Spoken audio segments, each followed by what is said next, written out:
your mind. They are in you, they are outside of you, as above, so below. The Godhead is the sole purpose. This is how spiritual manifests into physical. This is the process that the universe goes through in creating the physical universe. So it starts with the Godhead, the sole purpose, then the mind, then the astral, then the etheric, then the physical. Everything is mental, everything exists in the mind. These dimensions are not separate. They're all dimensions within your mind. They're different vibrational states, pretty much. So the mind is the realm of thoughts. This is where thoughts reside. There's no form to a thought. It's invisible. There's no physicality to it. It's the most lucid. The higher you go, the more lucid it is. The lower you go, the more solid it becomes. Okay? So the mental plane is the most lucidic. So the mental plane is the thought alone. The astral plane is the imagination of the thought. This is where the thought forms manifest into some sort of form. Not physical form, but some sort of form, lucid form, like dreams. Then it goes to the etheric, then physical plane. The etheric plane is the blueprint. It's like a blueprint of the astral and the physical form. It's basically the realm of energy. This is where energy is and frequency. And then the physical plane is where physical manifestations happen. So essentially, this physical world is a product and the world of effect. Everything goes through this is a world of effect. You can't change this world by manipulating it physically. You can, but it's not going to last long. It's not long term. This is where we get the saying as above, so below from. You change the higher planes, you manipulate the lower planes. If you manipulate the astral plane, you manipulate the physical plane. This is a mirror effect. You manipulate the mental plane, you manipulate all of the planes. So these planes are how things manifest into physicality. Everything starts in the mind, then goes through the astral. Now, the higher, middle, and lower astral are the vibrational states of the thought, because remember that the mental plane is the thought alone. So, for example, I'm going to give you an example now. This is a chair. Think of a chair. That's just don't imagine the chair. Just think of the thought of a chair. So you have the thought of a chair in your mind. Then now, imagine that thought. What form does it have? This is the astral plane. This is the imaginational plane. This is where you imagine things. So when you hold something in the screen of your mind, this is astral matter. You're creating out of astral matter. That's what imagination is. Depending on the vibration of that thought that you are manifesting in your imagination, depends whether it goes to the higher, middle, or lower astral. If it's a high vibrational form, high vibrational thought, you create the higher astral plane. This imagination will go into the higher astral. Or if you think of a chair to murder someone on it with spikes and kill someone on it, it will go to the lower astral plane because it's a lower vibrational thought form manifesting. So you got to use these planes to manifest things, to imagine things. You can manipulate the astral plane through astral projection. This is a very, very deep, this is a very occult teaching of astral projection. And that's going to be taught later on in another course because that's not for everyone. But you can still access the astral plane through imagination. And that is how you pretty much get there. You use your conscious mind to project yourself, your consciousness, your awareness into the astral plane. So if you manipulate these higher planes of existence, you manipulate these lower planes as above, so below. You got to look up. But it all starts in the mind. Use your thoughts correctly. Use your thoughts, use your imagination, use your energy, and this will all combine to manifest something physical.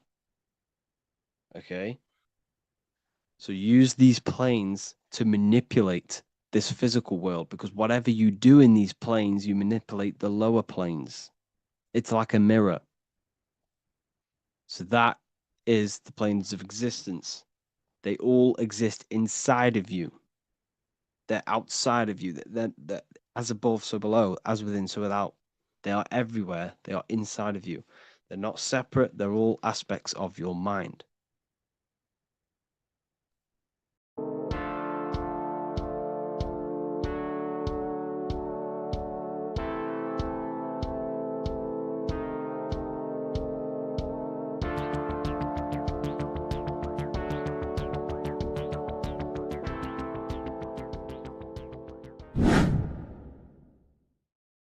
How are we doing, people? It's Revival of Wisdom. We're back today talking about sun worship. Okay? And please enjoy. Sit back and enjoy the video. First thing we need to understand is that the sun is the risen savior. It's the light of the world. Without the sun, we have nothing. Now, the sun is the Son of God. We didn't make the sun.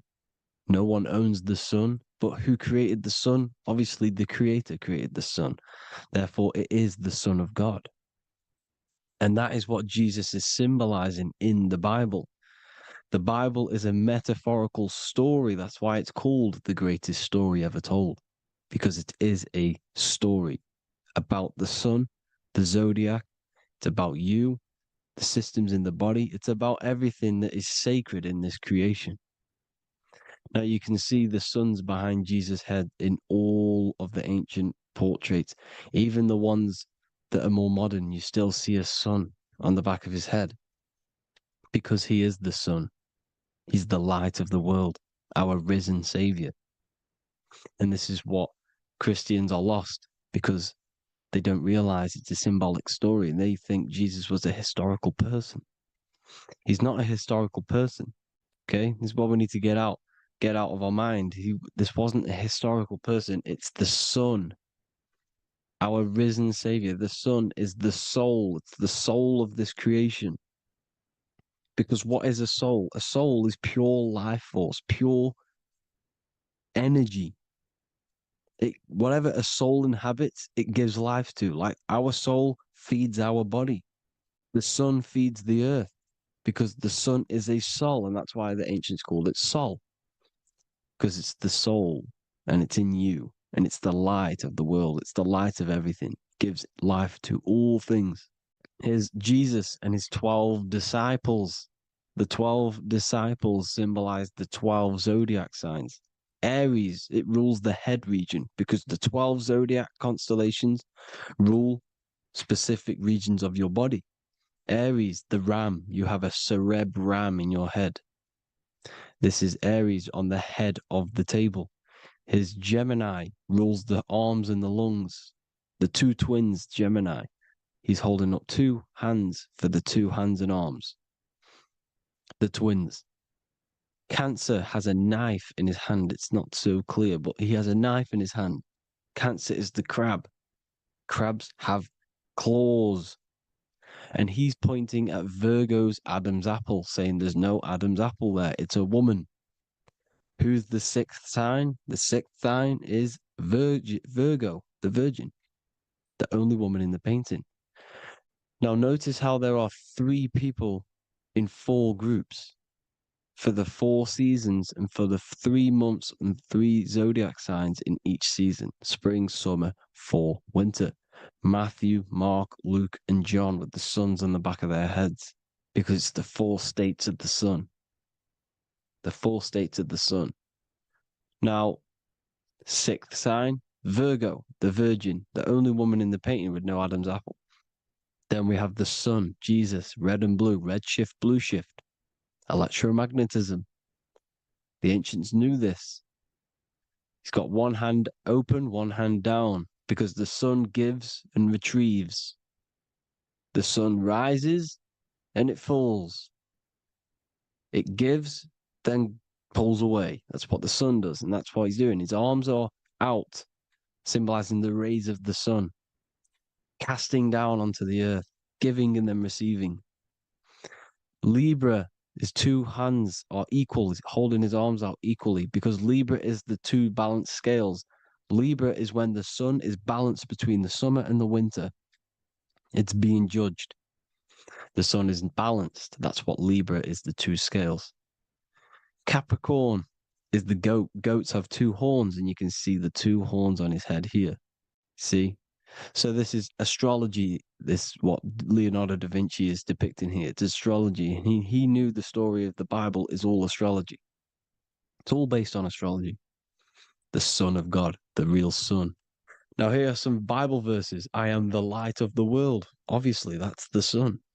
What other light is there that lights up the world? The moon can't do it. It's the sun, the one and only sun, our risen Savior. Because if the sun didn't rise, we'd all be dead. So it's our risen Savior. And it dies for our sins every night and then gets reborn every day.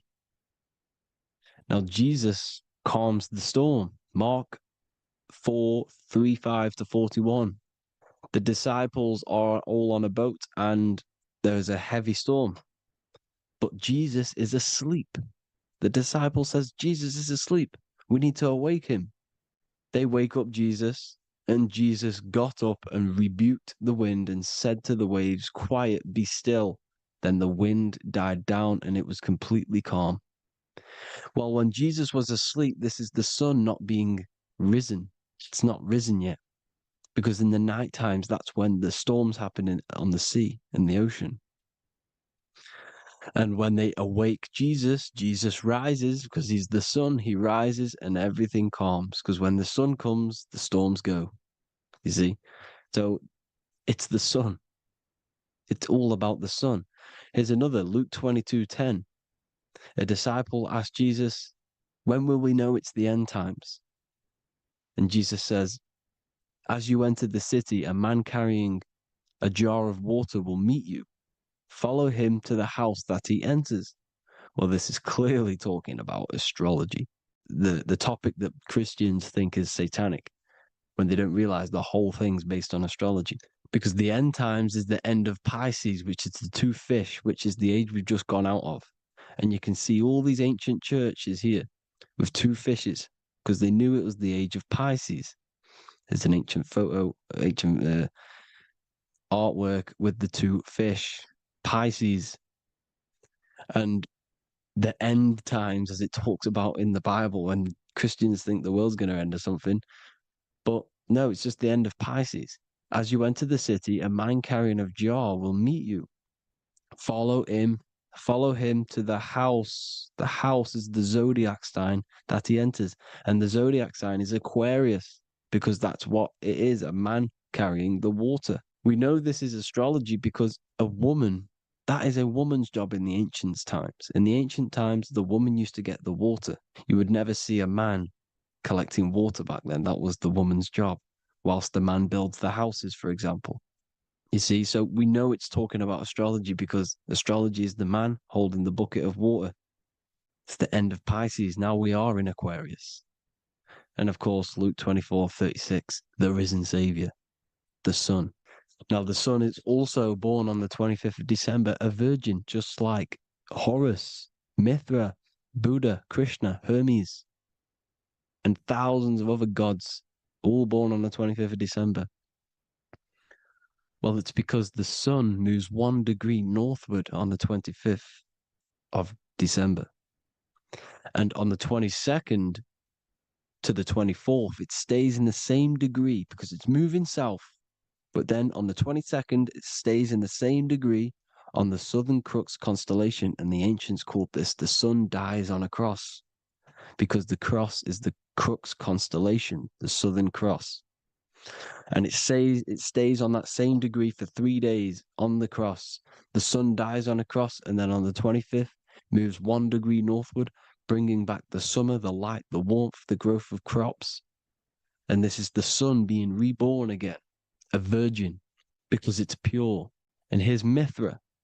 another sun god before Jesus was around, before Christianity. It was Mithraism and Mithra. Ra is Ra, the sun god, Egypt. It's all about Ra, the sun. You see the crown of thorns on Jesus' head, symbolizing the rays of the sun. And here are the rays of the sun on the back of Mithra's head. Krishna, the sun. Buddha, the sun. Horus, horizon. All born virgins, all did miracles, all resurrected. Dead for 3 days. Well, here he is, dead for 3 days on the cross. And resurrected. Because it's the most ancient religion ever been on the face of the earth. The worship of the sun. And we should worship the sun, because without the sun we are nothing. The sun feeds us, feeds the earth, feeds everything. Without the sun we are nothing. It's been reversed, and now we're worshipping man. When we're worshipping a man called Jesus, was never real. It's all about the sun, the most high, the most powerful, potent, celestial body in the sky, the orb that feeds us every day. It dies for our sins and rises every day. It's the sun. Now on the Holy Communion Day, it's the worship of the sun. They give out mini suns. Here's Jesus holding a sun. And they raise the sun on Sunday, because they go to worship their sun god on Sunday. Not Saturn Day, not Moon Day, Monday, but on Sunday when the sun is exalting. And they hold suns up above their heads because the sun rises. They're symbolizing the sun rising above their heads as savior. It's the sun. It's the Holy Communion Day. And here's Jesus giving a piece of himself to the children. It's the sun, the light. Judas was known as a backbiter, a backstabber, because he stabbed Jesus in the back. He betrayed Jesus. Well, this is just another astrological story about the constellation Scorpio, because the Scorpio is the J, looks like a J. J for Judas, the scorpion, the backbiter. Scorpions backbite, they bite with their back. And what does Judas do? He betrays Jesus by kissing him to let the warriors know who they need to get. So he kisses Jesus, and Jesus gets stabbed in the back. Well, when you get stung or bit by a scorpion, they leave like a kiss. So Judas kisses him and gets betrayed. Well, this is because the sun, when it hits Libra, it's balanced. The sun is balanced because it comes through summer. Now the sun's starting to die. The sun's starting to die. It hits Libra. And then as soon as it hits the Scorpio, it gets betrayed, because now the sun has to fall to winter, and Saturn is there waiting to take over the darkness of the winter. So he gets stabbed in the back by Scorpio. Judas, the scorpion, the backstabber. You see, it's an astrological story. Here's Mary. Mary means marry, which means pure. The sun is pure. No one gave birth to the sun but the God. And it's born every day. It's born every day on every year. It's born pure. There was no controversy. There was no, activity for the sun to be born. It's pure. Now, the 7 metals come from the 7 planets. The sun gives you gold, and this is why the sun is golden. It looks gold. And this is why the banks are backed by gold, because gold is the most valuable metal, because it's the sun, the most valuable celestial orb in the sky, in the heavens. Well, here's Jesus, another ancient symbol of him being crucified on the cross with the big sun, the Southern Crux constellation. The sun dies on the cross constellation. And if you go to the old etymology dictionaries, you will see sun and son is the same word. They come from the same etymology roots. You can use them for no matter what, but they've been confused today. But if you go back to the old dictionaries of etymology, they are interchangeable. You can use them. Son, sun, sol, it's all the same thing. The 12 disciples, 12 brothers of Joseph, 12 tribes of Israel, 12 breastplates on the stones, because it's all the 12 astrological signs. They could have used any other number, but there's 12. because 12 is the mind, which is God. 7 is the number of matter, which is man. 7 energy centers in the body. 12 cranial nerves in the brain, because it's the mind. 12 is the 12ness. The zodiac is literally the mind of God, the signs of God. Now here we see here, Job 38, 31 to 33. Can you lead forth a constellation in the season? He's asking you, can you read the sky? Can you read the heavens? Canst thou bring forth the Mazzaroth in its season? Mazzaroth means 12 signs, the zodiac. Why did they translated every single Hebrew word in the Bible into English, but they decided to leave out Mazzaroth? Why? It's because if that said zodiac, Christians would have a different view on the Bible, but they leave that out. But Mazzaroth actually means the 12 signs, the zodiac, and the stars means sign. The word stars means sign because the stars are signs, things to come, which is off in Hebrew, which means sign, things to come. You see a sign on the road, it's something coming. But God is saying, no, what does he say? To qualify as a director, a judge of man's life on earth, one must be able to govern the heavenly bodies that rule the earth. It's telling you to read the heavens. We need to read the heavens. Astrology, the 12 zodiac signs, the mind of God. It's telling you, read the Mazzaroth, read the zodiac, because they are things to come in your life. They are signs. It's not satanic, it's made by God.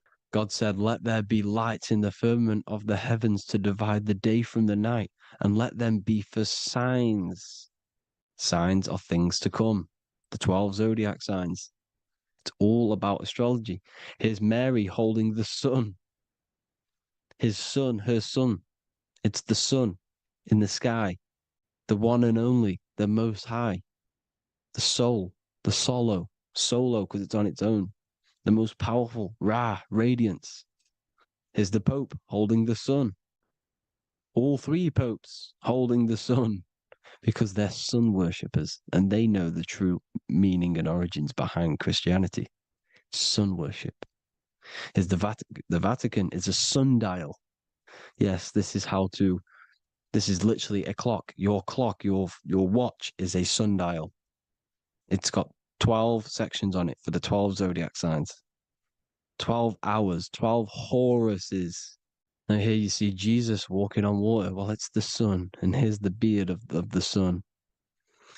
Here's the pyramid of the sun, the illuminated one, the all-seeing eye, the sun. Here's the Ankh. The sun creates these symbols. The ancients knew this. Now, when you see these headdresses, these are actually the days of procession of the sun. Aries, Cancer, Libra. It's all about the sun. Here's some more sun worship going back to Egypt. Ra, Horus, Osiris, and Set. Jesus and Satan is Horus and Set. The sun and Saturn. Saturn rules the winter, Satan. Jesus, the sun, the light of the world, rules the summer, rules the day. Satan's the night, Saturn's the night, the sun is the day. The evil brother, Satan. Well, Horus comes, this is where we get the word hours from. There are 12 Horuses. The sun moves in 12 Horuses, 12 hours. Where's Horus? What hour is it? Where's Horus?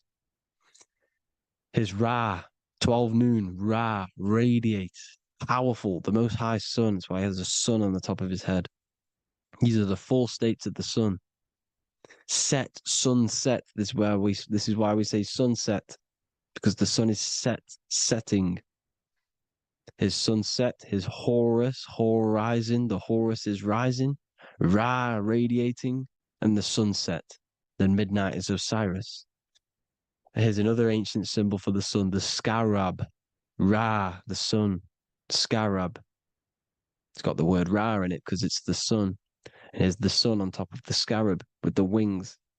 Because scarabs roll dung up hills, and then they'll let it fall down the hill to gain more matter.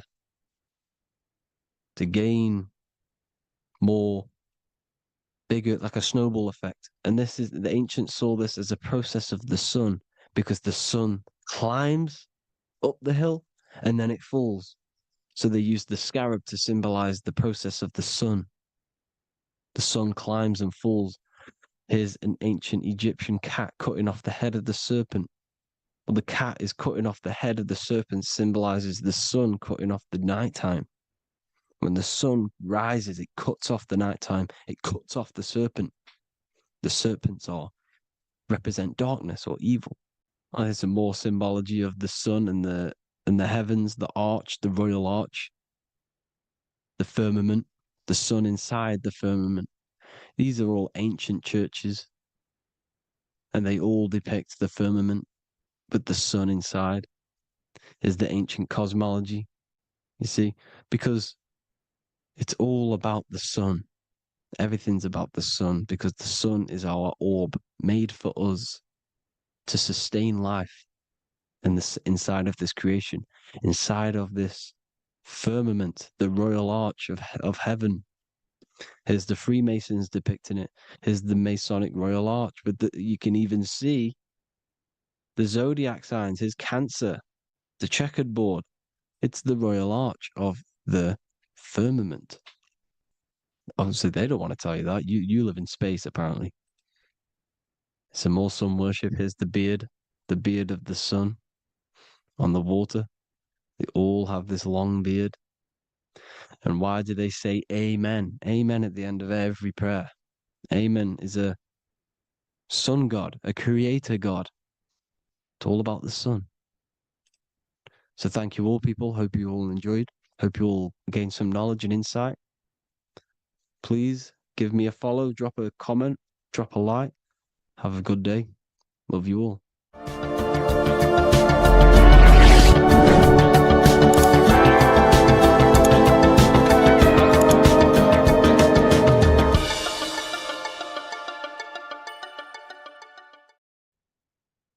You don't just have a physical body. You have a physical, mental, spiritual, and emotional body. Each one of these aspects are a body of its own. Body does not just refer to a physical substance. You have a mental body for thinking, an emotional body for your emotions, a spiritual body for your energy in your astral form, and a physical body to encapsulate all of these. Each four of these aspects are essential for the human experience and essential to balance. Now, today we're going to be syncing the four aspects of your consciousness with the four seasons and the four elements, and how this ties into the Bible. So we have four physical elements. We have 5 elements in total, spirit being the most important, but spirit is pure invisible. We have 4 physical elements. We have air, fire, earth, water. Earth and water are feminine. Air and fire are masculine. Air and fire are active. Water and earth are passive. The air corresponds with the mental body of consciousness. This is where your intellect, this is where your communication, this is where your thoughts, intuition all comes from. This is the mental body of consciousness that allows you to think, allows you to process, figure things out, and have intellect and gain knowledge. This is your intellectual aspect of your consciousness, located in the head region. We have a fire nature, a spiritual nature. This is our astral body. Our astral body is all to do with the subconscious realms, the higher realms of consciousness. This is the body that allows us to be free from the physical body. Our spirit is more of our energy. Water is our emotional body.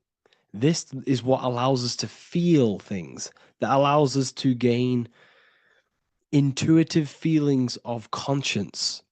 So emotion allows us to understand what is right and what is wrong. When we feel something bad, we know that this is wrong. When we feel something good, we know that we are doing good. Emotions are a creational force that allows us to feel certain things to bring them into existence. Our emotional body is a creational force and should not be reactive, and they should be controlled. Most actions are stemmed from emotions. Actions bring thought into physical existence. Emotions are the driving power. They are what drives your actions. The thought, then the emotion, then the action. Earth is your physical body. This is your physical state that allows you to take mind and emotion into action, into fruition, into physical matter. This is what your physical body allows your consciousness, your soul, to interact with the physical world and bring things into physical existence. The physical body, the physical world, is an outcome and an effect of the thinking mind. All physical substance comes from the thinking mind. The pen, the phone you're holding, the microphone I'm speaking into, all began as a thought in the thinking mind, then it was brought into physical reality. Earth is the most dense. So it goes in this order: body, emotions, spirit, mind. The higher you go up, the more lucid and fluidic it becomes. The lower you go down, the more dense and dull it becomes. Air is the mind, fire is the spirit, water is the emotion, earth is the physical body. So this is why you are a microcosm. You have these four things within you. You contain of these four elements, which correspond to the four bodies of your consciousness, the four bodies of the soul. You are the soul. You are the spirit. So this is why in Theologians 4:17 it says, "Caught up together with them in the clouds to meet the Lord in the air." You don't meet God or the Lord in the physical air, in the clouds. This is clearly a parable. A human being cannot go up to the clouds and meet a mystical man in the clouds. This is obviously a parable, a metaphor. The air is your mind. You must raise your consciousness beyond the body, beyond the emotions, beyond the spirit, and enter in the mind during meditation, turning the mind inward to connect with the Lord. The Lord is the highest aspect of your consciousness, the one that exists beyond the physical body, beyond your emotions, beyond the thought. So you meet the Lord in the air, in the mind. The mind represents the air. This is why in America there's a saying called an airhead. You're an airhead. This means that you are stupid, or you don't think, or you have nothing in your mind. You have nothing in your head. When someone's very stupid, you call them an airhead, because air represents the mind. The air is elevated. The air is invisible. The mind is totally invisible to the human eyes. It is a metaphysical substance. In fact, it's not a substance at all. It's so fluidic. It's everywhere. The mind can be everywhere at all times. It can be anything. Nothing is impossible within the mind. Now, this is synced with the four seasons. The four seasons represent the four aspects of human consciousness, the four bodies of your consciousness, the four bodies of your soul. The sun is your soul, okay? And the sun travels around four seasons. Summer, when the sun is the most hottest point. Autumn, when the sun starts to move away from the hottest point. Things start to die. Then it goes to winter. This is when everything dies. This is when things enter in within itself. This is when darkness occurs. Then spring. This is the reignition of the sun. This is when the sun starts to bring back the warmth back to the summer. You have four seasons which correspond to the four bodies of consciousness. Fire is the spirit. This is when you are passionate. This is when you are taking action. This is when you are fiery. The sun is blazing. You're taking action. You're very passionate. You're very spirit. You're in the spirit. Autumn is water, emotion. This is when you start to become very reflecting. This is when you start to feel emotional, because in autumn there's lots of water. This represents the emotional body of consciousness. Winter is the mind. This is air. Winter, what happens in winter? Everything enters within itself. The leaves die, the trees die, everything dies and goes within. This is the mind. The mind is the darkness, remember. You close your eyes to enter within the mind. The winter represents meditation. In the winter, what do people do? They stay inside of their house.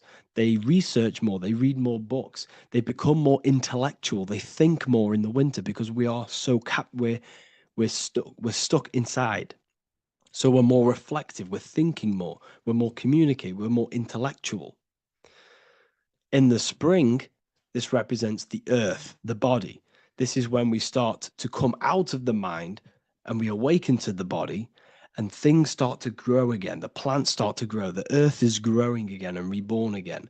This is the body. This is when you become more active in the spring. And then the summer, back to the summer, we then take action on these thoughts and these thoughts that we gained over the winter. Essentially, this is just a massive cycle. And this is a daily cycle also. The nighttime is the winter. The morning is the spring. The midday is the summer. And the evening time is the autumn. This is a microcosm. We have 4 bodies of consciousness. You are the sun, you are the soul, and the soul has 4 bodies: summer, autumn, winter, spring. Emotion, air, body, spirit. Sorry, emotion, mind, body, spirit. So you are the soul. You are the pure essence of consciousness. The sun is your soul in the heart. And the seasons are inside of you because you are a microcosm. Okay? You are a microcosm. The word sun is son. The Latin word for sun is sol, which is soul or solo, because the sun is solo. It's on its own. You are the soul, and the soul has the 4 different bodies of consciousness. So before we move on any further, if I've blown your mind, please, if you can, leave a like, a comment, a share, and a subscribe. Let me know what videos you want me to make in the future. Please drop a like. It definitely will help me. You are a microcosm of the macrocosm. Man is a miniature universe that goes through its own cycles. The seasons of the summer, winter, spring, and autumn do not occur merely outside of him, but within him as well. The summer is within you. You feel different in the summer. You feel different in the winter. You feel, depending on the body of consciousness, it's your soul's interacting with. So the sun in the sky is your soul inside, and the sun goes through these cycles, which is affecting your bodies of consciousness, because the cycles represent your bodies of consciousness. Now, this ties in with the Bible. This is why we have 4 Gospels. This is why Matthew, Mark, Luke, and John are always seen with the 4 different zodiac sign animals or symbols. So you always see each one of the Gospels. If you just type in on Google Matthew, Mark, Luke, and John, type in ancient pictures, paintings, or pictures of them, and you will find these 4 zodiac signs are always standing with each one. Taurus, the bull; Leo, the lion; Scorpio, the eagle. An old symbol for Scorpio was the eagle, and a man for Aquarius. Here you see very, very ancient paintings and artwork. Here we see Matthew, the man, Aquarius. Here we see John, the Scorpio. Same here. We also see it on the tarot cards, on the world card. We see the 4 fixed zodiac signs. Here we see it as well. These are called the 4 fixed zodiac signs.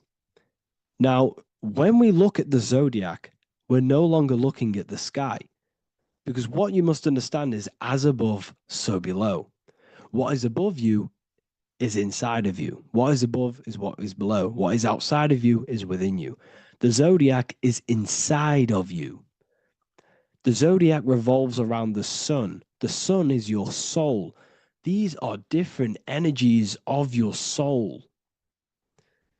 Like I said earlier, the 4 seasons are the 4 bodies of your consciousness. And in each body of consciousness, you have these different energetic energies that you can work with. Okay, so this is the true astrology. This is the true astrology, the internal esoteric astrology. You can't find much information on this at all. Very hard to find. So what we're looking at are the 4 bodies of consciousness. Obviously, when you look in the middle of each, when we look in the middle of each season, spring, the middle of spring is Taurus. The middle of winter is Aquarius. The middle of autumn is Scorpio. The middle of summer is Leo. These 4 signs are known as the 4 fixed signs. Okay, Scorpio is fixed. It's the middle of autumn. Scorpio is a water sign, emotion. Aquarius is the air sign, the mind. Taurus is an earth sign, the body. Leo is a fire sign, the spirit. This is why we see Matthew, Mark, Luke, and John with the 4 fixed signs of the zodiac, which represent the 4 bodies of consciousness. Leo, the spirit, fire. Luke, Taurus, earth, body. Matthew, Aquarius, air, mind. John, Scorpio, water, emotion. Each gospel is depicting Jesus and showing Jesus in each gospel. Each one of these gospels is showing and depicting Jesus according to the different body of consciousness. In John, this is when Jesus starts to turn water into wine. Water is emotion. Wine is transmuted emotion. This is when he does miracles with his emotions, water into wine. Aquarius, which is Matthew, air, the mind. Inside of the Gospel of Matthew, this depicts Jesus as an intellectual person, a person who's communicating and using his mind, his mental body a lot inside of the Gospel of Matthew. Go and read it, and you will see this. Luke, Taurus, earth, the body. Luke shows and depicts Jesus according to the body of consciousness, the physical body. He shows Jesus as a human, being a human being, helping people physically and helping people's physical needs, like giving away food and doing all sorts of good things for other people. Leo, Mark, inside of the Gospel of Mark, this shows Jesus as a spiritual teacher, a passionate person who is taking action. Each gospel is showing Jesus according to the different body of consciousness, and Jesus represents you, the sun. That's why it's called the Son of God, the light of the world. Jesus represents your soul, and your soul has these 4 gospels, the 4 bodies of consciousness, the 4 fixed signs, the 4 elements, and the 4 seasons. These things all correspond to your consciousness. So this is Leonardo da Vinci showing you the exact same thing. Jesus is the I am, the sun, the soul, in the middle, on his own. Luke, spring, earth, body. There are 3 people in each group. There are 4 groups, and there are 3 people in each group. 1, 2, 3. 1, 2, 3, 1, 2, 3, 1, 2, 3. Fall, winter, summer, spring. These are according to the 4 bodies of consciousness. Here we see Aries, which rules the head region. He's on the head of the table. Gemini, he's holding up the 2 hands because Gemini rules the 2 hands, the 2 arms. Gemini is the 2 twins, which is the 2 arms and 2 hands, and the 2 lungs. Here we see the beginning of summer, which is Cancer. You see the big knife here. Cancer, him here, this gray-haired guy, holding a knife for the crab. Cancer, they pinch. You have a knife, symbolizing the crab. Leo, the middle of summer, showing dominance. The sun is very dominant. He's got his elbow on the table, showing dominance. Virgo has no Adam's apple. Cancer here is pointing at this woman's neck, saying there's no Adam's apple. This is Virgo, the virgin, the only woman. Jesus, the sun. This is Libra, the balancing. He's holding his arms out, balanced, showing the balancing of the sun. Because when the sun enters Libra, the sun is balanced between winter and summer. So it's balanced. This is all astrology, but this is internal. Okay. This is Ezekiel's vision. Ezekiel had a vision in the Bible, and he saw the face of a man, the face of a lion, the face of an ox, and the face of an eagle. The eagle is Scorpio, the ox is Taurus, the lion is Leo, and the man is Aquarius. He saw the throne of God, and he saw the different bodies of consciousness. This is all symbolic for the different bodies of your soul. So when we look at the zodiac, we are actually looking at a map and the energies of our soul and the energies of our bodies and the energies of our consciousness. This is what we are looking at. Each zodiac is an aspect of our consciousness and an energy that we can work with and that we must purify. Balance and purification is essential. Imagine playing a brand new video game. Let's say a brand new video game came out and you had to play it. What happens when you play that game? You don't know the controls. You cause chaos in that game. You can't really run properly. You can't do anything properly. You're getting destroyed by other people who are playing that game. It's the same with your physical body. When you are born, you must learn how to play the game. You must learn how to balance the mind, learn how to balance the spirit, the emotions, and the physical body. We must balance and purify each body of our consciousness. We must look after our physical body with our physical health by eating physical, electrical food like fruits and veg. We must look after our minds by being conscious of what enters our eyes, enters our ears, enters everything. Whatever enters our five senses is affecting our mind, our mental health, our environment, mental. We need to look after our thoughts, control our thoughts by purifying our thoughts, only positive thoughts. Then we must purify our emotions, feeling only gratitude and love and not feeling these negative, dull emotions. Then we must look after our spiritual body through meditation and looking after our spirit. But remember, when we look after our mind, it all begins in the mind.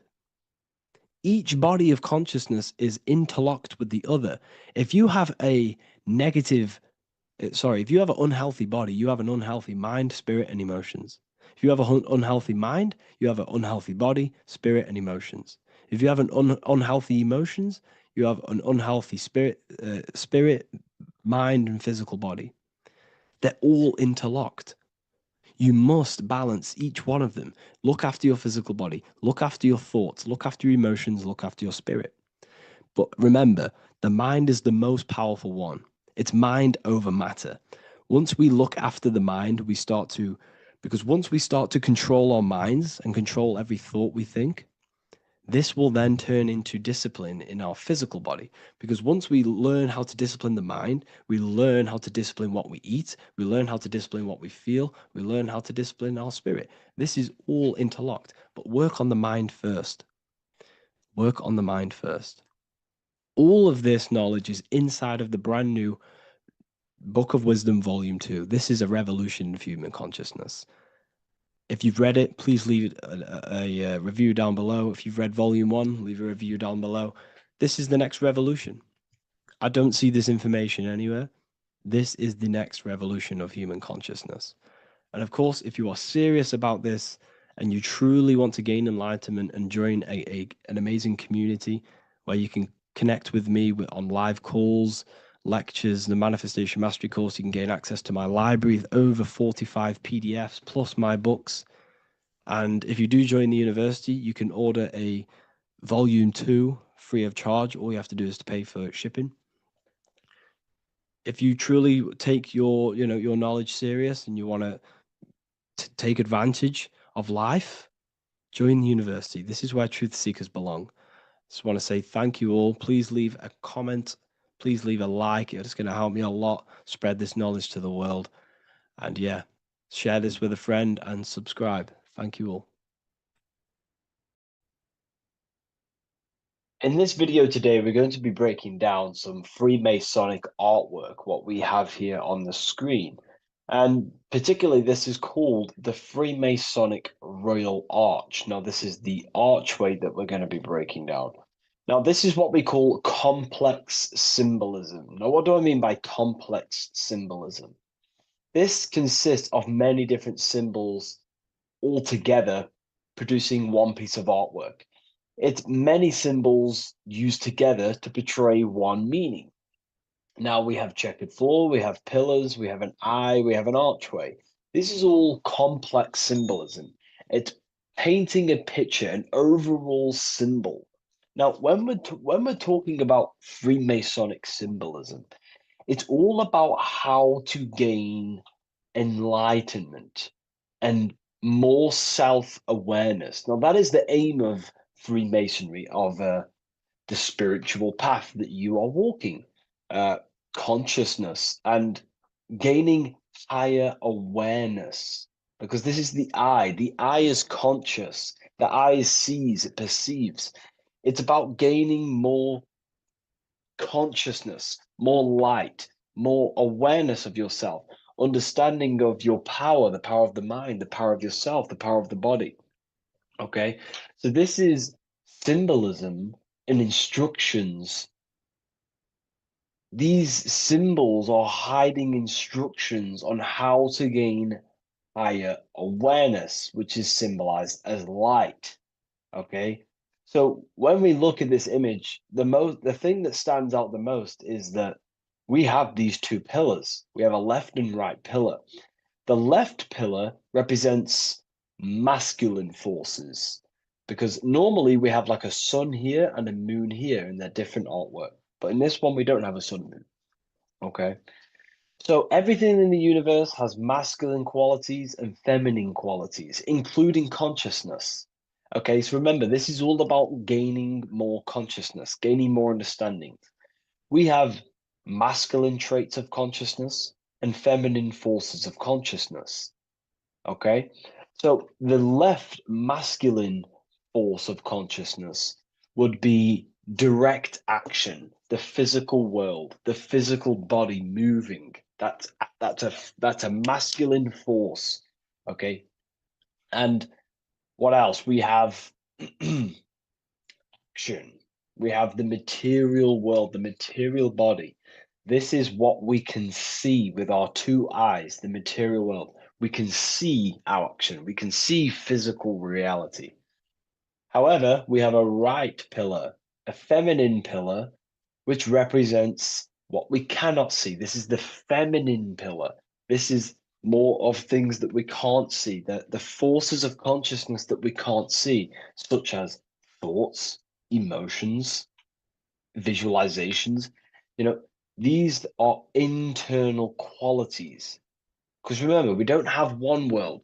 We're not this material body. We're not the external world. We are the internal world also.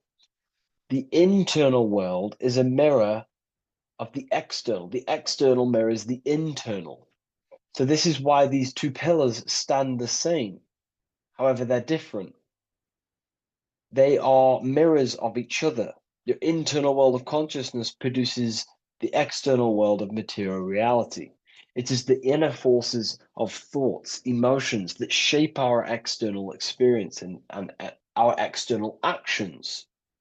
Okay.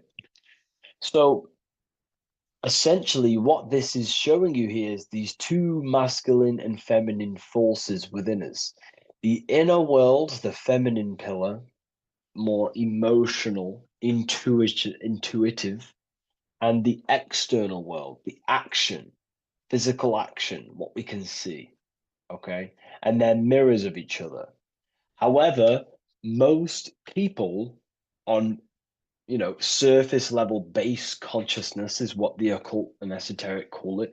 That conscious state that we're in when we just wake up, we realize we have consciousness and we realize our mind is not powerful because we have divided thoughts, we have divided actions, or mind and body are not working together. We have a very negative. When we become awakened, we realize that we're in an animalistic state, a divided state of consciousness. This is what we're looking at here. This chessboard, the checkered board. It's black and white. It's duality. It's opposing. This symbolizes consciousness. Remember, symbols are symbolic of you, nothing external, but the state of your consciousness. This represents base level consciousness, hence why it's on the ground. The ground represents low. It's at the base, it's the surface, it's the ground upon we rise upon. We have to climb these pillars, remember. We climb these pillars towards the archway, the eye. Now I'm going to break that down later. So the black and white checkered board is confusion. It represents base level earth consciousness. You know, it's me versus you thinking. A lot of the world is stuck in this. They think, they're stuck in their ego. It's me versus you, when in fact we are all part of the whole. We're all part of an infinite awareness, an infinite consciousness. We're all actually one. We're all one. But on this chessboard down here, it represents base level thinking, base level consciousness, base level awareness. It's you versus me. We see life through the ego of of selfishness, pretty much. This is the internal division where our inner world is not aligned with our external world, where our mind, our internal thoughts are not being acted upon. Now, and that's not to say, oh, you should act on every single thought, because we all have intrusive thoughts. However, if you say you're going to do something in your internal thought and in your mind, the body needs to be a follow-up of that. You need to have honor within you that your body acts out the mind's will, the mind's desire. If you say you're going to start something, you need to start something. You should not have the contradiction between the inner and the outer world, which is this division you're in. If you say you're going to better your life, which is what Freemasonry and the spiritual path is about, bettering your consciousness, mastering your mind, and leveling up your awareness. Okay, you have to do what your internal world is saying. You have to act out left pillar action, your internal world. You need to build a connection between the mind and the body. The mind is the monarch. It is the command center. It is it's above all forces. The mind is the force that the body needs to obey. If you want to get out of this division, you have to align your mind's will and desire with your body's actions. You have to act according to rise above this base level consciousness. Okay. So, what we're looking at here is how to achieve wholeness, singularity, unity consciousness is what they call it in the occult. Unity consciousness, where there is no external physical body and internal mental body contradiction. There is no contradiction between the feeling of doing good and the action, because we all have a feeling in our soul. Our soul communicates to us the right thing to do at all times. We all know the right thing to do at all times, and that is a feminine force of consciousness. That's the right pillar. We must act on what we know and feel is good at all times in order to climb these pillars towards unity consciousness. Okay? We must, upon the feeling of doing good. When we're in an environment, we feel inside whether we should be here or not. Whether on your phone, you know intuitively whether you should be on your phone or doing something else, studying, reading, whatever it is. Your higher mind tells you what is right and what to do at all times. You know you shouldn't be on your phone wasting time subconsciously and on an emotional, intuitive state, which is a feminine internal quality a right pillar quality. And the body's not acting out this. It's not acting it out. The body's on TikTok. The intuition is telling you to reach the higher mind. That's the division. That's base level consciousness. Okay. And in order to climb these pillars, we have to act according to our internal intuition to build these bridges between left and right. The inner world and the outer world need to be synced, not divided down here. This is the division. That's base level consciousness. If you want to gain higher awareness, you want to gain personal power, mental power, you have to become a strong force. You have to gain a strong connection between the inner and outer, the intuition and action, the mind, the higher mind, with the physical body. Most people live in this war, and we've all been there. I was in it too. You know, we all begin here in this internal war. It's the same war between Jesus, Satan, Horus, Set, day, night, good, evil. That's the war between the mind, the body, the higher mind and the body, the intuition and the body. There needs to be bridges built between the two so that you align the left pillar with the right pillar to gain higher wisdom, higher awareness, higher powers. Because when the mind is contradicted, when your mind says it wants to do something, and you want to build the business, you want to study the occult, you want to reach your higher mind, the best version of yourself, but you don't act upon that, that is internal contradiction. The mind is not powerful in that state. The mind cannot direct its creative power, its forces, if it can't direct these forces into manifestation to create things in your life. You know, as you are aware, if you've watched my videos, you are a creator, you are a co-creator, a spark of the mind of God, and you are here to create and expand. In order to use the power of your consciousness, the power of your mind, the forces of your mind correctly, and to direct it with force, direct it efficiently, you have to align the inner and outer world, building the bridges to gain higher awareness, to gain higher power, to find out more about yourself and why you are here. Because remember, we're all being guided by our intuition. That is the true spirit guide. I don't like saying spirit guide. Spirit guides are not real.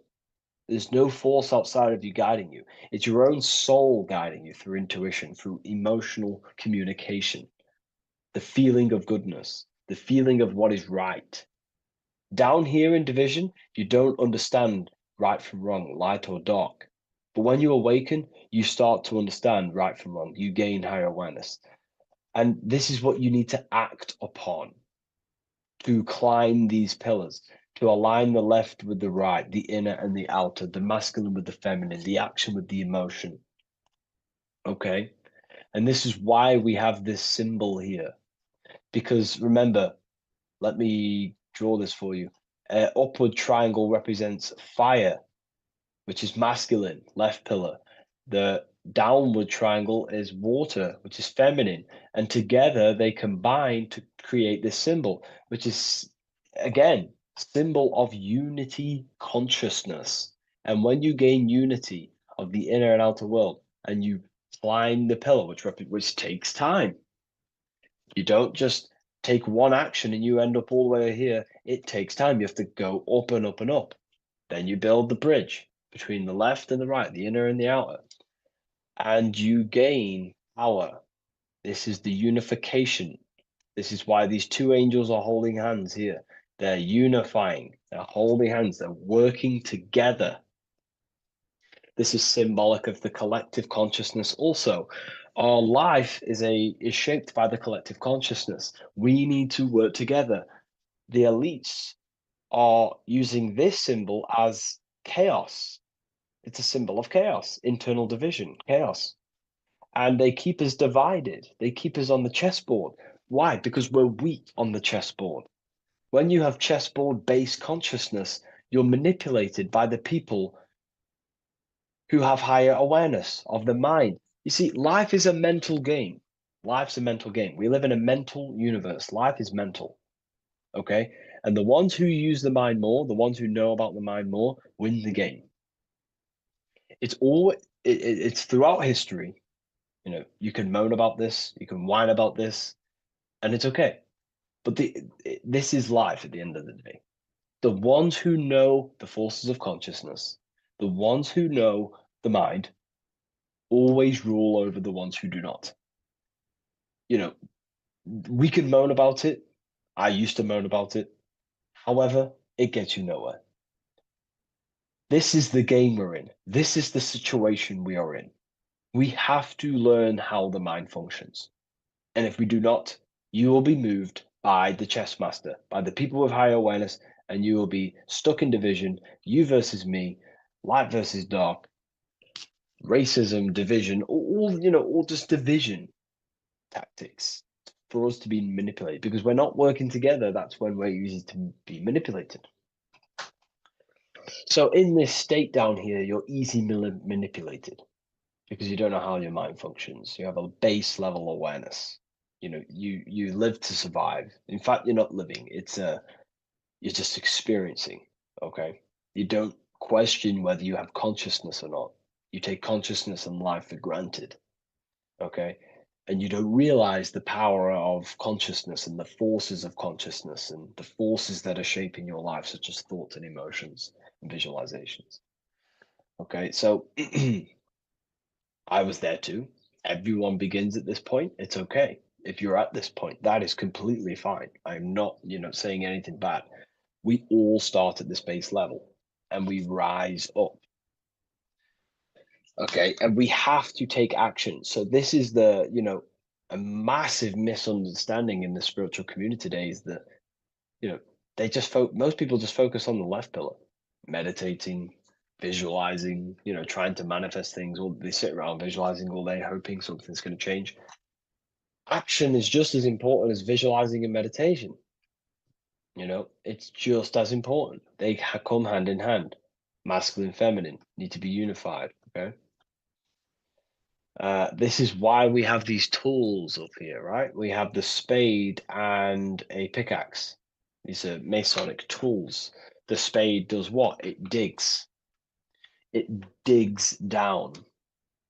Because these are tools to lift ourselves out of this base level consciousness. We have to dig ourselves. We have to actively, masculine force, action, dig ourselves out of our lower mind. We have to shovel we have to destroy our old self. We use the pickaxe to destroy action, our old mind, our old thinking habits, our old actions, our old, emotional chaos. We have to actively destroy our old self. Okay. And the spade represents shoveling. Why is the spade on the right side? This is the feminine pillar. This represents our subconscious mind.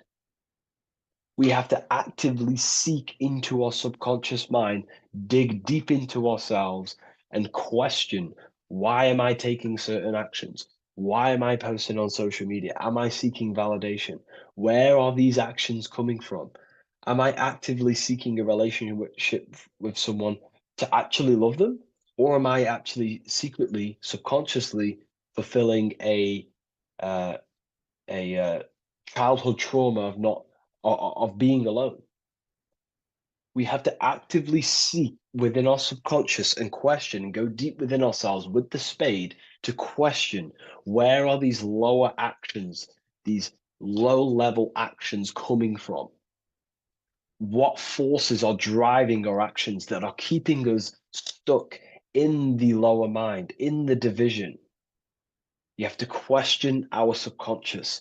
We actively have to dig within ourselves to build this bridge, this archway, which unifies our consciousness, which unifies the inner with the outer, the left with the right, the body with the mind, the emotions with the action. It's all about mastery, self-mastery, mastering the self so we gain light. Now, why do we have an eye? The eye needs light to perceive. Your physical eyes on your brain and your head, needs the sun. It needs light to see, so you can see into the world. But a single eye represents the mind or consciousness, awareness, right? So it represents light, and the mind needs light. Light is symbolic for information. Okay, light is symbolic for information. The mind needs information to perceive truth. So when we say someone's intelligent, we say they're very bright. So the physical eyes need light to see, and the mind needs information to perceive. Same thing, symbolic. And when we align the left with the right, the masculine with the feminine, we gain higher light of awareness. You gain deeper understanding of your consciousness, who you are, what you are. You gain deeper awareness of the power of your consciousness, the power of the forces of consciousness. You gain more light, more power, personal power. Now, it's up to you how you use that power.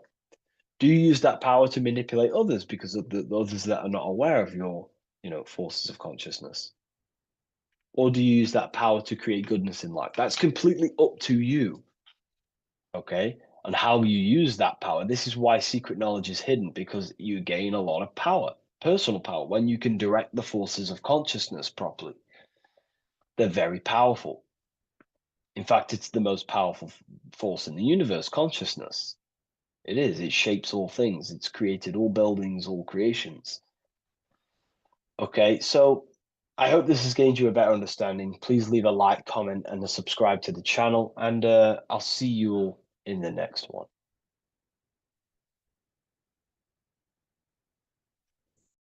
What if the word Yahweh is proof that God is embedded in our very own being? Stay with me, because what I'm about to show you might change the way you see yourself forever.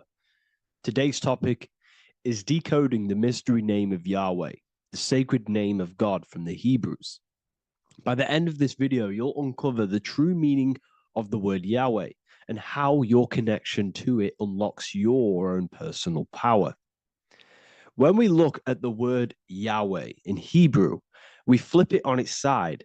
We're actually looking at the human body. These are the legs, this is the torso, here are the arms, and here's the head. So if we actually switch this on its side, we see the human body.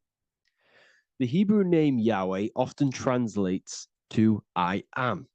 The I am. Now, what is the I am?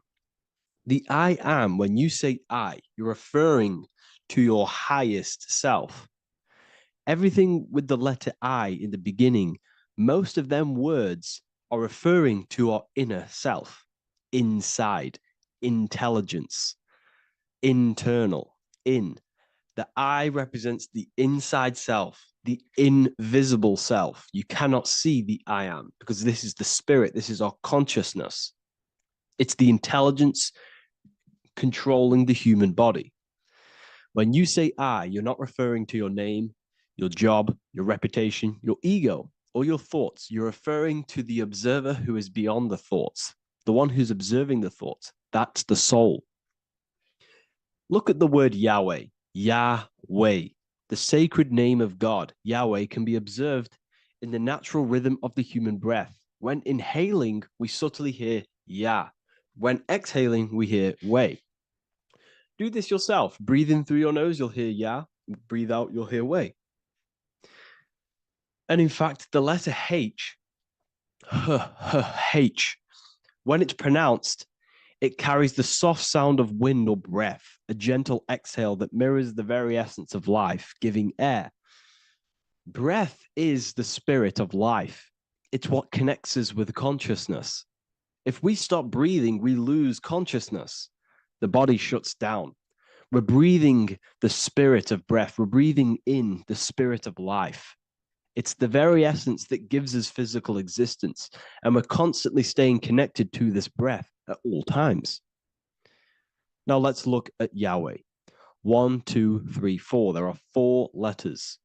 The tetragrammaton is the 4-letter Hebrew name for God. Okay? Tetra meaning 4. We have 4 gospels of Jesus.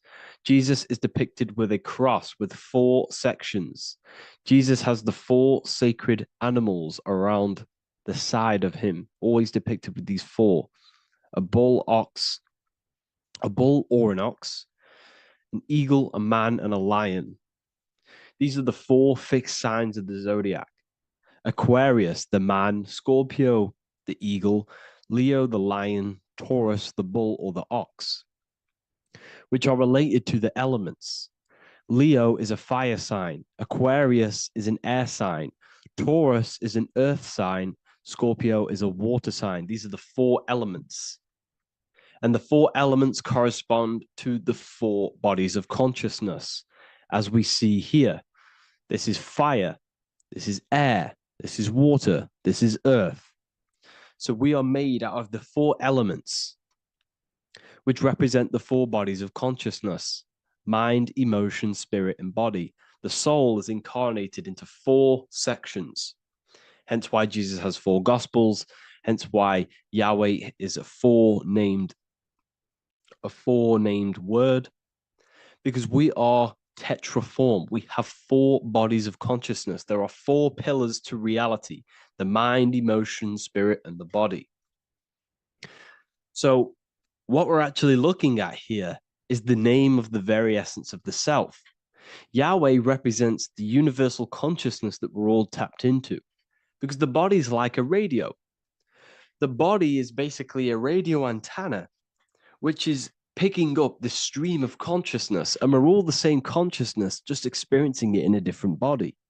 And Yahweh is the name for this intelligence that we're all acting out, that we're all manifestations of. So now let's look at the word Yahweh, where we read it this way in Hebrew, which is 10565. 10565 in the Hebrew letters and the numerical values. And the DNA is made up of 4 bases. These 4 things which create the DNA. This basis is the genetic code for all living things. Each DNA strand is held together by sulfur bridges that appear in a repeating pattern of 10565. This pattern matches the numerical value of the Hebrew letters of Yahweh, Yod, He, Va, He, which are 10565. This means the structure of DNA, the code of life, follows the same number sequence as the sacred name of God, Yahweh. This is a factual observation. So we're looking at 10565. So let's look over this one more time. Yahweh represents the breath, Yahweh, inhale, exhale. It translates to I am. It's written in our DNA. The word Yahweh on its side looks like the human body. Now, this is where things get a little bit deeper. 10565 adds up to 26. The number God, well, the word God adds up to 26. Allah adds up to 26. There are 206 bones in the human body, 26. 26 adds up to 8. 8 is the number of infinity. We are all the infinite consciousness. Consciousness will never die. It's immortal. It's infinite. We are all infinite. We are not these skeletal structures. We are Yahweh, the universal consciousness. The creator of all things is our essence. We're all God with individual identities, but the highest versions of ourselves is God. The ego is our own personal experience of God. Does this make sense? So in conclusion, Yahweh is not the name of a separate God from us, but rather the reflection of the divine consciousness manifesting through the human form. The human body is like a receiver acting as an antenna that tunes into the infinite intelligence and life force we call consciousness or God. This means that rather than being external, the divine presence is within us, expressed through our very existence. It's very interesting when we look into this, and what religion has done has flipped all of this knowledge. All of this sacred knowledge has been externalized. They've externalized God so that we worship God and we view God as something separate from the human experience. They do this so that we don't find the God within us, so that we don't find that we have the power of creation. The mind is the creative force of God. The body is the will to act out that thought. They don't want us to figure out that we are creators and we're all creating our own earthly experience. We're all projecting this reality. And they don't want us connecting with the divine intelligence within us because they want to be the creators. They want to keep this knowledge. They don't want the masses to wake up to this powerful knowledge. So what they've done is that they've taken the scriptures, they've externalized it so that we start worshiping and giving away our power to these external things. And when God is external, we start to fear God because we start to think that God has power over us. He can send us to hell or heaven. So this is what's going on. They've been externalizing this for thousands of years to keep us in a suppressed state. Okay. Humans are very advanced because we possess self-awareness. We possess the ability to move our awareness and our thoughts outside of the instinctual nature. For example, a cat or a dog. These things can only live in their instinct. They live based on instinct. They smell, they eat. That's pretty much what they do. But humans, we have the ability to rise above that nature and turn to our infinite selves, our higher selves. We can move beyond our instinctual nature and create very advanced things. That's why humans are made in the image of Yahweh. We are literally God in human form. So this is what we all need to realize. And I hope this video has helped. Please leave a like, a comment on inside of the description. I'll have some links to my books and my university. The people who have read them have just absolutely changed their lives. You could probably see that in the comment sections if someone leaves a review of the book. We also have Trustpilot. But yeah, I thank you all. And I'll see you in the next one. Mentalism, conscious and subconscious mind. You need to understand that the mind is the root and the cause of all reality. I am mind, you are mind. Every single living creature in this physical plane expresses and manifests mind. We are all the invisible substance of mind. We are all the source, which is God. We are all consciousness, which is mind. Before we manifest something physically, we manifest it within the realm of thought, which is the mind. Thought then manifests into astral imagination. This then gives energy within the etheric plane. Then we manifest it physically within the material effect world. Everything begins in the mind, and this is why the government are called government. The word men comes from the Latin word mans, which is an English translation for mind. We see this word in entertainment, government, mentality. It means mind. Govern means control. They are controlling the mind through information. Information creates perception within our minds, and so do the words that we use and the language that we speak. It all creates perception within the mind. It is our perception that creates reality, and our reality is a level of realization. Your reality is realization.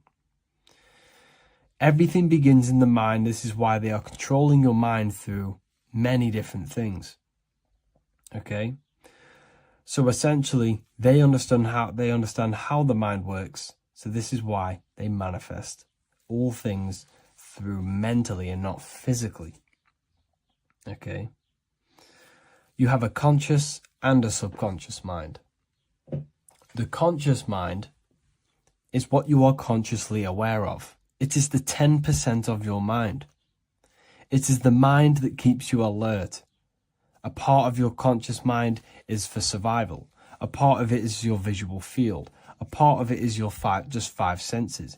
It is basically what you are consciously aware of right now. Your subconscious mind is the 90% of your mind. The subconscious mind is what holds all of your memories, your programs, and all things that you have ever experienced is all stored within the subconscious mind. It is this part of you where you draw memories from, where you draw your words from. I am consciously speaking, but the words that are coming out of my mouth are not thought about consciously. They are coming straight from the subconscious mind, where all programs and memories are stored. It is essentially this part of the mind which is manifesting our daily basis behavior, because the subconscious mind stores the programs which we are operating our life off. For example, if you tie your laces, you do no longer have to consciously do them. Your hands literally just know exactly what to do because you've done it that many times. So essentially, you create these programs within your subconscious mind through repetition and emotion. These are the two main ways your subconscious mind is programmed and installs things that you do on autopilot. The subconscious mind, like I said before, manifests 90% of your daily basis actions and 90% of your daily basis thought patterns. For example, if you were in a car crash 10 years ago and you had a very traumatic event, that car crash and that emotion that you felt in that time impressed your subconscious mind with a program. And even to this day, 10 years later, you are still wary about entering cars because of that program.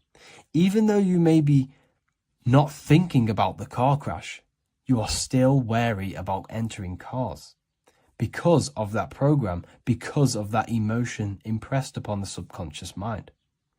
You see, everything you say, everything you think, and everything you feel is telling your subconscious mind, that is what I want.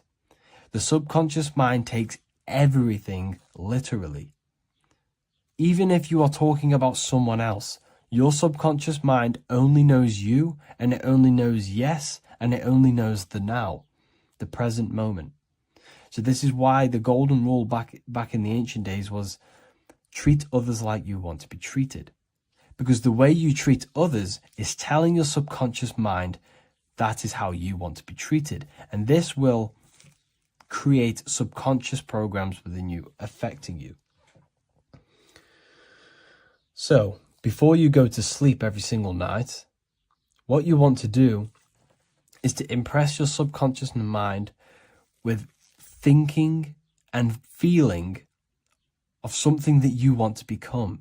Become that reality. Think and feel that reality. And by doing this, you are impressing your subconscious mind, and you will wake up in the morning with ideas. Because when you install a program within your subconscious mind, like I said before, it manifests into at least 50% of your thought patterns. So let's say I created a program within my subconscious mind of how to become financially free. Well, I created the program that I am financially free. My conscious mind will start to slowly think about that program and how I can achieve that program, because the conscious mind operates on survival. So if you create a subconscious program of I am financially free, your survival conscious mind will start to operate and think and act on this program subconsciously. You won't even know that you are doing it, but you are. And this is the power of the subconscious mind. You have to reprogram it properly. You have to be careful of the things you think, say, and feel, because all of this is contributing towards molding your subconscious mind, which essentially molds your reality. It draws things to you.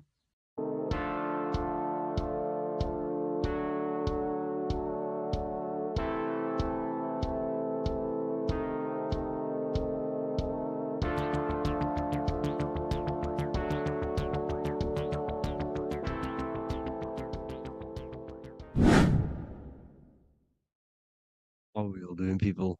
Survival wisdom. Today we're going to be breaking down the Bible and its real, true metaphysical meaning. All of these slides within this video is taken from my book, The Book of Wisdom, so you can get all of these slides. So the Temple of Solomon, you are body, mind, and soul, which is the Holy Trinity, the moon, sun, and earth. The sun is your soul because the sun is its infinite source of energy. It is its own source of energy. And that is what your soul is. It's its own source of energy. The moon is mind. This is why you call people a lunatic. You're a lunatic. Luna means the moon. And inside of your mind, you have a specific mood. Mood is moon. And mind in German is Mond. And the word Mond means moon. And earth is your physical body because your body contains of the four elements, the four physical elements. Well, the temple of Solomon is the temple of the soul and the mon, the soul and the mon, the soul and the mind. And it's the temple of the Holy Spirit in the Bible. Everything leads back to one singular point in the center of the brain. The brain is not the mind. It's mind over matter. Okay? The brain is the physical manifestation of the mind. The brain is the electrical computer which decodes the light waves given to it by the mind. This is why everything in the body leads back to one singular point. And we'll go over this in a minute. But this is controlling the physical body. This is the within. If you rearrange within, it spells high twin because within you is your twin, your true self. And it's just an entity in the center of the mind. And if you shut your eyes, you can feel it. Your awareness is in the center of the brain. So there's just an empty chamber in the center of the two cherubs, the two brains. They are two separate brains. They're two hemispheres. And the empty chamber, when scientists chop it up and see it's just an empty chamber, well, because you can't see in that plane of reality, you cannot see the mind. You cannot see thoughts. It is invisible to the human eyes, to the visible light spectrum, to the two eyes. The reason why we call it the third eye in the center of the brain, it's not the third eye, it's your true self. It's the mind and soul. It's an eye because it does see. It's the all-seeing eye that you always see here. There's some Masonic artwork showing the two pillars, the two cherubs, the two hemispheres of the brain, and the inner eye. This is the eye that sees all things. What do I mean by seeing all things? Not physically. It sees the mind. It's what, because your soul is watching the mind. You can observe the mind. You are not the mind. And if you meditate deeply enough, you can go beyond the mind. It's the all-seeing eye. It sees the mind. It sees what emotions you're feeling. It sees what you're thinking. It sees what you're seeing with the two eyes. It's the all-seeing eye. It sees all things. It's omnipresent. It's everywhere. Because the mind can be anywhere. The mind can switch itself into any place it wants. There is no limitations with the mind. So there is two hemispheres in the brain. And in the Bible, there is a quote saying the most holy place between the two cherubs. The two cherubs is the two hemispheres of the brain, and the most holy place is between them, which is what the Masonic artwork is showing. This is the all-seeing eye, the soul and the mind in the center of the brain. And you will not see this with the two eyes. So when scientists come to seeing the empty chamber in the center of the brain, they wonder because they do not understand the occult side of the world. They do not understand the layers of reality. How the two eyes, everything physical comes from the unseen. Everything seen comes from the unseen. Now, the two hemispheres of the brain play a major role in our lives.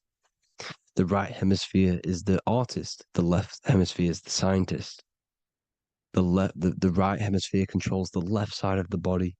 The left hemisphere controls the right side. So there's a crossover. Now, the right hemisphere is to do with your feminine energy, creativity, unification, metaphors, visualization, intuition. The left hemisphere is to do with sequencing, facts, materialistic details, language, and logic. So they keep us normally trapped within the male aspect of our mind, which is the left hemisphere. You know, if you listen to Spotify, Apple Music, and radio, they're all tuned to 440 hertz, which shuts down the right side of the brain, makes you left brain dominant. And we learn, well, 90% of people learn to write with their right hand. They're taught to learn with their right hand, which is to do with the left brain. You see, so we are being trapped within this left side of the brain, which is all to do with logic, thinking logical, not creative. You know, very analytic. But the right side of the brain is to do with your creativity. So the right side of the brain is perceiving reality as a holistic perception. Now, what do I mean? If you're riding through a woods, for example, if you're riding through a woods, your right hemisphere is seeing the whole woods as one unified woods. The left hemisphere's job is to break down the perception given to it by the right hemisphere and break it down into individual trees. So what am I saying? The right hemisphere is seeing humans and everything in creation as one unified consciousness. The left hemisphere is seeing individual egos. This is why the left hemisphere is the place of the ego, the right hemisphere is to do with the higher self. They're both needed, though. I'm not saying one's better than the other. It's balance. Now, they don't want you to see the unified picture, perception of creation. They want you to think everything is individual, everything doesn't come from the one, because all things come from the one. And we experience the two in this reality, dualism. In order to understand the one, we have to experience the two to advance. So, anyways, let's get away from the two hemispheres. The right hemisphere, like I said, is to do with the higher self. And this is why in John 21:6, it says, cast the net onto the right-hand side of the boat and you will find fish. Meaning, cast your energy, cast your perception into the right hemisphere of the brain, and you will find God, unification, and higher self. You will see things from a unified perspective.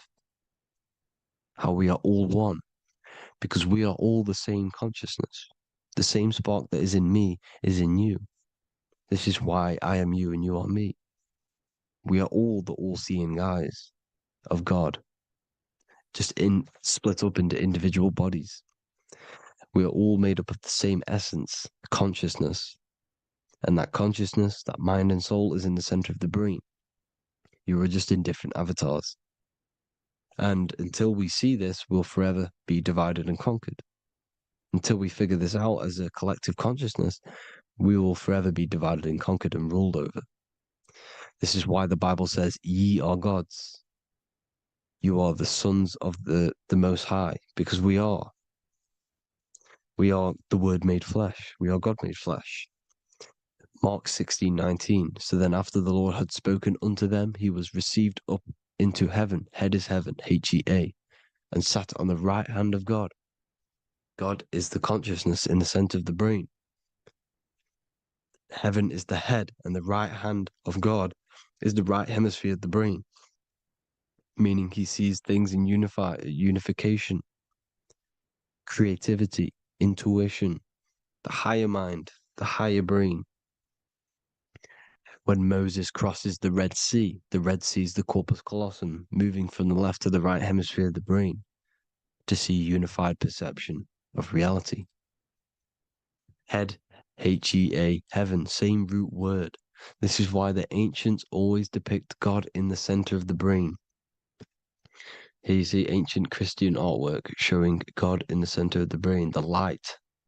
Here you see it here. Here you see Ganesh, an Indian god, which is the brain. Here you see the Father, the Son, and the Holy Spirit in the dome, the brain. This is the brain, because you are God made flesh. That's what consciousness is. The upper room where Jesus meets the 12 disciples. It's the upper brain on the upper room. The upper room is the chamber, the empty chamber in the center of the brain. That's the room. And the 12 disciples are the 12 cranial nerves in the brain, which pretty much rule the body, all the cranial nerves. The tree of life, the cardiovascular system. This is why in Genesis it says the tree of life was in the midst of the garden. Midst meaning middle, because the middle of the body is the cardiovascular system, which is controlling all of the systems in the body. The tree of knowledge of good and evil is the nervous system. It's the spine and brain. This is what's detecting good and evil.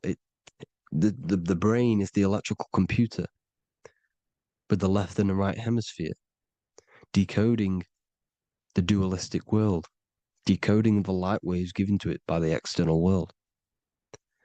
It is an electromagnetic computer. It is artificial intelligence. It is very intelligent, the brain and the nervous system, the human body as a whole.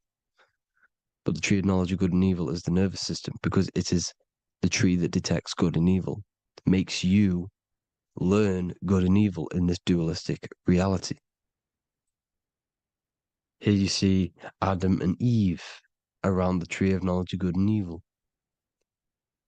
Adam and Eve, male and female energies, with the serpent in the tree, and the tree of knowledge of good and evil. Well, this is the spine, the brain, and the serpent is the Kundalini of the spine. The serpent is the S. That's why S, serpent, S, the letter S is the serpent. Sex and serpents make an S noise. You know, the Bible cursed the serpent. So we don't figure out the true religion. The true religion is raising the Kundalini and becoming God-man and reaching our higher states, our true God self.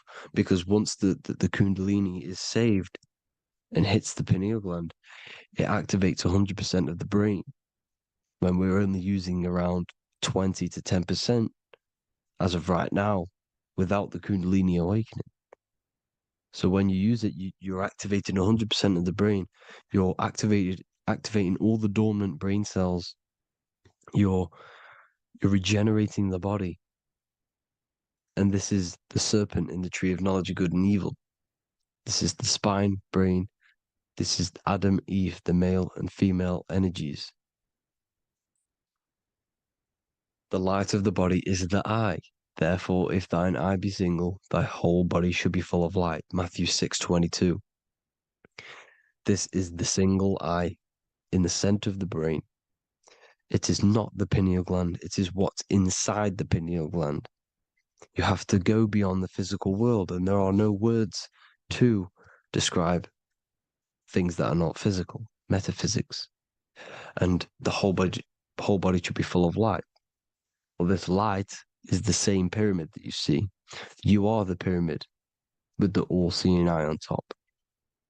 This is why the ancients built the pyramids with the stairs in the middle symbolizing the spine, because once you open all the chakras and balance them and raise the Kundalini, you activate all of the brain, which gives enlightenment. The word enlight in ment.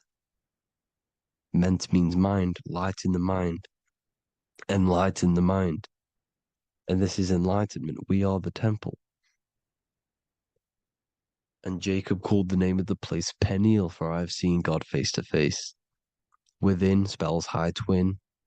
Within you is the God self, which you need to manifest into the external world. And he's seen God in Pineal, the consciousness. He's seen his true self, consciousness in the pineal gland. Genesis 28:10, Jacob's ladder. Jacob, he took a rock there and laid his head on it to sleep. Jacob had a dream. He dreamed there was a ladder that was on the ground and reached up into heaven. Head is heaven. The rock he fell asleep on is the sacrum bone. because he's symbolizing the oil that comes down the spine, hits the sacrum bone and rests there, falls asleep, and it looks up and it sees the ladder to heaven. Because when you raise this oil, you become God man. You become God in heaven. You can leave the body at will. Do you not know that your body is the temple, that your body is the temple of the Holy Spirit? Corinthians 16:19-20. Or do you not know that your body is the temple of the Holy Spirit within you? Your body is the temple of the Holy Spirit, the soul and the mind within the center of the brain, the temple of Solomon, temple of the soul and the mind. Romans 8:10. Christ is in you. It's not external. When you give where attention goes, energy flows. When you give your energy to external things, your attention, your worship to external things, you're giving energy, meaning it's draining you, and you're feeding something within the astral plane, a mental thought within the astral plane. So with you realizing that the Christ is in you, that you don't have to worship anything outside of you, this means that you're internalizing your energy. You're not giving your energy, because where attention goes, energy flows, which means you become more present. You become healthier because you're not giving off all of your special electromagnetic energy that's charging you. This is why the religions ran by the Vatican is all external. They're exoteric. Exoteric means external teachings. The esoteric is the internal, the hidden teachings. In Psalms 82, I have said, ye are gods, and all of you are children of the Most High, because we are the Most High, split up into individual bodies. That's what consciousness is. Consciousness is the Most High, and we have to raise ourselves to the Most High. Brahma, Vishnu, Shiva, the Father, the Son, and the Holy Spirit. Why is it always a trio? It's a trio because it symbolizes us, the soul, mind, and body. The mind is the bridge for the soul to be in the body. What is the soul? It's the life force. It's the watcher. It's the all-seeing eye. The soul sees into different realities, and it gives life to the body of every reality it goes in. This is why you always see light around the all-seeing eye, because it is the energy, the life force, the light, life, L-I. Life is light. And it's the eye because it sees into the different realities. It sees into the dream world. When you're going to sleep at night and you dream, it's not a dream. It's another reality. You're a multi-dimensional creature. We live in a multiverse. There's infinite amount of yous. And there is a version of you which is the highest self in a reality somewhere. And this eye has the ability to switch realities, which is exactly what astral travel is. Astral travel is the ability to switch reality beyond the 3D construct of this world. The Father, the Son, and the Holy Spirit, Brahma, Vishnu, Shiva. Brahma, the soul, inhabits different bodies. This is why they have different heads. Vishnu, the mind, symbolizing gnosis, meaning knowledge. This is the serpent. The serpent symbolized knowledge. Shiva, the body. Father, the Son, and the Holy Spirit. The bird, the soul, because the bird symbolizes the soul. This is why you have here the Egyptians showing you the soul leaving the body. Here you see here with the twin head, the same head, and it's a bird. This is the soul self. This is the ego self. The Egyptians knew this. They knew all of this. Of course they did. Now, the whole story of Jesus is all metaphorical for the process which goes on within your body. Your neck and head is the Holy Grail, which the sun and the moon creates. Sorry, the sun and the moon creates the fluid within the Holy Grail, the brain, the skull. And the moon creates the milk. Sorry, the moon makes the milk. The sun makes the honey, the land flowing with milk and honey in the Bible. The land flowing with milk and honey is the center of the brain in the Holy Grail. Here you see the Masonic artwork showing you the sun and the moon creating the fluid in the spine. Here's the serpent. Serpent symbolizing the two Kundalini channels, the Ida Pingala up the spine. Here's the furnace raising the Kundalini, raising the oil, heating it up, and rising it to the crown. You see? So here you see more Masonic art, seeing the sun and the moon creating the holy fluid in the brain, in the cup, filling the cup. This is why it's a cup, because it's the Holy Grail. This is the holy oil in the center of the brain that gets released down the spine, which is Jesus coming down from heaven. It comes down the spine, down the River Jordan in the Bible. This is when Jesus goes from Nazareth to Jerusalem. He comes down the River Jordan, and Joseph and Mary are in Nazareth waiting for Jesus' return. Joseph and Mary symbolize the pineal and pituitary gland, which produce the two oils created by the sun and the moon.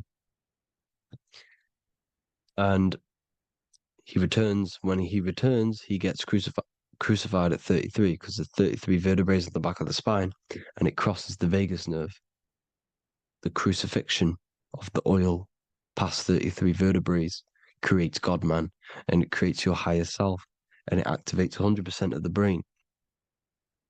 And you turn into spirit, you turn to your spirit self. This is why Jesus dies. He didn't physically die, it metaphorically dies and becomes his higher self. The ego self is left behind. It's the same with the whole story of Jesus. Jesus comes down from heaven, which is the oil. He dies in a cave for 3 days, which is the oil hitting the cave. Here's the cave. And resurrects after 3 days. If you resurrect the oil, comes up and gets crucified at 33 in Golgotha. Golgotha translates to a place in the skull. The three wise men from the east. Well, if you look at the Masonic artwork, they'll always show you a ladder up to the east. Okay? Here you see north, south, west. This would be east. Here you see east here. East here. The ladder up to the east. The east is the top, up. Three wise men from the east. The thalamus, pituitary, and pineal gland in the center of the brain. The most important glands in the body. Here you see the Egyptians with the spine, the sun, and the two hemispheres of the brain. What did I say at the beginning? The sun is the soul. The sun is its own source of energy. It's the life force, which gives life to anything it inhabits. The soul is the same thing. That's why sun and soul mean the same thing. So, what I'm saying is consciousness is God. And this is why when it refers to as God in the Bible, means your higher self, pretty much. And returning back to this higher self, because God is something that you need to manifest. Consciousness is God, and your body is a reflection of the creation by God. This is why everything in the body corresponds with the stars. The stars rule the body. We are an image of the stars. This body is an image of the whole of creation. Aries rules the head. This is the cerebrum, the ram in the brain. Here's the ram, Aries. And we have something called the cerebrum, Aries, the ram. This is the Lamb of God moving to the higher mind. Taurus, which is the lower brain and neck, the cerebellum, the bull Taurus, the lower mind, and the cerebrum and the cerebellum, the ram and the bull, is what makes you ramble on. Ramble meaning walking, The higher mind and the lower mind working together makes the body ramble. Ramble is what makes you walk along. Thank you to Santos Bonacci. Gemini, the two twins, rules the two arms, the hands, and the lungs. These are the two twins of the body. Sagittarius, the horse, which rules the hips. Hips means hippo. Hippo means horse. Hippopotamus means water horse. Hippo means horse, and this is why we call them hips, because horses have massive hips. Capricorn, the kneecaps. Pisces, the two fish, the 2 feet. Then they make us swim. We are an image of the stars, people. Well, the body is anyway. Consciousness is God, and the body is the image of the whole of creation. It's a reflection of the whole creation, as above, so below. 12 systems in the body, 12 cranial nerves for the 12 constellations, 12 cell salts. The body's made out of 12 cell salts. So, this is where it gets kind of deep. This is where we get deep. And he said Jesus was known as the fisher of man. And fisher of man, meaning man does not mean man as in the male. Man means mind. He's the fisher of minds. So the Bible is not patriarchal. It's not patriarchal. Man just means mind, pretty much. So the fisher of mind, man, because he was fishing minds out of this reality into the higher realities. He was teaching people how to leave the body when he walks on water. Walking on water is the physical, etheric, astral, and mental. These are the different planes of reality. The ether is the either, because the ether is the substance that's on either side, astral and physical. It's the fifth element, is ether. And the fifth element is the water. The same water at the beginning of the Bible when it says, let the firmament divide from the waters above from below. The water symbolizes the ether. It's the base of all physical matter. And the ether symbolized is known as the water. So when you're walking on water, you're walking on the ether, meaning you're leaving the physical body. So when Jesus walks on water and he's teaching Paul to walk on water, Paul becomes scared and falls back into the water. Well, when you astral travel and you become scared when you're projecting, you'll fall back into your body. So he's pretty much saying walking on water is leaving the body, and walking on the ether, because the ether is the veil between the astral, and that's what devil means. Devil has the word veil in it, because the devil is trapping you between one veil, which is this world. They're trapping you in this world, this thin layer of reality. Your dreams are different veils. The ether, the astral, the mental are different veils. Devil is the veil. The veil. You need to escape being stuck in one reality and live in between realities. And this is when you truly become a multi-dimensional being, because your soul is just the eye. That's what you are. You're just an eye, and you see into different worlds. And it also, when Jesus means the fisher of man, the fisher of minds, he is.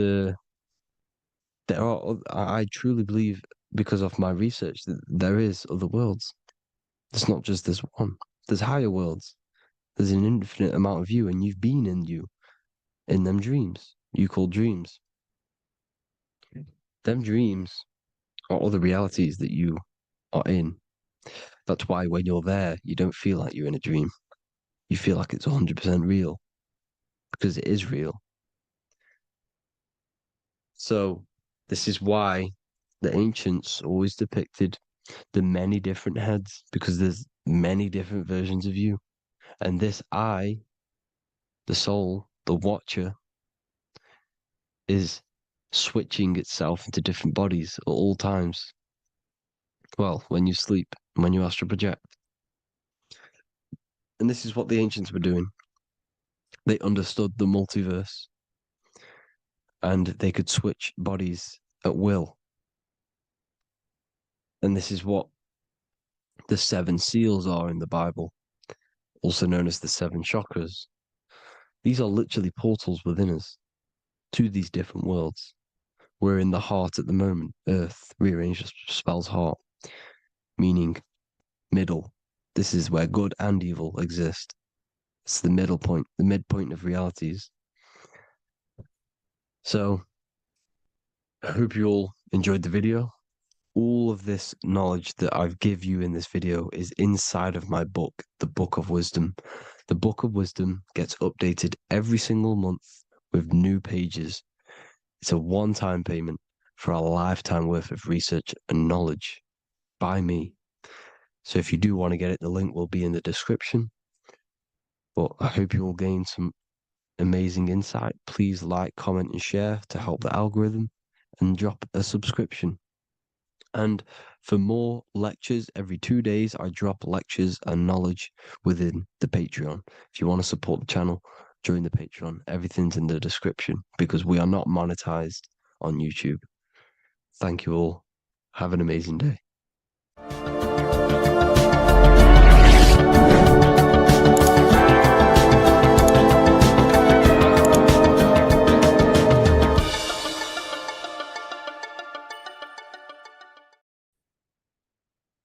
Hello and welcome to another video and another lecture from Ethereal University. Today we're going to be breaking down in detail the Freemasonic 33rd degree symbol. Now, of course, this is a complex symbol and it's composed of many symbols put together to create a greater meaning. So, as you should know from my previous videos, a bit of context behind Freemasonry, what it particularly is, and I will give you a brief overview before we go into this. It's definitely important to know what Freemasonry is before we break down this symbol, okay?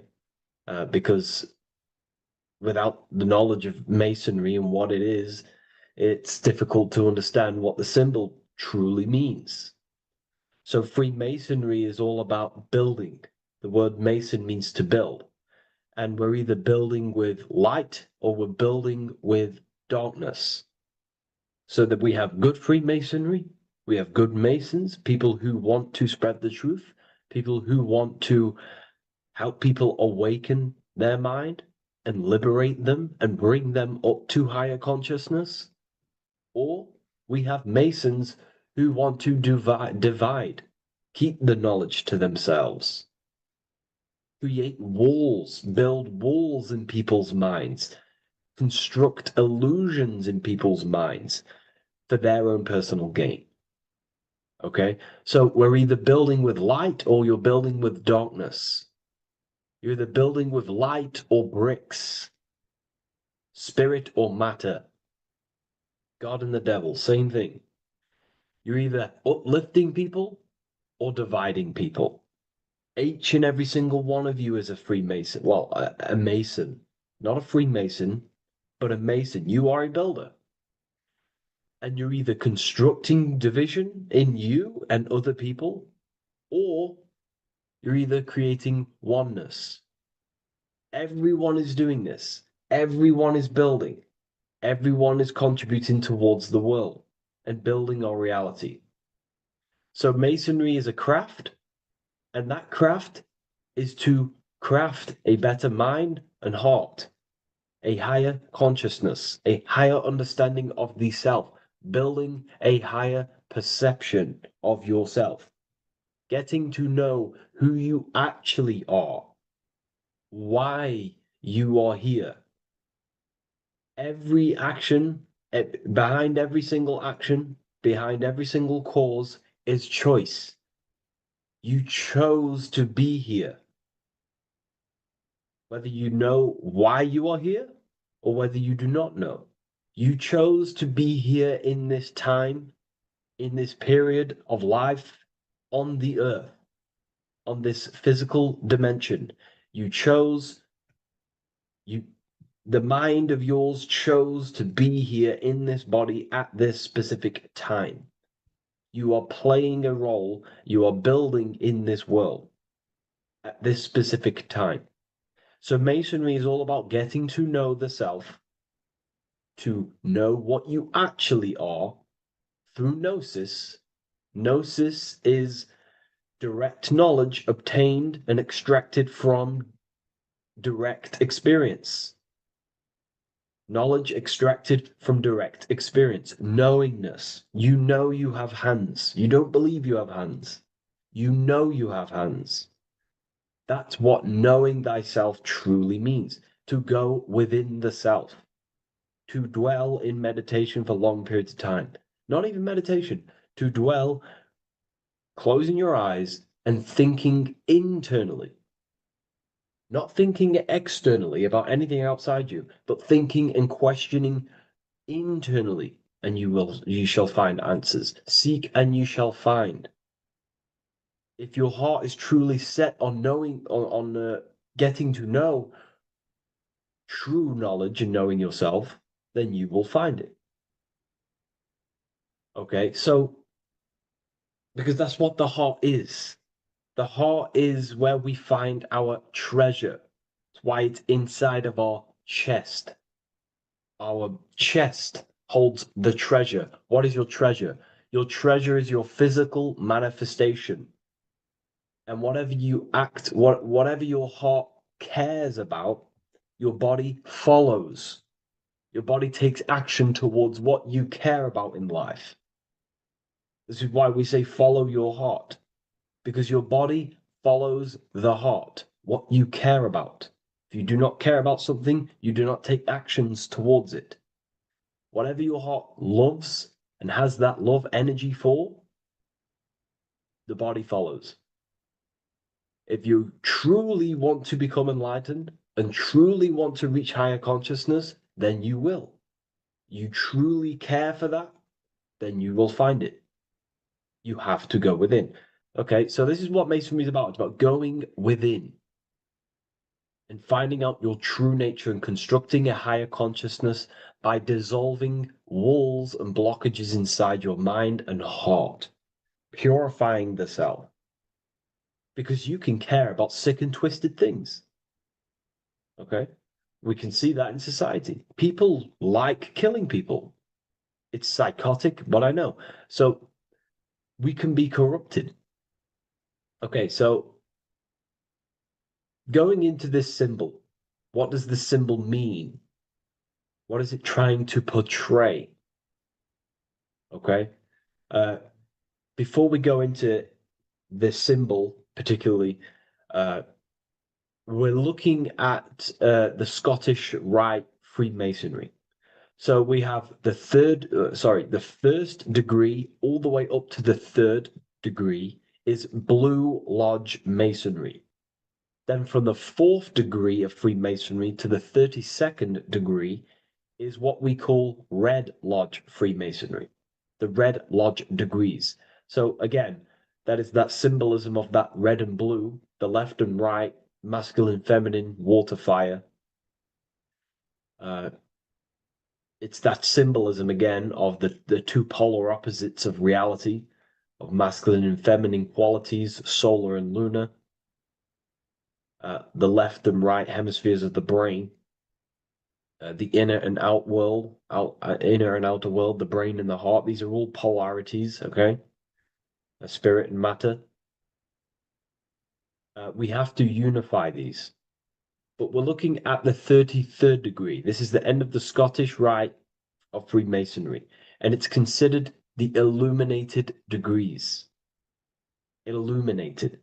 This is when one gets to know the true self, the true knowledge, when one has gone within, mastered the self, got rid of mental blockages, blockages in the heart, purified the self, and they know who they are.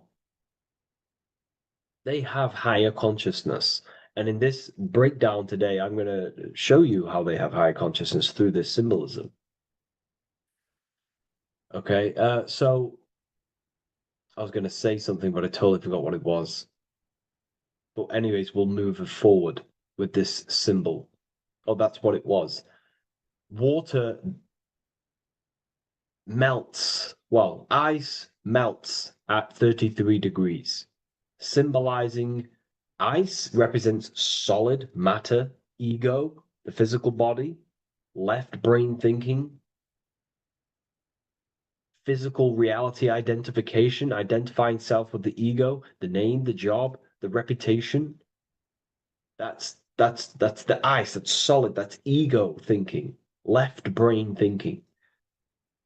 When we identify ourselves with the body, our ego, our name, our job, our reputation, our family, that is ego. That is pure earthly survival base level consciousness. This is the degree, this is the level of state of mind that we need to rise out from and figure out what we are, what you actually are inside you. When you turn off your thoughts, what are you then? If you do not think, you are not your name, your job, your reputation, your family, your beliefs. Because when the mind is turned off, there is still something left. That is you.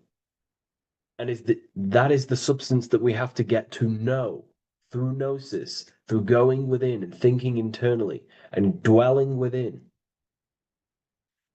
Okay. So Freemasonry is all about learning about the psyche, the true nature of consciousness, how it functions, the mechanics of consciousness, how we can integrate universal law with consciousness. We're going to be going into that. Natural law, how we can become one with God's law.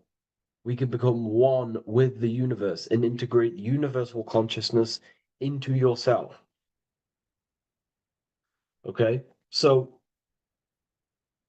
the first thing I'm going to say about this symbol, straight away, the first thing you probably notice about the symbol is the eagle.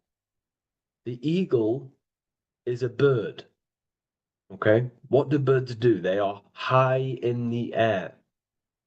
They are above the earth, which represents rising, rising consciousness, rising the mind out of the lower mind, earth-based survival, impulsive, reactive, egotistical mind. And we're pulling us up, we're rising from that. The earth represents that lower base survival consciousness, ego-driven thoughts. And we're rising up. The bird is free. It's free from the earth. Okay? It's free. It's elevated. It looks down upon the earth. So the eagle is a bird which represents higher view of self, a higher understanding of the self. It's elevated. We have a higher view of myself when I reach the 33rd degree. That is what it's showing you. That is what it's symbolizing. Okay? It's above the earth. It is free. It looks down. When you have higher consciousness, you become enlightened. It's impossible not to look down. You do look down on people, but not in a bad way. Not in a bad way. That sounds bad. I understand if that sounds bad, but that's not a bad way. I don't mean that in a bad way or a bad-hearted way. I mean that as when you have higher consciousness, you can see people who are living and dwelling in zombie mode, low level earth based consciousness. They think they're the body, they think they're their name, their job, their reputation, their family. So it represents looking down because I have higher awareness of myself. I know what I truly am. The water is flowing at the 33rd degree. The water melts at the 33rd degree, representing the flowing of consciousness, the flowing of the mind, flowing of light energy entering the body. Because when we reach higher consciousness, when you raise your consciousness, which is just an easier way of saying mastering thoughts, mastering yourself. We no longer give attention to negative thoughts because we understand what thoughts are and why would you let your own mind take away your own power. So again, Freemasonry is about gaining personal power, not in a bad way. Well, it can be used for bad. Gaining mental power, a strong mind. Most people have very, very, very weak minds in this world. Very weak minds. This world is a mental world. We have to gain strength in the mind. It's a mental universe. The stronger the mind, the better your reality. The less affected you are by external things. Nothing external should ever bother you. Okay?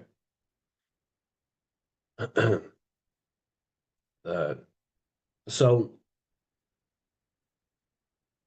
it's about gaining mental strength, mental clarity. So again, the bird is elevated, it looks down, it has a higher awareness, it sees things from above, it sees the world for what it truly is. That's the eagle. Okay? It's the higher view. This is the illuminated degrees. So we're looking at now the sword. The bird, the eagle, the double-headed eagle is standing on the sword. Very symbolic. The sword is not above the eagle. The sword is below the eagle. The sword moves through the air. On a basic breakdown of the sword, it represents power. Power. Because if I have a sword, I hold the power over you. That's what it symbolizes. In war, you have a weapon bigger than someone else and more destructive than someone else, you hold the power. So it's a power symbol. To go even deeper on this, on its true meaning, the sword, I've already broke this down plenty of times. It moves through the air. It cuts the air. It's the mind. Air represents the mind. Water is emotion. Fire is the spirit. Earth is the body. So we're looking at the mind, the power of the mind. And the eagle is standing on top of this, representing, I am conquering my own mind. I am conquering my mind. My mind does not conquer me. My mind is truly mine. I hold the power over it. I stand on top of my mind. The mind does not rule me. Thoughts do not enter my mind that take away my power. I think it, I feel it, I act towards it. It's unity. My mind is the monarch. It is the command center. It is mine. I'm above the mind. That's what it's showing here. I hold full control over this mind. I hold the power. Okay? And I have an elevated view of the mind. The eagle is elevated. It looks at the earth from above. It's the higher perception of the mind. The mind has a higher view of the self. It is conscious. Most people are not conscious. Okay? Most people walk around, they act unknowingly, they don't even know they exist. They don't realize they have consciousness. They think they grew from a monkey.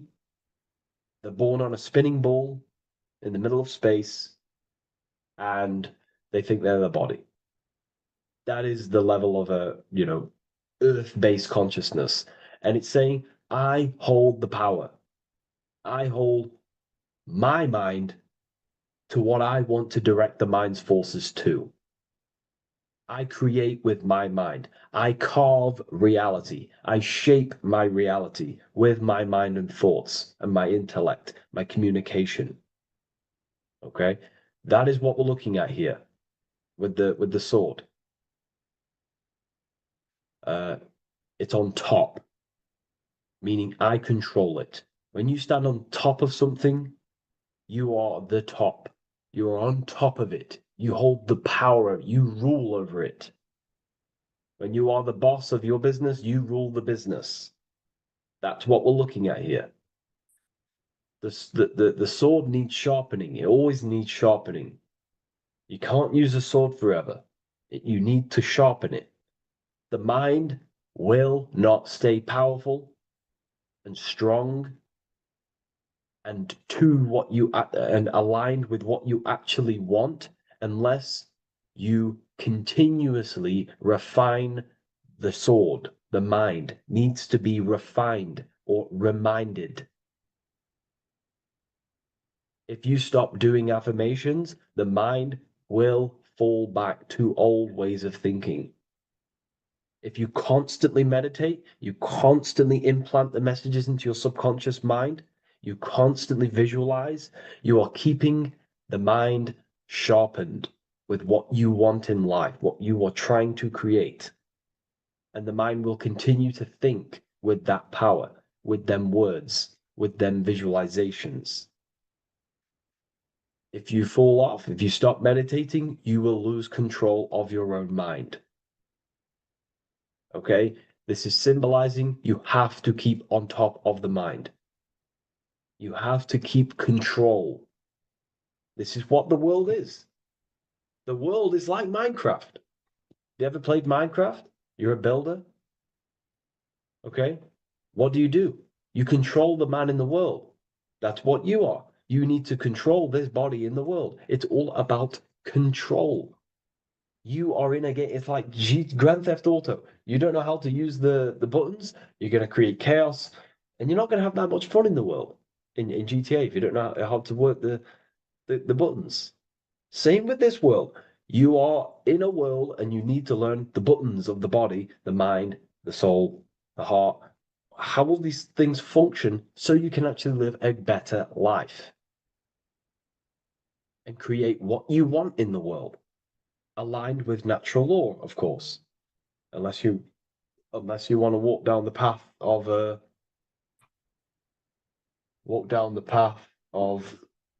Satanism.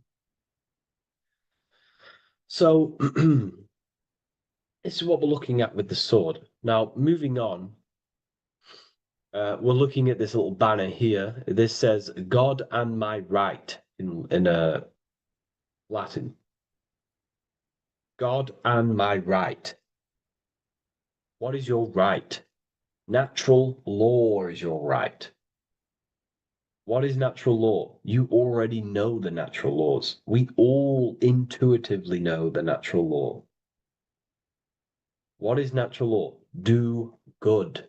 We all subconsciously, on a soul level, we know to do good.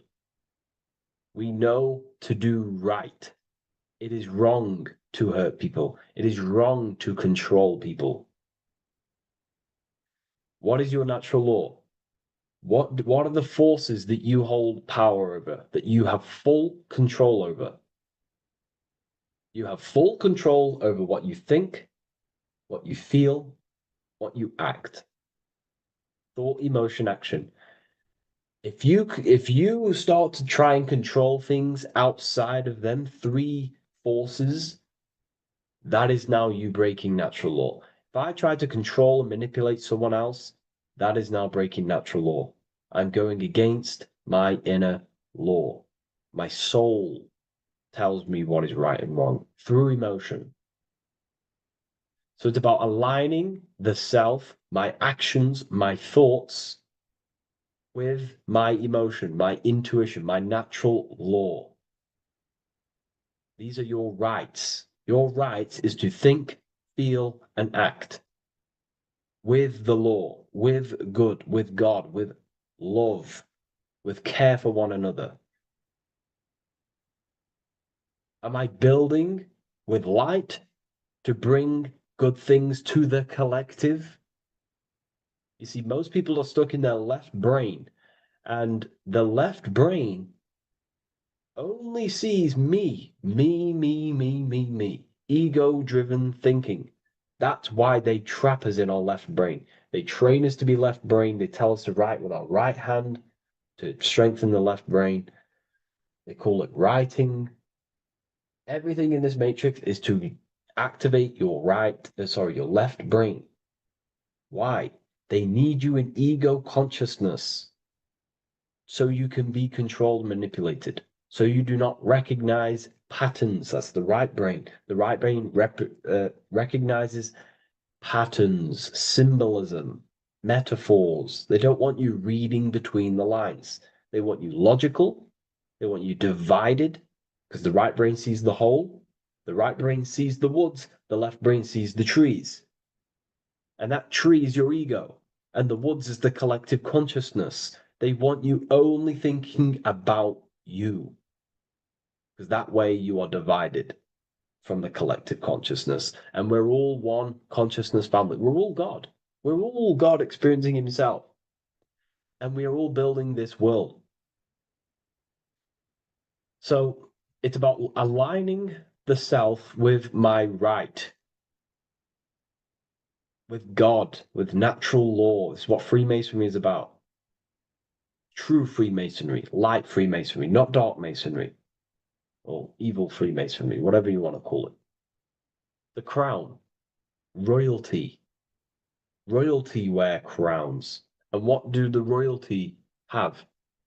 Again, this is another power symbol. They hold control. Yes, royalty hold control. And that's why this crown is at the top of the image, not at the bottom of the image.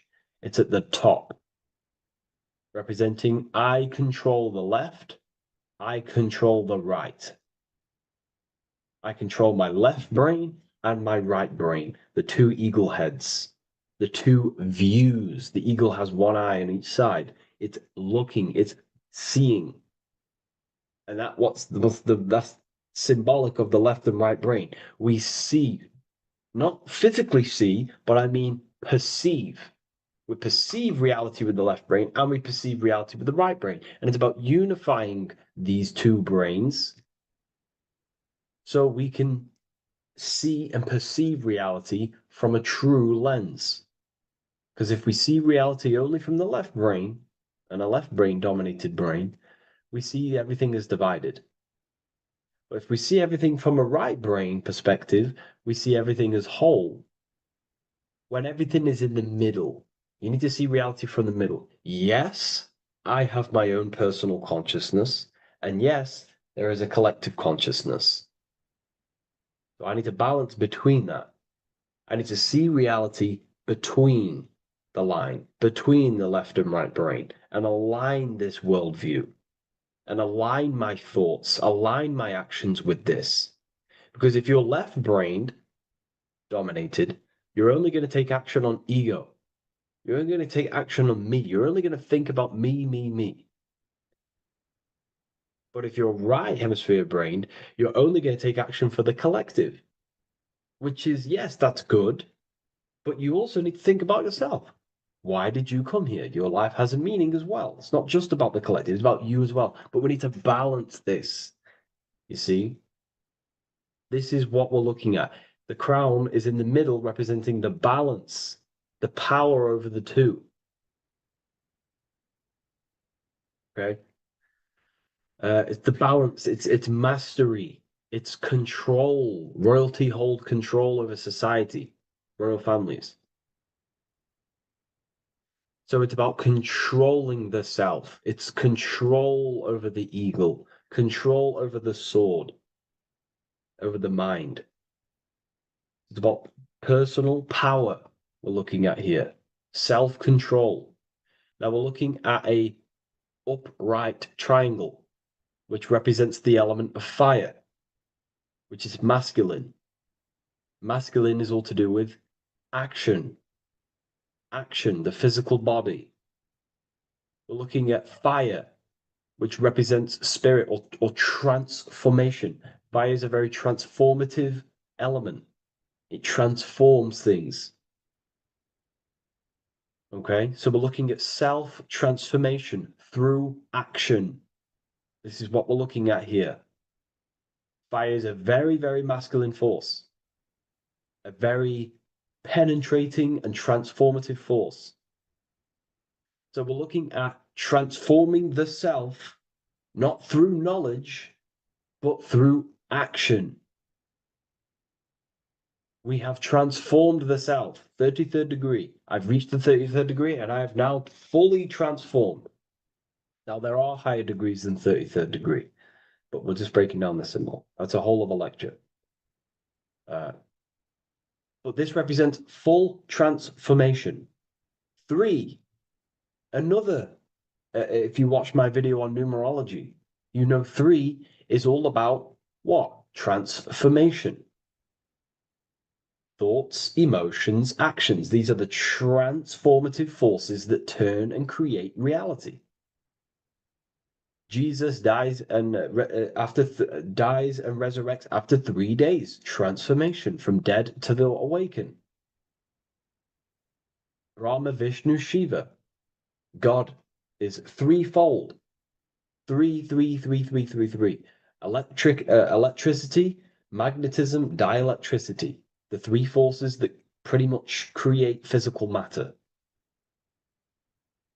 Transformation is 3. So we're looking at transformation through action. Action is a very transformative force. There's no point learning this knowledge if you're not going to act upon the knowledge. A lot of people join the university, they learn a lot, but they leave because they don't want to take the action. They don't want to do the hard part. They don't want to act towards higher consciousness. They want to dwell in their lower mind. That's fine. That's your path. That's their path.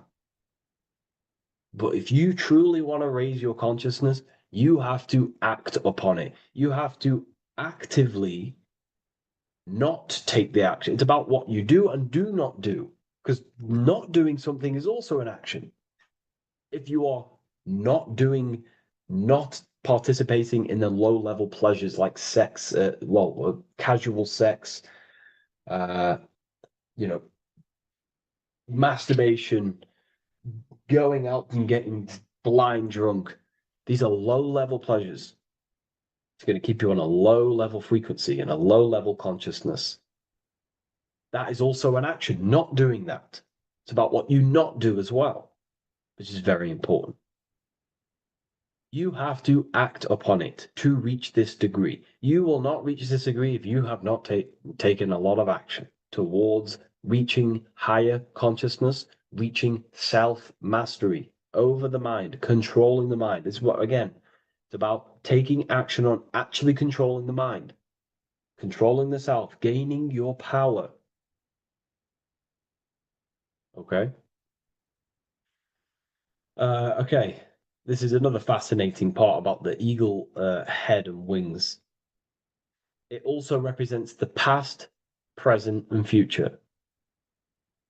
The crown is, again, symbolic of the crown chakra. This is all to do with knowledge. So we're looking at knowledge of the past, the eagle on the left looking behind, and the eagle on the right looking forward. So we're looking at the crown, knowledge of the past and the future. Looking at your past is very powerful. What has led you to this very point in your life? What actions have taken you to this point? And not only you, remember, there is a collective. Remember, you always have to keep that in mind. Every action you take, you have to always align it with the collective consciousness. It's not just you in the world. We have a collective. So how did you and how did the collective get to this point in life, in this present?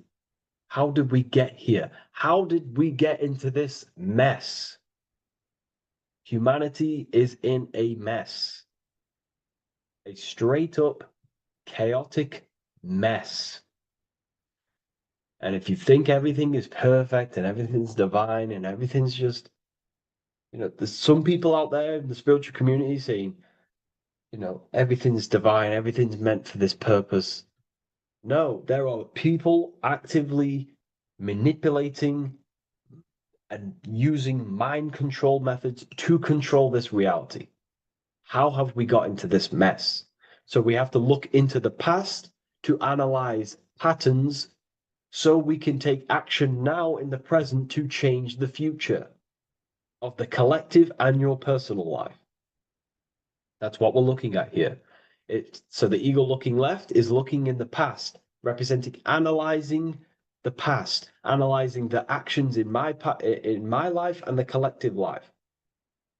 The actions that led to this mess now, to this state now. And what can I do now with my knowledge to change the future to a better future, aligned with, again, natural law, aligned with goodness, aligned with God, aligned with care and love for one another and the self. So it's all about knowledge of the past and knowledge of the future. And what I can do now to take action, the triangle pointing at the middle, which is the present, what can I do now to change the future? To create a better future, to transform the world. 33, transformation. To transform the future. Okay, this is what we're looking at here with the two double-headed eagles as well. Again, this is more art. This is a lot more complex symbolism here. But again, we have the Earth hemisphere here. And what? The eagle above.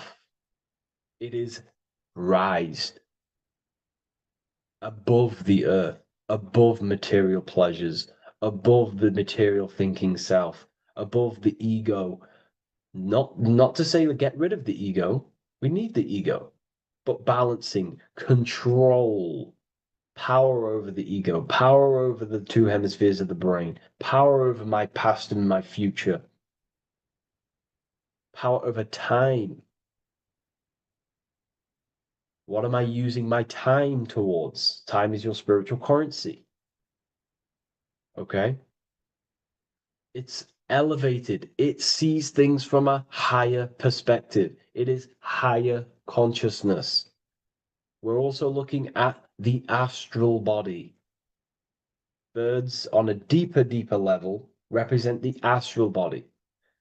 So symbols have layers of meaning. The deeper you get into the occult. So when you join the first degree, you get, a good interpretation, and the higher degree you go, the more deeper the symbol reveals, as the more deeper you know yourself.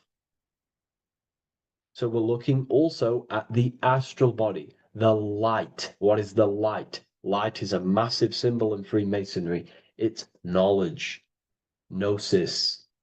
When you're very intelligent, you call someone, they're a bright child. They have enlightenment, light in the mind. Looking at light, a lot of knowledge, a lot of self-knowledge of the self, of the psyche, how I function, what I am, knowledge of the astral body, rising above the earth, astral projection, exploring your true nature, exploring consciousness. This is what we're looking at here. And in order to explore your astral body and explore the astral realm, you have to control the sword, the mind. And you can then explore. You are free like a bird to fly. This is all symbolic of rising consciousness. All symbolic. So I hope this video has gained a bit more clarity on this symbol and giving you some insights. And I will see you in the next one. Thank you for tuning in today.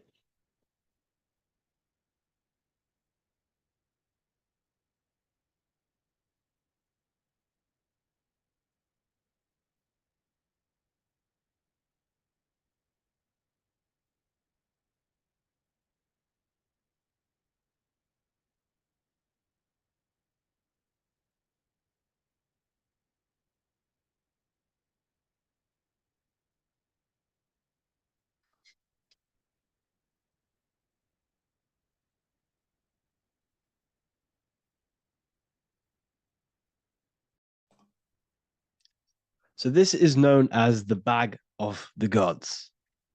This symbolism is widely known, but no one knows what it truly symbolizes. We see this in ancient Sumerian artwork. We see this in the Mayans' artwork. We always see this bag with the gods. What does this actually represent? Okay, so the bag itself represents carrying. Carrying what? It represents information, it represents knowledge. Your mind is the carrier of the information. So this is why in his left hand, he carries the bag, and the right hand has the pine cone. This represents carrying of information. Why is it a bag? A bag can be passed on to someone else. The information can be taught to someone else. This is the information of activation of the pineal gland or higher consciousness of humans. Because as humans, we all possess an animal nature, the nature that tells us to eat, to steal, to gain material wealth, to survive, to hate. This is our animal self. This is our animal behavior. But we also have a divine nature of consciousness, which we have access to, the higher planes of consciousness, the planes that manipulate this material world and create all things in this material world. The human mind has access to. The animal does not. The animal has no idea he exists. The animal has no inner dialogue, but humans have the inner dialogue. Humans can create infinitely. We can expand our minds infinitely into new realms of thought. So we have this higher divine nature and a lower nature. This bag of the gods is basically just representing the knowledge they possess of higher consciousness, of the higher aspect of life. Okay? Which is the activation of the pineal. The pine cone. The pine cone is in his right hand. The right represents wisdom. The left represents intellect, knowledge. Knowledge and wisdom are two separate things. Wisdom is applied knowledge. It's a feminine aspect. Knowledge is just gained information that you know, which is masculine. So in his right hand, he holds the pine cone. The pine cone can be opened and shut. The shut pine cone represents the asleep human being, the human being that exists in his lower nature, that just basically survives, lives on eating, consumption, material lust, living in chaos with his emotions, living in a place of hell. This is the animal nature. Then we have the awakened human, the one who has consciousness of himself, the one who looks within himself, the one who knows there is more to him when he looks in the mirror. He is far more than just the physical body. He is a divine spiritual being, a divine being who has limitless potential of creation into the material plane. So this represents the awakened. This represents the asleep. This is why he carries the pine cone in his right hand. It represents applied knowledge. This is the information. This is the intellect he possesses. And this is the applied knowledge of the awakening, of activation of the pineal gland. Because remember, the pineal gland is not your consciousness. The pine, pin, pineals, the same root word. Pine cones were always symbolizing the state of consciousness one was living in, whether he was asleep or awake. We see this at the Vatican. We see the pine cone over the two pillars. This is the two pillars of Freemasonry, and the dome. This is the Royal Arch of Freemasonry. This represents your head. This is the two pillars, the two hemispheres, and the pine cone in the middle, which is the pineal gland. What is the pineal gland? The pineal gland is not your consciousness. It is not the third eye, and it is not the mind. It's not the mind's eye. The pineal gland is a radio receiver. This is your body. Your body is an antenna. Most people think they are this body. This body is nothing but a receiver and a downloader of consciousness. Your brain does not produce consciousness. You are not this brain in your head. This brain is a downloader of consciousness. Consciousness comes from a way higher divine plane, which is what this image is showing here with the clouds. The mind is light. Consciousness is light. And this light is coming down into the material plane, and your body is basically a crystal antenna which is receiving and downloading this consciousness. So you can experience a three-dimensional reality. So God can experience himself in a divided, separate state. This is what this represents. Now, the pineal gland can be activated, okay, and stimulated, because the pineal gland has physioluminescent, crystallized, jagged-shaped cells on it. And obviously, these are crystals. Crystals are on your pineal gland. And what do crystals do? Radios use crystals. Your phone uses crystals. They tell you that crystals are woo-woo and pseudoscience because they don't want you to know the power of crystals. Your body is basically a giant crystal. Your pineal gland is a radio receiver for your consciousness. So if they can ruin your pineal gland and damage it, this will damage your connection to the divine, to your true self, to consciousness, to God, whatever you want to call it, the source. There is all one source consciousness, and we're all collectively connected to it. And this is our connection. This is our antenna. So what a radio does, a radio has an antenna, and the frequencies are all around us because all the radios are playing in your ear right now. But what the antenna of a radio does is tune into a specific frequency to pick up that frequency and play that frequency. It's the same with your consciousness. You're all a fraction of God's consciousness. So that is essentially what we are looking at here. We're seeing knowledge, intellect in the left hand, and applied knowledge, activation of waking up to higher consciousness, to the higher human form. Because we can reach beyond our physical form. We can turn our animal self into a divine being, into one of these so-called gods. These gods are nothing but human beings. The Anunnaki were not gods. They didn't come from the sky. These are normal, regular human beings who activated their higher consciousness. This is what we have here. This represents spirit. Birds represent spirit. So do we have any questions? I'll take some questions now. That was just a short lecture on what that symbol truly means. Okay, so if we have any questions, feel free to go ahead and ask some questions. Anything that you don't understand, anything that you want to know. Okay.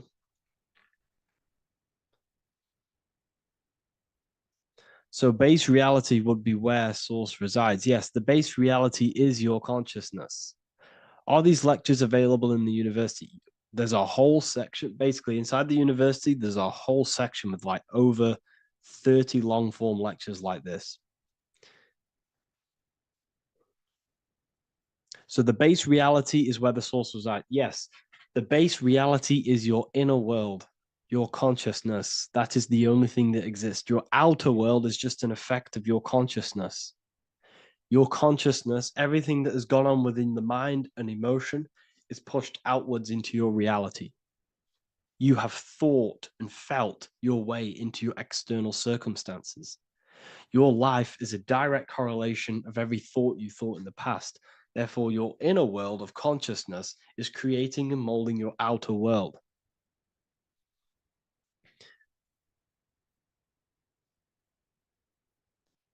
The best way to keep connection consistent, the best way to keep your connection to the divine or the higher planes of consciousness is through meditation and through imagination.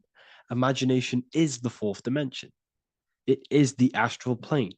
That screen that you have in your mind is not a physical screen. That is the divine plane of the astral. And this is essentially where all objects of this material world comes from. The phone that you are holding, the laptop you're watching this on, whatever you're doing, every single object you see in your room that you are in right now began inside of the plane of imagination. This is not a physical plane. This is a metaphysical plane that you have access to. And you have the ability to bring down this plane into physical form. That's what we call manifestation. That's what the ancients called magic. This is what we now call in science metaphysics. It's all the same thing.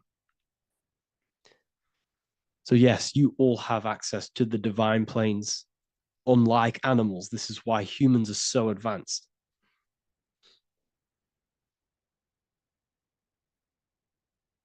Okay. Is the pineal able to constantly activated, or is it just a temporary experience?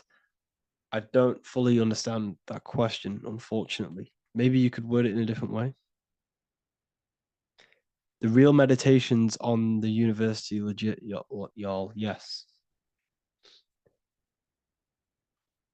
In order to connect to consciousness, you need to sit in meditation and turn off your feelings, and the feeling of unity will come. Do I understand correctly?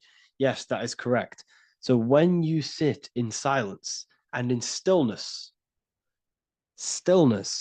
I highlight the word stillness because stillness, when you are still, no information from your nervous system is being decoded by the brain. So when your body is still and does not move, your nervous system starts to relax and comes to a balanced state. Your brain starts to relax, it comes to a balanced state. The left and the right brain stop working, the nervous system stops working.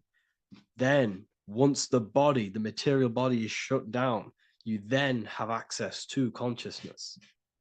You can't access consciousness if the body's in such a busy state. If electricity is being fired every 2 seconds, your whole body's electrical. When you move your foot, that's electricity being fired from the brain to the foot instantly through the nervous system. Your brain, your whole body is a technological machine. So you must shut down the technological machine to access the divine that exists beyond the technological machine. Do you understand that? Did we create ourselves from the higher plane? When you say yes, you created yourself, you manifested yourself in this material form for a reason in this specific time and place. Wisdom books, are these available inside the university? Yes, they are. So anyone who joins the university, they all gain 50% off the store. So you can get anything you want inside the store for 50% off. Plus, you get the Book of Wisdom Volume 1 PDF for free. You get the Human Health Guide. Plus, you get all of the library books. There's a load of different books on occultism, symbolism, esotericism. Do you need to place your attention somewhere specific during meditation? You can do. Okay, you can do. So if you struggle, when you first start to meditate and you struggle to turn off the thoughts, think of the back of the brain, the back of your head. Don't think of it, place your attention on it. Okay, so when you place your attention on the back of the brain, this now shuts off thought because the back of the brain doesn't have any activation to do with thought. The front brain does, the neocortex. That's all to do with activation of thinking. So place your attention on either the back of the brain or your breath. What's more important, creating yourself or finding yourself? It's balance of both. So in order for you to create fully, you must have awareness of self and awareness of thought and control over the mental dialogue, the inner voice inside of you. Okay? When you control that inner voice, that is when you gain power. That inner voice is what brings commands into physical reality. Before you kick a football, there is a change in consciousness. There's a decision made in consciousness before the body takes the action. Therefore, every physical manifestation is a change of inner consciousness before it's a physical reality. You can have the reality you want through consciousness before physically having it. That's the secret to creating. But you must believe it like you know the sun is going to rise in the morning. That's how much you should know that you have that reality in consciousness through feeling and thought and imagination. And that's how you can truly create in your reality. Shrooms help with consciousness or ego. I can't really talk about that because I'm maybe uploading this to YouTube, unfortunately. But we need to clean our pineal gland first from calcification. Yes, definitely. You should go on a detox the body. Because you can't really connect with consciousness if your body is in such a dirty state.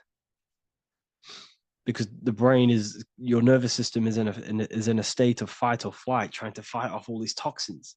So when you meditate, you're probably going to be having thoughts all the time because your brain's firing, your nervous system's being attacked through toxins. So you must detox to have a true connection with the divine. Your diet plays a big role in your spirituality and mentality. What is the most optimal food for pure consciousness? Fruits and vegetables. They possess consciousness. So when you place them inside of you, they're syncing with your consciousness.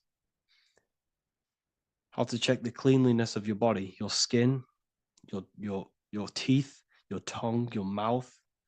If your skin has spots, different colors on it, you're not clean, because your skin is a reflection of your inner organs. Coffee's not the best for you. Coffee gives you fake energy. Okay. So what coffee does, that buzz you get off coffee, is actually the toxic effect of the chemicals reacting with your body. If I'm inside the university and wanted to buy your book, you said it would be 50% off because we are your student. Is that automatic or we need to have a code? You will have a code. Yes, I'm going to releasing a code for all the students after this. Caffeine equals neurotoxin. Yes, it fries your brain. It fries your nervous system. It fries your dopamine receptors. Will the Q&A last week about money symbolism be posted? Oh, I didn't post that. That's my bad. I totally forgot. I will post that after this. Thank you for reminding me. How to detox the body. The best way to detox the body is going through a week cleanse of fruit. So only consume fruit, sea moss, and cayenne pepper, and lots of freshly pressed juice. Do that for a week or 2 weeks, depending on how you feel, and then start to fast. You will lose weight, but you're not losing weight. You're losing impurities. It's good to do this every couple months, to just go on a raw fruit diet, cleanse the body, push everything out, and then start to fast while consuming sea moss and having lots of freshly squeezed juices. What is an alternative for coffee? Something with high energy levels. Okay. We're not taught the most simplest thing about the human body. It is an electromagnetic machine. It's electrical. It runs off electricity. The only energy you need is electricity, and that is found in fruits, vegetables. If you want energy, drink pure, fresh, pressed juice. That will give you more energy, more electricity than coffee. Can we cleanse ourselves through oil pulling? Do you recommend it? I do oil pulling every day with coconut oil in my mouth. Celery juice is a good one, very good one. Yes, celery juice.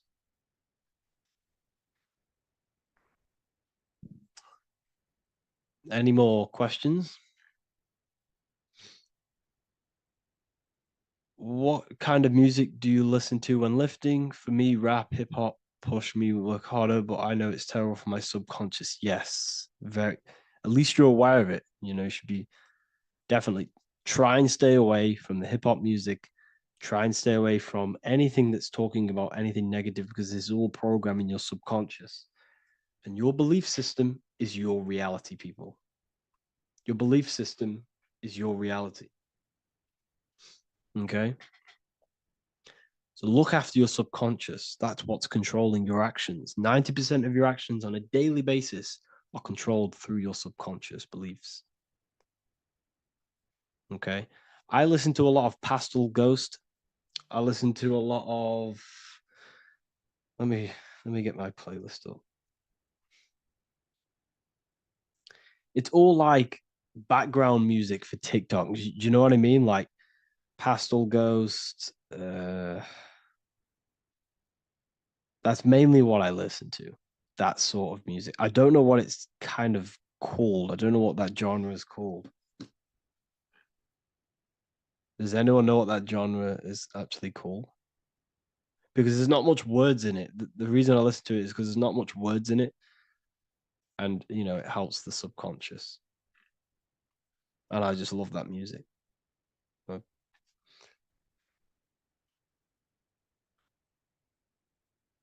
Like lo-fi, yeah, a bit of lo-fi.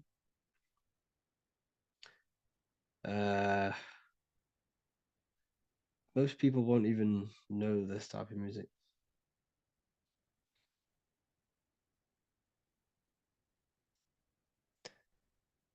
Can you tell us how you use cayenne pepper? So I mix it with freshly squeezed orange juice every morning. So the first thing I have, empty stomach, I have a teaspoon of cayenne pepper, mix it in and just down it every morning. And sometimes at night. The feeling you get in your stomach after putting cayenne pepper on an empty stomach is absolutely amazing. It tingles in your stomach. It kills parasites. It kills all horrible organisms.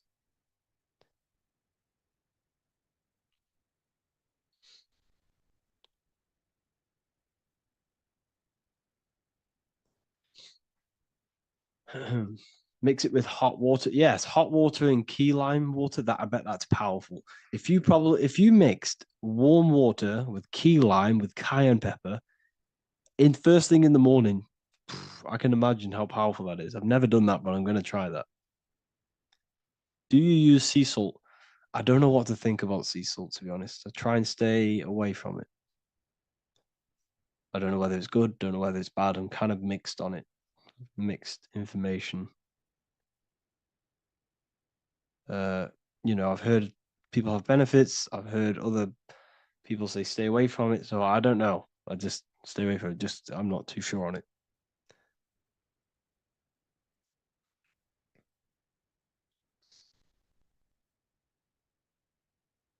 I drink fresh pressed celery juice every morning. Yeah, definitely. Is there any chance we could like move to like esoteric occult questions? The only reason I say that is because I might be posting this to YouTube, so it's like I don't want them thinking I'm giving health advice because I'm not. This is what I do. I'm not giving anyone medical advice. This is what I would do to myself. Because I can probably get in trouble for that. So the subconscious is the all-knowing. It is the all-seeing eye. The subconscious knows everything. Your conscious mind does not. Your subconscious knows every single cell in your body.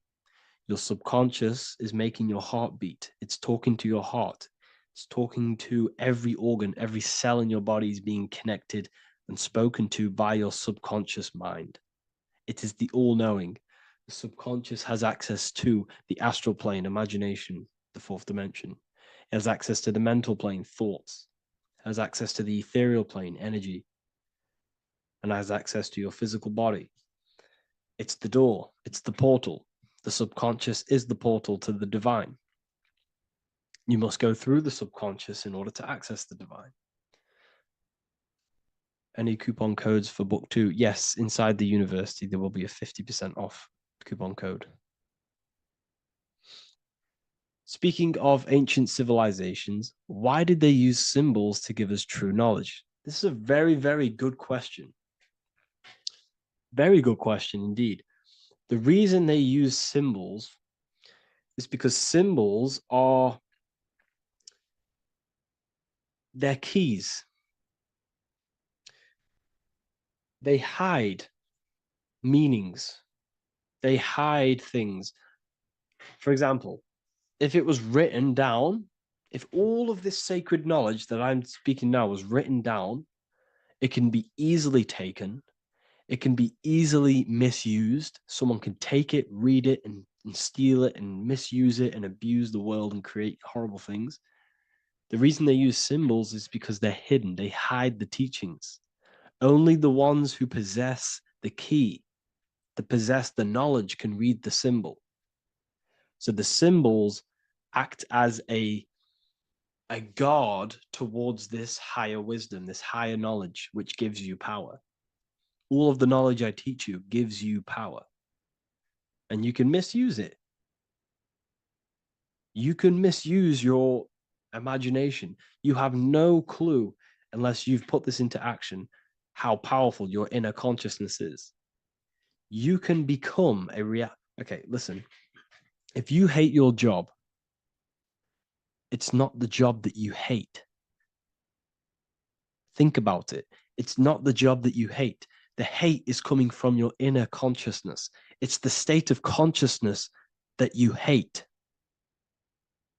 So what does that tell you? You can change that inner consciousness to another reality, the feeling of another reality. You can become that consciousness within before you actually externally have it.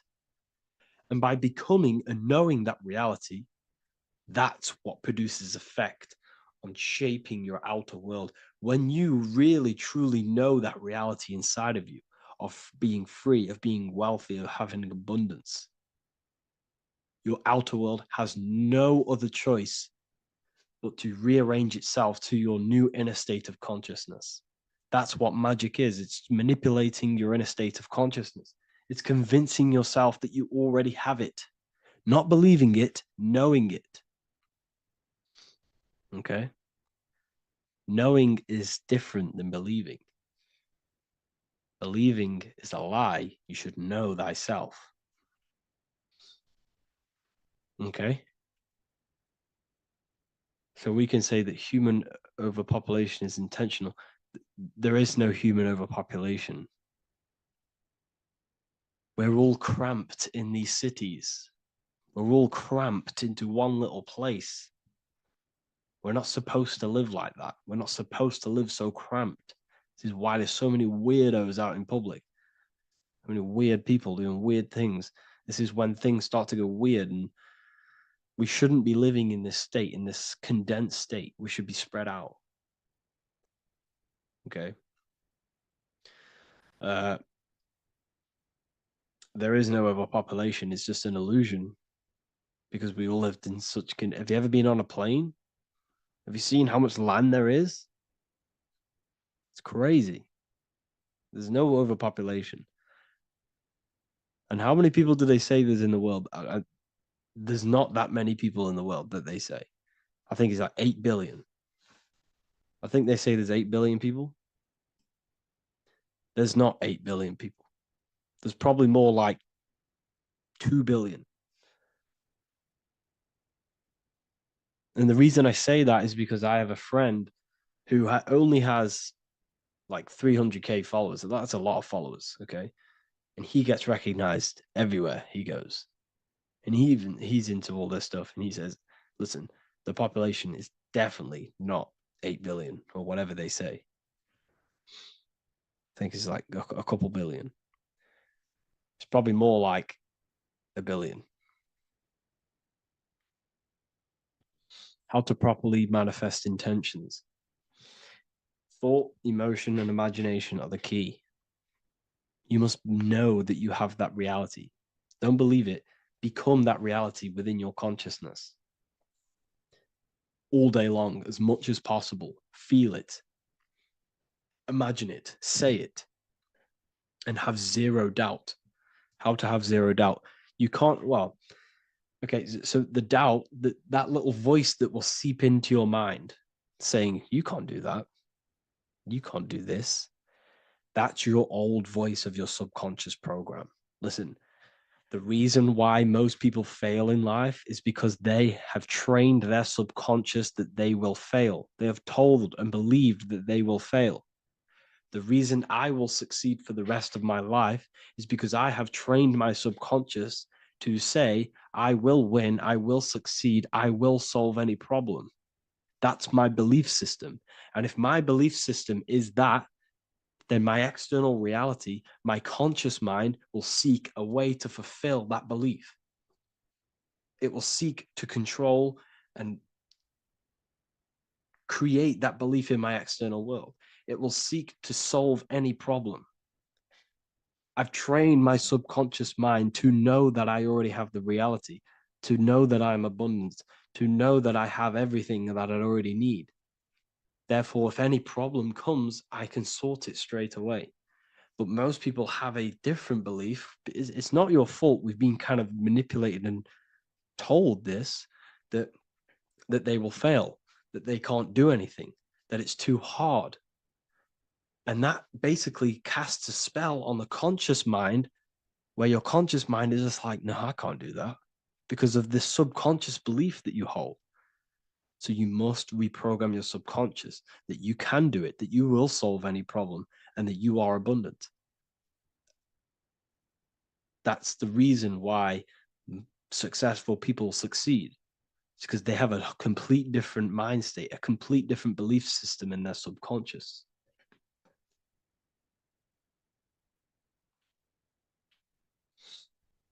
Do you offer mentoring?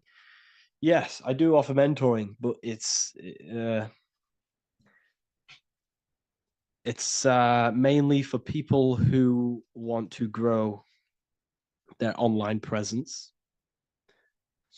and for the amount of value and transformation that I can place into your life, and the time that, well, the price of my time, it will be a higher price tag, but your life will completely change if you join my mentoring, because I will transmute your life. I will transmute your mind, and I will transmute your whole reality, because I could tell you exactly what you need to do. How to have super genius power pulling information from the source. Okay, so you can do this. I talked about this in Book of Wisdom, Volume 2, if you've read it. This is a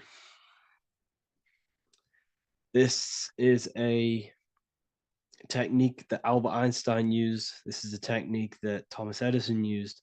This is a technique that all of the ancient geniuses have used. So you get on a chair, you place metal below you or plates, and you hold a metal ball in your hand, and you fall asleep. And every time you fall asleep on the chair, you're going to drop the ball, because your body will become unconscious, and you will basically drop the ball, and it will wake you up because it's going to hit and make a loud bang on the plate. And every time you go to sleep, basically what this is actually doing is shifting your consciousness from conscious into the subconscious. So from physical into the astral. Your consciousness is shifting between these two planes. And as you do this, you can bring down great ideas from these higher planes. So when you fall asleep, have an intention. And when you fall asleep, you'll drop the ball. And when you wake back up, you'll have an idea, and you just got to write it down.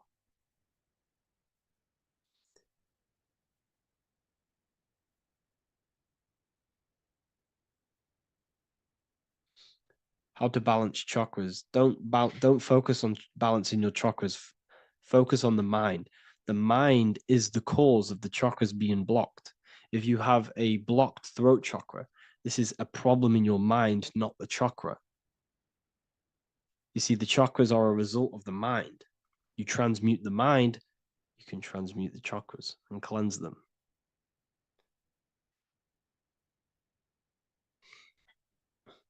So was Jesus a real man that walked? Okay, so I'm going to tell you something. Like, some of the things that I say in my reels, they are to catch attention. So if I say the first thing on the reel, Jesus never existed, straight away, you see that, it's going to trigger you. It's going to trigger Christians. It's going to trigger people. So yes, I do say things to catch attention. The reason I do that is because I have to in order to catch attention. Maybe there was a Jesus who walked. So in the past, I have said Jesus never existed. Yes, this is to catch attention, to boost the reels, views, and comments and stuff like that. Maybe there was a man who was called Jesus and walked the earth. But listen, he was not the Son of God. You are all the Son of God. Jesus represents an archetype. He represents morals. He represents a way of living that you should embody in your life, not to worship. We shouldn't be worshiping this man. We should be embodying his qualities into our lives so we can become Christ consciousness, so we can live in harmony with our mind, emotions, body, and spirit. Okay? He was not the Son of God. You are all the Son of God. We are all God experiencing himself in a three-dimensional divided form. God is oneness, and he created a divided world so he can experience himself. Why do you quote from the Freemasons oft times? I don't recall me looking at Freemason quotes and quote them. I just simply, when I post a quote, I literally just, whatever comes to my head, I just whack it into Telegram or Twitter. Are dreams tied to your subconscious, and how do you understand them? Okay. Dreams and astral projection are two different things. Astral projection is your soul leaving this plane into the collective consciousness, into the collective mind, the collective astral plane. But dreams are basically the astral plane, but it's your personal astral plane in your personal subconscious. So when you dream, you're entering your own consciousness, you're entering your own subconscious. Every character, every event that happens to you, everything that is said to you, everything that happens to you in your dream is yourself pushed outwards, and you're basically experiencing your own mind. If something scary comes up in your dream, this is your belief, this is something in the back of your mind materializing and coming to you and showing itself to you. So in order to understand your dreams, it's basically suppressed emotions, suppressed thoughts, all lingering in your subconscious materialized. Okay. A few months ago, I'd have concurrent dreams of getting in a car crash that lasted for months. Then one day out of nowhere, I got into a really bad accident, and that low-key bugged me out. I didn't know if my mind was trying to warn me or what. You can explain that. Okay. If you are having dreams about having a car crash, this is a belief. Okay, so let me tell you something. Let's say you're a drug dealer, okay? And you live in fear every single day of the police coming to you. This dealer every day is worried, he's scared, and he lives in fear of the police getting him. He was believing it. This fear, this emotion he was feeling on a regular basis, repetition, and the emotion is basically impressing your subconscious. It's impressed his subconscious that deeply that he now believes it. It's now become a belief. So one day the dealer gets caught and he goes to prison. Let me tell you something. He placed himself there because he created a program, a belief in his subconscious of the police. And his external reality is now in a prison cell. But that prison cell is just an external manifestation of the prison cell of fear he installed in his subconscious mind. The four walls he's now trapped in is just basically an externalization of his own belief system that he created through consciousness, through the subconscious. If you embedded your belief that you will be in a car crash, you will be in a car crash. He placed himself there. He materialized that reality through the thought, through the emotion, through the belief. He put himself there. You see? So if you were having dreams, this was maybe, it could have been anything. You could have watched a program when you were a child about a car crash, and that maybe scared you. Or you saw a car crash when you were very young, and that scared you, and that impressed your subconscious. Then you had a dream about it. Then you started to believe it. And then one day, bang, it happens. That's the power of the subconscious mind. It holds control over you. It holds control over every aspect of your reality, of your being. So, I hope you all enjoyed this live. I'll see you all inside Ethereal University. I'll be posting another lecture this week. And yeah, let me hold on.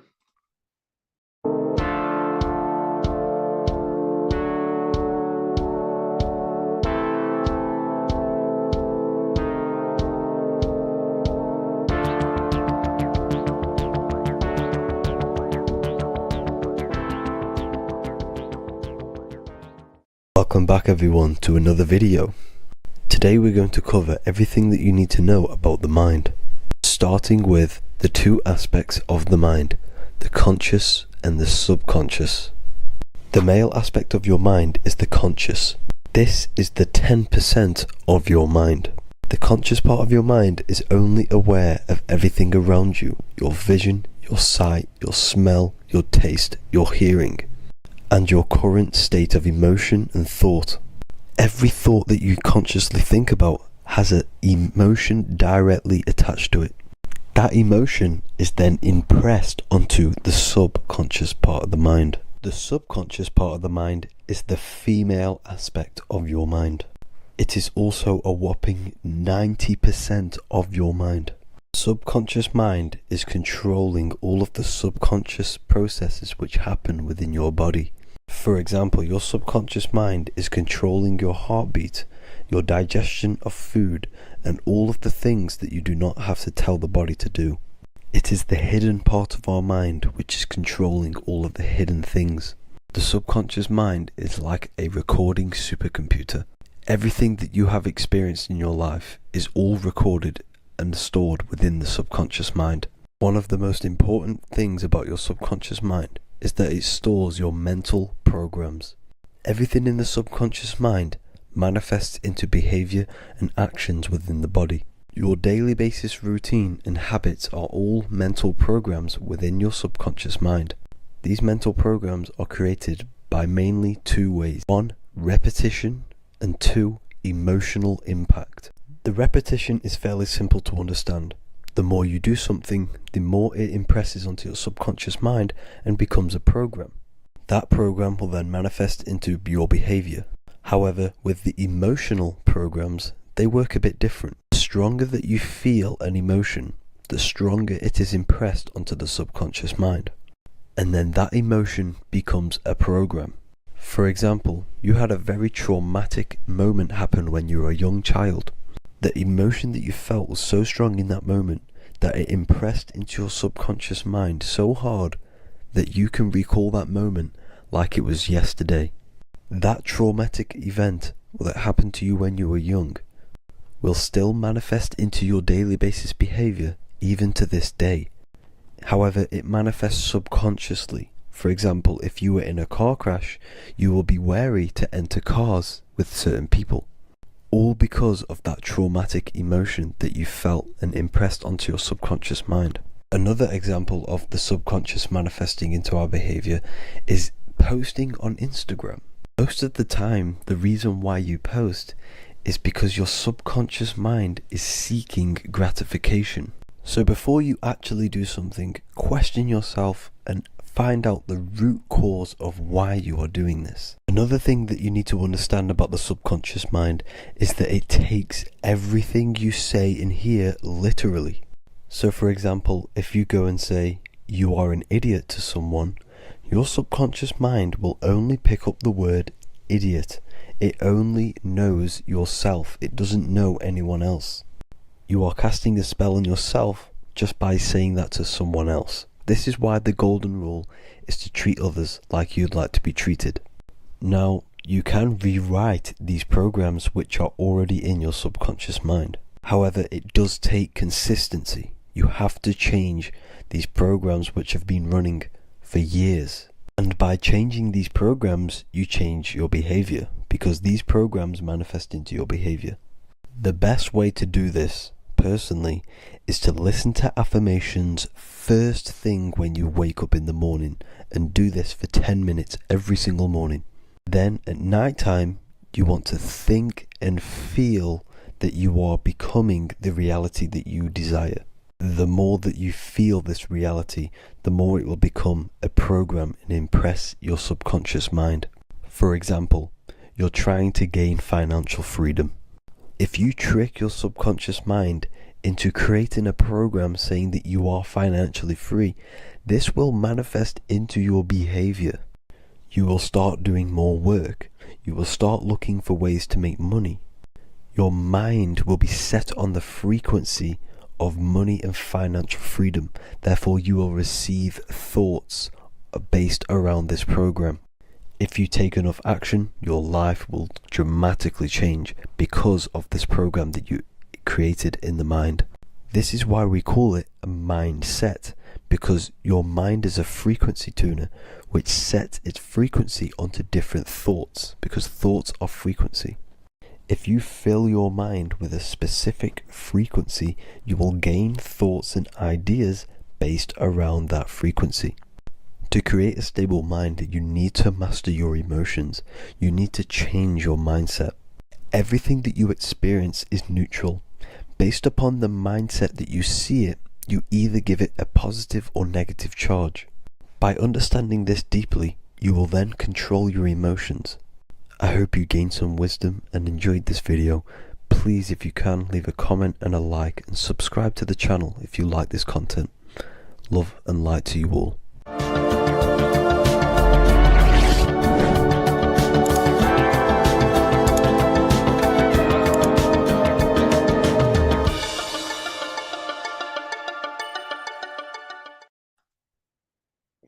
In this video, you're going to learn exactly what Christ consciousness truly is and how to cultivate this into your life so you can live a better life, create the things that benefit yourself and humanity, and ultimately to bring heaven on earth. This is the true way. If you're familiar with my work, you know that, I'm pretty much obsessed with symbolism. Symbolism is such a massive topic, and it unlocks profound ancient wisdom that is hidden behind these layers of symbolism of the ancient paintings, symbols, and texts. So I was going through some Christian artwork and I came across this painting. It's a well-known painting called The Sacred Heart of Jesus. And it just blew my mind what this is revealing about human consciousness and Christ consciousness, which is what Jesus represents. If you're not familiar with Christ consciousness, you should definitely do a bit of research on that. But I'm going to explain it today in detail. So when we look at this painting, we are looking at symbolism. We're looking at consciousness, a state of being, a state of living, a way of thinking, a way of feeling, and a way of acting in the world.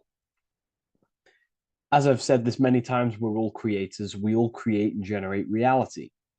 And you don't just have your personal reality, you have a collective reality.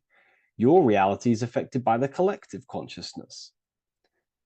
depending on the collective consciousness's understanding of reality, will also affect your life. We have a collective life and a collective experience. So Jesus in this depiction here is in a way showing us instructions to reach Christ consciousness, whether you see it yet or not. But I'm going to decode this for you. And your mind might be blown after watching this. Okay, so so what is the meaning of Christ consciousness? What's the whole purpose of this? Very simple. Like I mentioned before, we have a collective experience on this world. And Christ consciousness is the natural consciousness that we all need to be functioning on to generate peace, love, and unity on the earth in this experience we call life. That's what Christ consciousness truly is. It's a state of being that we need to cultivate within our own self, within myself, others, and everyone in this life and experience, so that we can all live in peace and heaven on earth, what they like to call it, so that we can generate the best experience possible together on this thing we call earth, on this material world, this material dimension. The material dimension is simply just a physical dimension of thought. It's a physical outcome of thought, but that's a whole of a lecture. So please leave a like, leave a comment if you have any topics to talk about that you wish for me to cover, and definitely leave a subscribe if you like my content and channel.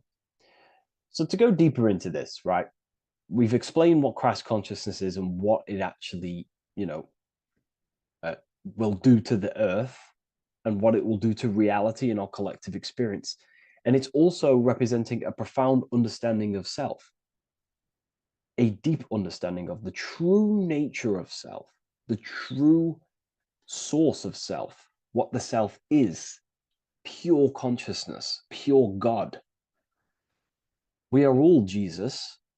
Jesus is you, a physical manifestation of the divine made manifested physically.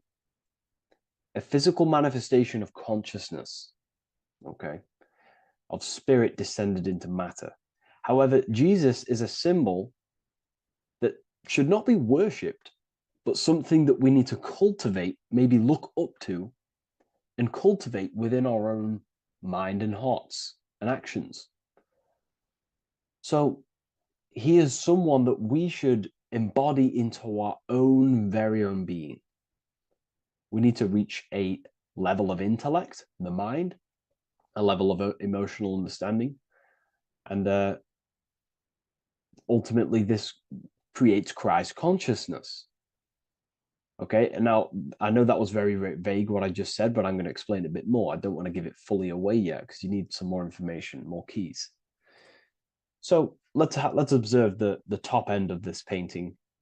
Jesus with this circular light emanating around his head is symbolic of the mind, of the our thinking aspects of consciousness, the way we generate thoughts, ideas.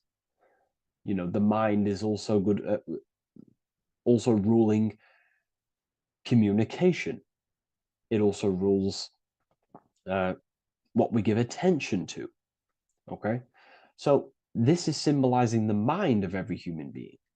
The mind is a very powerful center of consciousness located in the head, of course. This is why Jesus is the head at the top with the circle around it, representing the mind. Now, to reach Christ consciousness, we need to purify our minds. Purification of the subconscious mind. The subconscious mind is the hidden aspect of our mind with all of our memories, belief systems, and everything we've ever experienced is stored within there. We have traumas there. We have bad belief systems that hold us back. So it's about reprogramming the subconscious and aligning the subconscious with higher consciousness, with higher understanding of self, removing any mental blockages from the mind. Because in today's world, most people's minds, including myself, before I, purified myself, and I'm still continually purifying myself. That's not to say I'm perfect, because I'm definitely not. But what I was saying was purifying the mind so we can have a powerful mind. Because like I was saying, most people's minds are not their own friend. They let their mind control them. They let their thoughts create negative influence on them, negative emotions. They let their mind destroy their confidence, destroy themselves. We do not want a mind like this. We need a mind that is our best friend, that receives powerful thoughts, that gives someone power. We do not want our mind taking away our power. Okay, so in this specific image here of Jesus, this represents a light mind, a powerful mind, enlightenment. The word enlightenment means light and ment coming from mental or mind, light in the ment. This means a powerful mind. Light is also symbolic of knowledge, information. When someone's very intelligent, you call them a bright person. It's a bright mind. It's knowledge of self. So the mind is conscious of self. That's another thing. We need to be conscious. A lot of people are not conscious, including myself before I did this, before I woke up. Most people are not conscious of their actions. They're not conscious when they're actually awake in the day. They do things unknowingly. Are we conscious of our thoughts, emotions, and actions, what we're giving attention to in our mind? Because ultimately this shapes our experience. There's a great quote, I think it's Julius Caesar or one of the Roman emperors, who says the quality of your life is dependent on the quality of your thoughts. Something along them lines. I don't know if I'm 100% correct there, but it's very true. Our thoughts dictate our happiness. So to cultivate Christ consciousness, we need to be conscious of our actions, conscious of our thoughts that we're giving attention to. There is a level of mastery that we can achieve within ourselves where we become conscious of every single thought that enters our mind. That sounds easy, but it's definitely not.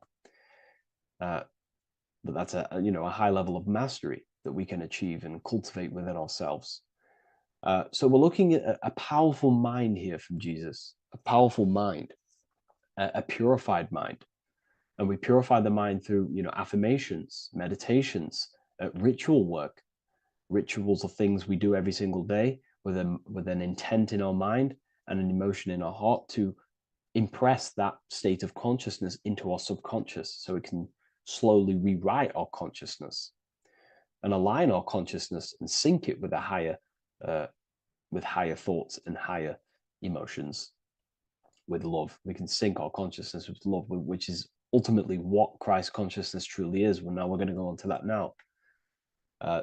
So we've gone over the mind. Now we go over the heart. Now notice, before we go into the heart, Jesus is revealing. He's pulling back the robe, symbolizing opening the heart, revealing the heart, revealing the soul, the light of the heart. Our authentic self lies in the heart. Our pure intentions, our love, our soul needs to be shining through our heart. And our soul is unconditional love. Now, that's not to say that we can get corrupted hearts. We surely can have corrupted hearts, for sure. We can love sick and twisted things, and that's evident in today's world. People love killing people. People love hurting people, manipulating people. People love power. Now, that's obviously an inversion of the natural state of consciousness for humans. When we're born with a natural state of love, of unconditional love for the self, for everyone else, for animals, insects, the earth. We love everything as a child. And not only do we love everything, we actually act upon this. As a child, we do not act on anything we know is not good. And I'm talking early stages of being a child, before we're indoctrinated, before the mind and heart become corrupted. We are pure. this is symbolizing this. Light represents also purification and truth, because when you shine light on something, it's the truth. You see it. You shine it through the darkness. It reveals. So light, this is symbolizing revealing the light of the soul, of love consciousness, holding love in the heart, true love, not love for sick and twisted things, but true love for the self, the body, and for everyone else and all things. Holding love in the heart. There's a famous saying of keeping the sun in your heart. Keep the sun in your heart. It's a very famous saying. What the sun is a symbol of love. What does the sun do? It gives abundantly. All it does is give light, give energy, power, light to the earth, and everything is feeding off this source. The sun expects nothing back. It just abundantly gives. It's a symbol of love. This is the love principle of creation. Now, the heart is also governing our actions. What we think about, okay, in our mental field of consciousness is directly corresponded and observed in our hearts. What we think about directly corresponds with what's going on and what we feel in our hearts.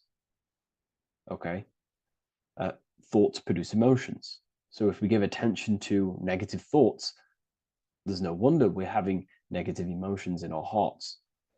So purification of the mind is also having an effect in purification on the heart. Because when we purify our thoughts and only give attention to powerful thoughts and positive thoughts that uplift yourself and humanity, then we're going to also see this change in the heart, see this emotional change in our consciousness. Okay, so this represents the purification of, a purified heart, the light emanating around the heart. Love for the self, love for one another.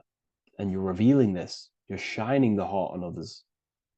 This represents, revealing your true self to everyone without suppressing aspects of self. Revealing the light, not holding back the light.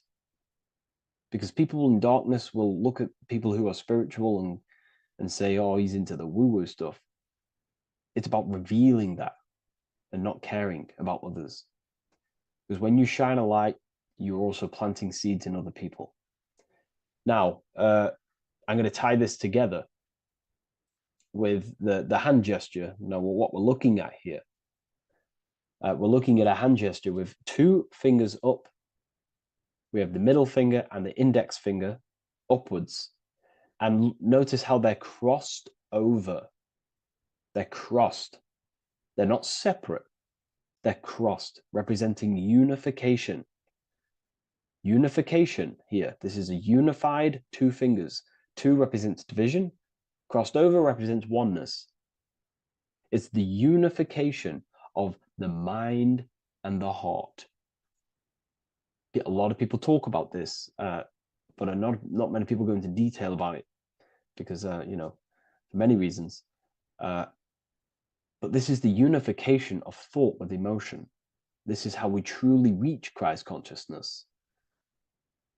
And ultimately, when we do gain the love in our hearts and we do slow, it's a gradual process of cultivating love for the self and everyone else in the world, because we're so programmed to be divided, but it's a slow progress. But when we do cultivate love in our hearts for the self and one another, love is a very, very nurturing and growing force. Like I said, the sun earlier, that is pure love energy. It makes everything grow on the earth. While love in your heart grows connections with people. It grows care. You go out your way to do things to people and give people things. It's a very nurturing and growing energetic force. And me personally, I think the whole universe is built upon love. The whole thing. Without love, without the love, there is nothing. Nothing is, love is the only true emotion that truly exists. Everything else is either an opposition of love or a different degree in branch of love. Love is the only true emotion, and everything is built upon that principle. Okay, love is what guides us to a higher consciousness. When we cultivate love in our hearts, we become a vessel for light, more energy, more vibration. Our electromagnetic field expands, or biofield, when we hold love in our hearts. It's a very powerful force. And when we do cultivate a strong spiritual compass within our heart, because that's what our heart truly is, it's a spiritual compass. It tells us, well, it doesn't tell us, it knows what is right at all times. If you think something, your heart tells you whether that is right or that is wrong, whether you should act upon it or whether you should not. The heart knows what's good and evil. No one told you this as a child. As a child, you already knew this. You came into the world, you knew what was right and wrong. You knew it was wrong to hurt people. So this unification that he's doing with his hand symbolizes thinking with the love of the heart, represents thinking with love of the heart, thinking with love of the heart for the self and the collective. Now, ultimately, what this does is give birth to perfect action. Why? Why does this give birth to perfect action? Think about it. Every time you've taken an action, why did you take the action? You probably, well, you would have thought about it, you had a feeling towards it, a care energy, and you took action. Why do we go to work? We care about paying the bills and staying in our house. We go to work to earn money. We think, we care, we act. Everything you see in front of your reality, on the screen that you're seeing right now, you called your eyes. Everything is in front of you because you care. It's the heart energy that leads the body. Okay? And that's even present in the body. Have a look at the body. We have the head, thought, then emotion, then our feet is at the bottom, and our feet take action. Thought, emotion, action. Thought, emotion, action. So even the body is basically a blueprint of how creation is manifested. So we receive thoughts from the divine planes, from the higher planes of consciousness. We receive them. That's another thing that I missed. If we purify our minds, we're basically attuning our mind to a higher part of the mental plane, and we will receive higher thoughts. We will receive thoughts that are more genius, what we like to call today, or better quality thoughts. We receive good ideas when we attune our mind to a higher consciousness. Okay, so we are like a radio. We receive thoughts based on what our mind is set to. That's why we call it a mindset. So, like I was saying, we receive thoughts through the head. We feel the emotion, then our feet take action. Thought, emotion, action. So the body's a blueprint of creation. It's beautiful when you really notice this. So this unification is about thinking with the love of the heart, which gives birth to perfect action in the world. And this is the state that we need to cultivate within myself and everyone in the world, so we can give birth to heaven on earth through action.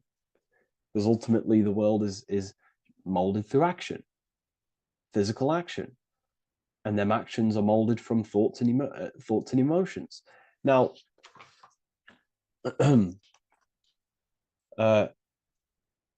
just to have a little announcement, I am now opening 10 more spaces inside my symbolism masterclass.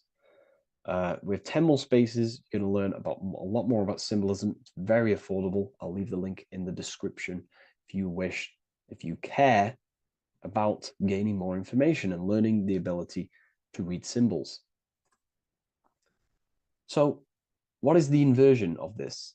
What is the inversion of this consciousness? Well, that's what we call Satanic consciousness.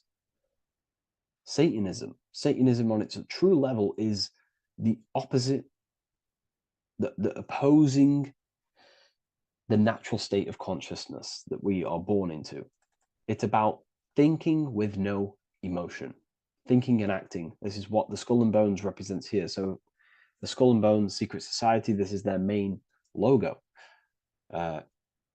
again, we have the skull, which represents thought, and the bones, which represent action. The bones take action in the physical body. We're looking at thought and action with no emotion, no empathy, no love for one another, only love for the self, the inverted love. Okay? We're looking at grey. Grey is a symbol of dullness, death. There's no emotion in grey because colours provoke emotion. When we look at a colour, it invokes an emotion.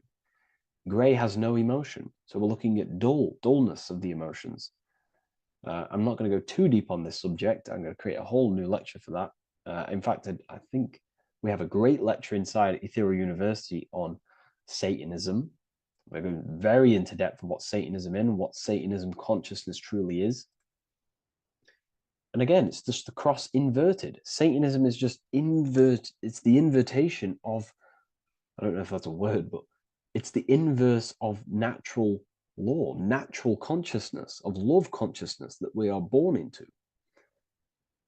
Okay, so ultimately the message in this video was to create love in our minds, love in our hearts. Think with the love of the heart, think with the care for one another, and that gives birth to perfect action. And when we align, when we do truly act out what our heart is telling us, and I know this from first-hand experience. This is what happened to me. I woke up, I started to follow my inner guidance. I always took action on it. I was saying yes to it every single time. And it led me, this is, I'm getting goosebumps actually saying this. It led me to where I am. Like that action, me saying yes to my heart, to that knowingness of goodness within me, was like a domino effect. And that domino effect, every time I did it, it was just opening more and more doors, not physically, but mentally. I was receiving more information. I was receiving more opportunity physically. My work started to explode on social media. Like, when you follow your heart and truly take action on what you know is good, it's like a domino effect that leads you step by step to where you're meant to be. And it's so profound and it's so, beautiful. And I'm telling you this from firsthand experience. This is ultimately how you kind of unlock your purpose in this physical world as well.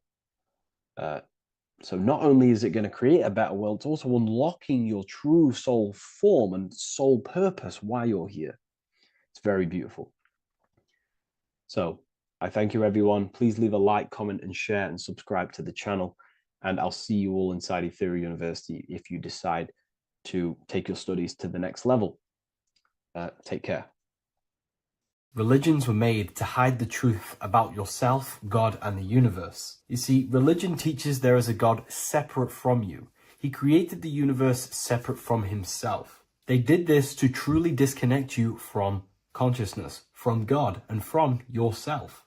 Now let me explain. It's going to be very difficult to understand this from a left hemisphere dominated perception. The left hemisphere sees everything individual.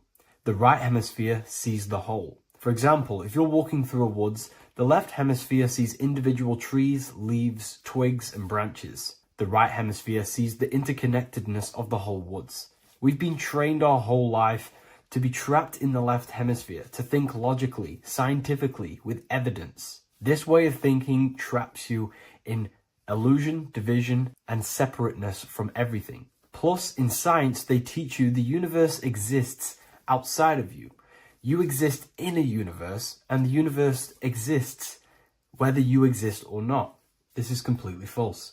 You are the universe experiencing itself. There is only one person in the universe. There is only one awareness in the universe, and that is God. That is your consciousness. Not your name, your job, your reputation, your thoughts, your beliefs.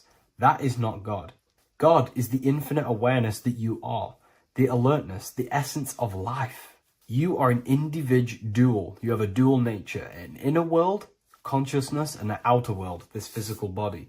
The inner world is the immortal, consciousness, awareness. This physical reality is for the immortal within us to experience and enjoy. And the immortal consciousness, the immortal self, the individualized expression of the only thing that is truly real, which is God, consciousness, is seeking a way to understand itself through infinite vantage points. The same consciousness inside of you, inside of the dog, the squirrel, the plants, the stars, the same awareness is in absolutely everything. Only the right hemisphere can see this connection. The universe is one mind separated into the infinite bodies and life forms. This is why scientists tell you that the universe is forever expanding. It's truth in plain sight. Because the universe is the mind, and the mind is always seeking more vantage points to understand itself. And the mind is always expanding into new realms of thought. The mind cannot be filled up. It does not exist in space. However, human awareness, human consciousness is very sacred. And the reason why I say that is because humans possess a two-way consciousness, unlike a dog, an animal, or a squirrel, for example. The dog looks in the mirror. It is not aware of itself. It doesn't look in the mirror and see that it needs to improve something. However, humans, we can look in the mirror and say, who am I? Where do I come from? And I need to change this aspect of me. I'm lacking in this area. Dogs do not have this awareness. They function only on their immediate surroundings, on survival and instinct. Human awareness is special because we have the ability to reflect on the self. We can question our consciousness. We can question, who am I? Where do I come from? And where am I going after this? The human mind has no limitation. We can surpass our animal nature and rise to a godly nature. This is the whole purpose of reaching Christ consciousness, which is just an ideal consciousness where we have control over self and we know who we truly are. Humans have been given the tools to awaken. Our five senses are locked only to perceive the physical world, but the mind holds the gateway to understand the unseen aspects of reality. The mind holds the secrets to the universe and consciousness. We just have to study ourselves to understand God. We are all individualized aspects of consciousness. There is only one pure consciousness in the universe, but we're fractaled into infinite life forms, experiencing this consciousness in a different form, molding this consciousness into individual egos and individualized consciousness. Me and you are made of the same fabric. However, I have thought different things, believed different things, experienced different things, which has conditioned my consciousness to be my own individualized aspect of God. And that's what makes me, me, and you, you. God is the creative power within us to turn thoughts into physical reality, to create things. We are a creator. Each one of us is a miniature earth, creating and building in this physical 3D reality. Our consciousness holds power over the 3D reality. We can mold it and create anything we wish. However, we have been conditioned to live like an animal, living in our animal nature, eating, surviving, lusting, and these low-level desires keep us trapped from figuring out our creative power. This is why the ancients always depicted God inside of the brain. Even in ancient Christian artwork, William Blake, Anton Raphael, all depict God inside of the brain. Why is this? Because God is our creative power. The spinal column acts as a type of ladder of consciousness. If you just think about sex and act on sex, eating, consuming, and living in a survival animalistic state, then your consciousness is functioning on the lower end of the spinal column, where your reproductive organs are and your gut organs are to consume food. In order to activate the God within us and to us to truly know God, we have to be aligned with the God consciousness. We have to unlock the God within us so we can truly actually experience God and understand it. However, God exists beyond our personal consciousness, beyond our human identity. In secret societies, satanic rituals and satanic societies, they are seeking a way to escape the human identity through ritual work, meditation, and trance-like states. A trance-like state is like the state that you enter just before you fall asleep, where there is no thought present in your mind, because you are not the mind, you are the observer, you experience the thoughts. And when we escape the human identity through rituals, meditation, or trance-like states, we can actually experience beyond the veil of this material world. However, Satanic rituals do this in a negative way. Satanic rituals include ways to make the human mind tap out by pushing the human minds to the limit through pain, suffering, and even torture, to allow the mind to pass out so you can temporarily pass on the veil of the physical world and escape the limitations of the human identity and the human thinking mind. Now, you do not have to do it this way. You can experience the divine and beyond your human identity through many different ways, such as deep, deep meditation, rising above your thoughts, and setting 3 alarms, one for 6 a.m., one for 6:30, and one for 7:30. And when you wake up at these times, what you need to do each time you wake up is allow your mind to stay awake but your body to fall asleep. And you will enter this trance-like state. And you can gain ideas, experience lucid dreams, and maybe even astral project. All of these rituals in secret societies and satanic societies is all about escaping the human identity and experiencing the divine planes beyond the physical. To wrap all of this up, this is all about consciousness. Consciousness is the infinite awareness of the universe, just fractaled into separate bodies. And this consciousness is seeking a way to understand itself in infinite angles and vantage points. And religion was made to cut off your connection to the divine planes beyond this world and beyond your self-identity. Therefore, if you want to know God, you have to study the attributes and qualities of God, such as geometry, numbers, consciousness, the mind, the subconscious, human anatomy. All of these things are aspects of God. We have to study ourselves and study nature so we can see God. God is the infinite awareness of the universe. If you love this video, please leave a like and share it with a friend. I'll leave a link in the description for the Book of Wisdom, Volume 2. There's an ancient symbol hidden in plain sight, one that holds the key to transformation, power, and unlocking your true potential. It's been used for centuries by mystics, rulers, and even modern science, but almost no one understands its true meaning. Once you do, it will change the way you see yourself and the world forever. Stay with me, because this could be the key to your own awakening. The symbol of the snake, or the serpent, is a very powerful symbol that refers to something within you, that we all are on this journey. So first of all, we see this symbol in ancient Egypt on the top of the pharaoh's head.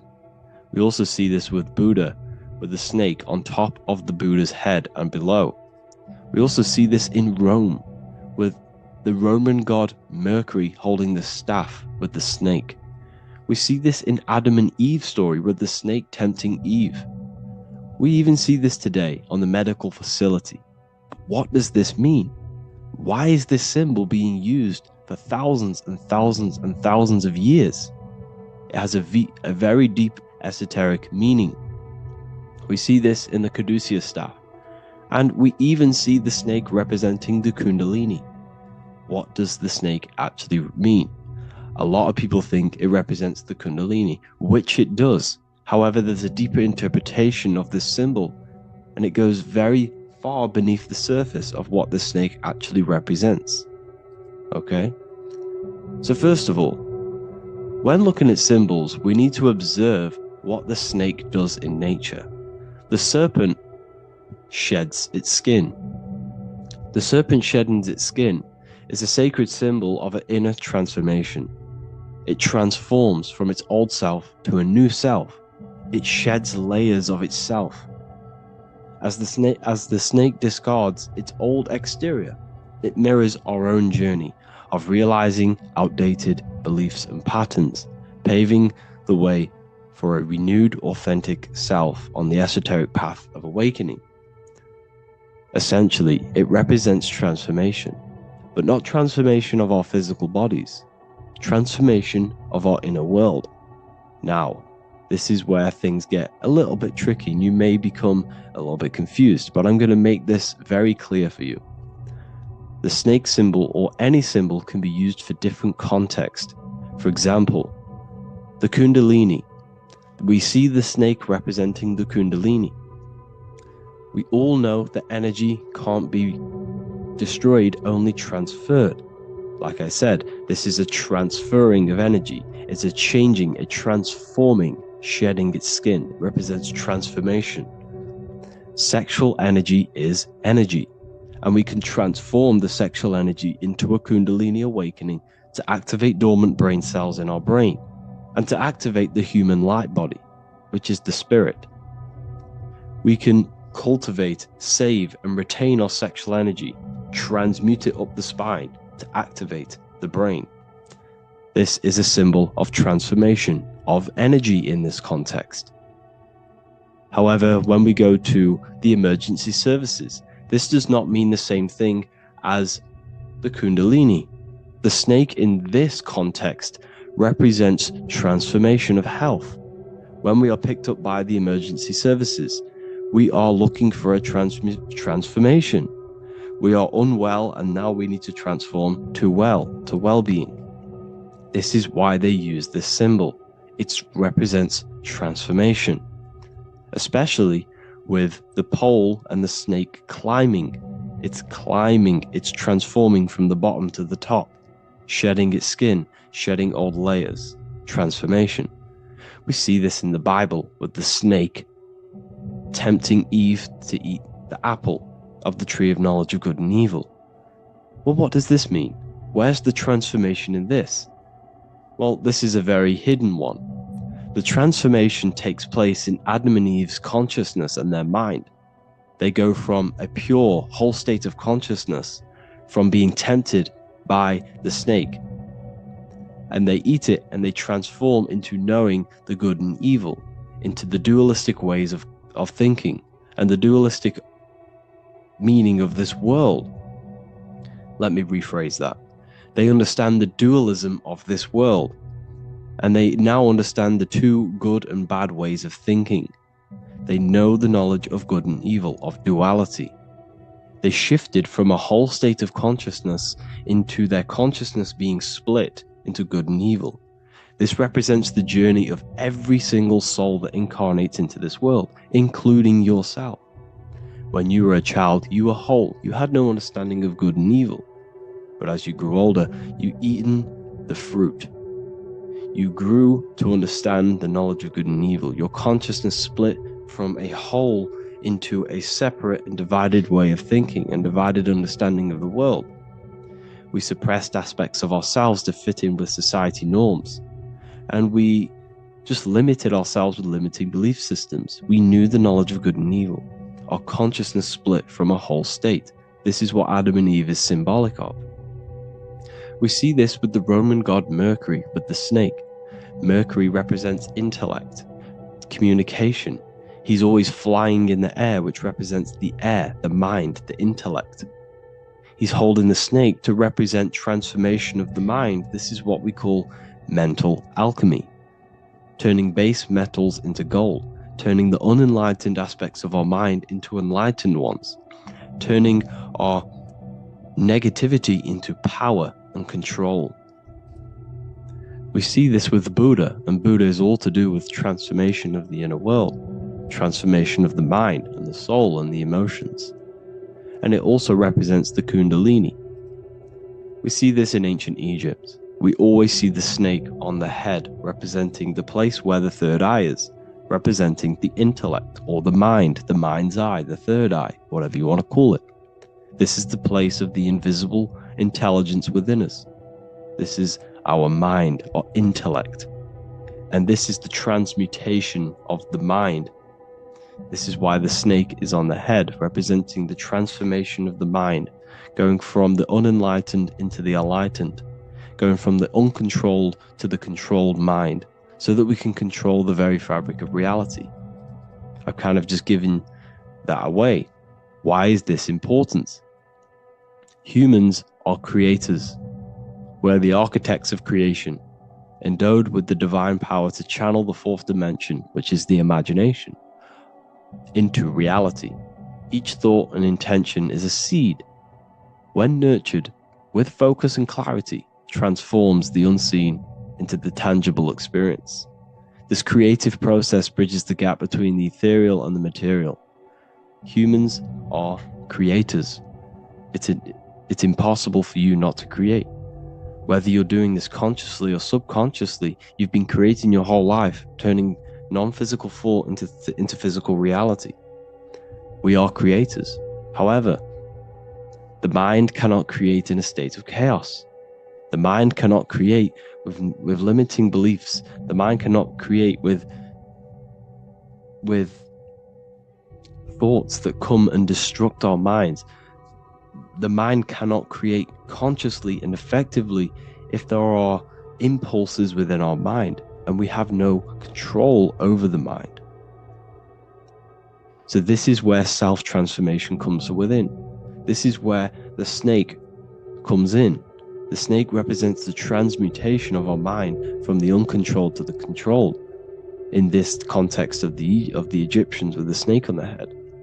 It's all to do with mental alchemy. In the occult tradition, the mind is seen as a delicate instrument that demands constant vigilance.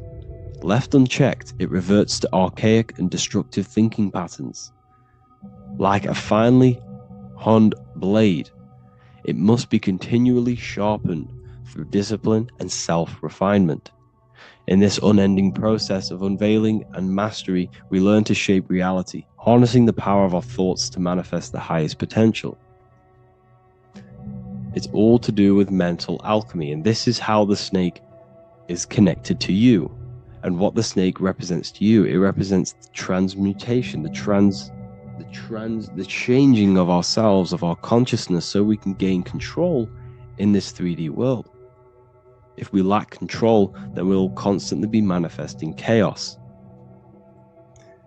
Now, there are 3 ways that we can transform our world, and we can slowly transform our mind. Now, this is not an overnight process. It takes periods of time of purification. And number 1 is affirmation. Let's say we have this dirty cup of water, and we have a tap of water. And in this tap, it's pouring in more water, clear water. Over time, if I keep pouring clear water into this cup, it's going to slowly purify this cup. And then in the end, it will look like the cup on the right. It's the same with your mind. The cup represents the limiting beliefs, the negative thoughts, the negative mind, the uncontrolled mind. But if we keep repeating affirmations over and over and over again, such as I am disciplined, I am powerful, I am limitless, over time this can purify our subconscious and we can gain control over the mind, and we will become conscious of the thoughts that we are giving attention to. The second way is meditation. Meditation allows one to develop an off switch for the mind, providing a sense of control over it. Over time, we gain the ability to filter our thoughts and become more conscious of the ones we choose to engage with. Meditation, over a period of time, will give you this button that allows you to filter out negative thoughts. If you have a negative thought in your mind, you'll be able to become conscious of this and redirect your mind's attention. This is all about self-control, because remember, we become what we think about. The snake represents the transmutation of the self. And another way is visualization. Visualization allows your subconscious mind to experience the reality you desire, accepting it as truth. As the subconscious becomes more immersed in this imagined reality, it works to manifest it into your conscious experience.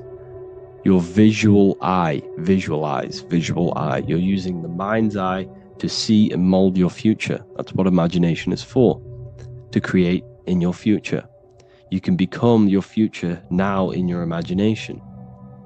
And this can slowly purify your consciousness, slowly purify your mind, which will then, if you do all 3 of these over periods of time, you will see great transformation from the inside out. And your outer world will start to mirror your inner transformation, because it's as within, so without. You change your inner world of consciousness, of thought and emotion, you'll change your external reality and your circumstances. So I hope this lesson has gave you a great understanding of what the snake actually represents. And Now that you see it, you will see this everywhere. Every time you see a snake, you know it represents the transformation. So please, if you can, leave a like, comment, and subscribe, and turn on the alerts to make sure you never miss a video. And if you have any video suggestions, feel free to make a comment and I can make a lecture on it. I appreciate you all watching this video today, and I'll see you all inside my university if you're inside, and I'll see you all in my Telegram if you join, and I'll see you in the next video, of course. Thank you and take care. In this video, we're going to be talking about the evolution of consciousness. You are born human, however, you possess consciousness, which is the awareness behind your being, the awareness behind your thoughts, the experiencer behind your five senses, the experiencer, the observer behind your thought, emotions, and senses. You are an eye, an invisible consciousness looking through a lens, which is your body. Your body produces this physical world that you experience. Your brain produces this world. Your brain and body is a technological computer. However, you are an infinite, ever-expanding consciousness behind this physical body. And there is an evolution of consciousness, a cosmic journey of expansion. And this is why we see so much pyramid symbolism in the occult and esoteric world, and especially within Freemasonry. Because the pyramid represents climbing, an evolution, a raising state of consciousness, a journey. Steps symbolize a journey upwards. This is the raising and the evolution of consciousness, our inner world. The transmutation of our inner selves, of our souls and consciousness and our minds. So when we see this pyramid, we're seeing a evolution, a way up to source consciousness. And the eye in the pyramid represents your source consciousness. It represents illumination. It represents divine guidance through this evolution of consciousness. This is why we see the ladder. Consciousness is ever expanding on an infinite journey of evolution. Each individual is a part of this cosmic process, contributing towards the ongoing expansion of both mind and awareness. As we evolve, we collectively explore deeper levels of existence, expanding the boundaries of thought and consciousness. The mind has the ability to expand infinitely into new realms of thought, into new dimensions of mind. The mind cannot be filled up. It is not a physical substance. The body can be filled up because it is a physical thing, but you cannot fill the mind. Therefore, the mind is constantly expanding, ever expanding into new fields of thought. So what we see in Freemasonry, the ladder, is again a journey, an elevation of consciousness. When we are born with an infant consciousness, and as we gain older, we gain an adult consciousness. Our inner world, our inner mind, and our emotional intellect changes and evolves. We are significantly different from when we were very young as an infant. It's because our consciousness evolutes, it changes, it alters like water. So just like this evolution of your own consciousness as growing up, there is consciousness of beings existing in cycles beyond our own. And their consciousness is unimaginably different from ours. They operate on a higher level of understanding and knowing, experiencing reality in ways that transcend our current comprehension. Our minds right now cannot comprehend the highest states of consciousness. There are entities, there are beings beyond our own, existing in higher dimensions of consciousness that we cannot comprehend because they have expanded. They are on a further way up the ladder of consciousness. However, we are all on the same journey. None of us can take the same journey. There is one ultimate goal, reaching source consciousness. However, this is always ever expanding. However, we are all on a different journey. There is one truth, one source, one goal. However, there are billions in different ways of reaching it, and we are all on these different paths to source consciousness, to this ladder, this evolution of universal evolution. Okay? Their awareness is attuned to new dimensions of existence, reflecting a more advanced stage in the cosmic journey of consciousness evolution. So when you take DMT, you are shot into these higher realms of consciousness where you meet these beings who look similar to these images. They are not speaking to you physically. They don't speak to you three-dimensionally through vibration and words. They speak to you mentally. If you have done DMT, then you know this. And if you have met these beings, then you know this. You might have even met some of these types of beings on mushrooms or any psychedelic drugs. Because ultimately, when you take these mind-altering substances, it's altering your consciousness. It's merging your consciousness with the spirit of that substance. And you are essentially attuning your mind to higher dimensions of consciousness. That's why we say we're getting high when we take these substances. Therefore, when you meet these beings on DMT, you are essentially meeting beings who are attuned to higher dimensions of consciousness, and they speak to you mentally. They speak to you telepathically through thought, because the universe is mental. Everything exists within the mind. The way you are now, your physical existence, is a state of mind. Mind, thought creates matter. Spirit and matter are two opposing ways of thinking. If we have a very spiritual mind, we have an expanded mind, we are a spiritual person through the mind. However, if we have a very low state of consciousness where we think about food, sex, lust, and all physical things, then we have a physical consciousness. Matter and spirit are two opposing forces, two ways of thinking. The mind attunes itself to different levels of understanding in different dimensions. So, essentially, this is what we're looking at. The body is a vessel for the fluidic, formless consciousness, a temple that houses the essence of our awareness. While the five senses are limited to perceiving only the physical plane, the mind transcends these limitations, capable of perceiving the full scope of reality. It is through the mind that we access deeper truths beyond the material, tapping into boundless nature of existence. Physical existence is a thin band, a thin layer of reality. It's like 0.001% of reality. And your five senses are only tuned into this layer of reality. But the five senses are, by design, only allowed to perceive physicality. But the mind has the power to expand beyond this physical five sense state. The mind has the power to expand and evolute. It is a conscious decision whether you want to take this path or not. You can stay in a three-dimensional way of thinking, or you can expand your consciousness from within. It's not an external journey. There is no God going to save you. You must save yourself.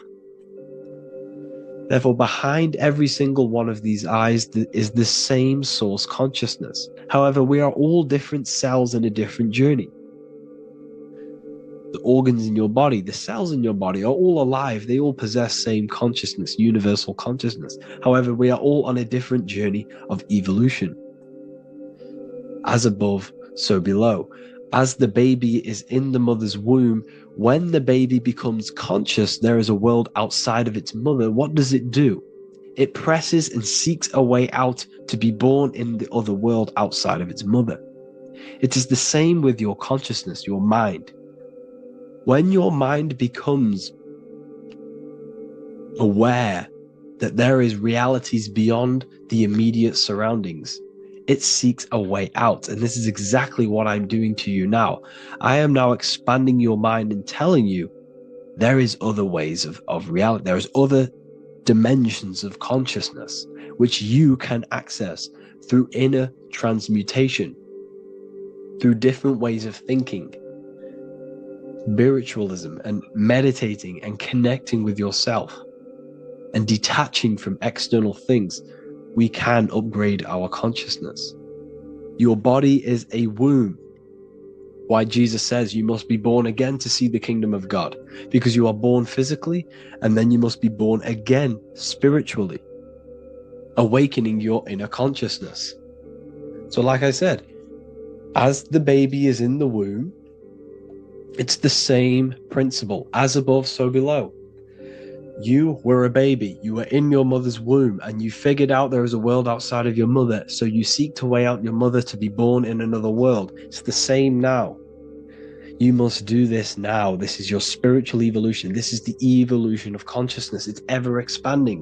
When you die, this is a transition. You must learn to not fear death. This is another part of your spiritual journey. You must master death. Therefore, like I said before, the mind has limitless capacity to expand into new realms of thought, continuously exploring uncharted ideas and concepts without boundaries. The mind can ever expand. It can never be filled. It can never ever know everything. There is infinite fields of knowledge, infinite fields of thought. Your current state is just one stage on an infinite pathway. You won't remain human forever. The human experience is a crucial phase where we learn to balance polarities, master the fundamental laws of the cosmos. It is a period of growth and transformation, preparing us for the next stages in our cosmic evolution. The goal is to strive for perfection, yet the true perfection is unattainable.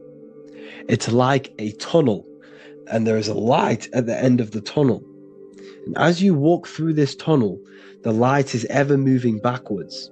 You should forever seek to meet that light, but you will never meet that light because consciousness is ever expanding. You should strive for perfection, yet knowing that perfection is forever unattainable. The journey is endless, with each step revealing deeper layers of understanding and experience. The pursuit of growth and expansion is itself the essence of our evolution. You can find all of this knowledge in the amazing book that I have read for years. I have read this book, The Emerald Tablets of Thoth, the Atlantean, by M. Dorial, translated by M. Dorial. I'm telling you now, this book, now that I've told you this, you have some context on the book. The whole book is about evolution of consciousness. He's talking about higher dimensions beings. He's talking about how you can transcend this physical plane. It is truly the most amazing book you will probably read. One of the best spiritual texts you'll see. It's hard to understand, so you must read it over and over again. And the more your mind progresses, like for me, I read this every couple months. And the more I learn about consciousness, the more I expand my own consciousness. And every time I read this book, I pick out something new that just completely blows my mind, because you can only understand this book to your level of consciousness, to your level of understanding. So now that I've told you all this information, go and read this book and it will absolutely blow your mind. And so will the Book of Wisdom Volume 2, which is now available. I released it the other day. I'm just going to read a page out now. This page is called Spirit and Matter. The Earth is not merely a dense, lifeless rock drifting through space. It possesses spirit, a living essence that animates its form. But what do we mean by spirit? Spirit in esoteric terms refers to the energy, the life force, animating the principles infused in matter. So essentially, what this page is talking about is how everything has spirit, consciousness within it. You are the middle, you are spirit and matter. You have the ability to expand your mind to the God self and raise above our animal instinct, our material self, and know the divine and expand. Animals cannot do this. Animals are not self-aware. Humans possess self-awareness. We can observe our consciousness. We can say, why do I exist? We can look in the mirror and know that we need growth. And this is what Anunnaki means. Anu means above. Anu was the supreme god of the sky, which is a metaphor. He represents spirit above heaven. Anu came down to earth and married Ki, the goddess of the earth, which represents matter. It's a myth, it's an allegory. Anu married Ki and gave birth to the Anunnaki. Spirit came down and infused with matter and gave birth to the human, which is you. You are spirit infused in matter, Anu and Ki, Anunnaki. You are the Anunnaki. And this is just one of the teachings in my book. Honestly, this book is absolutely amazing. If you truly, truly want to expand your consciousness, give this book a read. And obviously, if you're inside the university, I give you this book for free. A paperback version. If you join the university, follow the steps inside of the general chat, you'll be able to download this book. Or, sorry, not download it. Order a paperback for free. All you have to do is pay for the shipping. You'll also gain amazing knowledge inside of my library, where your mind will just be overblown with the amount of esoteric books. There's over 45 rare occult books, plus you get a PDF of the Volume 1 and Human Health Guide. You get reoccurring updates where I expand on symbolism, occultism, where you will just feel absolutely amazing once you understand esotericism in yourself. You'll also learn how to create the dream reality that you want with the Manifestation Mastery course, where I teach you how your consciousness creates reality. You'll have a real lectures where I post lectures on symbolism, occultism, esotericism. There's a conscious community and live calls and Q&A where you can ask me questions and I'll answer your questions. I just want to say thank you to everyone who has joined the university. Thank you for even liking and watching this video. Any support I just appreciate every single one of you. Please, if you can, leave a comment and a like on this video and let me know any videos you want me to make in the future. And I will start uploading a lot more to the YouTube. So yeah, thank you all for tuning in today. Have an amazing day.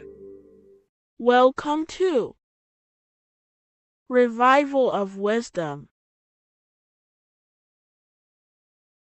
Today, we're going to be talking about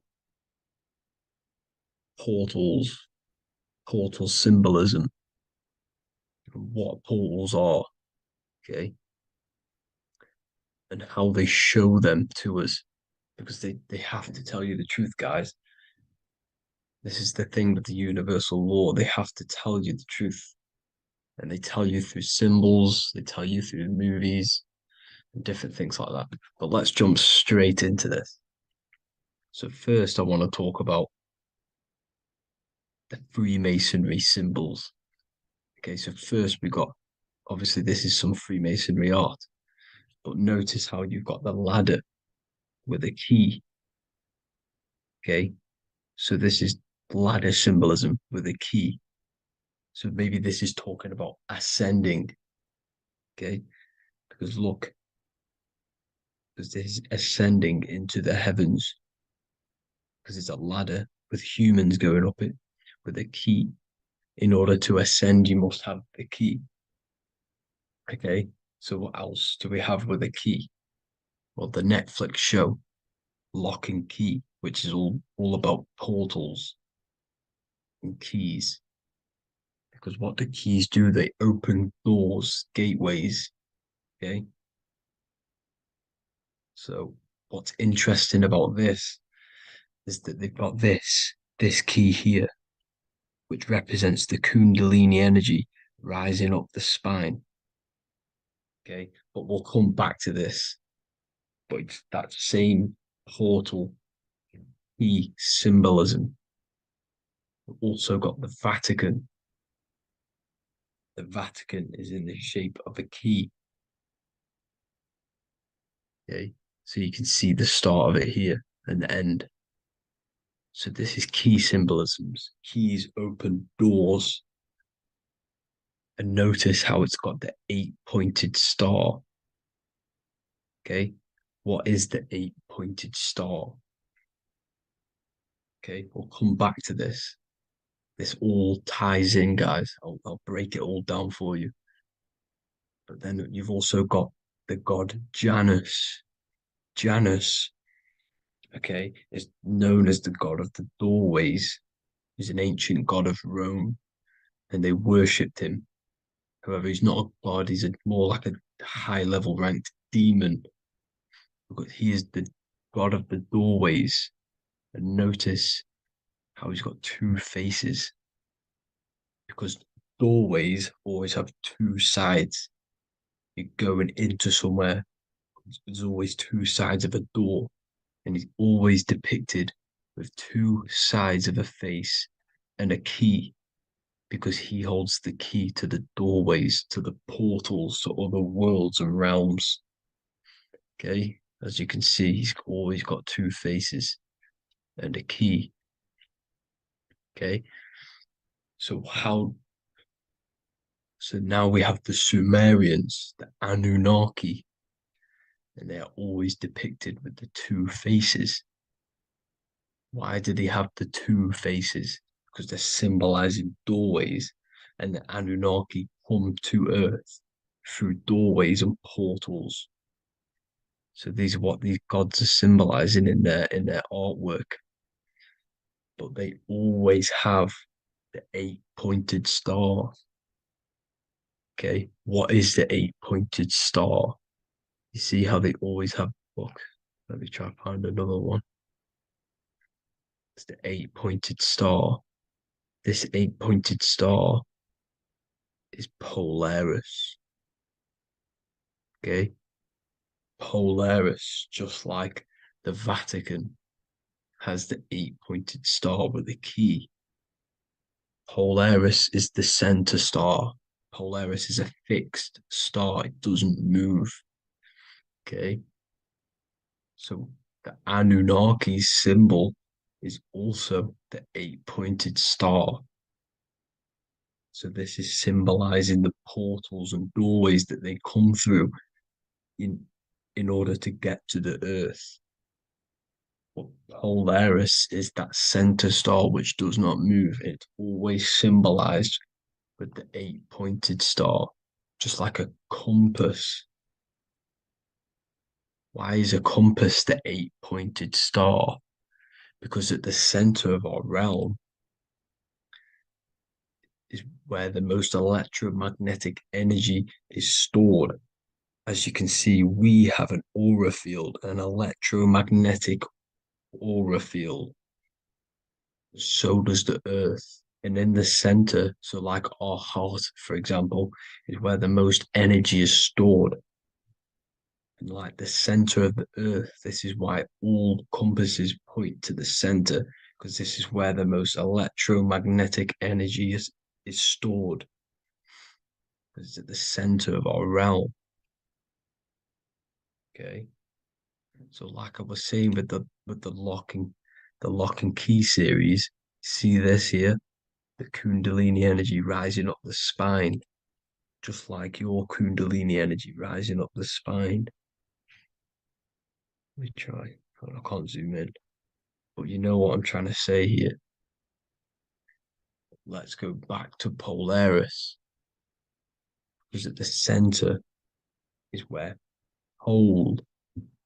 Can you see the pole of electromagnetic energy? Polaris, the North Pole. It's symbolized. The truth is in the words. It's like a pole of electromagnetic energy. And this is where the aurora borealis comes from. Notice how it's got the word aura in it, because it's the Earth's aura, electromagnetic field. Just like you have an aura, also known as the northern lights, because it's coming out of this center hole in the center of our realm, where the black sun is. And this is where the electromagnetic energy is coming up from.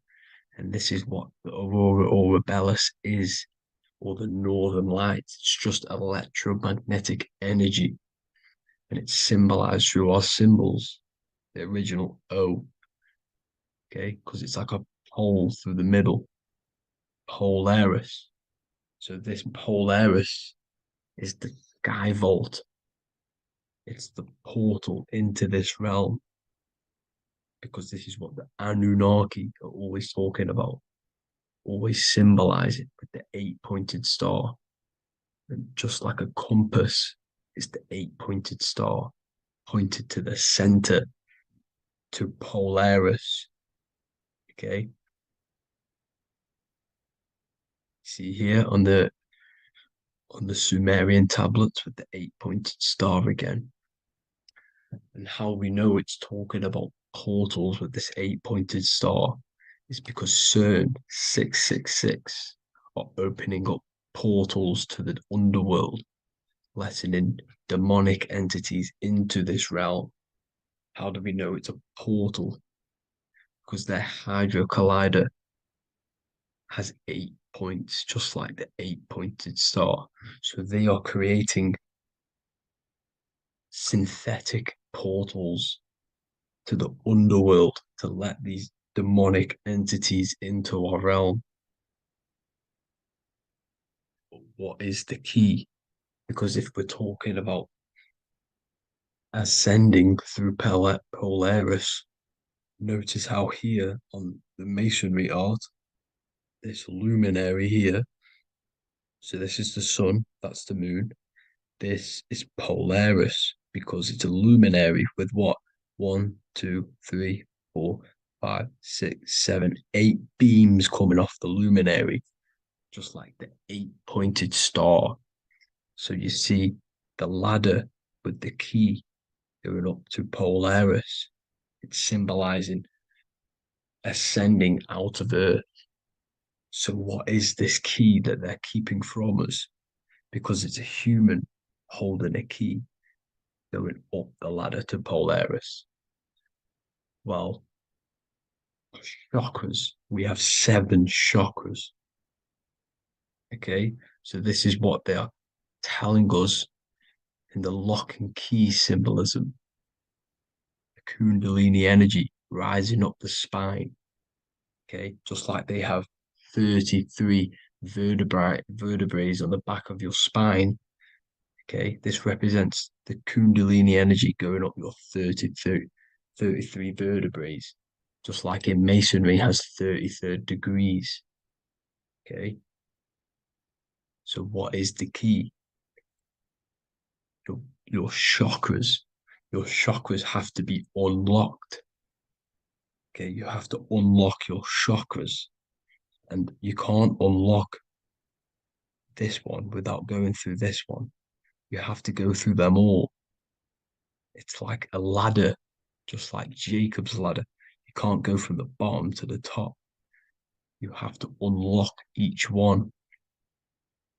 Okay, just like you have 7 chakras, you have 7 layers of your aura. Okay, you have to unlock your chakras to the highest point in order to reach Christ consciousness. And this is the key that they're talking about. They're symbolizing the organic portal within each and every one of us to ascend out of this realm. Okay, so this is the key that they're talking about, and they're holding back this knowledge to keep us trapped in this 3D realm. Okay, so like I was saying with the 33 vertebrae and the Kundalini energy coming up the spine, 33 vertebrae, you can see this sort of symbolism going up to the light, because it's the light. You see here, your crown chakra turns on and becomes enlightened, just like the Illuminati symbol. Can you see it? But also Jesus also died at 33. So this is symbolizing, okay, they're symbolizing the death of the ego, the body. So once you open up your chakras and reach Christ consciousness, which is your 33rd vertebrae, once your Kundalini energy goes up your 33rd vertebrae, your body technically, not physically, but spiritually dies, because you then become formless. You reach Christ consciousness. So then you can travel other worlds. Okay. This is what they're talking about. with Vatican, 8-pointed star, and the key. Janus with the key. The Sumerians with the 8-pointed star. Anunnaki, the 8-pointed star. Polaris, 8-pointed star. So Polaris is the way out of this realm, which is at the center. Pole, North Pole. Okay, so the key is that they're hiding from us is the knowledge to unlock our chakras. Okay, and without this knowledge that they keep from us is trapping our souls in this reality to keep reincarnating. Okay, well, thank you all for tuning in. I'm going to leave you all there.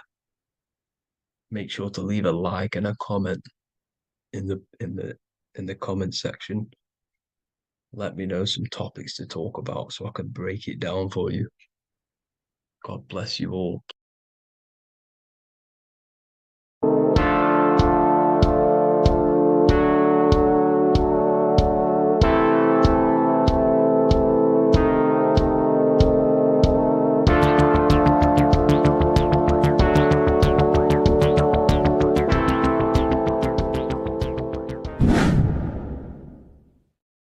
What is good, people? It's Revival of Wisdom. I hope you're all doing well.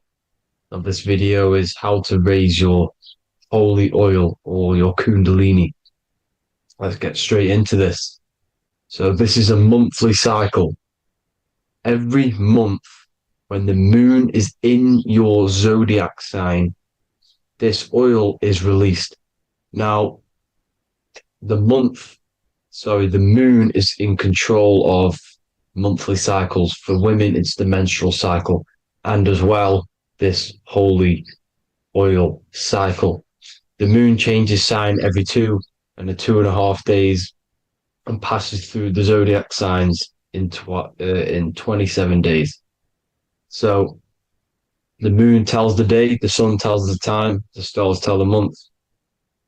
This reality is a massive clock, if you like to say. It's a cycle. Okay.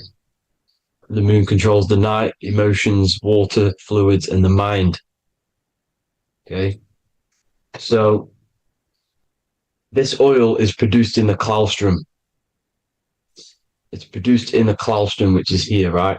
This is where you get Santa Claus from.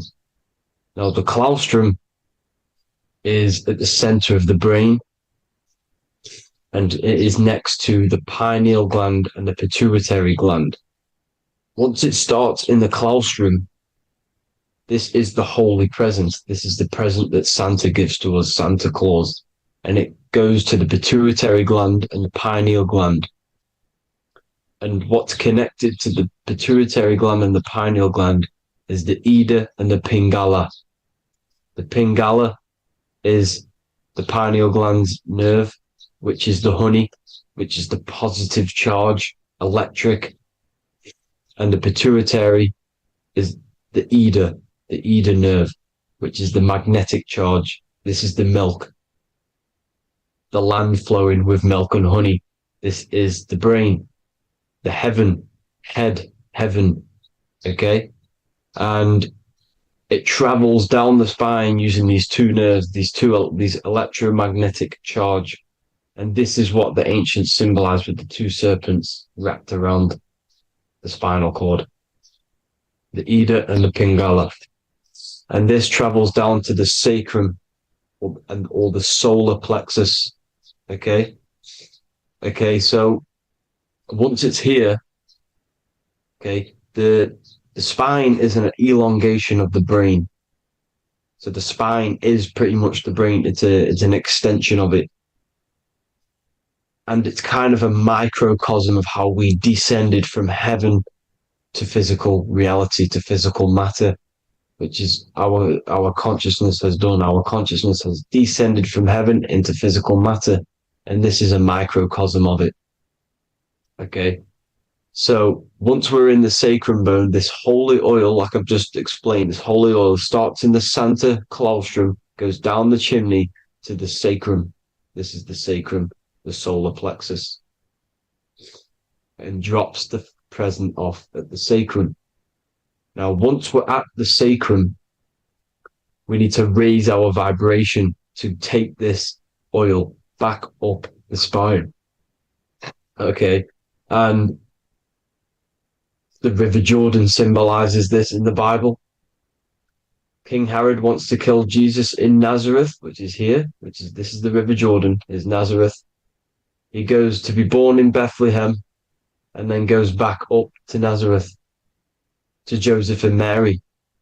Joseph and Mary, the pineal gland and the pituitary gland. The Bible is huge symbolism. It's all metaphors for this sacred process which goes on inside of your body. You are the Temple of Solomon. You are the Holy Land. The Holy Land is your brain. Once this oil is at the sacrum, you need to raise your vibration in order to take it back up. Once this oil has gone back up to the pineal gland, it activates the crystals which are wrapped around your pineal gland. Your pineal gland is this tiny little beam here. This is the claustrum. This is the pineal gland. And it's wrapped in crystals. And when this oil travels back up the spine by raising your vibration, back to the upper room where Jesus met the 12 disciples, or the 12 cranial nerves in the brain, and it activates and it turns on this pineal gland. And once it's turned on, it illuminates all the cells and the nerves in your brain and turns them all on and activates the higher God man, the God consciousness, Christ consciousness. And it regenerates the whole body. This is the secret to regeneration. It regenerates all the cells in the body. And this is how the ancients lived for thousands and thousands of years, as talked about in ancient texts. They lived for hundreds and thousands of years because they knew this secret. And this fluid, this brain fluid, the secretion, or the Christos in Greek, which means gold, because this is the alchemical process from turning lead to gold. Your body is the alchemical furnace. Now, the ancients knew about this center of the brain because they symboled it. This is the Eye of Ra, and it's the brain, and this is what's wrapped around our consciousness. Our consciousness isn't wrapped around the brain. The brain is built around the consciousness. We are the consciousness. You don't have a soul. You are the soul. Okay. Now, the head, heaven, hell, heel at the bottom of your foot. That's hell. Head is heaven and hell. Simple. Now, the pineal gland produces DMT, which is dimethyltryptamine, which is known as the spirit molecule. So, let's move on. Now, when this oil travels up, back, the spine, the chimney, it crucifies at the top, which is called the vagus nerve. So when it reaches here, the optic thalamus, it crosses and crucifies once it's raised back up. And this is why Jesus dies at 33. He was crucified at 33. Because you have 33 vertebrae on the back of the spine. And then it's crucified by the cross of the vagus nerve. When this oil crosses the vagus nerve, this is the crucifixion at 33. And it symbolizes the death of the physical consciousness. You then become spirit. You then become God consciousness, activating the Kundalini, regenerating the body and the mind. Okay. The Garden of Eden. You are the Garden of Eden.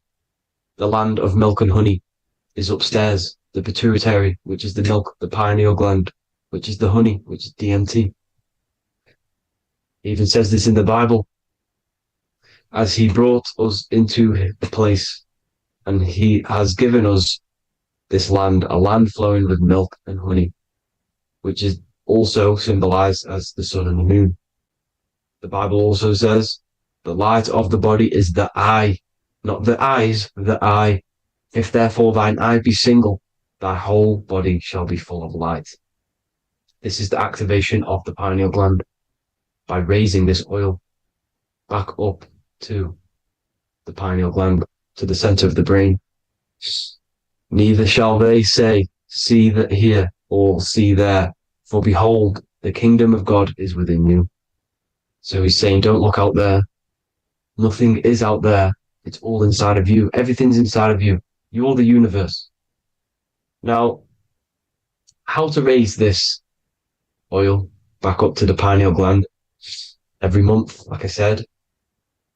The moon controls the cycle. The moon controls monthly cycles. When the moon is going into your zodiac sign every month, this oil goes down the spine and you must raise your frequency to get it back up. You must retain your seed. This is the most important. Your fluid, your secret, your holy fluid, your life force. You can't let that go. That life force is the reason you're alive. This holy oil is the reason you're alive, because it feeds all of the systems in your body.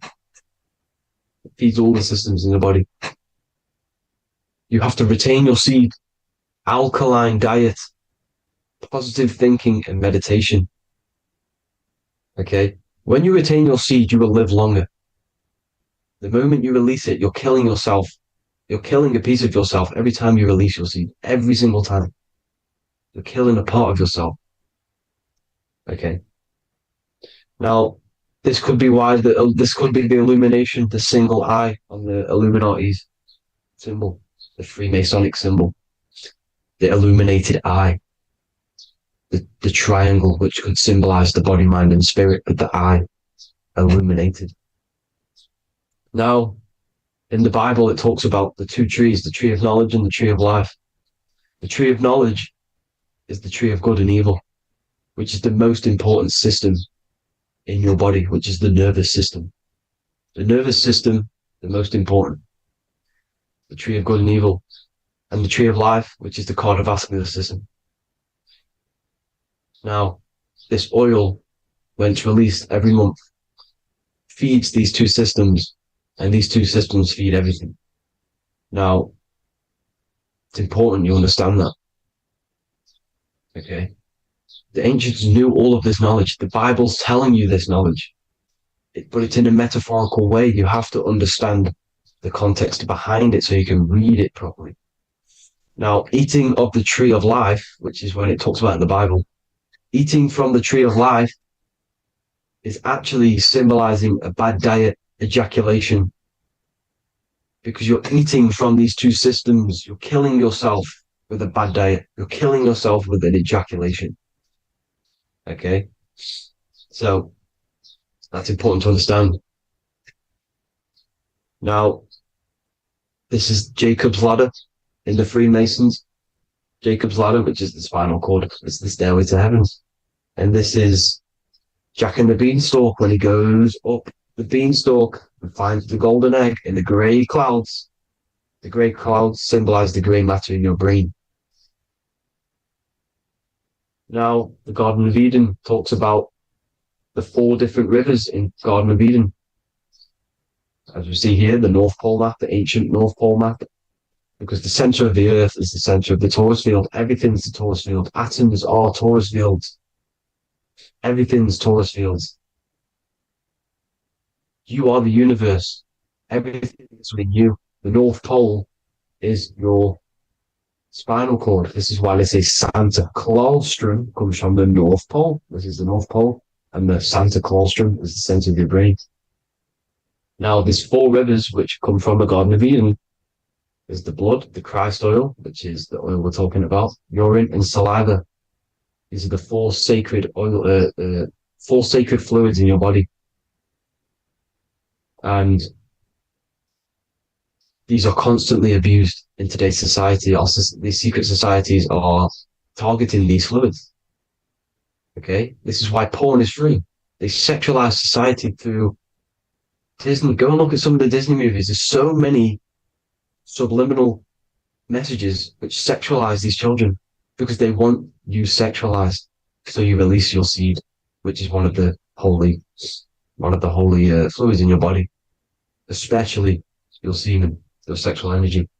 So important you retain this. So, so important, because it's your life force. It keeps you alive. Okay? Now, let's recap on this. If you want to raise your oil every month, you can't just retain your seed for the month. You have to retain your seed forever. Don't just do it for a couple of days. Have to do it. It's a lifestyle. You want to become God consciousness, you got to do what it takes. It's hard in this society because this society is made around, it's designed to kill you pretty much. It's designed to keep you in these lower states of consciousness with all the bad food, the chemicals in the food, the chemicals in the water, the sexualized TV programs, sexualized adverts, sexualized TikTok and apps, videos, subliminally stimulating you. Because that is your weakness, sex. It's your weakness. Now, you have to retain your seed, meditation, and an alkaline diet. Why alkaline? Because acidic is low vibrational. This is the color spectrum. And what's the highest vibrational color? Violet. It's the lowest, red. You have to have an alkaline body in order to raise this oil. When you drink, when you have a bad diet, when you drink alcohol, when you smoke, this destroys the oil. It destroys the oil in your sacrum, and it can't be raised again, can't be raised up. This is why it's so important. Without that oil, you don't live. That oil makes you live. It feeds everything in your body. It's crazy how we're not taught this. It's insane. But that is how you raise the oil, people. I hope you all gain some knowledge out of this video. And I hope this assists you on your journey, your spiritual journey. And please like and share this video. We need this knowledge out to the public to wake up humanity. Thank you all, people. God bless.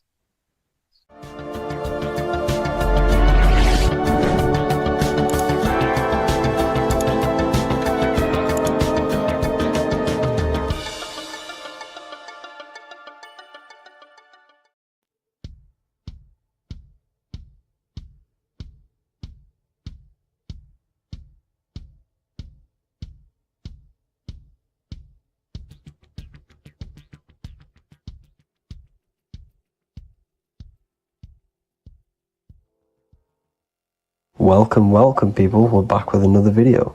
I will now be keeping track of my YouTube and trying to upload every week. In this video, we'll be talking about the chakras. The chakras are the 7 attributes of God, and they are the 7 planets. These are literally vortex portals within us that connect us to these vices and characteristics of God. Each one of these energy centers are a spinning wheel of energy which controls the cells and organs in that particular area of the body. For example, it's literally a mini brain for that area of the body. Each chakra has a vice which you need to turn to a virtue in order to climb up through the system. They work like a stairway system. You have to go through each chakra in order to unlock the one above. This process is turning matter into spirit as you descended from spirit to matter.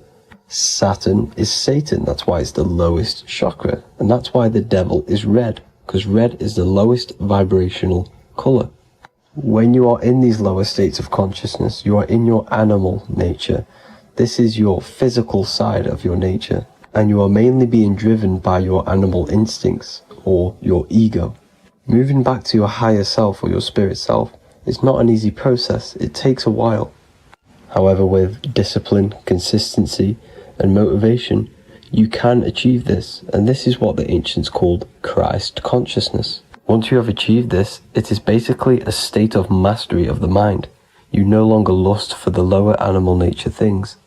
Now, let's start with the root chakra.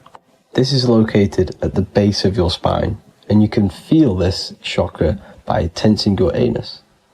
This energy center is in control of your survival needs, your vitality, stability and security. Now, if this chakra is unbalanced, you will feel insecure, fear, anxiety, unstable, low self-esteem, anemia, over or underweight, and constipation. In order to balance this chakra, you need to feel grounded, embodied, stable, calm, centered, a sense of safety and trust in yourself and the world around you.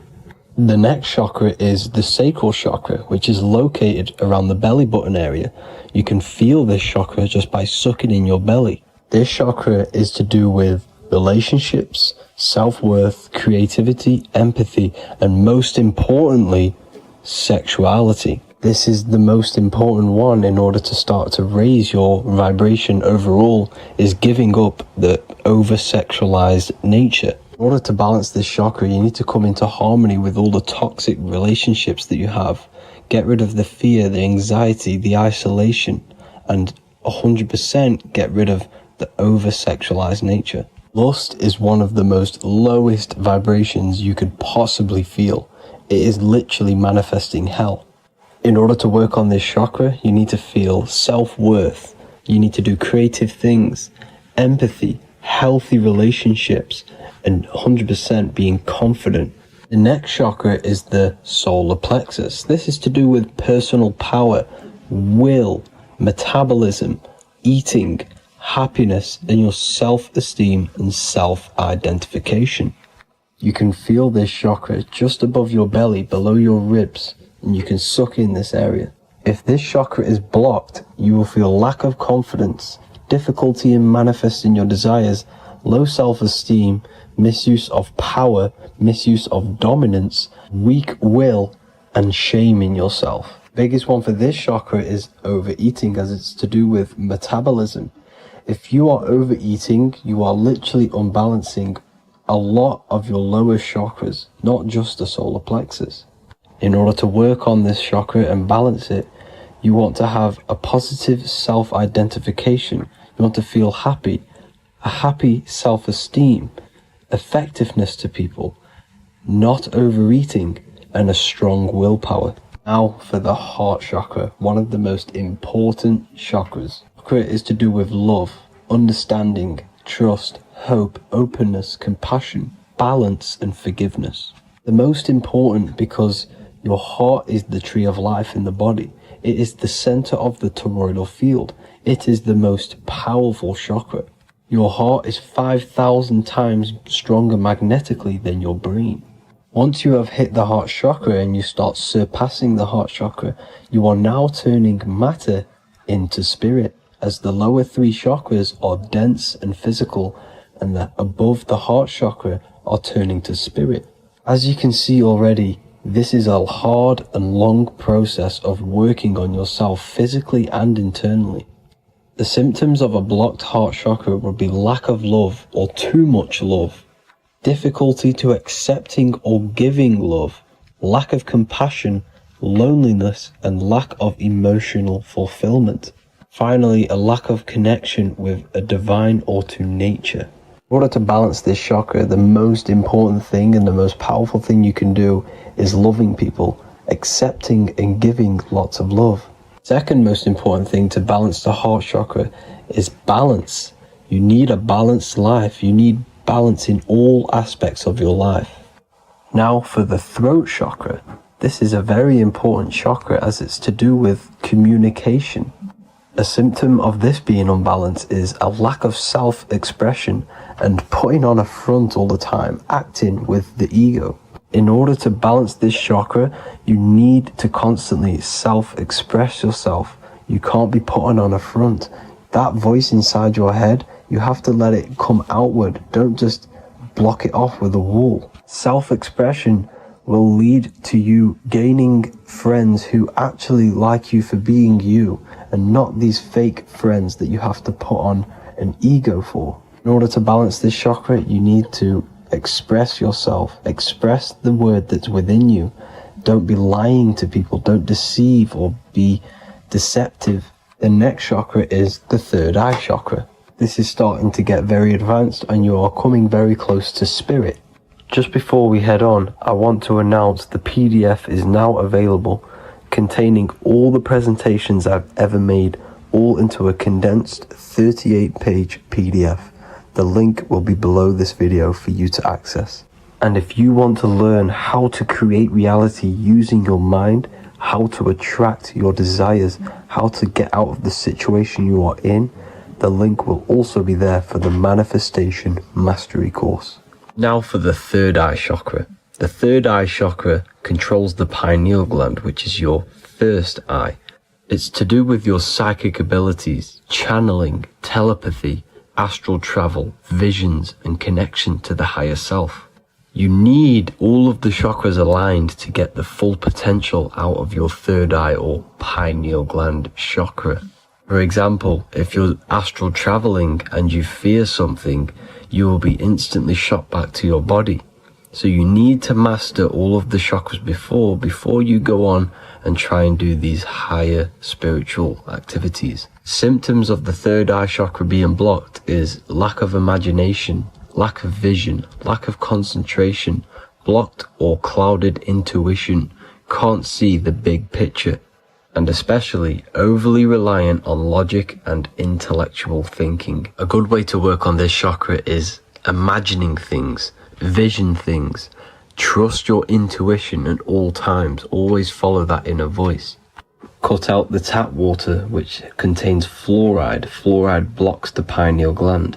And cut out all junk food because all of this is affecting your pineal gland. When in meditation, you want to focus your eyes and your attention to the center of your head between the two eyebrows. This is where the pineal gland is located. This will help and awaken the pineal gland over time when you keep doing these meditations. Finally, for the crown chakra, this is to do with universal consciousness, all-knowing, enlightenment, cosmic connections, the God source. This chakra is blocked by being cut off from spirituality, plagued by the senses, being tricked into the five senses and being tricked into thinking you are the body. In order to work on this chakra, you need to feel grounded. You need to know yourself, your real self, the voice within you. Have common sense, have specific decisions that you're making, be very direct. Now we've got out of the way all of the chakras, I can now introduce methods and meditations which will help you unblock them spiritually. When meditating, you want to get into the present moment in a nice, comfortable position. Bring yourself to the present moment by saying, I am here right now, nothing else matters. Keep repeating this over and over with your eyes open or closed. After a couple minutes of bringing your attention to the present moment, you can now start to breathe in through the nose deeply and breathe out through the mouth slower than you breathed in. Place your attention on the chakra that you want to balance. Think of a high vibrational emotion like love and think of this while placing your attention on that chakra. You can do this exercise every day for 10 to 20 to 30 minutes. The longer the better. Another practice you can do is by chanting the Bijis for each chakra. They are here starting from the root chakra all the way to the crown chakra. Or you can chant the 7 vowels. There are not 5, there are actually 7. A, I, A, O, U, M. A,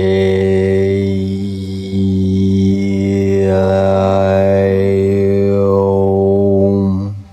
This is the proper way of pronouncing the 7 vowels. These are so powerful because these are the only things that exist. It is literally the sound of God. By pronouncing them right, you can actually create a lot of power within you and align your chakras. That's it for this video, people. I'd appreciate a comment and a like to help the algorithm. I appreciate you all. Love and light.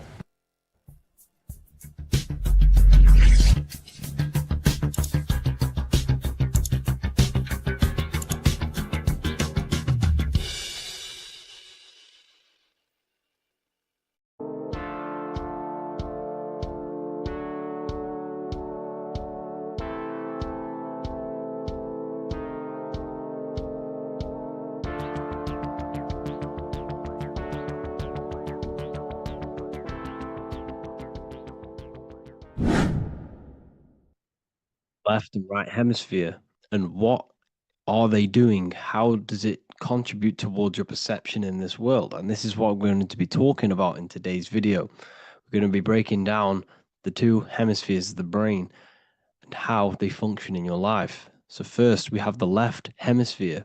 This is the logical hemisphere. This is the analytical, divided, scientific, or verbal hemisphere. The right hemisphere is creative, wholeness, artistic, symbolic, and metaphorical. The right hemisphere does with non-verbal things. It produces a holistic perception. It is more to do with creativity. Because what you must understand is that we are not in the external world. The world is produced by our brain. We see with our brain. Our eyes are a part of the brain. What we touch is the brain's interpretation of electrical signals on the nervous system. What we smell is the brain's interpretation of smell through the nose. What you taste is your brain's interpretation of chemical reactions on your taste buds. So what you are experiencing is the brain. The brain is a computer creating a simulation. And you have two hemispheres which breaks down this reality. So essentially the brain is the perception creator. It creates perception. So if the brain is creating this, who is the one experiencing the brain? Well, that is you, the consciousness, the mind, the all-seeing eye. You are the all-seeing eye experiencing the brain, the observer behind the brain, behind reality, behind the emotions. So if you're walking through a woods, this left brain sees individual trees. The right brain sees the whole woods. It sees the biome. It sees the bigger picture. So when you are walking through this woods, the right brain picks up a holistic perception of reality. It creates the woods as one unified woods. The left brain's job is to break this down and analyze it so that we can see individual things. And this is also necessary for humans to have the ability to break things down and manipulate things in this world. So without this left hemisphere, we could not manipulate things and break things down. So this right hemisphere is important because it sees the whole woods. It sees humanity as one unified consciousness. However, the left hemisphere sees individual egos. So the left hemisphere is the place of the ego because it only understands it sees the world very divided. Okay, so for example, here's another example of the left and right hemisphere. If someone pulls out in front of you in traffic, your left brain is going to start going crazy and analyzing them, calling them names. The right hemisphere, however, sees the bigger picture. Maybe he didn't see you. Maybe it's just a mistake. Maybe he's in a rush. You see how the two brains are very different. They do the same thing, but they function in different ways. The right hemisphere is feminine, the left hemisphere is masculine. So, like I said, this person pulls out in front of you, you start to think with the left. If you start to perceive that in the left brain, you're going to start analyzing them, you're going to start going crazy and calling them names because you're analyzing it. You're not seeing the bigger picture behind it. You're not seeing it from his perspective. So there is a crossover. So the left hemisphere of the brain controls the right side of the body, the right ear, the right eye. Everything to do with the right side of the body is connected to the left hemisphere. And the right hemisphere controls everything on the left side of the body, including your eyes, your arms, your legs. So everything is crossed over, and even your visual field is crossed over. So this is your visual field, as you can see here, and even the left side of your visual field goes to the right brain. There's a crossover. No one really knows. There's not really a reason for this. However, this is how the human body is designed. As we all know, the human body is the most advanced piece of technology on the face of the earth. They cannot replicate the human body. And they tell you it has no creator. This is crazy. People are that brainwashed, they can't even understand that their body is the most advanced piece of technology. Your body is so advanced, the computers that you use are mimicked of the body. Everything they create is mimicking nature, but they don't show you how intelligent nature is because they don't want you to understand you're in an intelligent design. So anyways, let's get back on track. There is a crossover in the brain, and this is why they teach you to write with your right hand. And I was speaking to someone who's in a nunnery, or whatever you want to call it. They were a nun, or they knew someone who was who was a nun, and they forced these people, these nuns, to write with their right hand. You had to write with your right hand. This is why, I'd say at least 70% of the world, or 80%, is right-handed and right-legged, because they taught us this to activate the left hemisphere more, because of this crossover that happens in the body. So when we are using this right side more, we are using that left hemisphere more. Why? Why are they doing this? Well, they also called it writing. Writing is a spell, to cast a spell on you, to use that right side of the body so that you use this left hemisphere, because they want you to see the world as a divided perception. They don't want you using the right hemisphere, using that left side of the body to activate the right hemisphere to see the bigger picture and see how everything is all one and everything is created. This left hemisphere domination keeps you from seeing the connections between everything, because that left hemisphere analyzes, it breaks things down. So when we are left hemisphere dominated by using the right side of the body, we are essentially seeing everything as divided. And this is why so many people will not understand my work, because my work connects dots and connects fields of knowledge, and makes you see the bigger picture. So people who are left hemisphere dominated will see my work and think this guy's crazy. But everything, it's all about activating that right hemisphere. So they called it writing because every word you say is molding your mind in some sort of way. The things you see is molding your mind. Everything you take in through the five senses is molding your mind. And language is a massive spell, especially the English language. They called it writing so that you use that right side. It's a spell because your subconscious mind picks up everything you say. And 90% of your daily basis behavior and thought patterns is produced by these subconscious programs within the subconscious mind. Essentially, your conscious mind is only the 10% of you. The conscious mind is just what you're aware of, what you're wearing, how you're feeling, what you're thinking. That's your conscious mind. The subconscious mind is controlling every system in your body. It's telling your heart to beat without you being conscious of it.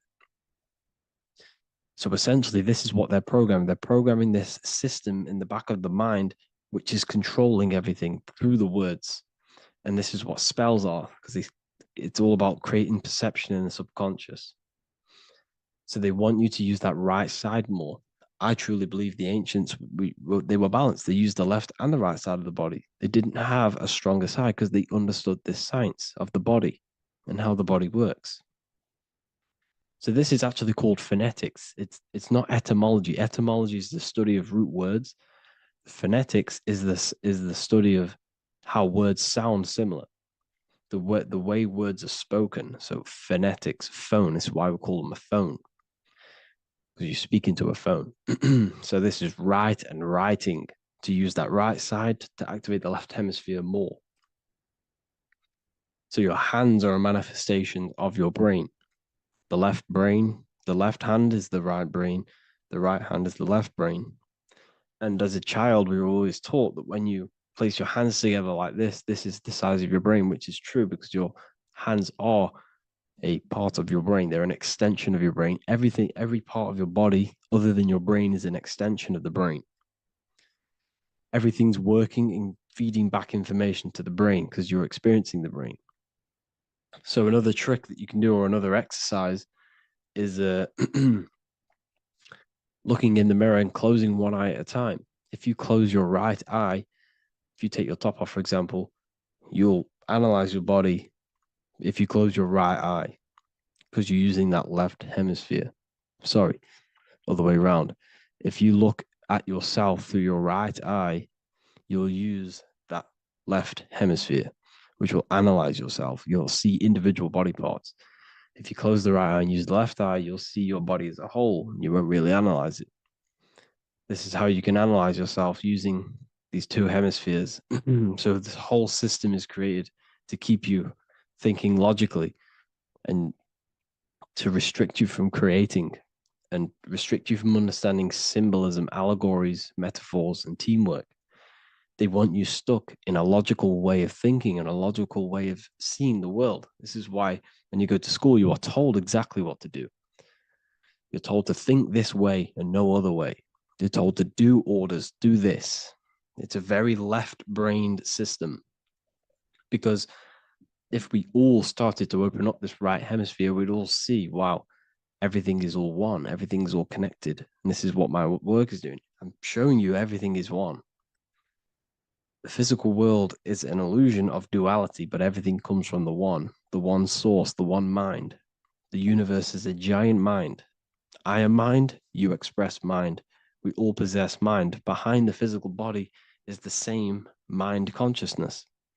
And we are all expressions and fractals of this infinite consciousness called mind. And this is what they don't want us to figure out, is that we are all just one consciousness expressed. It's an infinite consciousness.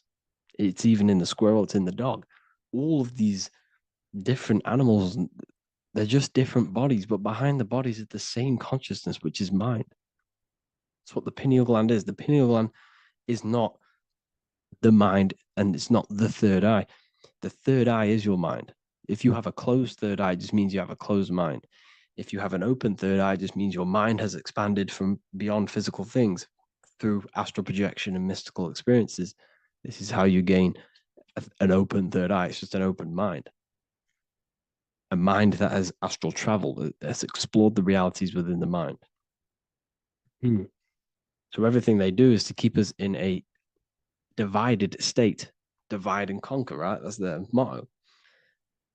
All to keep you thinking how everything is divided. Everything they've done is division. Postcodes, countries, everything is divided.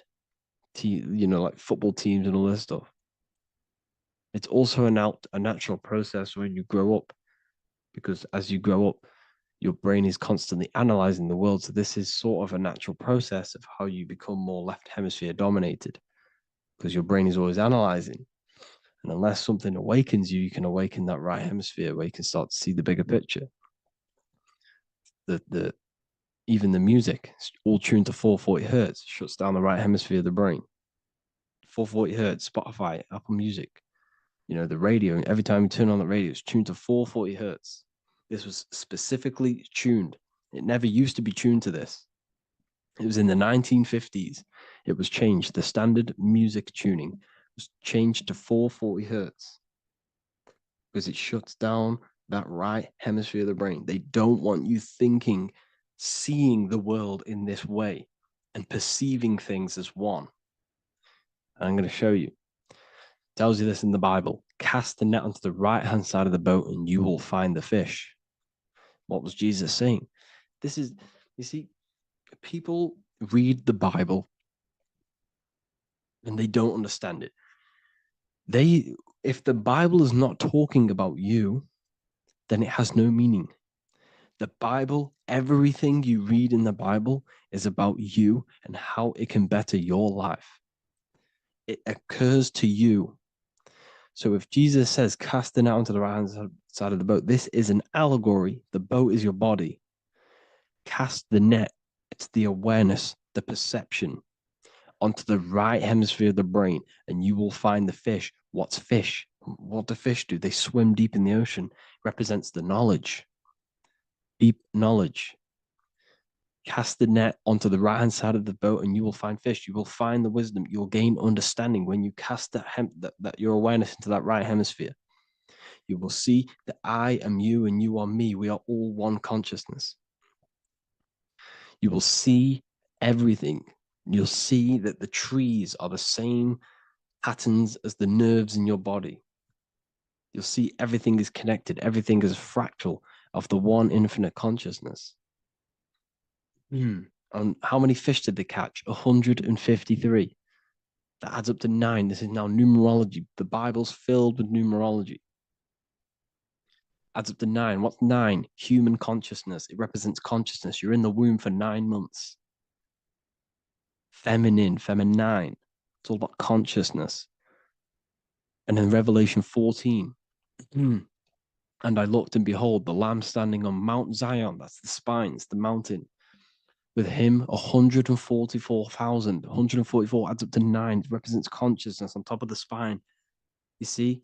And he had his name the name of his Father written on the forehead. What's the Father? The higher mind, the higher consciousness within you. Where is that? In the forehead, the pineal gland. The pineal gland is the radio receiver for the higher consciousness. Because every body part of the body has consciousness. Your heart has consciousness. Your gut has consciousness. You are thinking with these different consciousnesses. You think with the gut. You think with your penis. You are thinking with all these consciousness. And it's about raising your consciousness to the higher consciousness, which is the Father, the mind in the head. Don't think with the lower parts of the body, because that is your animal nature. Think with the higher parts of the body. It's all representing consciousness. How to activate the right hemisphere of the brain? Well, it's all to do with non-verbal things. So music will activate the right hemisphere. Make sure it's tuned to the right frequency, though. 432 hertz, 528 hertz. Any frequency that adds up to 3, 6, or 9 is good for you. Meditation, turning off the thoughts, and you raise yourself to the higher brain. Symbolism. Symbolism is all right hemisphered. Reading between lines, metaphors, determining the Bible, it's all right hemisphered. Seeing the bigger picture, it's reading between the lines. So tithing in the Bible. These people in the churches are giving 10% of their money to the church. It's nothing but a scam. What these people have done is they have externalized the Bible. They have taken the Bible and literalized it so that they can make a business out of it. So what they're doing is a tenth of the produce of what it says in the Bible, a tenth of the produce of the land, whether grain or fruit, is the Lord's and is holy. So what's that saying? The tenth of it's basically saying give the 10% to the Lord, to God. What does that mean? Well, what's the land and the fruit? This represents physical things, the physical things that you have. The tenth of the physical things that you have. What's that? That's your ego. All the physical things that you have is all to do with your ego. That's the lower self. The ego, what is the ego? It's the mind's perception of the physical self. You had no ego when you were a child. Okay, when you were a child, you had no ego. As you grew older, you created the ego. But the ego is the full self. It's the echo. Ego, echo. It's the echo of the full self. So it's saying, give the ego over. Take away the animal self. In that left hemisphere, that's all to do with the left hemisphere. That left hemisphere sees the ego. It sees individuality. It's divided. So it's saying, give that 10%. Give that 10% of you over to the right hemisphere. The 90%. The 90% of you is in that right hemisphere. The higher self. Now, I'm not saying the left hemisphere is bad. Okay, I'm not saying that at all. But it sees it sees things divided. It's like I said, the left, the hands are manifestations of the brain. So when these Christians are praying, they're putting their hands together. What are they doing? They're syncing the brain hemispheres. What you're doing, because everything's an extension of your brain. So if you put your hands together, you're putting the two hemispheres together. And what's happening when you place the hands together? All the electricity in the body is now running in a circuit. So once you connect these two hands, the electrical energy is now running in a circuit. And energy can move around the body quicker and more efficiently. So when you pray, when these people are praying, they don't realize that they're engaging in ancient forms of meditation, of balancing the two hemispheres. So now we're talking about balancing the hemispheres, not the right hemisphere. This is what Israel is. Look at the symbol for Israel, the up triangle and the downward triangle. What's that? The up triangle represents male. The downward triangle represents female. Okay? This is talking about the brains. Israel is Ra. Isis, which is female, the Egyptian god. Ra, El. El means God. Electricity. That's the force of the physical world. It's the force that runs this world, electricity. It's the force of God. El, consciousness. It means God. Israel. Isis, Ra, and El. It's the two hemispheres of the brain, the holy land of Israel. It's the holy land, it's the brain. Once these two hemispheres are synced, this is how you unlock your consciousness. This is the easiest way of astral projecting. Hemisphering, I forgot the word for it. Hemisphere synchronization, something like that. It's about syncing the hemispheres. This is how you unlock your consciousness. Once the brain is running as one electrical system, this is how you balance the two masculine and male opposing energies. Once these opposing energies are no longer in war with each other, the brain, they come together to work as one. You unlock your consciousness. You are born again. What happens when a male and female have sex? It creates a new child. It becomes one. You are born again. Once the two hemispheres of the brain, you are born again. You can then have an out-of-body experiences. So this is why the symbol of the Holy Land, Israel, is the up and down triangle back combined together, because it represents unification of the male and female, unification of the hemispheres. You're born again. You unlock consciousness. And you can get this for free. It's called the Gateway Tapes on my website. Basically, it's a audio track from the government, and they did this in the Gateway Experience. It's a CIA document, and what they do is there are different forms of meditations you go through. I think there's about 5 waves of meditations you do, half an hour each one, and it will teach you. It will sync your hemisphere, because what does it do? They understood that playing one frequency into one ear and another frequency into the other, they understood that the right ear is connected to the left hemisphere, the left ear is connected to the right hemisphere. So when you play 2 different frequencies into both ears, what happens? The brain picks this up, the 2 hemispheres of the brain picks this up, and it syncs it. It syncs these 2 hemispheres, these 2 frequencies together. So now the brain is working as one to sync this frequency. So this is how you can sync your hemispheres, through listening to these frequencies. Okay, you can get them for free and do the meditations yourself. This will definitely help you. This is an easy way to astral project. So it's all about syncing the hemisphere and seeing reality from a unified perception. We should all aim to get out of that left hemisphere. I'm not saying don't use it, but we should now start to see we should not start to read between the lines of the Bible, read between the lines of the symbolism they're showing, study symbolism, study allegories and myths. What are they trying to tell us through these allegories? And, this is how we start seeing things in a better way. Once we understand that we are all microcosms of an infinite consciousness, we can all come to one, because love is the unifying force of this infinite consciousness. We are all divided. We are all disconnected from our hearts. Once we all connect with our hearts and see that everything is one, we can all start to love and come together as one, because love is the unifying force of consciousness. So if you haven't already seen, I now have launched the Ethereal University. I will be doing lectures like this one, but even better, deeper, and even releasing knowledge that I can't talk about online, as they are censored. I'll be doing lectures every single week. I'll be doing live calls every single week. You also gain access to my library, which is filled with over 45 occult books, filled with knowledge. Okay, I'll show you now. Plus, you get my book, The Book of Wisdom, PDF form, and the Human Health Guide, PDF form. You also get all of this stuff, the health section, Q&As, ethereal meditations. We've got some celestial studies, cosmology, numerology coming soon. You also get the brand new Manifestation Mastery course, plus the library. And there'll be new books, new lectures, new live calls every single week. Or you can get the Book of Wisdom. use the code WISDOM in all capital letters to gain 40% off.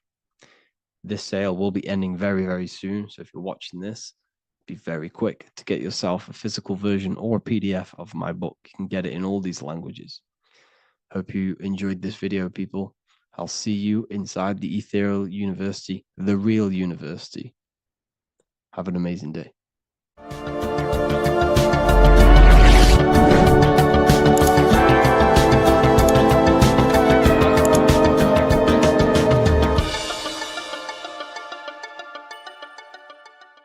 You're living in 4 planes of existence right now, but most people are only aware of one.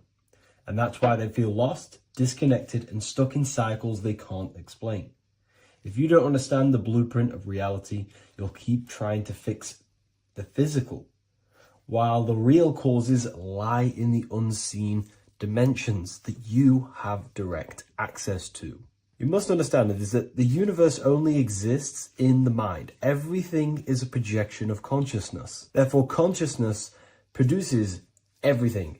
Our internal world is consciousness. Our external world is this physical body, physical world.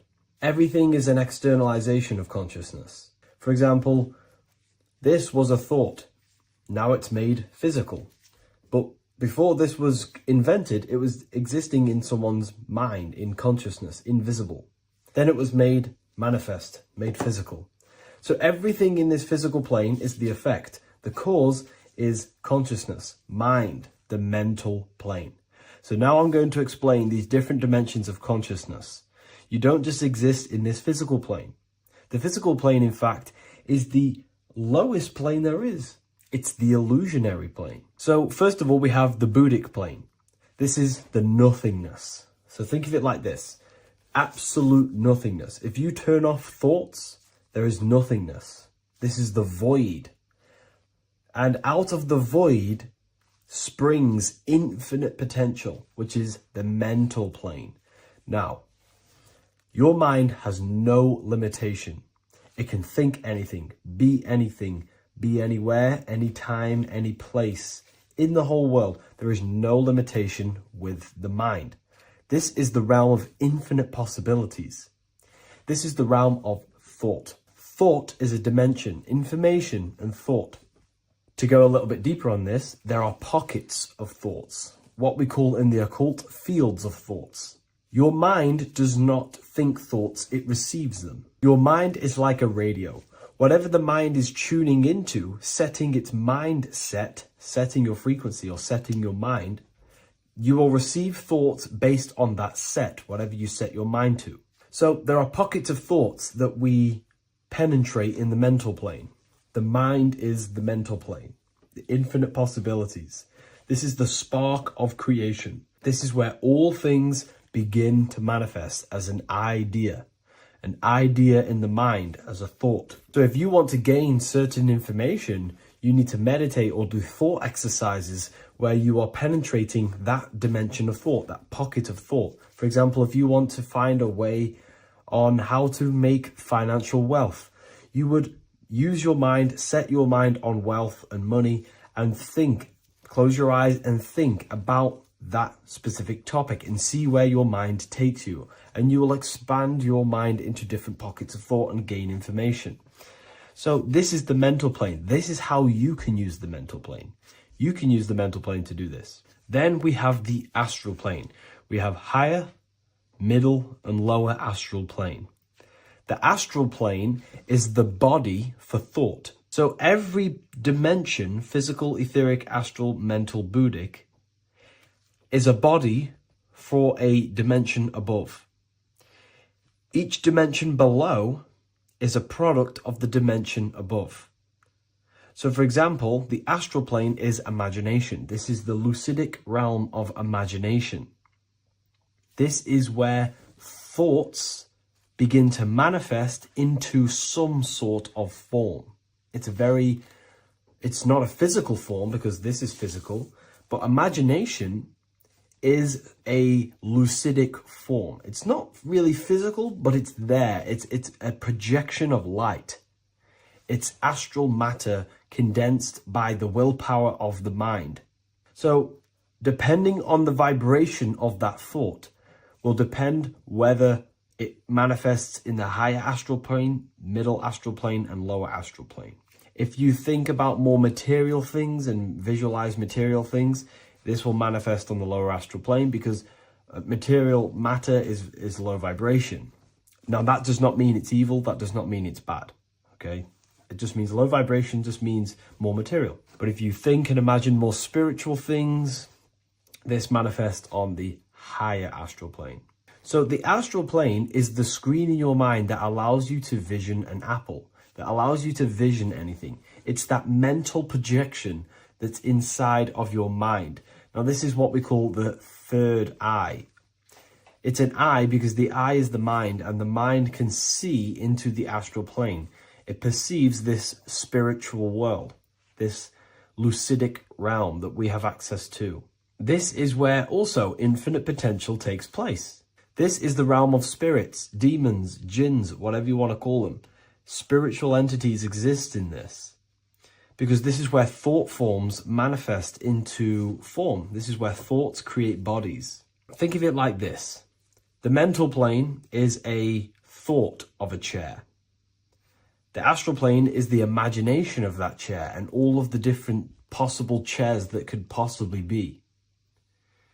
The etheric plane is the energy double of that chair. And the physical plane is the physical chair. So as you can see, the higher we go up, the more formless and lucidic it is. The lower we go down planes, the more dense it becomes. This is formless and this is form. Everything manifests through this process. This highlighter is down here in the physical plane, but the idea began in the mental plane. Everything begins in consciousness before it creates a physical body. It goes through this process. Therefore, if you want to start to mold and create your own reality and create things in your world, you can use these planes to your advantage. You can use your mind to do mental thinking exercises by closing your eyes and expanding your mind into a different pocket of thought to gain wisdom, gain information, gain downloads. The way you do that is simply get into a meditative state, close your eyes, pick a topic that you want to think about, and see where your mind takes you, but always remain centered on that topic.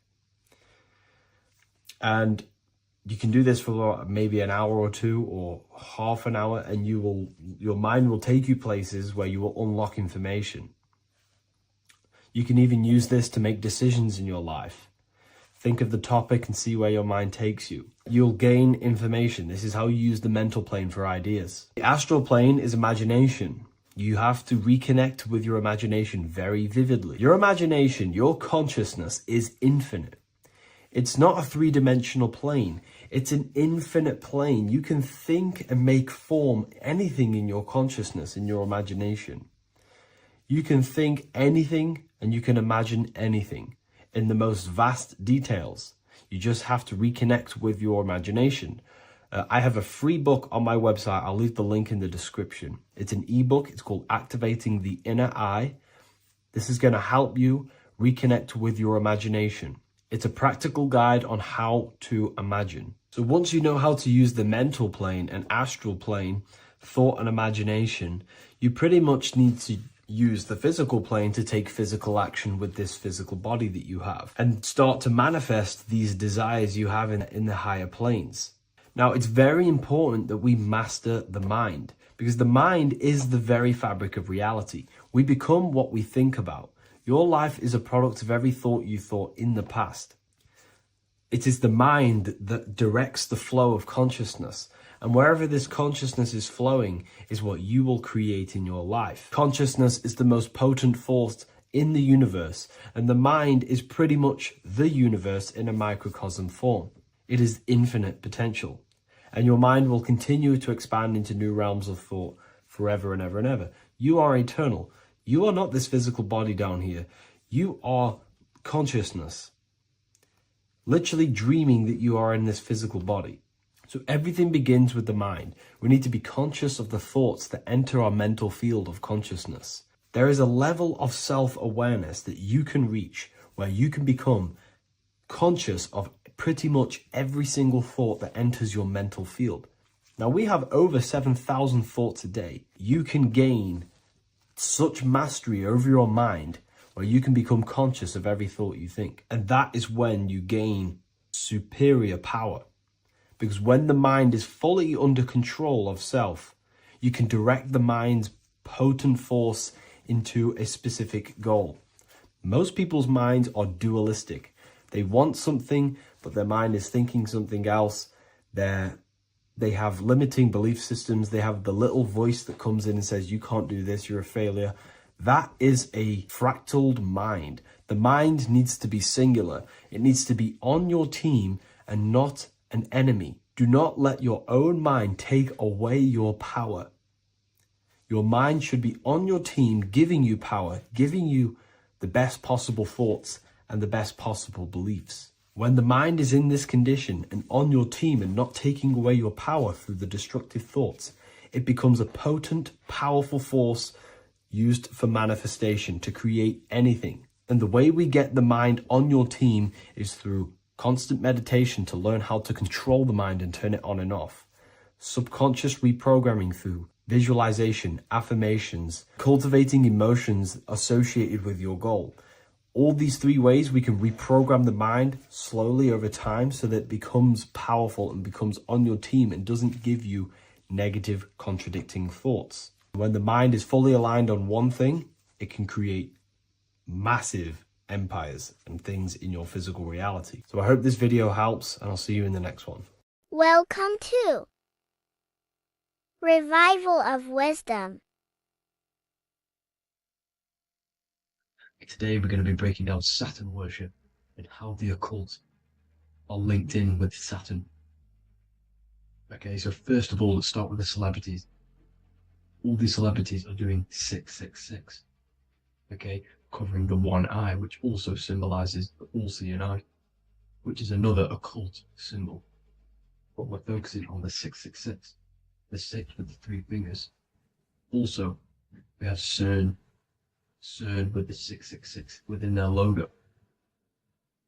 Also Disney, okay, as you can see here, 666 within their logo. Pepsi, Coca-Cola, and even Cadbury's.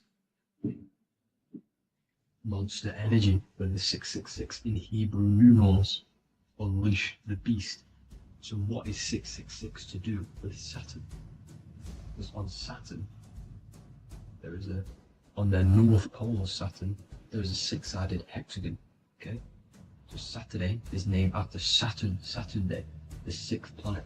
It is also the 6th day of the week, and has a 6-sided polygon on its north pole, 666.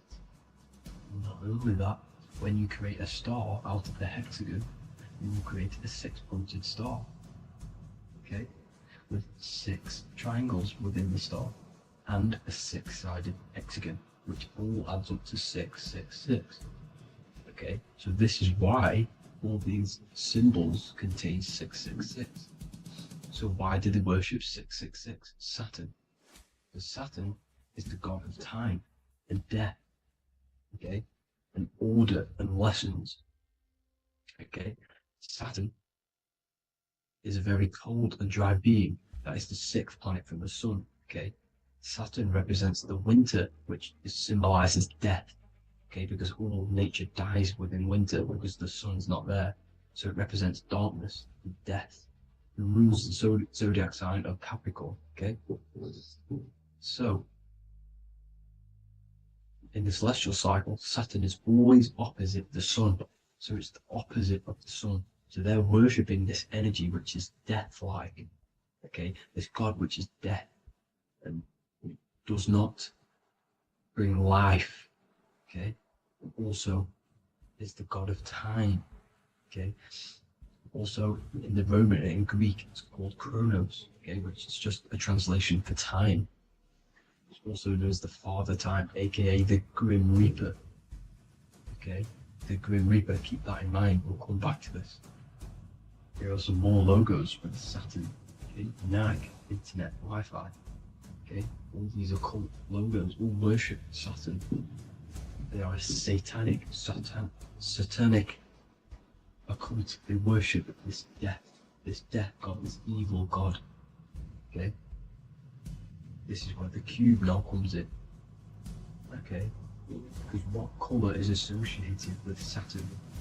It's black, because it's the absence of light, it's opposite the sun. So black is the colour associated with Saturn. Each planet has its own colour associated with it. Okay, so when you make the cube, okay, as you can see here, the cube out of the polygon, it creates what? A black cube. Okay, and the Kabbalah, okay, Kabbalah means cube, Allah means the god, the cube god. These religions are secretly worshipping this cube god, the god of death, Saturn, Satan. It's the same entity behind it all. Okay? So, also, we have these black cubes in Australia, Denmark, all around the world, these black cubes. Because this occult is worldwide. It's Saturn, Satan taking over this realm. Okay? Also, with this black cube, they walk around it like the rings of Saturn. It's around the black cube of Saturn with the rings, they walk around in circles. What are circles? Cycles. What is a cycle? Time. The time god. This is why it has a ring around it, because it represents time, cycles.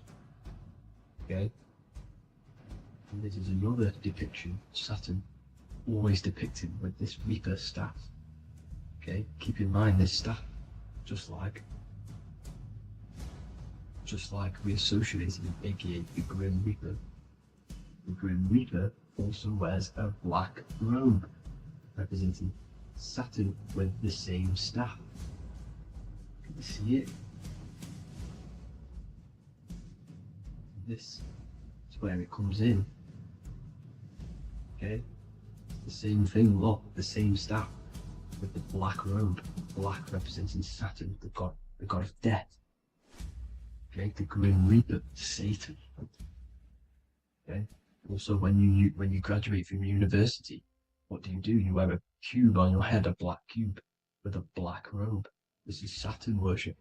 See, this is how Saturn, Satan, has tricked the world into worshipping him, not God, the sun, which represents God. So what is a corona? Because a corona is a crown, a circle, okay? A set of concentric circles of light seen around a luminous body. So Saturn. So this is why they used to worship Saturn by wearing crowns in ancient days. And we still do to this day. The king or queen has a crown, a corona. Also, Corona, the drink. Corona adds up to 666, just like Saturn is 666. But like you see in the Corona, you see the staff. You see this staff, just like the staff of Saturn, the Saturn god, like the Grim Reaper, with the black robe and the staff, just like the Saturn god. What is the Grim Reaper? It's a killer, it represents death, just like Saturn, the god of death and time. So all these occults and secret societies all worship the 666 god, which is Saturn, Satan. All of our energy is being put into Saturn. Okay, and Saturn, Satan, is harnessing all of this energy. So gradually, this is what the mark of the beast is. Like it says in the Bible, the mark of the beast, or the name of the beast. Here is wisdom. Let him know that you have to understand and count the number of the beast, for it is 6. It is the number 6 of a man, and is 6. 600, 666, 666. So this is what the mark of the beast is. They are going to eventually put green chips, just like Neuralink, which is what Elon Musk is pushing. Okay, so this chip is the mark of the beast, and it's going to be implanted to our hands or brains. okay? And they will manipulate our consciousness, and it will manipulate our DNA, and it will directly connect us to AI, and AI is linked in with Saturn, Satan, as the demons and the people who rule this world are in love with AI. They want to connect humans to AI. And this will control our consciousness completely and give all of our energy back to Saturn, Satan, this deity that they all worship.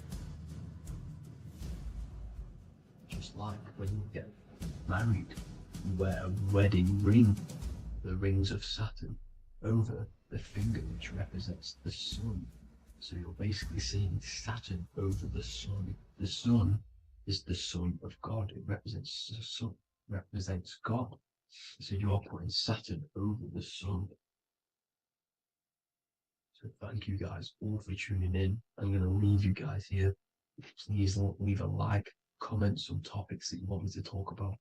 And please subscribe for more amazing content. God bless.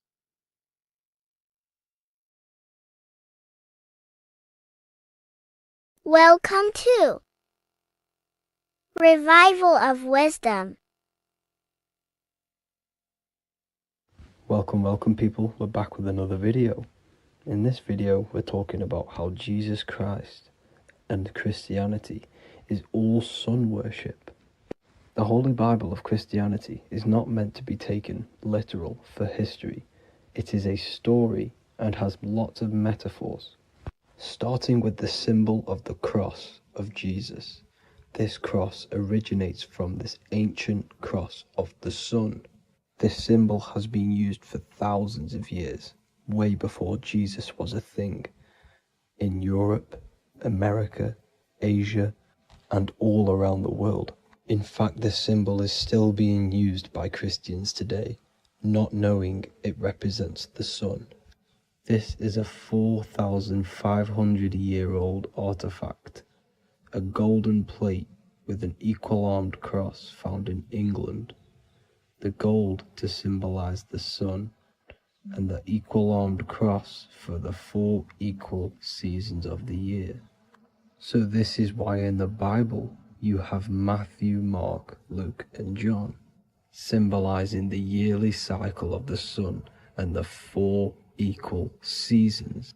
Also in the Bible, Jesus is referred to as the light of the world. So yes, Jesus represents the sun. He is a metaphor for the sun. Hence why in all of these pictures and images and paintings of Jesus, there's always a sun behind his head, and some even with the sun cross behind his head.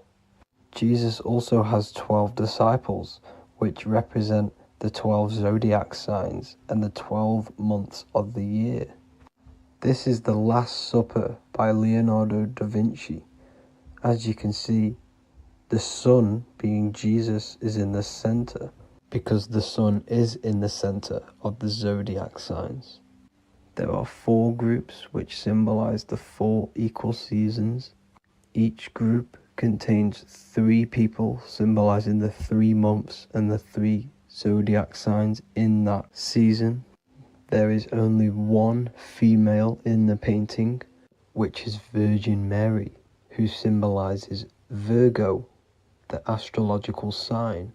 So yes, Jesus symbolizes the sun with his 12 zodiac signs and 4 gospels for the 4 seasons of the year. However, there is another phenomenon. The 25th of December is known as the birth of Jesus Christ, which is known as Christmas today. Jesus symbolizing the sun and is born on December 25th. This is the day the sun moves 1 degree northward, bringing back the warmth, the growth of crops, the life and light back to the northern hemisphere. Everything is springing back to life, as we call it, spring. So it is said that the sun is born again on the 25th of December, and Jesus is known as the risen Saviour. because the sun is our risen Saviour, because it gives life to the whole of this realm, the warmth, the crops, and without the sun rising in the morning, we'd all die in about 2 weeks. And we all know how Jesus died on a cross. The sun also dies on a cross in the southern hemisphere. It dies on the Southern Crux constellation. And on December the 22nd, 23rd, and 24th, the sun remains in the same position. So the sun dies for 3 days and it is born again on December 25th, when it moves 1 degree northward. And this is when the sun is born again, or resurrected, just like Jesus. Constellation Virgo is prominent in the spring sky in the northern hemisphere. So therefore, the sun is born a virgin, Virgo. And as you see in this image, you see Virgin Mary holding the sun. Us as humans do not own the sun. So therefore, God owns the sun. So yes, the sun is the Son of God, and this is what Jesus is symbolizing. And just how Jesus sacrifices himself for humanity, that's what the sun does. The sun gives out all of its energy so we can live. There are many other Bible verses which represent Jesus as the sun. Now in Matthew 8:23-27, his disciples are in a boat and there is a massive storm. Jesus is asleep, meaning the sun has not arose. And the disciples say, "Save us, Lord, we are perishing." Quote, "Then he rose and rebuked the winds and the sea, and there was a great calm." End quote. Now this is a metaphor for the sun rising and calming the storm, because in the ocean, when the sun is down, that's when there are great storms. The worship of celestial bodies go back thousands of years, and it's called astrotheology, and it can pretty much be traced back to all ancient civilizations. Now going back to the ancient Egyptians, the god Horus, the god of war, and he symbolized the sun in the morning. Ancients used to say that he walked over the sky in 12 steps. Yes, this could symbolize the 12 zodiac signs. It also symbolizes the 12 hours of daylight. So we have 12 hours of Horus, but now they've rearranged the word to hours. Horus and hours. And when the sun rises, Horus rises, we say horizon, which is Horus is rising. That's the etymology of horizon. Another Egyptian god called Amun-Ra was known as the god of all creation. He was the first god of them all. Amun was also a sun god. Therefore, after every Christian's prayer, they say Amen, sending their prayer through the sun to God. So this all goes back to the worshipping of the sun. Sun worship was around way before the Romans. However, in the Roman times, their sun god was called Mithra. Mithraism was the main religion before Christianity came into play. Mithra was the son of God. He died on a cross, and he was dead for 3 days and resurrected, just like Jesus. So the Catholic Church was not made in heaven. It was made by the Roman Empire. They mixed all the sun religions of Judaism, Mithraism, and other Arabic religions, and combined it into one, so Caesar, the Roman emperor, could gain his own religion. So yes, Christianity was a political move to gain more control over the masses, because it was a worldwide government at this point in time. So here is a Sumerian helmet with the rising sun symbol. And then the Romans also used this rising sun symbol on their armor. So sun worship has been going on for thousands of years, and it still goes on today. However, with all the programming and the low IQs, today we do not get the full interpretation of the Bible and these stories from the past. And Christians and other religions are all brainwashed to not question their religion and not realize their true origins and where they come from. I do advise you all to do your own research and come to your own conclusions. However, I'm just pointing out the facts and connecting dots for you all to see. That's it for this video, guys and girls. Thank you all for tapping in. God bless.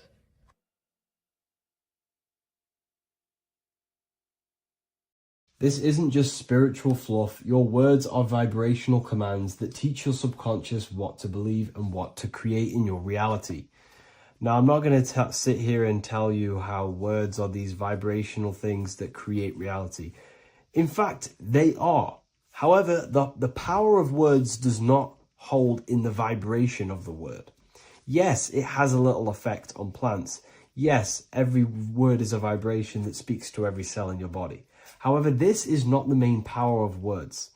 The main power of words is restructuring your consciousness and invoking energy inside of your own consciousness. I'm going to go over these two in detail for you. Your life is an externalization of your consciousness. Your belief system, your internal world, are building blocks to create your external world. What you believe in is how you see reality. It is the filter that you see to see reality. If you want to change reality, you have to change your consciousness first. There's no point trying to create a change, a manipulation in the external world, because it won't last very long. You have to restructure your inner temple, your inside world of thought and emotion. For example, your external reality is an externalization of every thought you thought in the past. Your life circumstances are just a result of every thought you thought in the past. You become what you think about. So if we can control what we think about, we will control who we become. Words are a powerful way to restructure your subconscious mind, which will then restructure what you think about. For example, if I said the word chicken all day long, I'm going to be thinking about chicken all day long. The words we repeat enter our subconscious mind, and our subconscious mind molds our conscious mind of what we are consciously giving attention to and thinking about.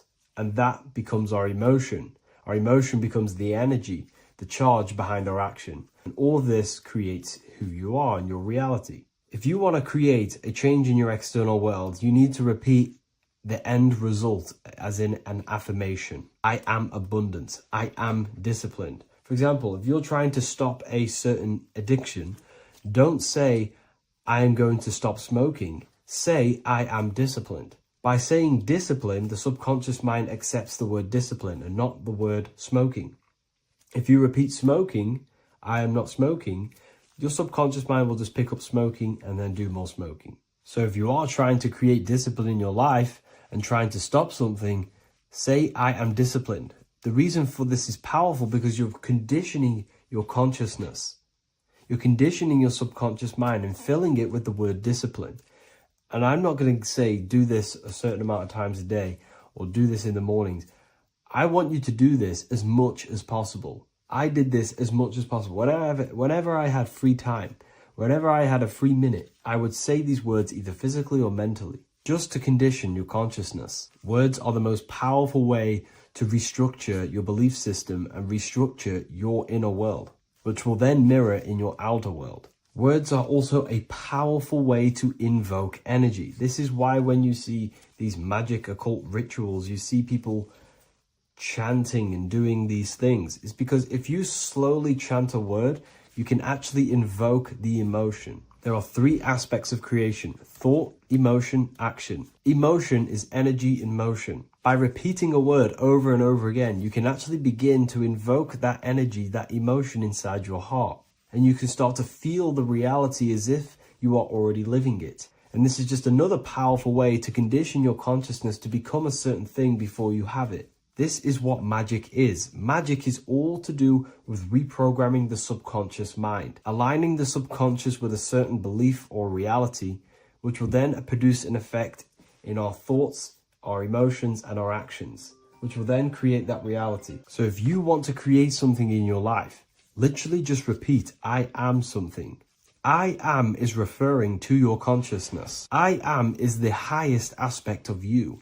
It is the true self. Whatever you condition your consciousness will be mirrored in your external reality. I am abundant will condition your consciousness to feel and believe you are abundant, which will then seep into your thinking. And then you will start to act more on this because you are thinking about it, which will then change your external reality. Words are vibration, and vibration is powerful. However, if you truly want to change your reality, you have to change your inner world of consciousness. And words are the best way to invoke feelings to become the reality you want.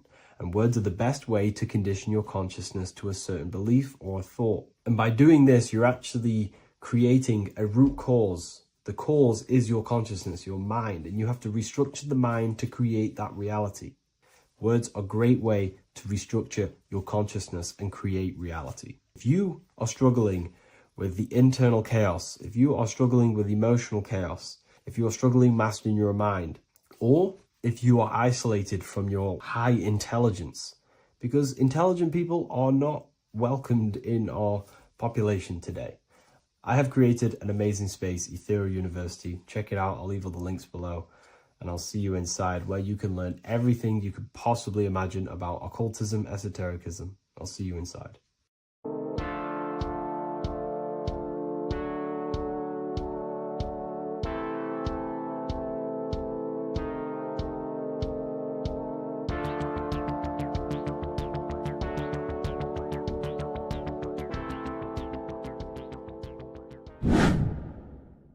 Welcome back, people, to another occult lecture by Revival of Wisdom. Today we're going to be talking about magic and how it's being used on us for the New World Order. Magic has the word mag within it, which is magnetism. Magnetism is the force. Magic is influencing forces, natural or supernatural forces, and using it for a certain agenda to gain something out of it. Now, magic is not what everyone's being thought. It's not some sort of fantasy thing. It's actually very common, and we all do it, whether you believe it or not. Magic is all to do with the mind. As I said, always say in my lectures, your mind is what creates matter. Your mind is what creates your external world. So it's all about manipulating and planting seeds within the mind, because your mind is a garden, and thoughts and words are seeds which are being planted in that garden. Your life, your physical life, the people you have in your life, your friends, your car you own, the job you have, is all a reflection of the thoughts that you've been thinking in the past. You are where you are in life because of the thoughts that you've been thinking. Therefore, your life is a direct reflection and manifestation of your mind. The Garden of Eden. Okay? The mind is what they are targeting. What you see, say, and hear has a direct effect on your mind. Me talking to you is influencing you. The words I'm saying is planting seeds within your mind. Now it's up to you to consciously act on these thoughts or these words, or to maintain these words. As above, so below. As within, so without. What's inside of me is outside of me. What comes into the storehouse comes out of the storehouse. You have the left, you have the right, you have the up and you have the down. As above, so below. Whatever is in your mind will be expressed in some sort of way, consciously or subconsciously, spiritually or physically. The mind is what manifests everything. And this is what we need to understand. We need to understand is that the mind is not physical. All things spiritual manifest physical. All things seen come from the unseen. The words you're thinking, that everything you have is coming from the unseen. The actions that you do come from the unseen mind. Another expression for as above, so below is you are the universe itself. You are a universe, a mini universe. But just because you are mini does not mean you are the whole thing. If I take a little piece of infinite, let's say there's an infinite light source. Let's say I take a little chunk of that infinite light source. That little chunk I took is still infinite because it's been taken from infinite. You are the universe. Your awareness, your mind is the universe. It's information. You are the universe experiencing itself. This is why we say we are all God. As above, so below. What is in me is outside of me. The sun, the physical manifestation of the sun, is your soul. The 12 constellations are manifested in the physical body. The 5 elements are manifested in the physical body. They're manifested in the 5 fingers you have. As above, so below. This is manifested, well, this is a symbolized in Freemasonry and secret societies as the 2 pillars. The mirroring reflection, the reflection of reality, the mirror, as above, so below. What happens in the mind, what happens in the astral, happens in the physical. This is Aleister Crowley. This is all symbolism. This is the 2 pillars with the all-seeing eye and the triangle at the top. Aleister Crowley was a master magician, very powerful dark magician, black magician. There's 2 types of magic. You have white and black, just like the checkered board, the Masonic checkered board. You have white and black. You have good and evil. White magic is influencing natural forces to gain something that will help the collective consciousness, help the collective, help the earth, help other people. Black magic is something you manipulate something so you can get something personal out of it. Doesn't matter if it's good or bad. It's still considered as black magic because you're being selfish. Everything you do should be contributing towards the collective consciousness and helping others. And this is why the ancients lived in a system where everything was in unity. We understood that I am you and you are me. What I do to you happens to me because I am you and you are me. We are the same mind substance on the inside. We're all the same mind substance being expressed in different bodies. So what I do to your mind will have a ripple effect on my mind because all of our minds are connected within the mental plane. So this is why they know all this knowledge. To know all this knowledge. So yeah, this is the mirroring effect of reality, the 2 pillars, or symbolizes the number 11. The number 11. We'll go deeper into that. The technology we're using is magic. It's a form of magic. Television is tell a vision. They're telling a vision into your subconscious mind, into your memory. And when you turn on the television, you get a program because they're telling a vision to create a program within your subconscious mind. You see, the conscious mind is only 10% of your mind, which is to do with your, what you're aware of, your 5 senses. What are you consciously aware of? Well, I'm aware I'm here, I'm talking. I'm aware of what I'm wearing, the 5 senses, what I can hear, taste, smell, hear. What I'm wearing, I'm aware of what I think of.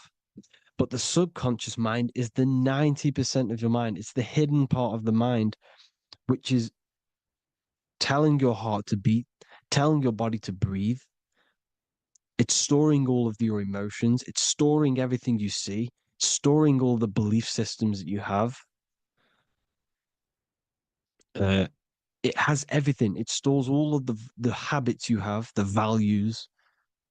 It stores everyone's name that you know. All the words that I'm speaking right now is all coming out of the subconscious. Everything is subconscious.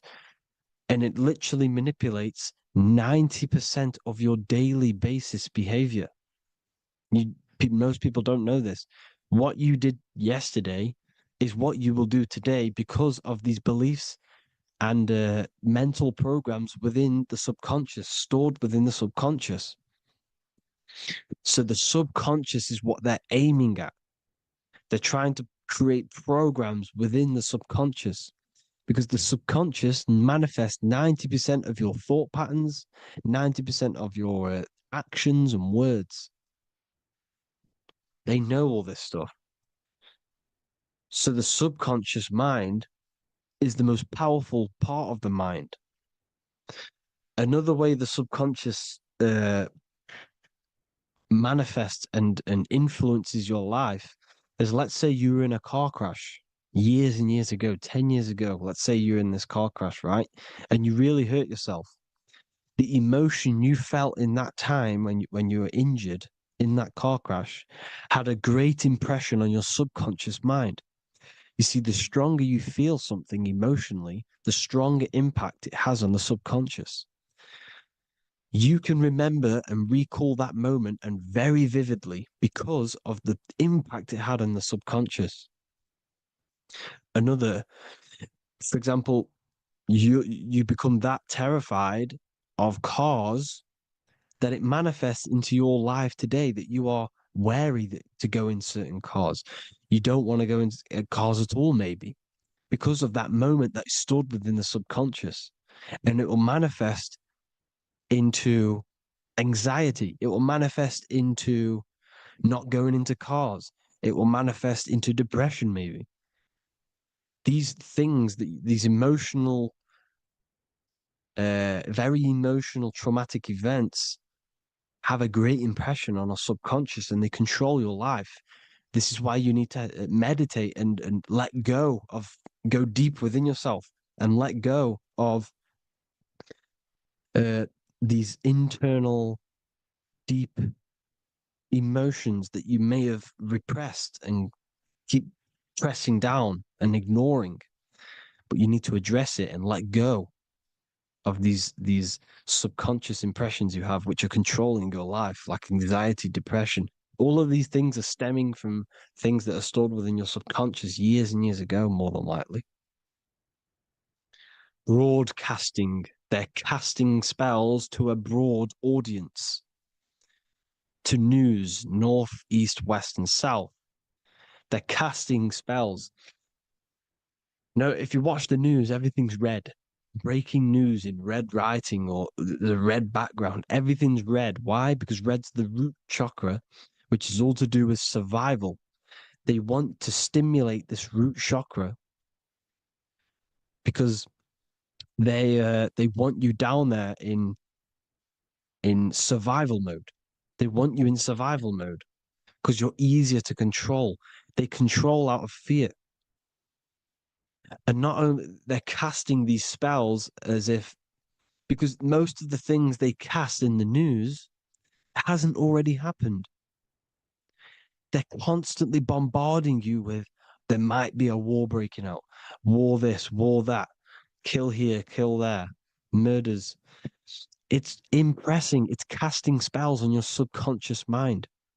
So when the event does turn up in real reality, in physical reality, you're less emotional, you're less surprised. You're not as surprised because you've already heard it before. Your subconscious has already heard it all before.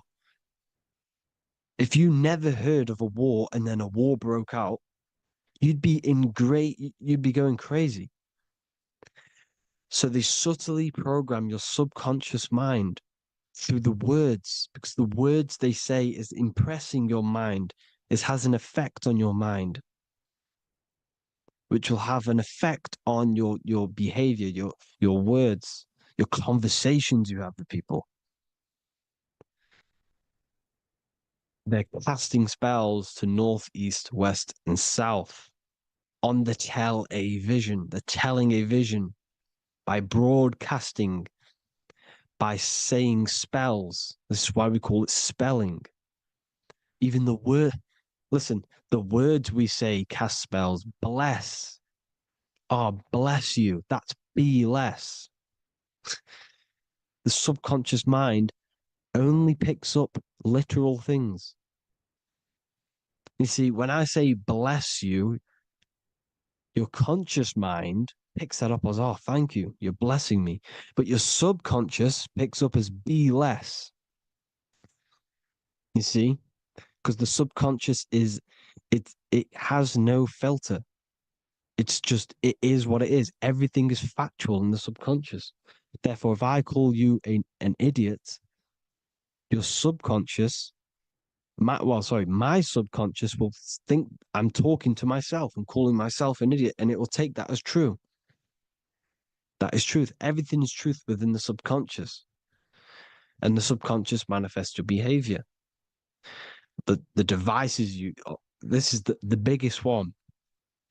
Black scrying mirrors, device, the devil's vice, the device. Okay?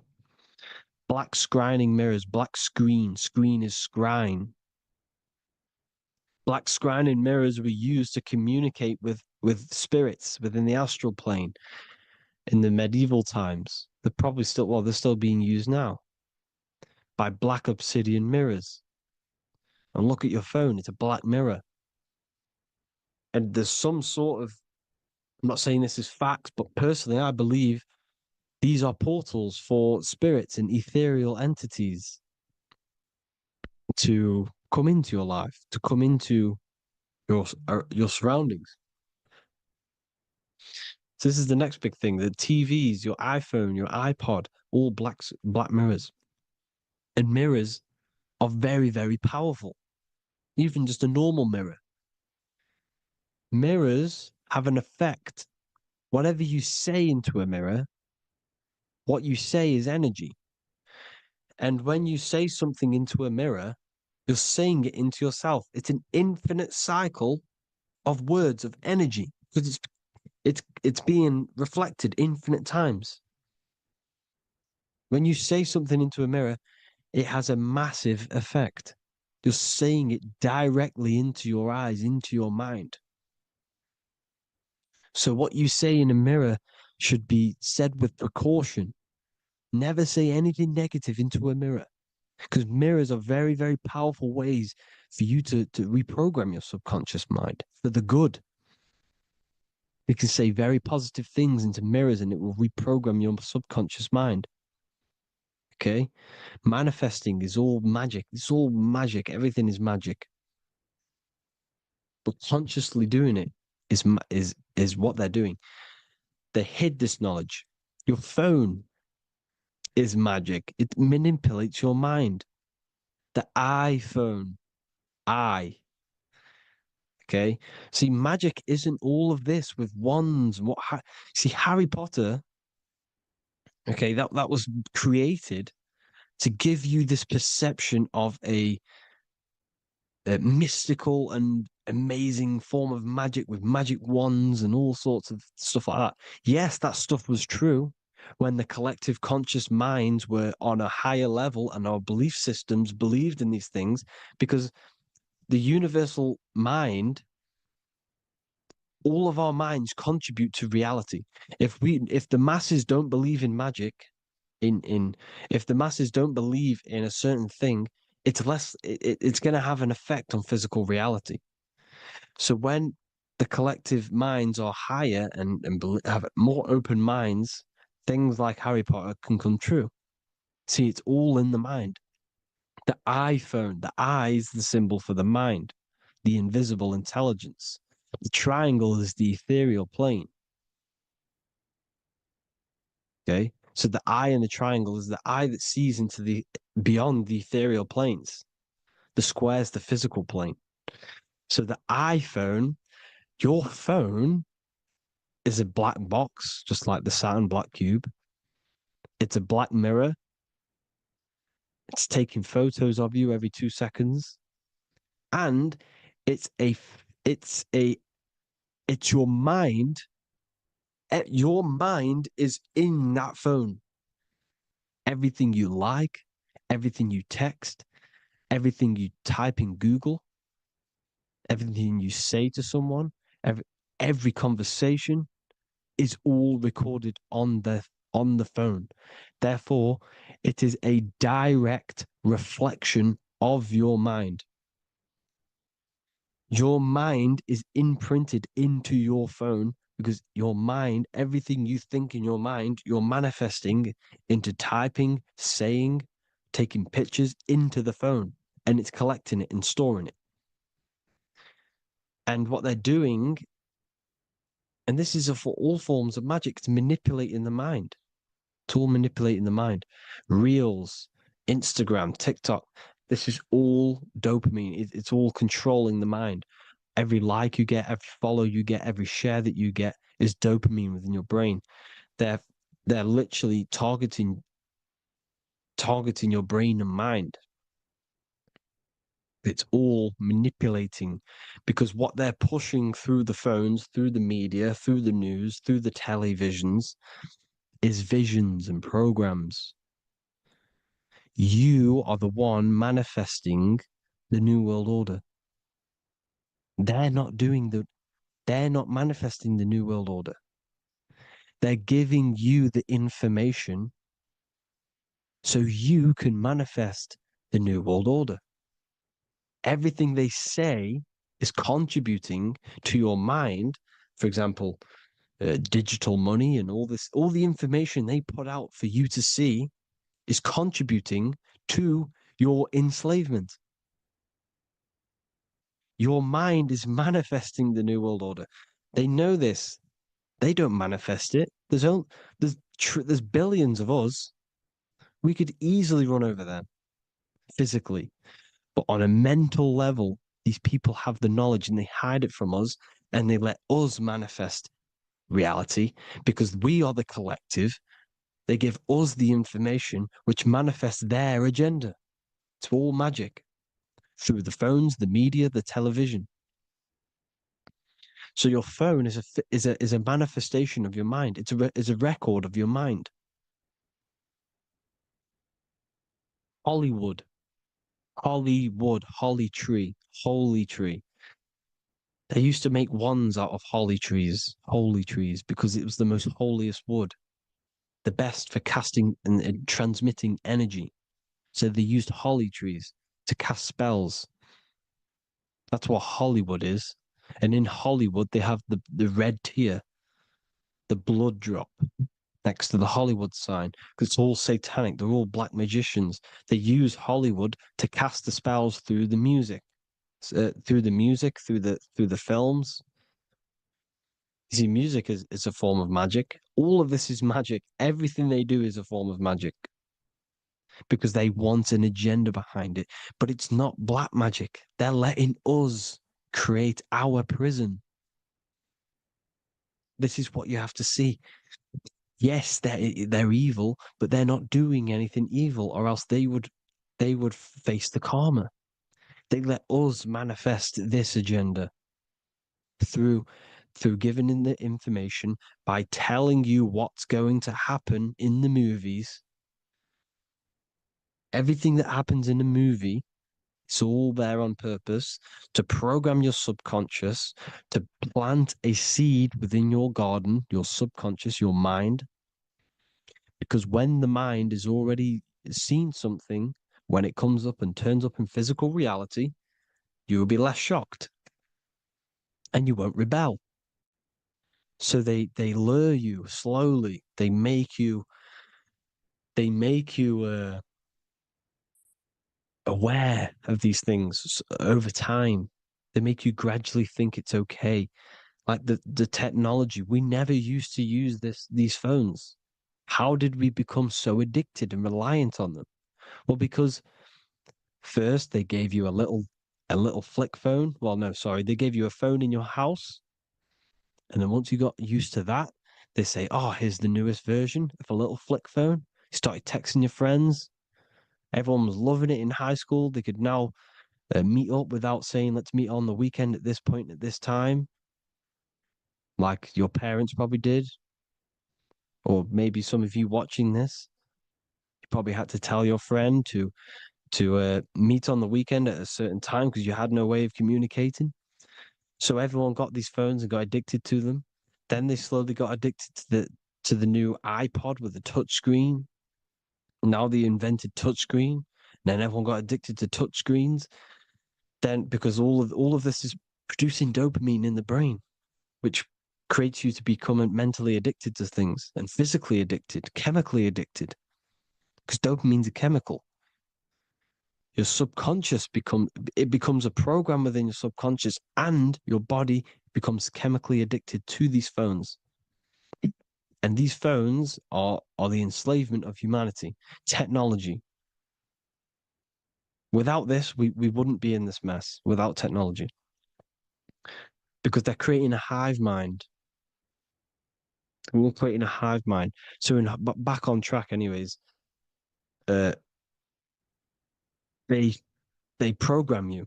Look at the films, 9/11, 9/11, all produced by Hollywood.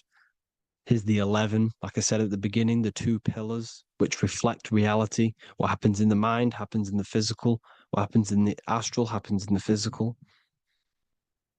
Okay, what happens in the physical happens in the mind. It's the two pillars, the mirrors. 9/11. 9 plus 1 plus 1 is 11. Flight 11 was hijacked. New York is the 11th state. New York adds up to 111. This is not a coincidence. It's all a form of magic. It's a ritual, energy harvesting ritual, because your mind produces energy. Your mental attention produces energy. And they're feeding off this energy in the astral plane, these demons. Music is the most powerful. Personally, I think the music is one of the most powerful forms of magic they're using. Okay? Music is hypnosis. It puts your brain in a hypnotic state. It influences your electromagnetic field through vibrational energy. It reprograms your subconscious mind. Why do you think you remember the lyrics? You see, your subconscious stores all of the memories. Remember, the subconscious manifests 90% of your behavior. So therefore, the music you're listening to is manifesting your behavior. You wondered why some people wonder why they have drug addictions and they can't get out of violence and they can't get out of all this negative mind space. It's because the music they're listening to is creating a negative mind space. The words you listen to have plant seeds within your mind. So the reason you remember the lyrics is because that song created a program within your subconscious. Yes, that is what happens. You can use magic to reprogram your mind, but you can use music to reprogram your mind because it's all forms of magic. It's using natural mental energy forces to manipulate the physical reality. You manipulate your mind, you manipulate reality, physical reality. Okay? So the music, another very, very big one. When you turn on the radio, it's just all talks about alcohol, drugs, and sex because they want you down in the lower three chakras. They want your mind attached to matter when it's mind over matter. Your mind's not physical. You see, the word spirituality is the new trend. It's not about your spirit. It's not about your spirit. It's about your mind. It's not about, you know, uh, spirituality and looking after your spirit. And they've got you focused on your spirit. Why? Because they hide your mind from you. You see, a lot of people think their mind is their brain, but the mind is everything. There is no physical reality without mind. You can have a brain. Imagine if you had no mind but a brain. It wouldn't work. The mind is everything. The mind controls your avatar. It begins in the mind before it happens in the brain. Then the brain manifests through the body. The brain's just an electrical computer. So that, you know, they've got people scared, or do I have a soul or not, and all this stuff. Listen, if you have a mind, you have a soul, because you are not the mind. This is why everything is sort of an illusion, because beyond the mind is your soul. But what is the soul without a mind? You can't have a soul without the mind. But if the mind didn't exist, the soul doesn't exist. You are the person listening to your mind. I shouldn't say person, because you're not the body. You're the entity behind the mind. But if you didn't have that mind, you couldn't understand what you even were. You would just be an observer who couldn't think. So yes, we all have a soul. If you have a mind, you have a soul. Everything is mind. Everything has mind. Mind creates everything. God is mind. And then manipulating your mind through TV, your phone, every little thing, the school, it's all about the mind, people. Control your mind, you control your reality. Just the last thing, here you go. Aleister Crowley, the dark magician, Kanye West doing the exact same thing because they're implementing magic in the music. Here's the Beatles with Aleister Crowley in the background. Bet you never noticed that. Aleister Crowley was influencing music and placing magic within the music to influence the subconscious. This is what Baal worship was. This is why they kill children. They sacrifice these children. Why? Well, because in order to ascend, in order to raise your consciousness internally, godly, by being good, God, or being in order to be good and raise your consciousness and to get something in the physical world, you have to sacrifice yourself. And what do I mean by that? In order to raise your consciousness and ascend, you have to sacrifice the lower nature of yourself. You know, you got to abstain from having sex to retain your sexual energy, to transmute it, or staying away from negative, some poisonous foods like meat. So, staying away from blood. We shouldn't be consuming other animals' blood. We should be keeping our blood pure. We are humans. We shouldn't consume chicken blood, chicken germs. We are the most divine creatures on this creation. We are the most intellectual creatures in this creation. Therefore, we should keep our temples pure. We are not animals. If you want to associate yourself with an animal and go out in the wild, go and find a wild boar and go and try rip its guts out with your bare teeth, because you can't do it. You're not a cat. You're not a carnivore. Okay? So in order to ascend, you have to kill and sacrifice your lower part of yourself to ascend up to your spirit self, your mind self, the highest version. And the elites don't want to do this. So they sacrifice other things like babies to kill them, to exchange their life over to the astral plane, so these demigods in the astral plane can give them something in return in physical. They don't want to sacrifice their lower self, so they sacrifice other things for exchange, for physical pleasure. But the godly person sacrifices their lower self for their higher self to do good and ascend. So this is what all the Baal worship is, people, and this is why they're doing it. Hope you all had an amazing lecture. If you haven't already, go and get the Book of Wisdom for more information. You know, I don't go into dark stuff in this book, because all I do is enlighten people in this book. You can get it in Spanish, English, German, Italian, and French.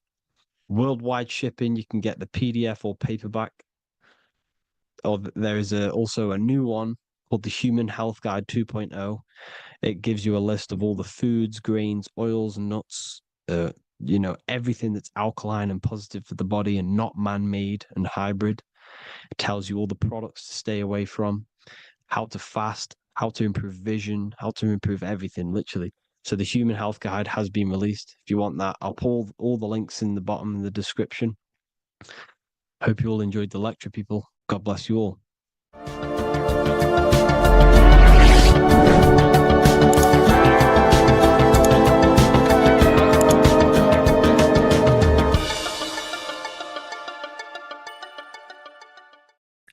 What if I told you that reincarnation is real and that there is a metaphysical, spiritual science behind this? Most people leave this world just as lost when they entered it. That they carry their fears, attachments, and addictions with them, only to be born again, trapped in the same cycle, repeating the patterns of lifetime after lifetime. This lecture is not just about preparing for death. It's about mastering yourself before death, so you don't take them burdens with you. Because the truth is, whatever addictions, fears, and unresolved emotions you cling to in this life, you carry with you into the next. Unless you break free now.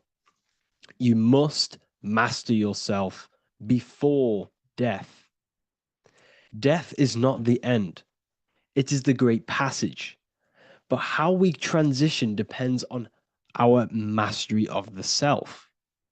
This was symbolized by the Ouroboros, the snake biting its tail.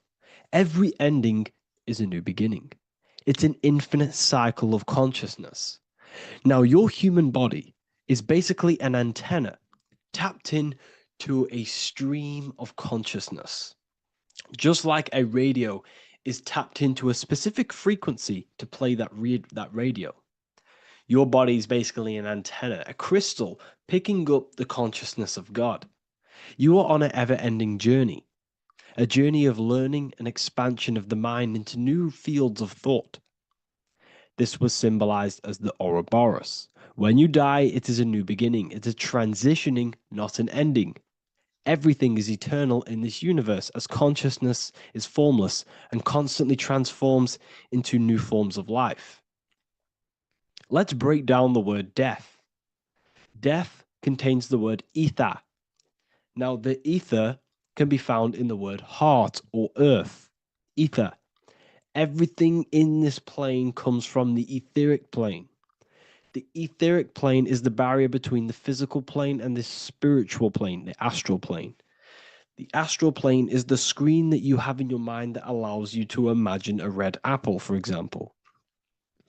This is the imaginative plane where thought forms start to take form. Everything begins as a thought, then the thought form becomes an imagination, then energy, then physical. Everything in the physical plane is a shadow of thought. All objects manifested as thought. You came from the astral. You came from the stars. This is why we say reach for the stars. Or this is why you say you are a star. Cis star, miss star, fraud star, stir is star. And when you become famous, you become a superstar and you gain a star on the Hollywood floor. You are a star. The ether. The ether is the infinite energy source which all things come out of and return back to. This is the cycle of life and death, summer and winter, day and night, sleep and awake. The ether is the infinite energy source which all things come from and will return back to. Okay, sorry about that little error. The ether is the boundless source of energy from which all things emerge, to which all things return to. We can see this in the cycle of the sun. The sun does this wave of creation. It rises and it falls. We have the day and the night. The daytime represents our conscious mind when we are alert. The nighttime represents our subconscious mind when we are inside the spiritual realms. The nighttime is spirit, the daytime is matter, spirit and matter. Awake and asleep, conscious and subconscious. We see this in the yearly cycle. Summer is life, winter is death. Spring is the morning, summer is midday, autumn is evening, winter is the night. Everything is a macro and a micro cycle of being born out of the ether and returning back from life and death. Life and death is manifested within the cycles of the sun and everything outside of you, as within, so without. This is why we say sleep is the cousin of death. The macrocosm is death, the microcosm is sleep. Every time you go to sleep, you are essentially it's a miniature death. You're entering into spirit and then returning back into matter in the morning when the sun rises.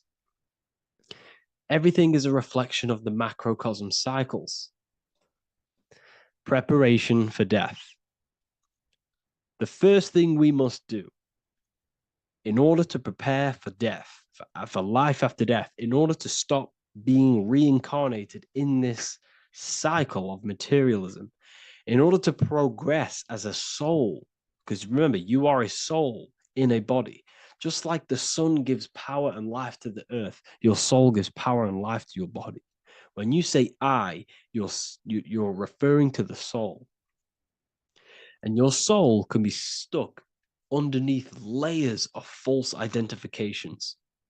Who you believe yourself to be is merely a collection of subconscious programs running within your mind.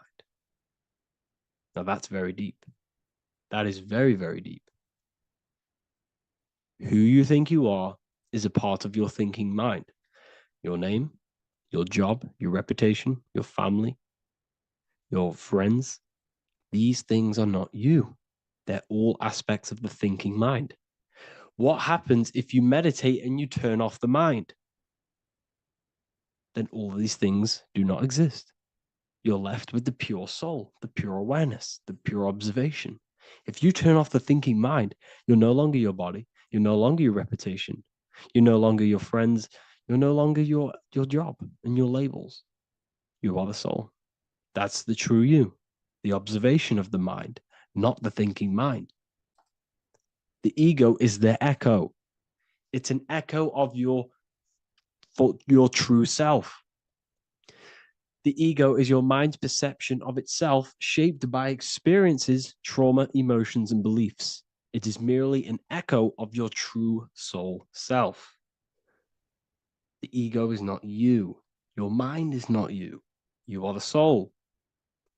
And this is the true self that we must express within our life and we must connect with before we die.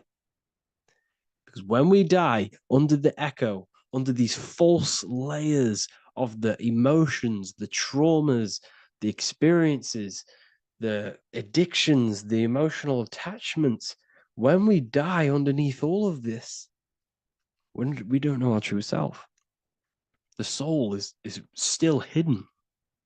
The true you is hidden underneath these layers of false identification.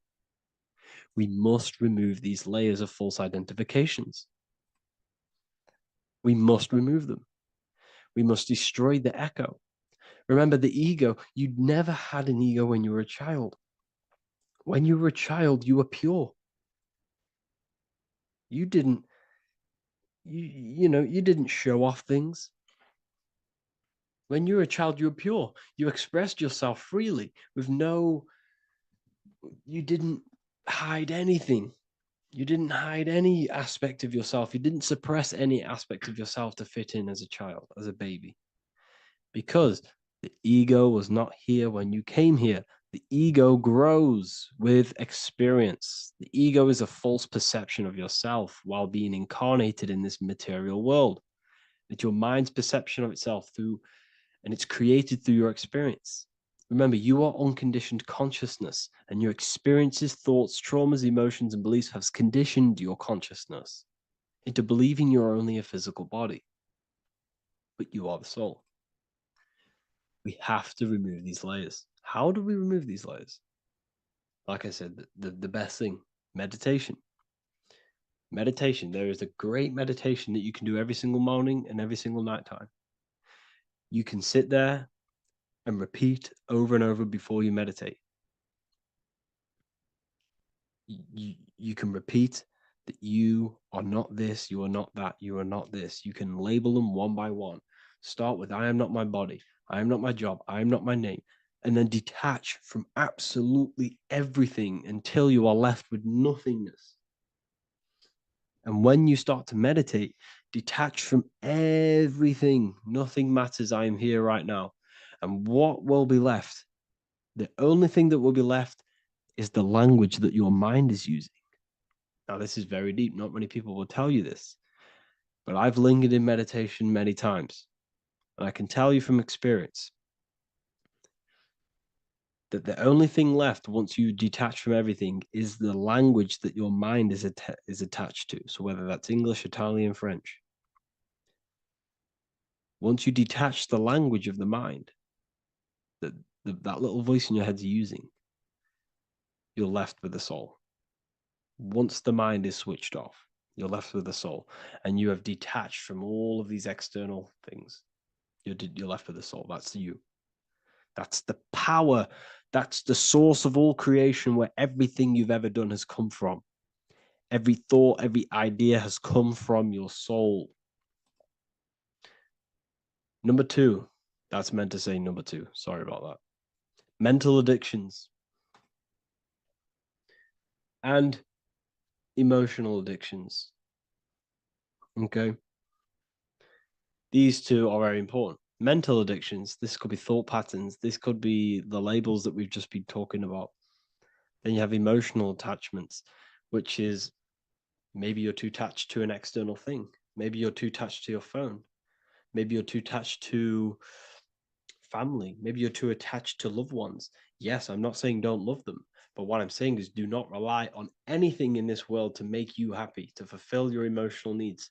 Everything is found within you. You must look within, and if you're looking without, if you're trying to find yourself in the outer world, you'll never find yourself. You'll constantly be looking around in loops. Because nothing, you cannot find yourself in the outer world. Nothing will long-term give you long-term validation. Seeking validation in the outer world will leave you soulless, leave you feeling empty inside and sad and depressed. You have to find yourself within. You have to detach from everything you are relying on to give you emotional stableness. You have to detach from all. Yes, love your children. Yes, love these people, but do not rely on them. Because everything in this world is temporary. Do not conform to this world. The Bible tells you this. Everything in modern society nurtures the body, but neglects the soul. They keep you addicted to as many things as possible. Smoking, you have to detach. Drugs, you have to detach. Alcohol, detach. You cannot rely on anything. This is why this path is very, very difficult to walk. But I'm showing you the way. These are the things you must do before death. You have to detach from absolutely everything.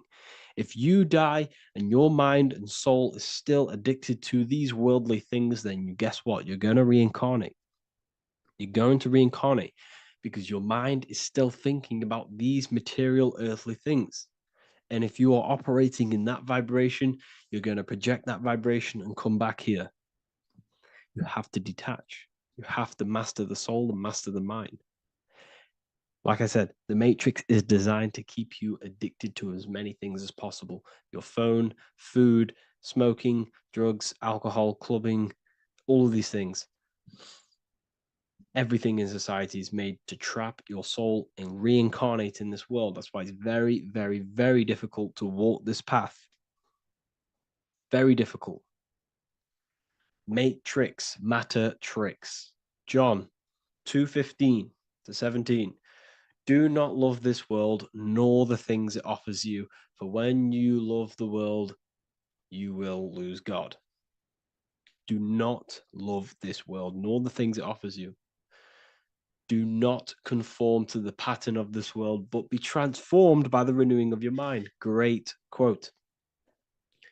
Do not conform to the pattern of this world, but be transformed. Let this world transform you. Learn from this, expand from this, but do not be mentally and emotionally attached. Okay? What good will it be for someone to gain the whole world yet forfeit their soul? Like I said, everything in the Bible is telling you the truth. You just got to read it correctly. This is spirituality. This is spirituality. The Bible is spiritual. It's a spiritual text. We must disconnect from everything outside of us and connect with the true soul. Here we have the Egyptians showing you the soul leaving the body. Here we have the soul here.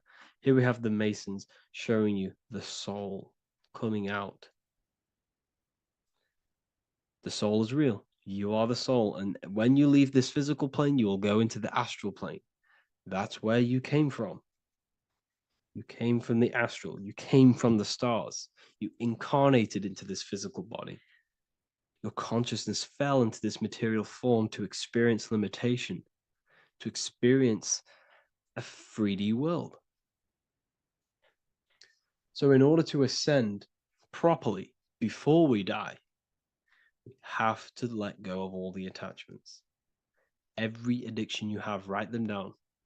And one by one, tackle them. Before you die, you have to, or else you will reincarnate.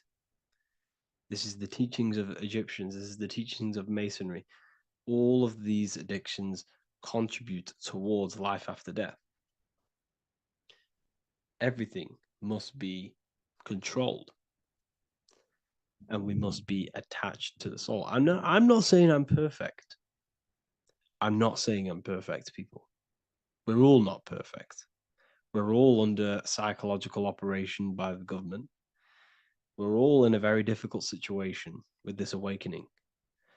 I'm simply pointing out what I know from my journey and what I've been learning through occultism and research and reading lots of books and many different things. I'm on this journey just as you are. Maybe I'm further. Maybe you're ahead of me. We don't know. But this is what I'm sharing with the world. This is what I'm sharing with my research. And this is what makes sense. It's common sense. Look at everything around you. Everything's made to feed the body, not the soul. So my beautiful watchers and fans and supporters, I appreciate every single one of you, and I hope this video has supported your journey. If you're feeling lost in life, if you're searching for deeper answers, whether you're seeking clarity, looking to expand your studies, or ready for personalized mentoring, this is your chance to connect with me live and receive insights tailored just for you. Start your path to self-mastery and enlightenment inside the world's best esoteric school. Your journey starts now. Tap the link in the description if you want to join Ethereal University, or feel free to check out my books.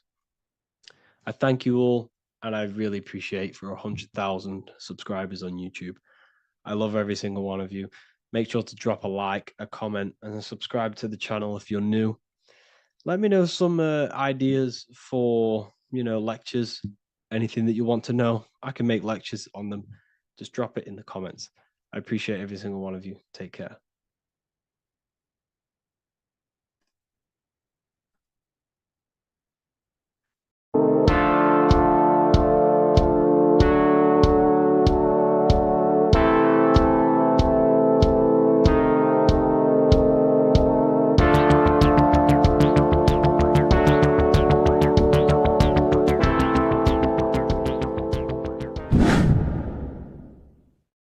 What is good, people? We're back with another video, and today we're talking about the chakras. Let's jump straight into this because I know there's been a lot of requests for this video. So let's jump straight into this. So you have 7 chakras, right? 7 chakras, and these chakras are feeding off your electromagnetic field, known as your aura. This is both positive and a negative pole, male and female, right? This electromagnetic field is made out of electric and magnetism, and together they come as electromagnetic. Now, your chakras, the word chakra just means wheel, spinning wheel, because that's what they are. They're spinning wheels of energy. They do not exist on this physical plane. They exist on the etheric plane. Okay? Now, these energy centers are known to regulate your emotions, and each energy center controls the organs and cells in that particular area of the body. So, for example, your sacral chakra will control the cells and organs of your sexual reproduction area. Okay, the navel chakra or solar plexus will control the digestion in your body. Same with the heart, same with the throat, right? So they are like mini brains for each center of your body. They run along up the spine, but notice the crown chakra exists outside the body. It's just above the head. Now, this process of the chakras is obviously the 7 colors of the rainbow, starting from red, which is the lowest vibrational color, all the way to violet, which is the highest vibrational color. This, like I said, these energy centers are feeding off your electromagnetic field. So if these chakras are unbalanced, they are taking too much energy from your electromagnetic field, making it weaker. Now, this is the North Pole. As you all know, the Earth is flat, and we live inside of a giant torus field, and the North Pole is the Earth's heart chakra. And this is why the aurora borealis, or the northern lights, whatever you want to call them, that's why they are green, and they are being emitted from this center point of the Earth, because it's symbolizing the heart chakra, which is green, right? Now, you do work your way up to these. However, this is a torus field. You are a torus field. You have different layers of this torus field, right? And you need to balance all of these chakras, but you can't move up these chakras until you open the one below it.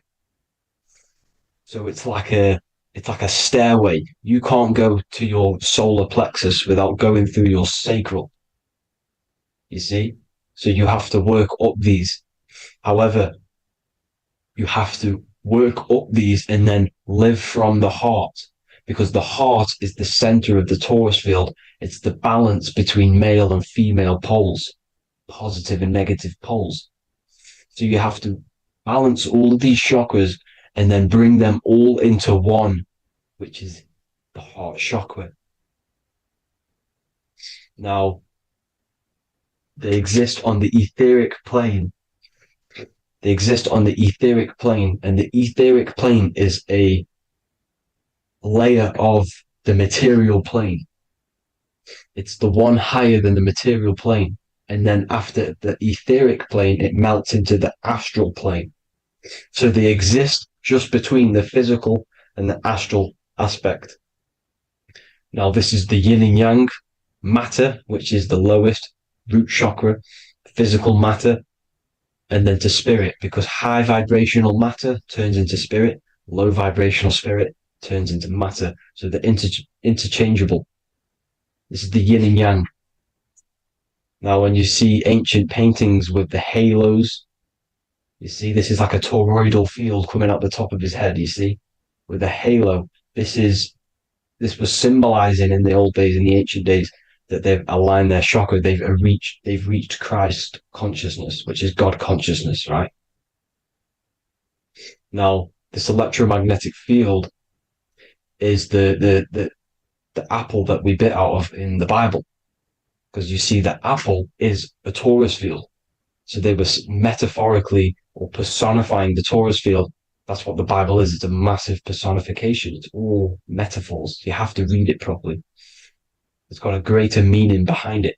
Now, when we bit from the apple, we ate from the tree of knowledge, which is good and evil. Our lower mind took over, so we materialized to feed our physical bodies. We materialized through Saturn. That's what Saturn does. Now, if you don't understand that, go and watch the video previous to this one called Occult Secrets of Saturn. And that will show you how Saturn is the materializer. Now, this is one of the secrets behind the Masonic compass, electric and magnetic, male and female, duality, positive and negative. Now, like I said, they teach you about the torus field, about a magnet, in school, but they don't teach you about your electromagnetic field. Everything alive has a torus field. It is the building block of this creation. Absolutely everything has a torus field. There's not one thing without it. And as you can see here at the center of the apple, that's where the seed is. That's where the life is.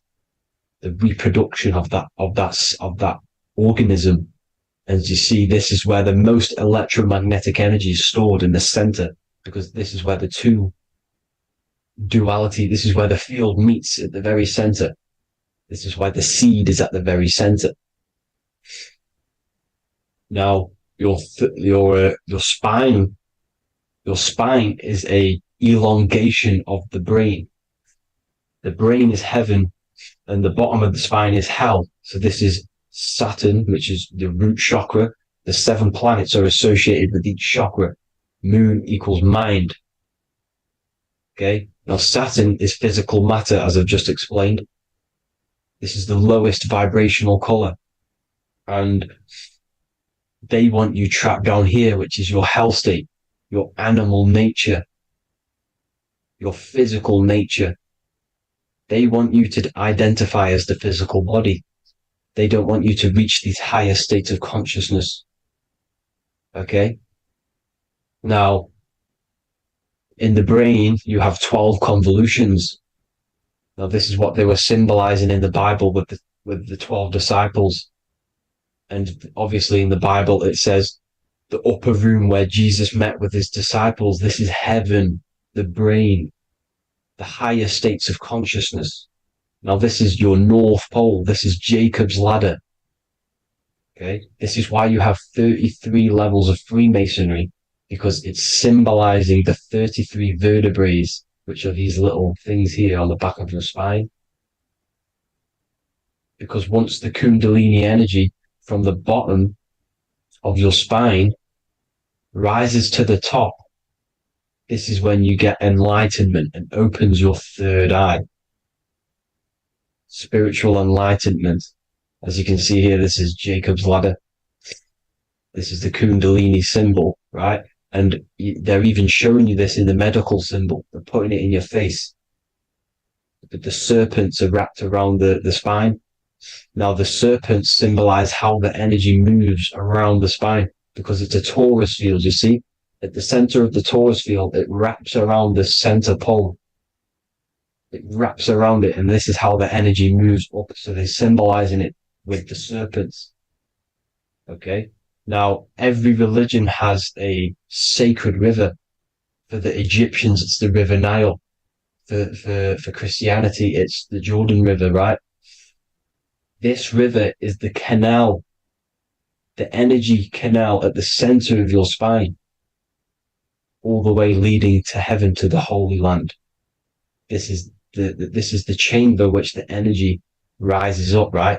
Now, they used to say the gods descended from heaven to man. This is just heaven. This is the mind state. And they said the gods were connected by a rainbow bridge.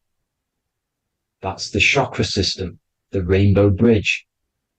Okay. Now, the ancients called this place Midgard, Earth, where both evil and good live, right? Midgard.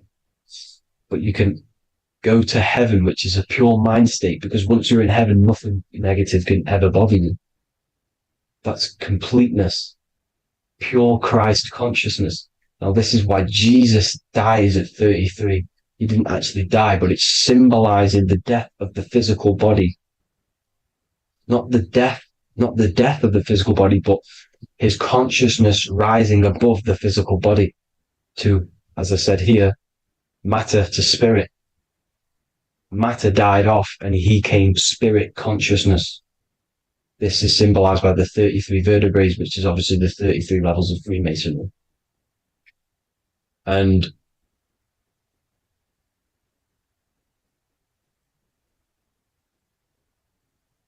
now the pineal gland, which is at the very top of this Jacob's ladder, or the River Jordan, the canal, your 33 vertebrae on your spine. This is where the pineal gland sits, right? At the very top, at the center of your brain. Now, there's multiple ways this was symbolized. The Eye of Ra, which is used by the Egyptians. Now, this pineal gland is the seat of consciousness. This is where your consciousness is stored, right? And the ancient Sumerians used the pine cone, hence why it's got the word pineal gland, the seat of the soul consciousness. It produces DMT, dimethyltryptamine, which is known as the spirit molecule. And the pineal gland is wrapped in microcrystals, and we all know crystals transfer frequency and energy. Now, radios use crystals. A radio is a frequency transmitter, turning a frequency into a frequency that we can hear with our ears, right? Because all the radios are actually playing right now in your ears. However, our ears can't pick it up, so the radio transmits it into a frequency that we can hear using crystals. So this is the power of crystals, and this is what our third eye is wrapped in, crystals. Now, this third eye is not actually your third eye, it's your first eye. When you're being materialized in your mother's womb, this is the first gland that is produced, and everything's built around it, because it is the consciousness. It is your consciousness. Your consciousness never dies, ever. It's an eternal essence. It lives forever.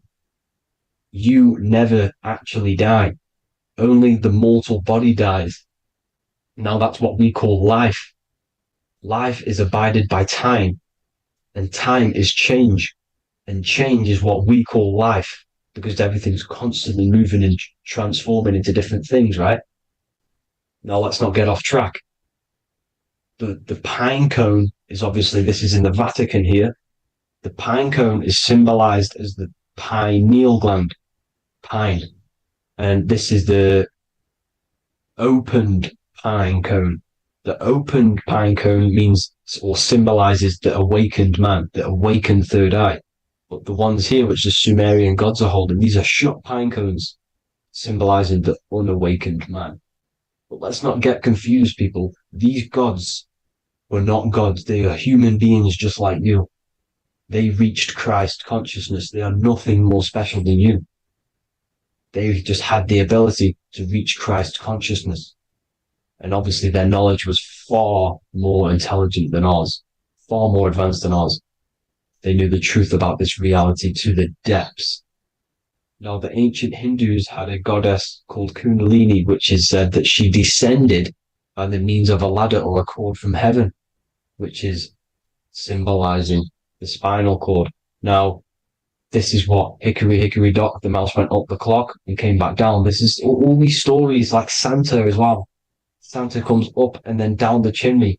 This is symbolizing the Christ oil. There's an oil which is produced in your pineal gland, right? And this oil travels down the spine. And once it's down on the spine, you must have to raise your consciousness, just like I said, with the chakras. You have to raise your consciousness, raise your vibration to heat up this oil and turn it into a gas. And it travels back up the spine through like the serpents up the spine, and this awakens the third eye once it's coming back up the spine and hits the pineal gland. This is the secret behind Santa and hickory hickory dock, because Santa comes down and feeds the presents and goes back up the chimney, and he lives in the North Pole, the positive pole. This is the North Pole, people, and the presence is your sacred oil. This oil, your physical body is the furnace. It's the spiritual furnace, which you have to heat up this oil by raising your frequency and turning it into a gas to rise up this chamber, the River Jordan, to your third eye, right? Now, this is an alchemical process. Your body is the alchemical furnace.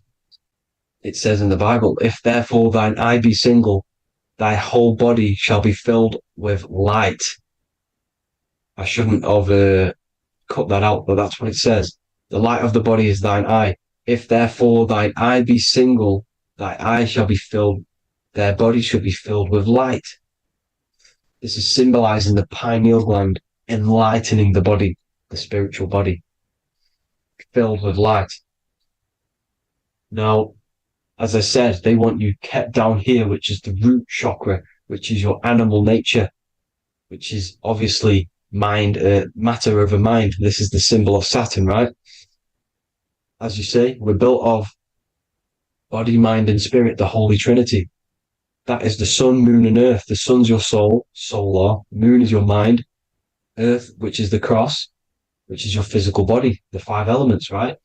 So body, mind, and spirit. So the Saturn symbol is actually made out of the cross on top, which is the earth, and the moon on the bottom, which is symbolizing matter over mind, because earth is physical matter. You don't want to be matter over mind. You need to be mind over matter.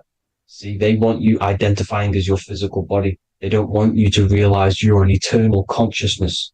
You're an eternal essence of consciousness which never dies. They want you trapped in your animal nature. And this is why the Baphomet has a goat head, because it's symbolizing your animal nature, which is evil. Not evil, but you're more likely to do evil things, right? Which brings bad karma. That's your animal side. This is why the Baphomet has an animal goat head. As you can see here, he's got the Kundalini energy here. So when you see the inverted cross, the cross is your body, as you can see here. The inverted cross means your chakras downwards, down here. Your head's down here. Your mind is down here. But your mind needs to be up here, which is the upwards cross, which is Christ consciousness. And as we all know, 7 colors of the rainbow, 7 planets, 7 chakras. Red light is low frequency and long range. This is why Saturn is the slowest moving celestial body. And it's the lowest chakra, because it's low frequency, long range. The moon being the crown chakra, which is high frequency. This is why the moon moves around the quickest. The moon is your crown chakra, which moon in mind. See, so there are multiple ways of your chakras becoming blocked. Now, each chakra has a specific intelligence. It has a specific thing that it's doing for the body, right? Now, this can be overused. It can be abused. For example, masturbation. That keeps you down here in your sacral chakra, because you're abusing that energy center. You're abusing your sexual energy, which is then becoming unbalanced. So this is how energy, this is why these centers are pulling more energy out your electromagnetic field, because these centers are wheels. The chakras just mean spinning wheel of energy. So when you're abusing these certain centers, you're pulling energy out of your electromagnetic field, which is making your field weaker, which is making your frequency lower, which makes you prone to diseases, prone to lower negative energy, right? So you need to align these chakras. You need to unbalance them. And as you can see here, you can screenshot these to see how they're blocked. I'm not going to go over each one because it'll take me forever, but have a little read yourself. This is why they're blocked. Now, the ancients used to say Aum when they meditated. Now, these are the 7 vowels. There's not 5 vowels, there's actually 7. Now, when they say Aum, they're aligning all their chakras by saying this when meditated. This is where the Aum originated from. Now, emotion is energy in motion. So if you're feeling a certain way, that's the energy you've put in motion. It's a reflection. We live in a mirror reality. Everything's mirrored. Everything's mirrored. As within, so without, as above, so below. Everything's a reflection of some sort. So whatever you're feeling, you're doing something wrong. It's telling you you're doing something wrong from the root cause, because your energies are the effect. You're feeling the effect of something you've caused. The law of cause and effect. Nothing escapes it. Now, the Jehovah's Witness believe that exactly 144,000 faithful Christians go to heaven or be resurrected, right? This is not true. This is symbolic. 144,000 go to heaven. Now the petals on the chakras, this is the root chakra, this is the crown chakra. Now, if you add up the first 5 chakras, the petals, add up the petals on the first 5 chakras, you get 48. And then you get to the third eye, which has 2 petals. 48 times 2 equals 96. 96 plus 48, which you got from here, equals 144. The last chakra has 1,000 petals. Times 144 times 1,000, you get 144,000. This is a frequency. This frequency is the frequency of the ascension up your chakras. This frequency is a high frequency, which turns that oil into gas, which rises up the spine, activating your third eye. Right? So this is all the religions are all symbolic for this sacred secret of Christ consciousness. As it says in the Bible, the kingdom of God is within. It's not out there, people. You must look within yourself. You are God. You are a spark of his consciousness, infinite consciousness, right? So 144,000 is a frequency, and you must achieve this. Like I said, these people in the past, they're not gods, people. These were just humans. Nothing special. They just reached Christ consciousness. Now, they keep you in these lower vibrational states with the food, right? And as you can see here, all of these fast food restaurants are mainly are red and yellow, which are these lower states, these lower 2 chakras, lower vibrational colors, because they want you trapped down here in matter. And these foods are so low vibrational, they will keep you down here, because your gut produces, I think it's like 80% of melatonin. Melatonin is your feel-good hormone. These foods will not make you feel good. This is very low vibrational. Meat. It's not meat, it's raw flesh. These animals are stripped from their family, put on a conveyor belt, watch their friends be tortured, and then get slaughtered in a slaughterhouse. Think of all the fear that's running through their blood, all the hormones, all the fear, and you're going to go and eat that very low vibrational energy. As you can see here, this is the light photons within fruit. You can see the life force in this fruit. You must think, feel, and do positive to raise your vibration. As you can see, earth equals heart. If you rearrange it, everything in nature is green, right? The aurora borealis is green. You must align all these chakras and then live from the heart, because the heart's the center of the Taurus field. You must become the consciousness in the center. So that's it for this video, people. Thank you all. God bless.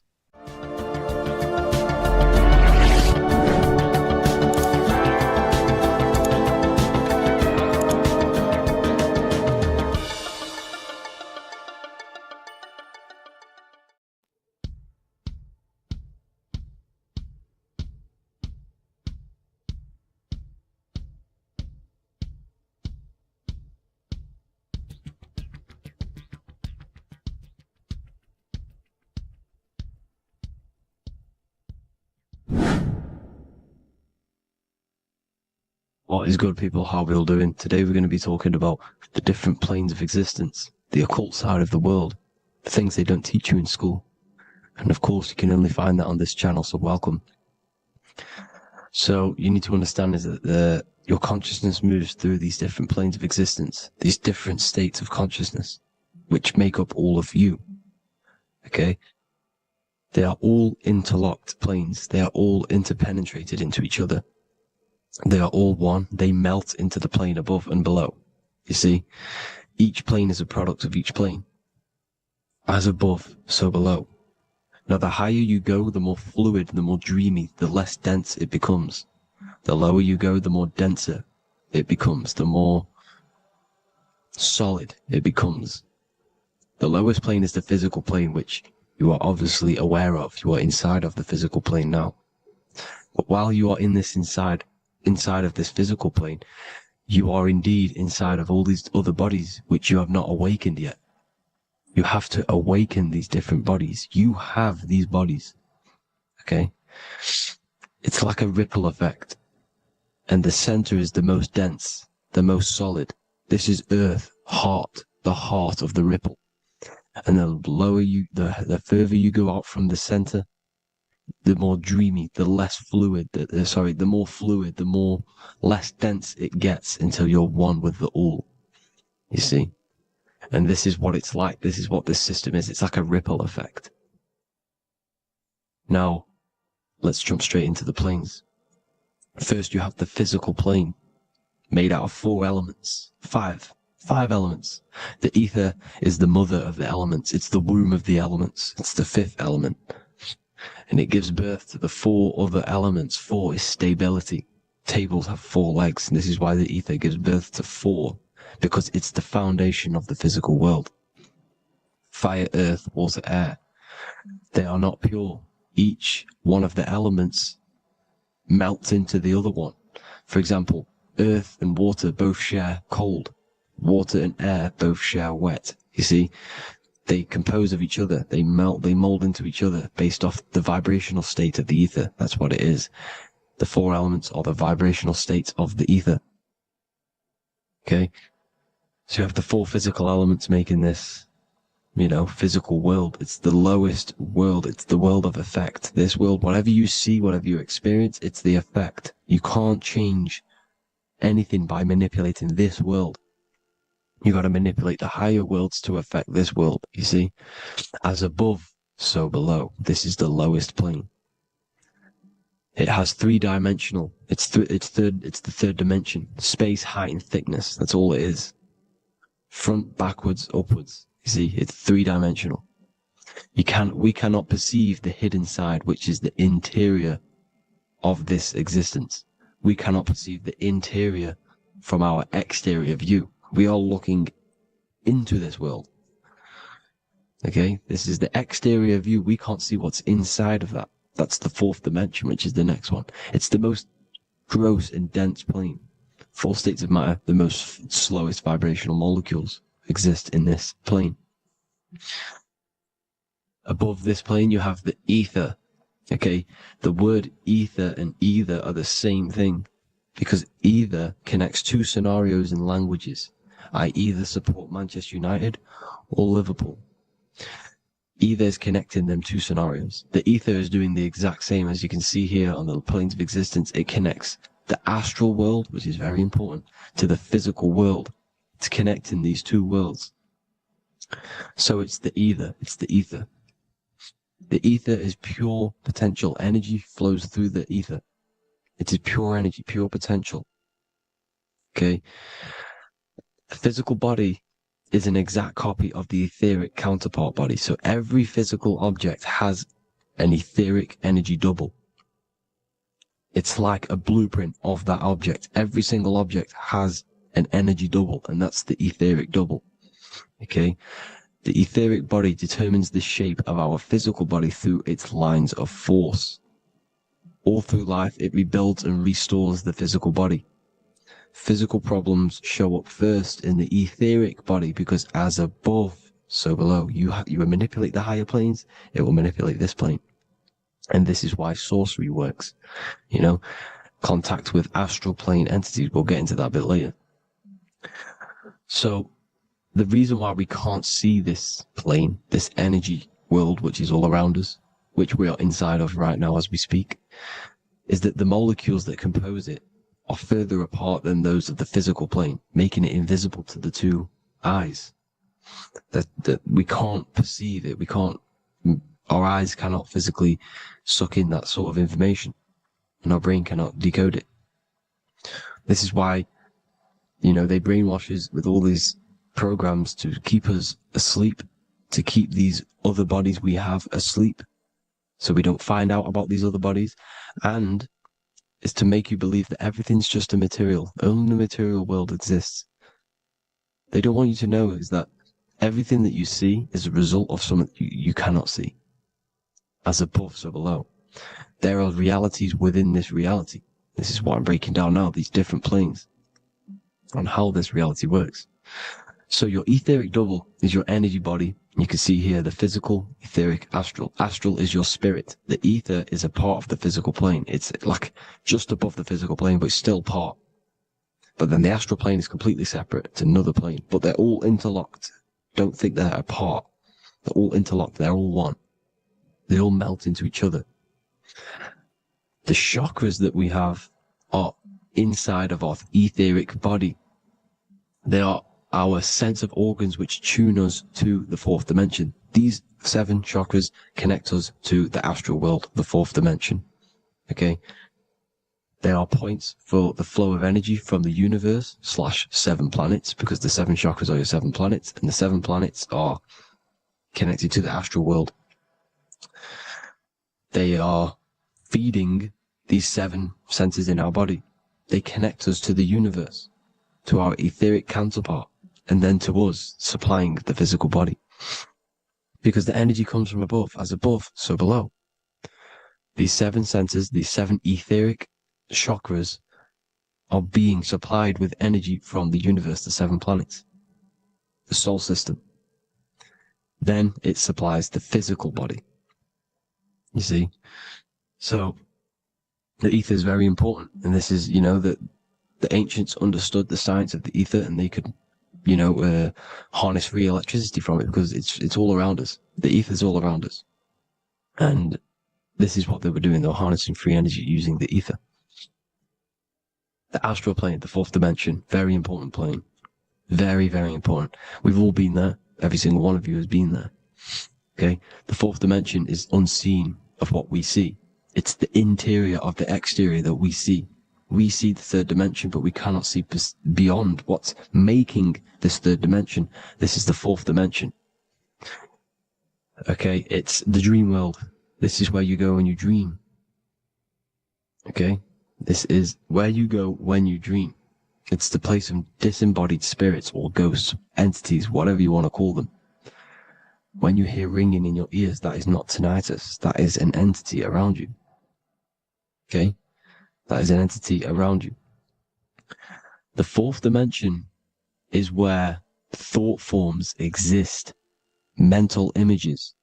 Thought forms as in what you see in your mind when you think of an image, because the mind is the highest plane of existence.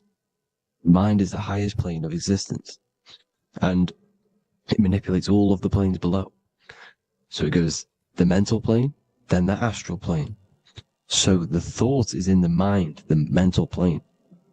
That just the thought alone, no image, but then the form depiction, the thought form exists. It manifests in the astral plane as a sort of image, an entity, a living conscious being. So this is why thoughts are things. You see, thought forms exist within the fourth dimension. So when you imagine something, when you are, for example, right now, look into your hand and imagine there's an apple in your hand. If you can see that, you are seeing into this fourth dimension.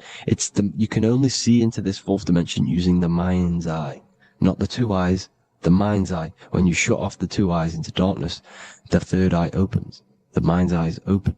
And you can see, this is astral travel. You got to work on astral travel. And you will see this astral plane, this fourth dimension. And there are 3 different sections to this astral plane. Higher, middle, or lower. So yes, there is a kind of a heaven and hell, and a mid-God.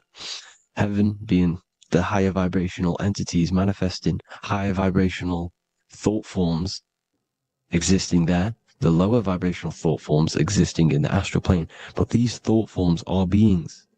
You can create these beings. They're called elementals. Okay? If you entertain specific thoughts for long enough, this will plant a seed and it will grow. If you keep, so for example, you have a bad feeling or whatever, what's a good example?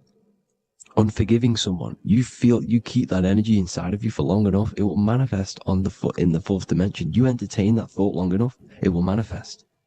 And it will create an etheric body, and it will be an entity which will harm you. It will feed off you, this low vibrational energy. Your mind is so powerful. It creates thought forms, and these thought forms can take consciousness, can take bodies, etheric bodies. Now, that's why it's very important that you master your mind, master your thought patterns. So this fourth dimension is the astral world. So when you have a nightmare, this is the lower astral plane. You're in the lower astral plane.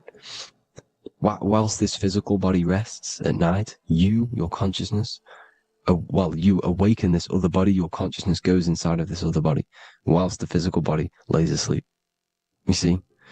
So it's all inside of you. This is what you need to understand. You just haven't awakened these bodies yet. You can awaken them. You just got to awaken them. Okay? The next is the mental plane. This is the mind, the source, pure cause, pure motion, the most less dense, the most fluid. No form. There's no form to the mind. Astral plane is the first plane where a form takes existence, pretty much. The mental world has no form. It's pure mind, pure intelligence. Thoughts alone exist here without any images or manifestation. The most fluid, the most dreamy, the most causal plane. All of the rest take the effects of this plane. That's why it's mind over matter. Your thoughts they create vibrations. Each vibration is vibrating on a specific frequency, which creates mental images, creates effects down here on this physical plane. This is why it's so important to master your mind. Master what you think. Master your mind. It's the hardest thing to master. You could conquer the world, but it's probably harder to conquer your own mind than to conquer the whole world. I can promise you that, because the mind can play tricks on you. You got to listen to that inner guide within you that will constantly manifest the good things. So anyways, people, hope you learned a lot from this. Please work on trying to activate these other bodies. I will maybe do another video on trying to activate these bodies if you wish. Please comment down below if you would like to see that. And have an amazing day. Please like, subscribe, comment down below any video ideas you want me to do, any information you want me to spit. Thank you all. Have an amazing day.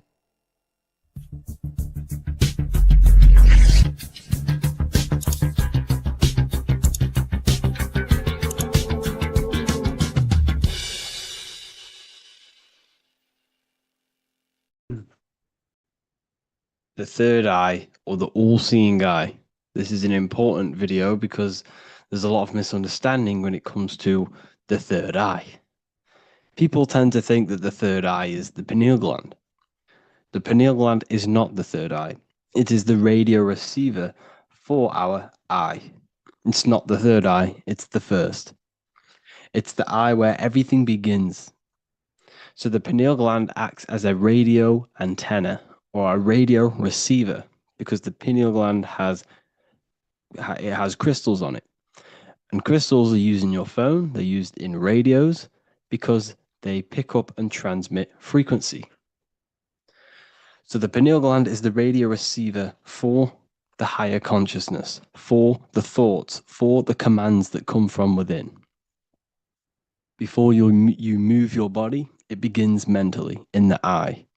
Before you say something, before you kick a football, it all begins in the eye. What happens above happens below. What you think, you manifest into the body. Whatever you think, your body reacts. You see, this eye is the universal cosmic intelligence, the higher consciousness, which is controlling the physical body. Like I said, you have the Buddhic, mental, astral, etheric plane. This is a page from the brand new Book of Wisdom, Volume 2. You have the Buddhic plane, the nothingness. Then you have the mental plane, infinite potential. This is the I, the singular consciousness. This is the infinite potential within you. The I is where the thoughts are. This is the mental plane. And it is this I which experiencing everything. It's the I behind the body. It's the I behind the thoughts. Yes, the mental plane is the plane of thoughts, but you are the I experiencing the thoughts. You are the I behind the thoughts, behind the emotion, behind the words. Deep, deep down within your being, there is the all-seeing I, which the body obeys. Everything that I says, the body does. This is the I in between the two pillars, or the pillars, or in between the sun and the moon in the Masonic artwork. Sun, masculine, left brain. Moon, feminine, right brain.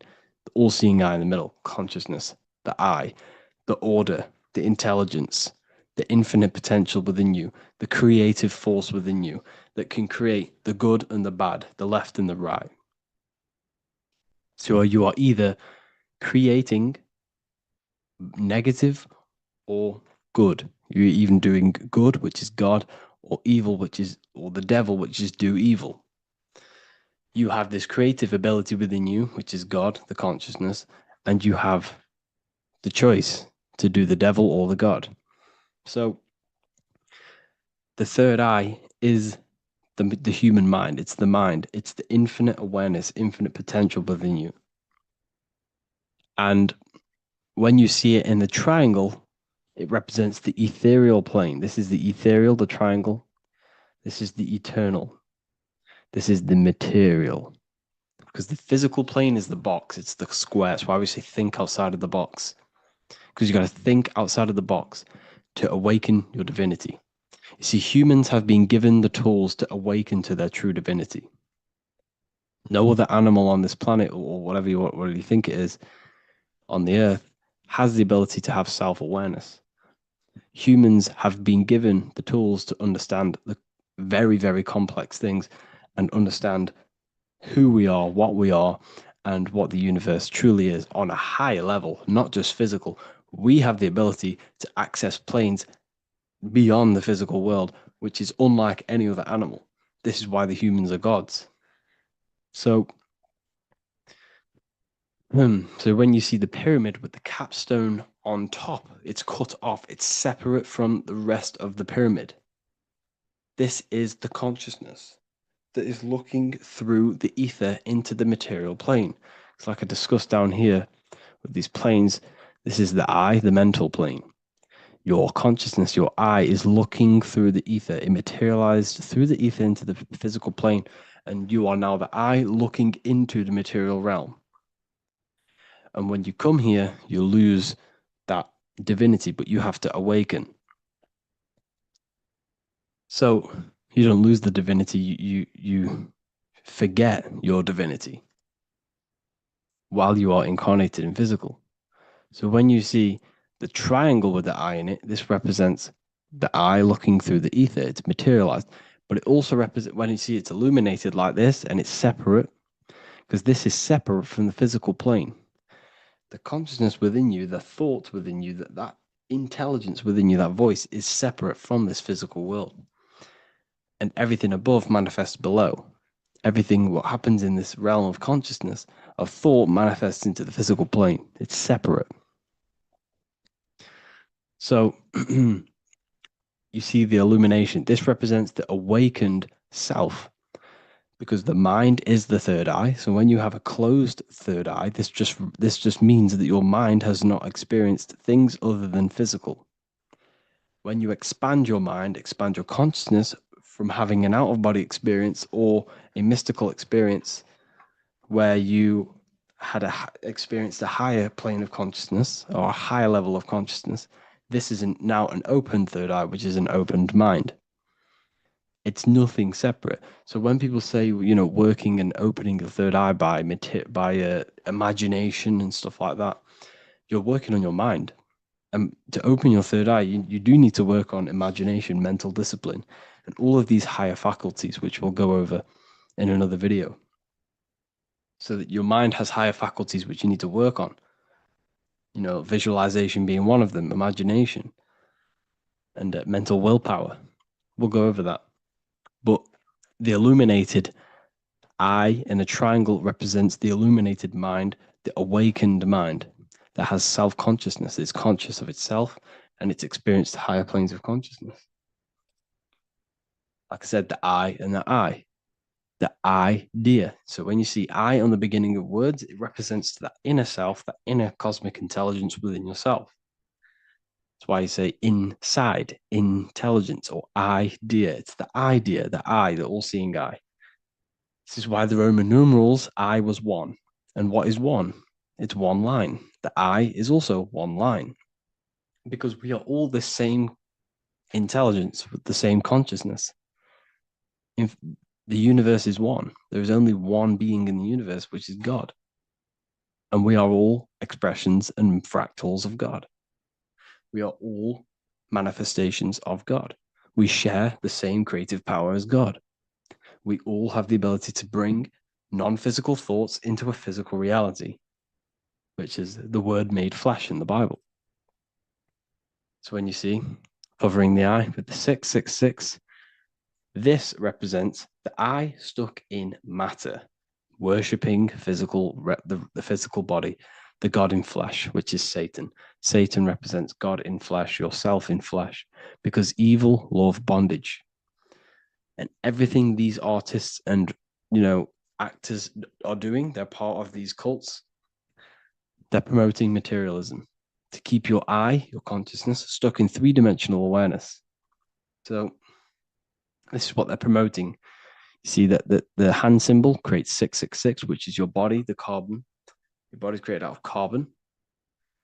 And all life forms are created out of carbon.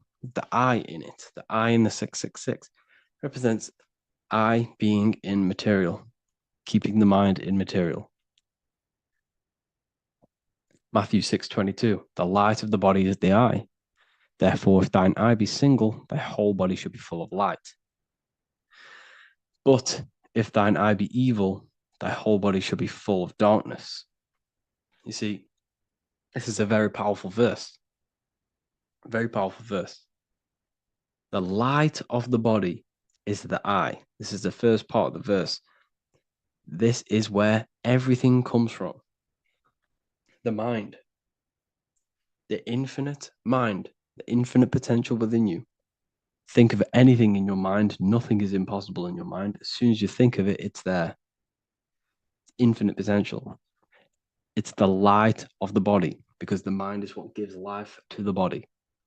It manifests its will through the body. It's the light. All the things that the body does happens mentally before it happens physically. Before you move your hand, it is a mental power. Just like when you astral project. When you astral project, you use your mind to move your body. It's mental. If therefore thine eye be single, thy whole body should be full of light. So what does that mean? Becoming one with the consciousness within you. The single eye. Instead of being divided between the left and the right, the masculine and the feminine, instead of being divided between the high and lower self, when you combine all the aspects of yourself to be balanced and connect with the true self, that's when the whole body should be full of light, which is the good, the enlightenment. But if the eye be evil, which means what? Because your eye, your consciousness, your mind has the ability to create positive or negative, devil or the God. And when you think negative, what happens? Darkness goes through the body. Every thought has an effect on the body. What you think goes through the body. For example, become erect. What do? You think of being erect, and it happens, the body becomes erect. What happens in the mind happens in the body. So if your eye is evil, if you are thinking negative, if you feel negative, you're going to produce negative. Your body will be full of darkness. And this is what the all-seeing eye is. It represents you, your consciousness within you that can create anything in this physical world. So yeah, if you have any questions, make sure to contact me, and I will get it created for the university. Thank you all for joining, and see you in the next one. Neo is plugged in on the back of the neck, which is the reptilian brain stem. The reptilian brain is all to do with survival mode, survival state. It's always scanning the environment for safety, whether that's physically, emotionally, or mentally. It does not think. It is instant. For example, do I smack the guy or run off? If something happens to you, like a car's coming really quick to you, you do not think about this. The reptilian brain is the animal instinct that will instantly move your body on the instant reactions. Hence why it's the closest brain to the rest of the body. It has instant access to the electrical nervous system to control the body at instant reactions. Now, Neo is plugged in on the back of the neck, which is the reptilian brain. Therefore, the matrix is the body itself. It is the lowest state of consciousness. This is what it represents.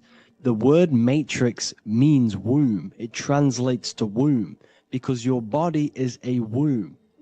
Your body is a vessel for universal consciousness, for God consciousness. And the body is also a womb where you can be born again outside of this body by raising your consciousness, by awakening the neocortex. This is why Neo is called Neo, because it represents the neocortex. This is the higher aspect of our brain. This is all to do with new things, higher reasoning, higher thinking, new learning. You see, the brain is a receiver for universal consciousness. Now, what do I mean? It is a radio receiver. Think of it like this. You have a radio tower which emits frequencies. And each little frequency, 00.1, 00.2, 00.3, each 00 point is a different person. We are all the same universal consciousness encapsulated inside of a different vessel. This is why our body is the temple of God inside of the Bible. Your body is a sacred temple of the divine essence of the universe. However, consciousness is controlling this physical body. And I'll show you this diagram here. Consciousness consists of imagination, emotions, thought, and memory. All of these things are not physical. They're not made out of atoms.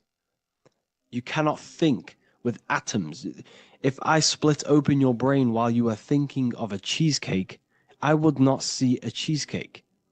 It's because these things exist metaphysically within consciousness. They are not physical. The body is physical. It's part of matter. It's part of time. You see the Leonardo da Vinci, the circle and the square. The square represents limitation, beginning and end, because when you draw a square, there is a beginning and end. It represents the body, the mortal self, the ego, the echo. Then you have the spirit raised above, which represents spirit over matter, mind over matter. Invisible forces create physical forces. Everything physical exists in non-physical. This is also the Freemasonic square and compass, why the square is below the compass, because the compass creates the circle, which is spirit or mind. Then you have the square, which is matter. Mind and matter are the same substance. Mind creates matter through thought. Everything in this physical universe manifested through thought. Everything began as thought. So you are spirit and matter. You have a material body and a spiritual body. And you are right in the middle. This is why humans are very, very important. Because we have an animal nature, the reptilian brain, and a higher consciousness, the neocortex. And we must awaken out of the matrix, which means womb, which is the body. And Neo is waken up from the lower self, the reptilian brain, and moves into the neocortex. Because the brain is a radio receiver for consciousness. Now, what do I mean? I went over this before. Your consciousness is controlling the brain. The brain is a computer. And when our consciousness, our imagination, our emotion, our thoughts, and our memories are all contributing towards just survival things, food, safety, fear, all of these things, and our consciousness is locked into a survival state, we are using the reptilian brain. We're no longer thinking. You don't think with the brain, but the consciousness is thinking, which activates the different parts of the brain. When we think for higher reasoning, we use the neocortex. It stimulates the neocortex. When we think about survival, we're using the reptilian brain. So therefore, when Neo wakes up, he wakes up to the higher aspects of consciousness, which is only utilized by the neocortex, by learning new things, an expansion of the mind and expansions of consciousness. Okay? So the whole matrix is to keep you designed, well, the whole matrix is designed to keep you in a survival state, in the three-dimensional awareness. They want you constantly scanning for safety, scanning for food, scanning for emotional safety in relationships, in other people. You see, they do not want you to think. They want you stuck in that reptile, that animal state, that beastly state that most people are in. Most people, all they do is eat, listen to music, consume, have sex, lust, desire. This is all the reptilian brain. So when we say the world's being ran by reptilians, it's symbolic. There is no physical reptilian humanoid beings controlling, manipulating human consciousness. We are all the same consciousness. However, there is a corrupted state of consciousness running this world. And this consciousness worships the physical plane. And they control the physical plane. So by doing that, they keep you stuck in a reptilian way of thinking, the animal state, to keep you stuck in the lowest state of consciousness. Now, this is the god Osiris, which represents the reptilian brain. None of the Egyptian gods ever existed. They are all symbolic for the brain and anatomy of the human body. Osiris represents the reptilian brain. As you can see, this anatomy compare to the brain stem and Osiris statue found in Egypt. And we also see an ancient artwork of Osiris with green skin and two reptile crocodile alligators next to him, which also symbolizes the reptilian survival state of human consciousness and the activation of the reptilian brain. This is what it symbolizes. Now, this is what the Matrix is all talking about. It's talking about the awakening, the expansion of consciousness. The word divine is dive in because you connect with the divine by diving inward. There is no man in the sky going to save you. You must connect with the self. Know thyself. Truth comes from within. All of these things I'm telling you comes from within you. I'm just pointing it out. All of this is self-realization. A lot of people say, well, what are my sources? My sources is knowing thyself, observing thyself, using the neocortex of critically thinking, sitting down and thinking about yourself and having deep realization of yourself.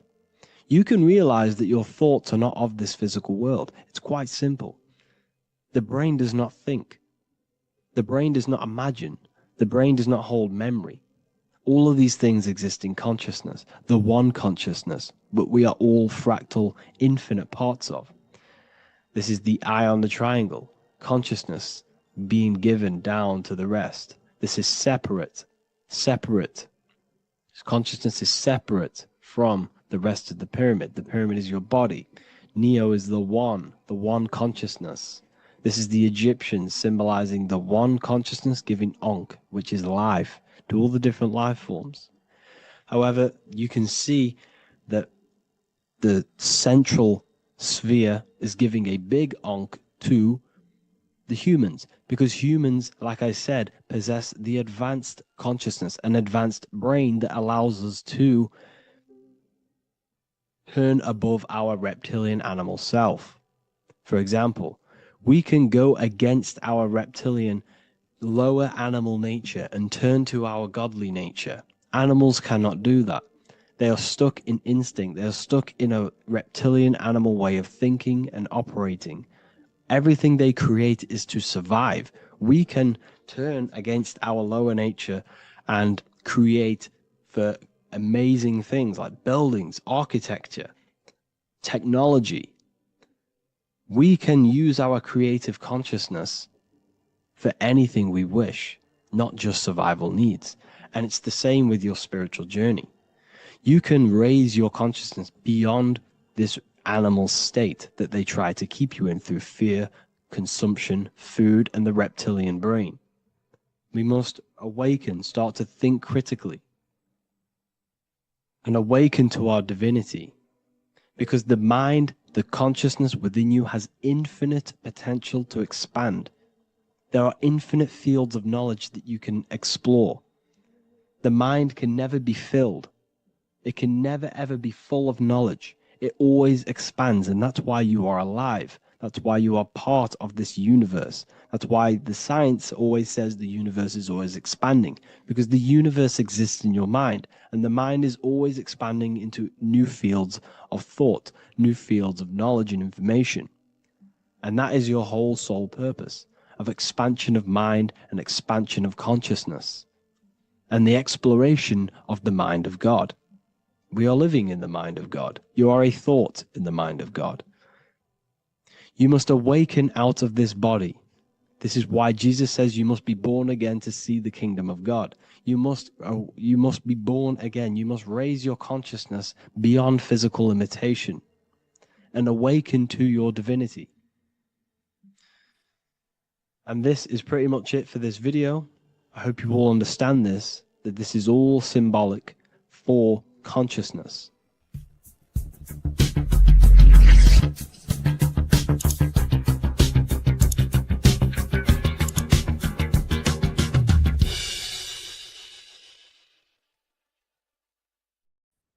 You are not breathing correctly. 98% of people only use a third of their lungs capacity, which is shallow breathing, which ages you, lowers your brain capacity, and also lowers your state of consciousness.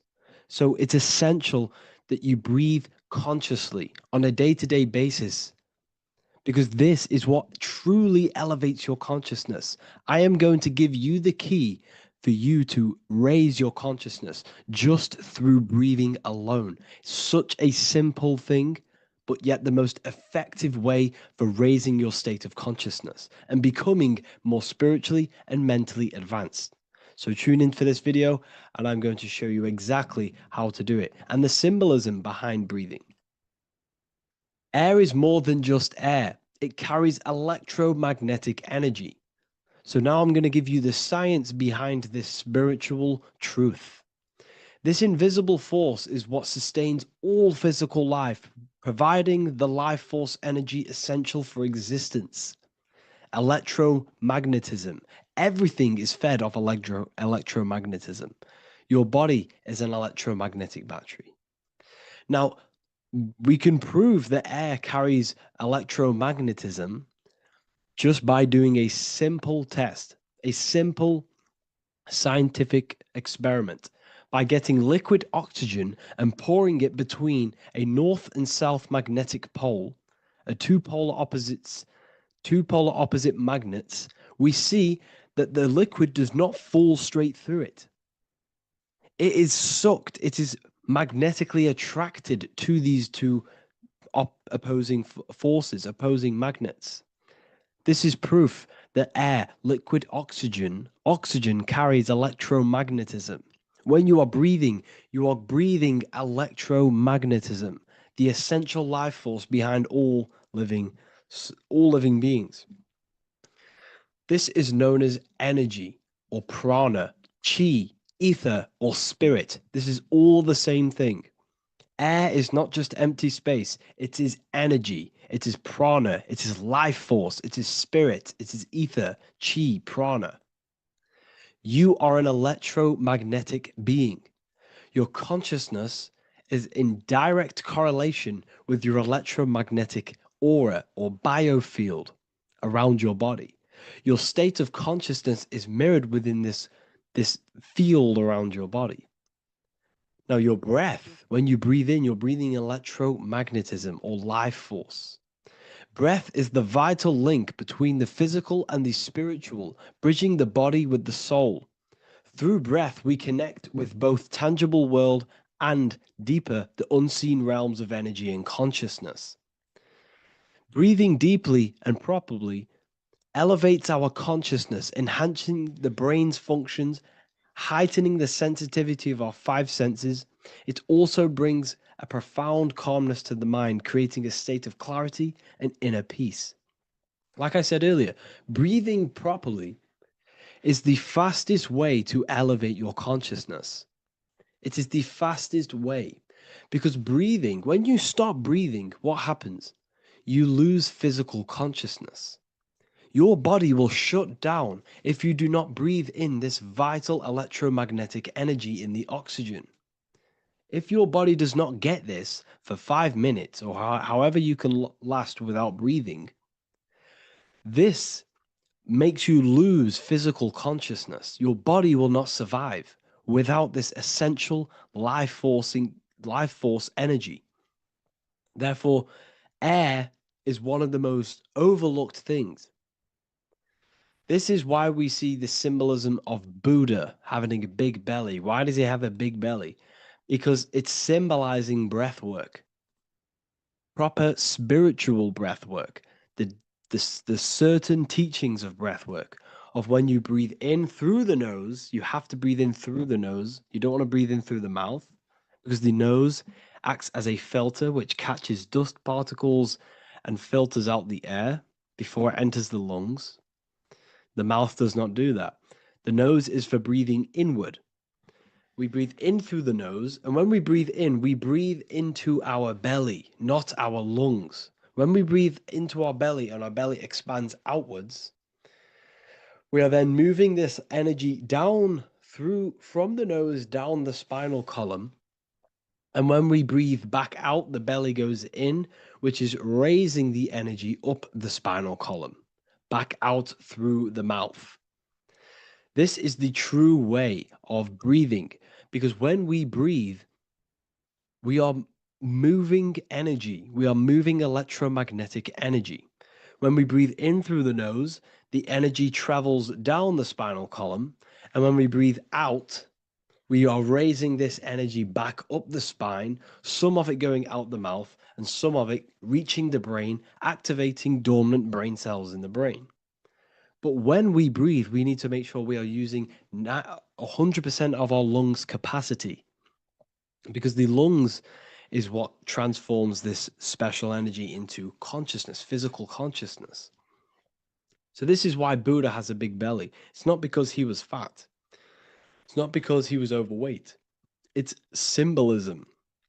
It's symbolism of breath work. So try this. Do this for 2 minutes while you watch this video. Breathe in through the mouth as hard as you can until you no longer can fill any more air into your lungs and belly. Breathe it into your belly, not your lungs. And breathe out through the mouth. Do this for 5 minutes or 2 minutes, however long. I promise you, breath affects your consciousness. You will notice the difference. If you do it quicker, the quicker it'll affect your consciousness and you might go lightheaded. But that lightheaded is you activating your spirit, your energy body.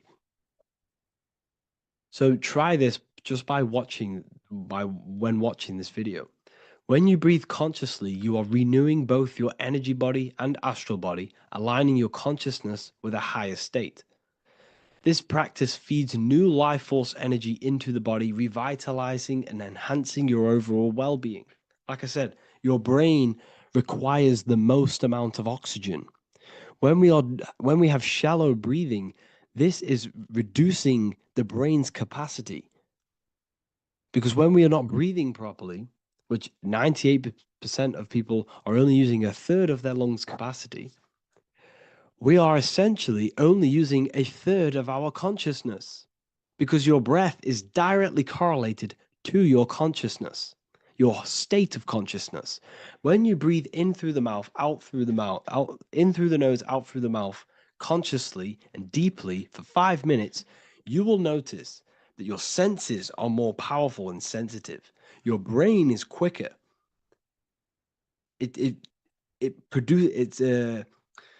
What's the word?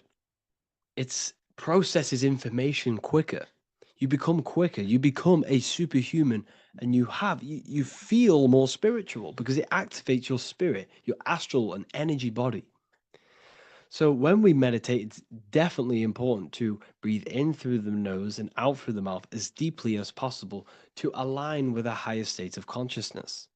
And this is the easiest way to separate your consciousness from the body. When you breathe in deeply for long periods of time, while meditating, while taking no thought, when no thought is present and you gain a rhythm of deep breathing, this is the gateway. This is the gateway to opening your consciousness. Because when you stop thinking, other aspects of your consciousness can open up. All of our lives we've been thinking, which is blocked off the higher states of consciousness. So breathing is very, very important. It affects our overall well-being. And this is Yahweh, the in and the out of breathing. When we breathe in, this is Yah. You can hear it. It sounds like Yah. And when we breathe out, that is Way. This is the name of God, apparently. But God is within you. You can connect with God. You can connect with source consciousness within you by breathing, by raising your state of consciousness through breathing and meditation. This is why the Bible tells you the Spirit of God has made me, and the breath of the Almighty gives me life. You are consciousness. You are God. You're an extension of God's consciousness. Job 27:3. As long as my breath is in me, and the Spirit of God is in my nostrils. The Spirit of God is through breath. John 20:22. And when he said this, he breathed on them and said to them, receive the Holy Spirit. The word spirit means breath. In Greek, Hebrew, Latin, it all means breath or wind or air. The Holy Spirit is a certain way of breathing, a breathing technique that elevates your consciousness, that syncs you up to a holy consciousness, an elevated state. That is the Holy Spirit. That's why it tells you in the Bible, when he said this, he breathed onto them. He breathed onto them and said, receive the Holy Spirit. You must breathe to receive the Holy Spirit. When you breathe, you are renewing the body's energy.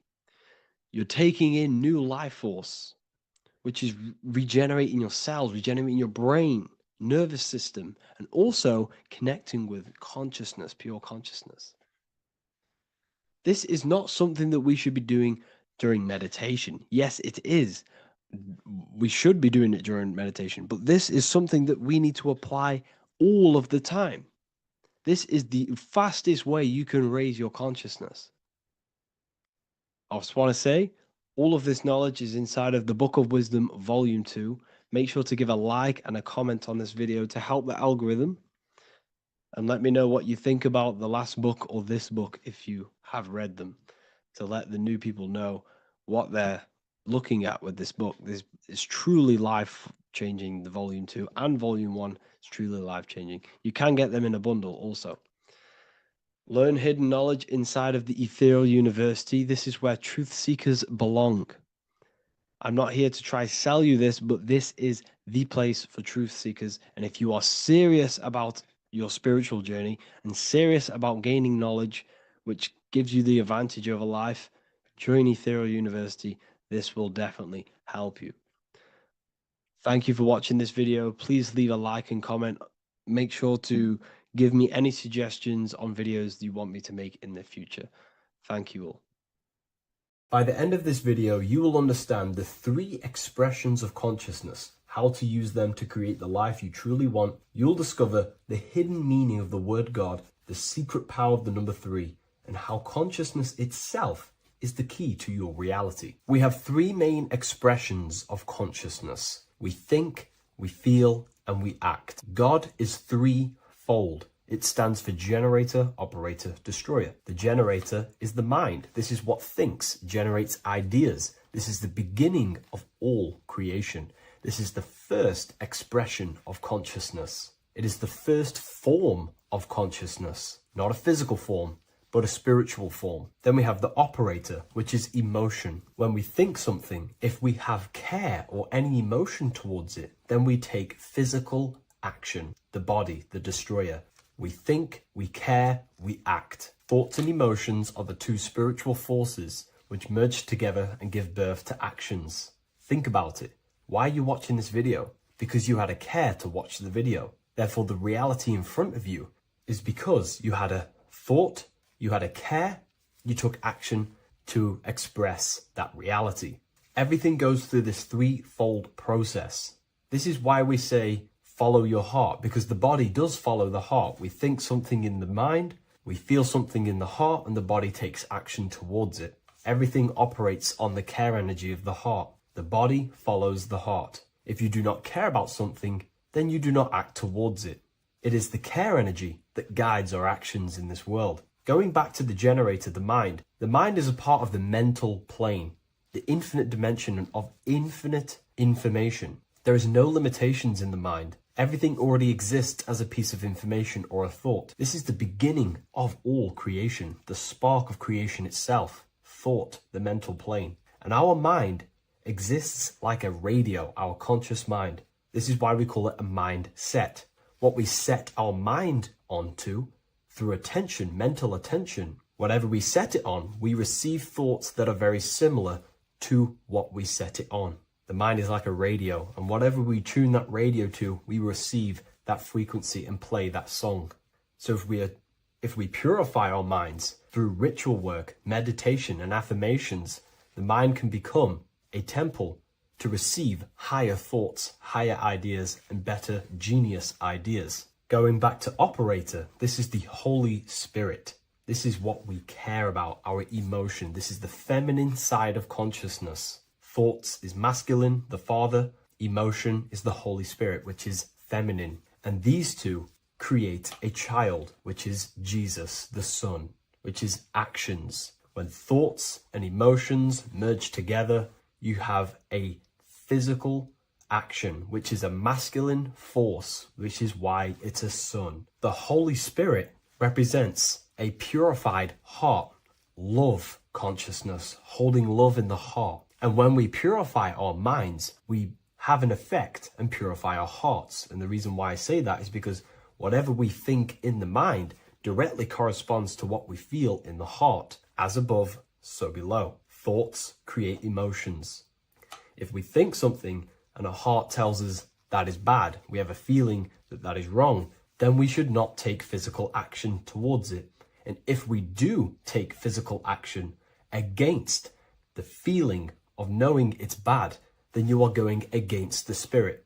That's what the word Satan means, or Satan. The Hebrew word for Satan is Satan. It means adversary or opposer. You're opposing the Holy Spirit. You're opposing what you know is good. You're taking a sin against the spirit, against the guidance from your soul, the knowingness of good. So when we do purify our mind, we purify our hearts. And when we cultivate love for the self and one another's in our hearts, we gain the Holy Spirit, which is love consciousness. And when we think in our mind with the love of the heart and we merge our thoughts with love, it gives birth to perfect actions. This is what the true Christ consciousness is.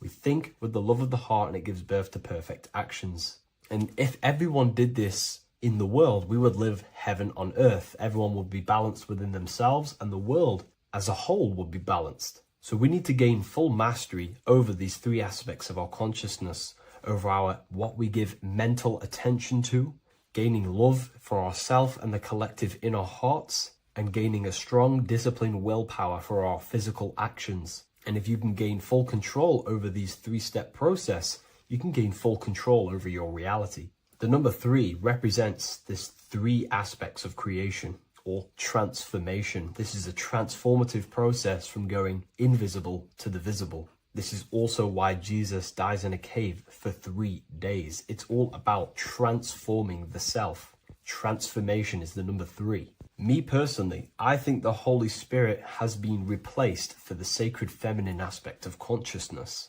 They do not want us connecting to our feminine side of consciousness because then we will cultivate love in our hearts for the self and one another. And love is the most potent force there is in the whole universe. It is what unifies everything. It nurtures everything. It allows things to grow.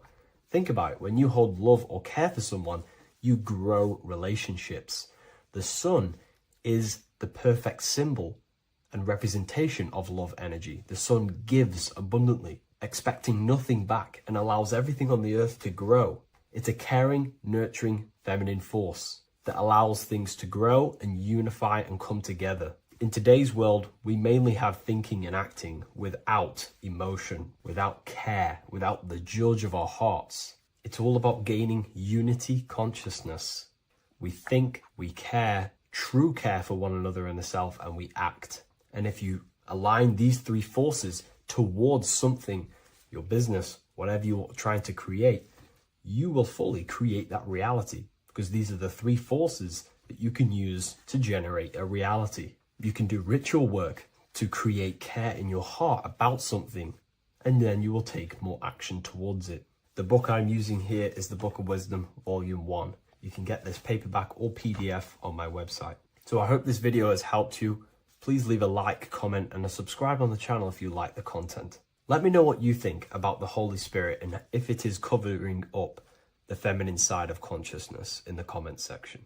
What if I told you the devil is closer than you think, and it's not actually a real person, force, or spiritual entity outside of you, but a being and an aspect of your own mind and psyche? In this video, you will learn exactly what the devil is and the true esoteric meaning of the devil. The first thing we need to understand is that the universe is a mental universe. Look around you. Every action, every building, everything you see around you was begun first as thought in the mind, then manifested. We use the mind to build and shape our reality. The universe, the world, only exists inside of our mind. Therefore, God and the devil exist inside of our own psyche. So first of all, the devil is not a literal being, but a symbol of the lower self. It represents the unmastered, ego-driven part of the human mind, a symbol of destructive thoughts, emotions, behaviors, lives in realms of chaos, fear, hatred, lust, and ignorance. This is why we see the devil as red, because red is the lowest vibrational color on the color spectrum. It also corresponds with the root chakra, which is all to do with survival instincts. Red represents chaotic and intense emotions like hatred and anger. When we are angry, our face turns red. The devil represents our animalistic fundamental needs, our instinctual needs, our survival state of consciousness. We have a survival state of consciousness and a godly state of consciousness. Our godly state of consciousness is creating, not just experiencing in the animal state, but consciously creating reality. This is why we see the devil with a goat head, an animalistic head, and the head is where the brain is. The animal head represents living off instinct, the part of our mind that lives on urges, impulses, and instincts, eating, sex, power, ego-driven actions, and ego-driven thoughts. Animals are only aware of themselves. Animals live on instinct. They have no ability to consciously create like humans. This is our lower desires for the material world. That's not to say the material world is evil. However, when our consciousness is only seeking material things, this leads us down a path of self-destruction, because nothing material can ever satisfy our soul. Everything material is temporary. Therefore, the devil represents the part of us that seeks only material desires, only material fulfillment, the ways of thinking where we only think about ourselves and ego-driven thoughts. It also represents the unchecked, unconscious self, where we have no mastery over our thoughts, over our emotional impulses, and no mastery over our actions. We're living in instinct and impulsive states, which causes chaos, selflessness, destruction, and keeps us bound to our lower material 3D state of consciousness. It's important to recognize that the word devil was never present in the earliest Gospels. Instead, what was mentioned was a spirit of evil. This distinction is crucial because it underscores that the idea of the devil, as popularly conceived, does not actually exist as an independent entity. Rather, it is a personification of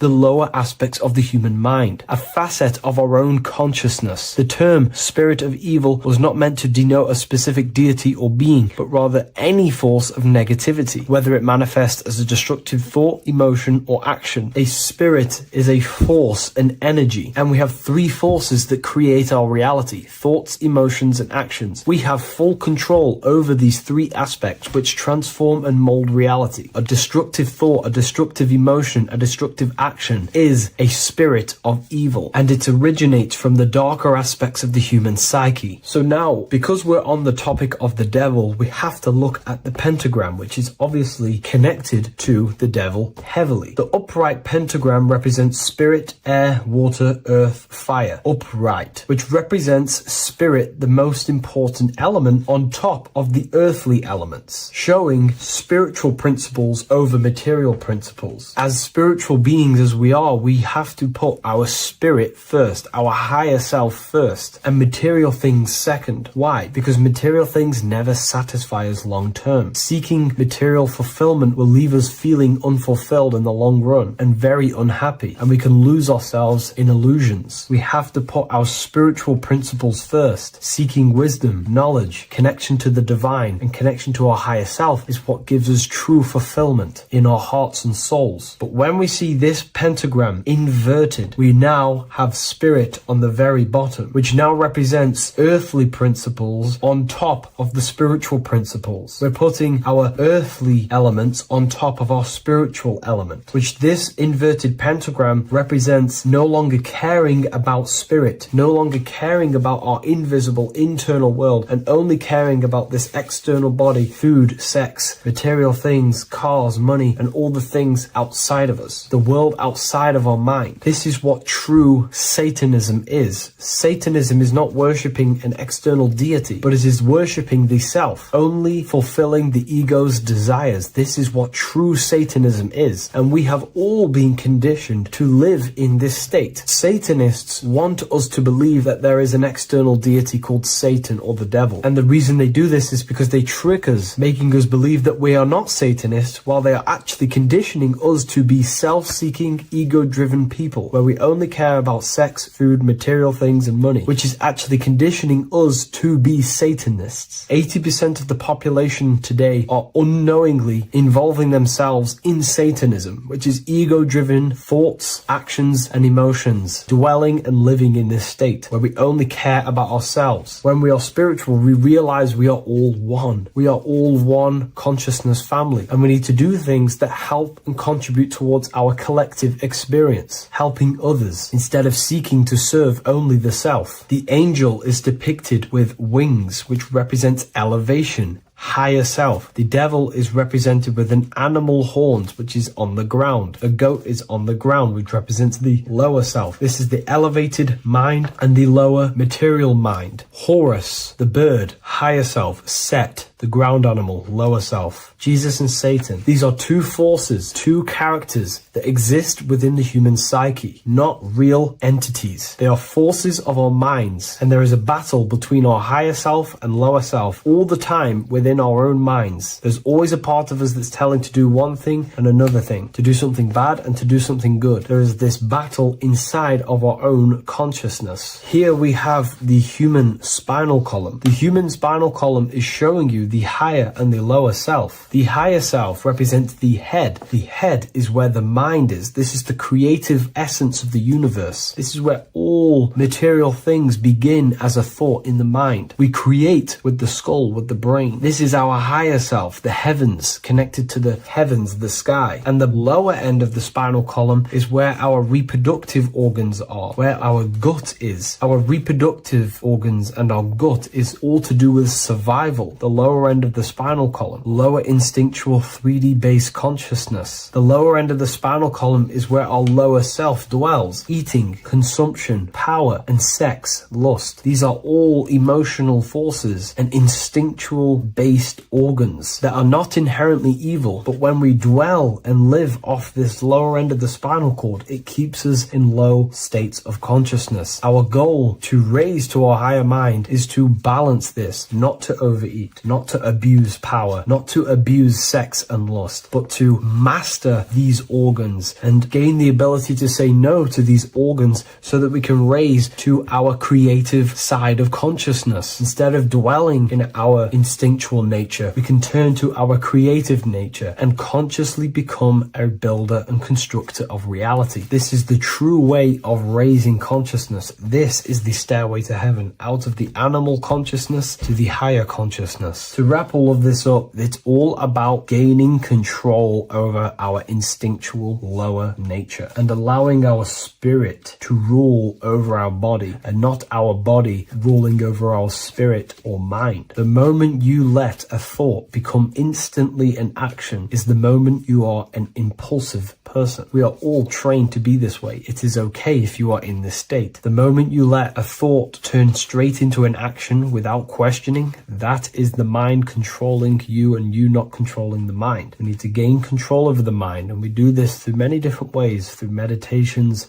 affirmations, and discipline. We slowly gain control over our minds. And once we gain control over our minds, we gain control over our thoughts, and we gain control over the attention that we give certain thoughts. We can then start to uplift our mind, our thoughts, out of our instinctual state to the higher mind. If you wish to learn more about consciousness, I'll leave a link in the description for the Book of Wisdom, Volume 2.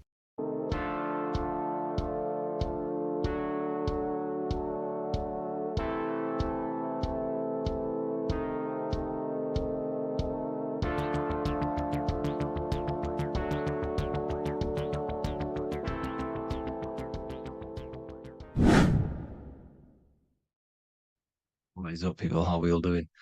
Today, we're talking about the flat earth cosmology.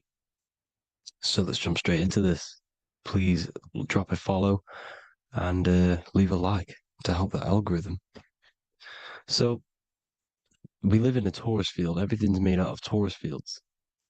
And every torus field has motion. It's what it is. It's the motion of energy. And every torus field has a center, which is the black hole. It's a womb of creation. It's counter space. Now, this is why the North Pole is magnetic, because the center of this torus field is the most magnetic part, the strongest part of the field. So this is why all compasses will point you to the center. And the Earth's magnetic field is spread across the whole of the Earth. And it's spinning, as you can see here. It's like a tornado at the center. And this tornado is the force which is spinning the sun and the moon around us. You got the sun, the moon, Polaris, just like in the Masonic cosmos here. The sun, the moon, Polaris, the all-seeing eye. Now we'll get into Polaris a bit later, but the sun is the magnetic force. Sorry, is the electric force, because every field is electromagnetic. Now, the sun is electric. It's positively charged. It's gonna give you energy. It's feeding energy. The moon is more magnetic energy, which is taking your energy away from you. And this is why you become sleepy when the moon comes out, because it's taking away your energy. So these two forces is the balance. It's the yin and yang. It's the balance. Everything in this creation is balanced, because the torus field is the Earth is the plane of inertia, the 0 point within the field, because physical matter is a result of two opposing forces equalized on the plane of inertia. And that is where matter crystallizes into physical results. And this physical plane is the plane of inertia, planet Earth. And at the center of this plane is the black hole, the womb of creation. And outside of this black hole gives birth to light. So the torus field is constantly rotating, going into counter space, the black hole, and then out of counter space gives birth to the white hole, white light. You see? So it's going around, black hole, birth again, black hole, birth again. And it just keeps going around. It's an infinite cycle of energy. And this is where the infinity sign comes from. This is the motion, this is the force which is creating everything to spin inside of this circle. Okay? And it's making the stars spin. It's making the sun and moon spin around us, around this center point. Now here you see Horus and Set. Horus and Set putting their feet inside of this dome. This is the royal arch, the arch of the dome above us, which is like you see in the Masonic cosmos, the royal arch of Freemasonry. This is the dome above us, the firmament that the Bible talks about. You see, they're putting their feet in because Set symbolizes the moon and Horus is the sun. Horizon, Horus. Horus is rising, the sun. So they're both putting their feet around the center magnetic pole, which is the pole, North Pole. And above the North Pole, you have Polaris, the pole of electromagnetic energy. You see? And this is how we get the sun and the seasons. Because the sun, for us, when it becomes summer, it's on the Tropic of Cancer. Then it spirals outwards, going out and out and out, then goes to the Tropic of Capricorn. That's winter for us. Then it comes back in and creates summer again. So it's constantly spiraling around this center magnetic North Pole. You see? So this roof above our heads is the firmament. And this is what they've taken off of us. They haven't physically taken it, but mentally they have taken this away from you. It's a female energy. And this is what the Egyptians called Nut, the sky god Nut. And this is the womb. We are inside God's creation, God's womb. And the woman's womb, when she has a baby, is a microcosm of this, because everything inside of this creation is micro, macro. It's a reflection of the bigger things, as above, so below. So the dome above our heads is the dome we are in when we are a baby. And you can see the sacred geometry of it is the exact same. It's the dome. And when we are inside of the womb, the woman, the sacred maker, which is the M, the Masonic M, this is the G-male symbol. The Masonic M is maker, mason, matter, male. She delivers the male, you see. She delivers the male because it's the maker, the female, the magnetic. The woman is magnetic in nature. The male is electric in nature. So when we are in this womb, the female, we are being fed by the center umbilical cord, by the center of the mother's stomach. We're connected to the center of the woman's stomach, just like we are when we are in the earth. The center is where the aurora borealis is being emitted from, the electromagnetic aurora borealis, the northern lights. This is our spiritual umbilical cord, connecting us to counter space, connecting us to the realms beyond this world. Because at the center of every Taurus field is counter space. And at the center of the earth is our spiritual umbilical cord. And this is the earth's belly button, as you see. As above, so below. We had a physical umbilical cord. We have a spiritual umbilical cord. And this gets cut when we die, when we're cut away from the physical reality. You see, here's the ancient Egyptian tablet showing this female. You can see the hair, it's a female above us, because the female energy is nurturing, helping, looking after. And that's exactly what the dome is. It's protecting us. It's the Ark of the Covenant, the Ark covering us, you see? And this is what they've taken away from us. By you believing in space, it completely destroys the idea of this being a sacred creation. They've taken the roof off your head, whether if you believe in space, you believe that there's chaos, there's planets, there's asteroids that could kill us at any moment. But this isn't true. They've made you fear your own creation that you're inside of. They've made you fear what's above you. You see, and it's to hide the power of astrology, the power of the lights in the firmament, which are constantly flowing through the ether. These powers which are above us are sending rays down to the earth, which are influencing our psychology and how we behave. And this is what astrology is. It affects human consciousness. It interacts with our consciousness. And there's a different energy every day because the planets are in different houses, different alignments. And this is, we'll go into this a bit deeper later on. So the world tree, this magnetic North Pole, the pole of electromagnetic energy, was symbolized as a tree, the great tree at the center of the earth. You see? And this tree is symbolized everywhere. You can see here how the center person, this Egyptian person, is holding up the sky. This is the North Pole, the hyperboloid, at the center of every torus field. And this tree was in the Mayan cosmology. This is an ancient depiction. This is the torus field. There's the plane of inertia. Here's the center tree. Here's the tree in the center, the magnetic North Pole, the woman holding the stars.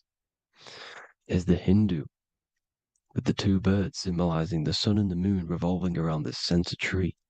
The Mayan tree, his Horus and Set around the North Pole. They all knew this flat earth cosmology. They knew these secrets. It's so sacred you understand the creation that you're inside of. Because if you don't, you'll be led astray. You don't know where you are. You're lost. You see?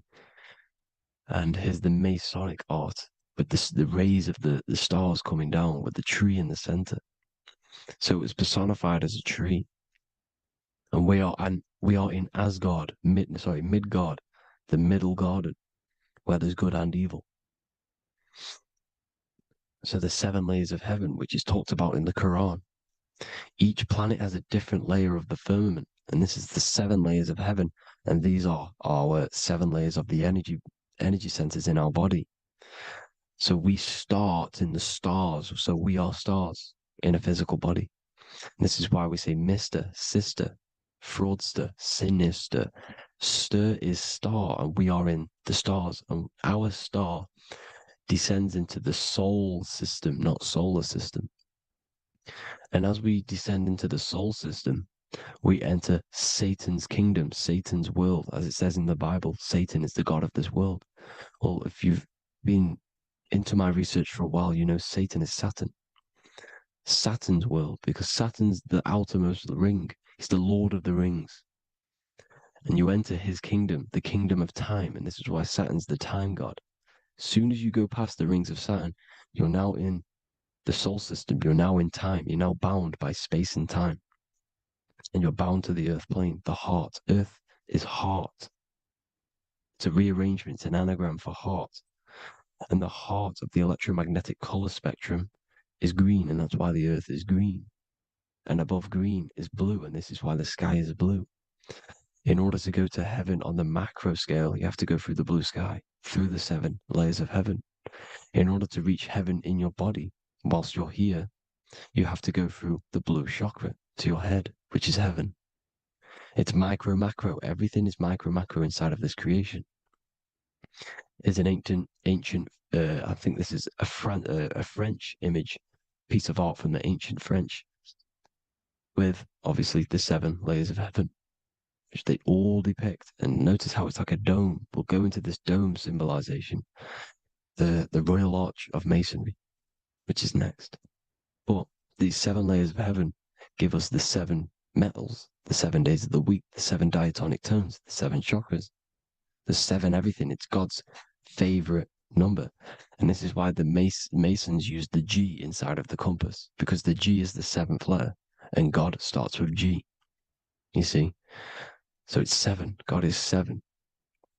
Here's another depiction of the heart, the soul system, the 7 layers of heaven. La fermenta. You see, la firmament, with the stars on the outermost layer. Here are the 7 planets: Jupiter, Mars, la Sophie, the sun, la Luna, the moon. So Saturn. So we are in the heart of this soul system. In order to ascend, we need to ascend up our chakra system, reach 144,000 hertz, God consciousness, the God man. You have to unfold God man, master of the mind, mastery of the mind. So what are the stars? The stars make everything unique. The stars are constantly rotating around the center, magnetic North Pole, the tornado at the center, which is stirring everything. It's stirring the ether. The center is the ether, and the 4 elements are born out of this ether. There's 5 elements: ether, spirit, water, air, and earth. The ether gives birth to the 4 other physical elements, which the whole of creation are made out of: about them 4 elements. 4 is the number of stability. You know, a chair, a table has 4 legs. It's stable things. It's a foundation, and these 4 elements are the foundation of this creation. You see, and this magnetic North Pole is stirring this, and the 4 vibrational states of the ether are the 4 elements. Now let me get back to the stars. I just wanted to give you that. The stars are being stirred around this center point, center. It's stirring everything, and they're always in different alignments. Every millisecond, they're moving in different placements of the stars. And the planets are called the 7 wanderers because they're not fixed. The stars are fixed, but the planets are called the 7 wanderers, the 7 layers of heaven, because they move faster and slower than each other. Each planet is slower and faster. There's a different rate of speed it's moving. So these alignments are mixing in with the energies of the different 12 constellations. And this is why you have a unique characteristic. You have a unique look, a unique energy, a unique personality. This is because when you were born and you took your first breath, that energy which was in the ether, because the ether is all around you, and energy travels through the ether. The energy that the stars were casting down and the energy that the planets was mixing in with the 12 constellations was in the ether. So when you came out of the womb and your first breath, because breath is spirit, okay? So that first breath you took, that is the energy that is imprinted within your DNA, your soul. And you reflect that energy, you emit that energy. That's the energy that is with you forever until you die. Till this physical body dies off. And that's what the stars are. The stars are giving a unique energy, characteristic, personality to every living thing. Every dog, every cat, every animal has a unique personality because it was born at a different time and place in the sky. Okay? The stars are your destiny. Now, the stars are constantly changing as well. If you look at stars through a telescope, they're constantly changing and forming different forms. You can see here, it looks like water. It looks like light through water because it's the ether above us, a sea of ether. And this light is being emitted through it, and it's just constantly changing, giving different energies, each star. So this is why this is what the Zodiac is. It's the expression of energy. It's the expression of the stars. And each constellation has many different personality, different energies, different traits. Each planet has different traits, depending where your planets are, depending what energies you hold. No two person have the same energy. There's no one. It could be similar, but no one's the exact same. It's because of the stars. The stars are never in the exact same split place. The planets are always in different houses. So here's some Royal Arch symbolism. Here's the Royal Arch of Masonry, as it says here. The sun and the moon, the constellations. Here's Cancer, the 7 planets, the 7 stars. Here's the Royal Arch. This is the firmament. Here's the duality. Black and white, duality, good and evil, rest and motion. Dielectricity, magnetism. See? So this is what the Royal Arch is. It's symbolizing the cosmic dome above us, the womb we're in. We're inside God's womb. And here's George Washington, the Freemason, inside of the Royal Arch. You see, with the G, the Masonic G, God, 7. Here you see another depiction of George Washington with the stars in the dome above his head, his Polaris, the sky vault, Polaris. We'll get into that later. Go inside of all of your ancient churches, you will see the dome. Go to the Vatican, you'll see the dome. All of your ancient churches have this dome because it's the dome above your head. The ancients knew this. This was known. We did not live in space. It was known back then. They all knew. This is Crown Court, which is one of the most important courts in the UK. You can see it's clearly so much Masonic symbolism. You've got the 4 pillars of Masonry. The Royal Arch is like an arrow pointing upwards to Polaris. His Disney World is under a dome. in his Polaris, the sky vault. You see? And also 666 in the symbol. Here's more, 7 layers of heaven. Here's an ancient depiction of the firmament. Here's the astral plane outside of the firmament. The royal arch. You see? It's everywhere. Here's Polaris, the 8-pointed star. Polaris is in between the sun and the moon. It's at the center of the Taurus field. And Polaris corresponds with the pineal gland as well, because it's the all-seeing eye. See? So is Polaris, the 8-pointed star, which is at the very top. It's the very center. It's on top of the North Pole. And it's an 8-pointed star that's always symbolized as an 8-pointed star. Here you see the Vatican. The Vatican is a giant key with an 8-pointed star. See, it's a key. Here's the dome. Here's the space delta, the USA space delta logos. Here you see the Egyptian god looking from the center of the North Pole, looking upward to an 8-pointed star, Polaris. An arrow pointing up to Polaris. Here's another, the bear holding a key with an arrow up to Polaris. 7 holds the key to Polaris. Here's an eagle holding a key above the North Pole to Polaris. Polaris, and here's another one. There's another bird, like a dragon, holding a key to Polaris.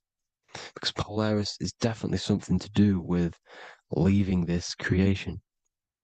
Okay, maybe, I can't say for sure, but maybe it's to do with Ascension, and this is why the Vatican hold the key to the 8-pointed star.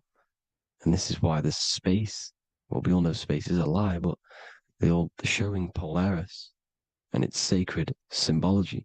Maybe it's to do with something leaving this creation, going to another. Here's some North Pole symbolism. As above, so below. See the four seasons of the Big Dipper constellation going around Polaris. This is Polaris, this is the Big Dipper constellation, and this is the swastika. This image gives us the swastika, because all the symbols we use are created in nature. They're created somehow in nature. This is how we get them. As above, so below. This is the map of the North Pole with the 4 rivers looking like the Big Dipper constellation. It's the Masonic, here's the ancient cosmology with the 4, you see the 4 islands, Mayan cosmology, 4 islands. This is the alchemical symbol for Earth, 4 sections.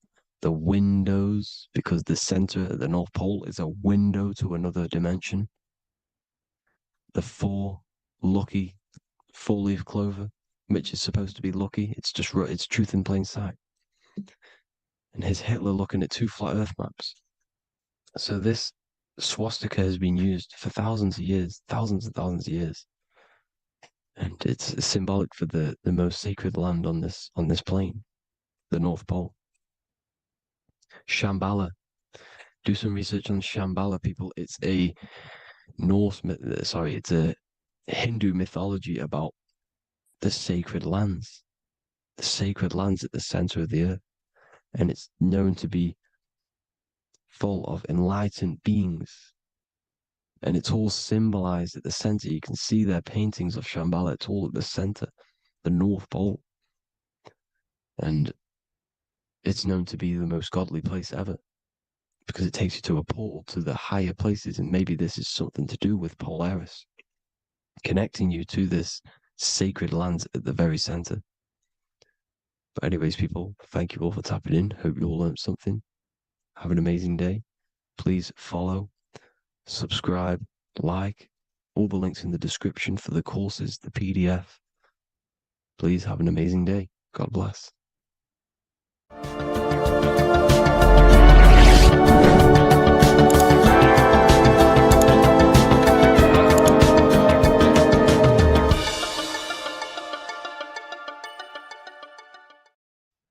Hello everyone, today we're going to be discussing the esoteric and occult meaning behind the story inside of Genesis, the story of Adam and Eve. This is a widely known story, but not many people know the true esoteric meaning behind it, okay?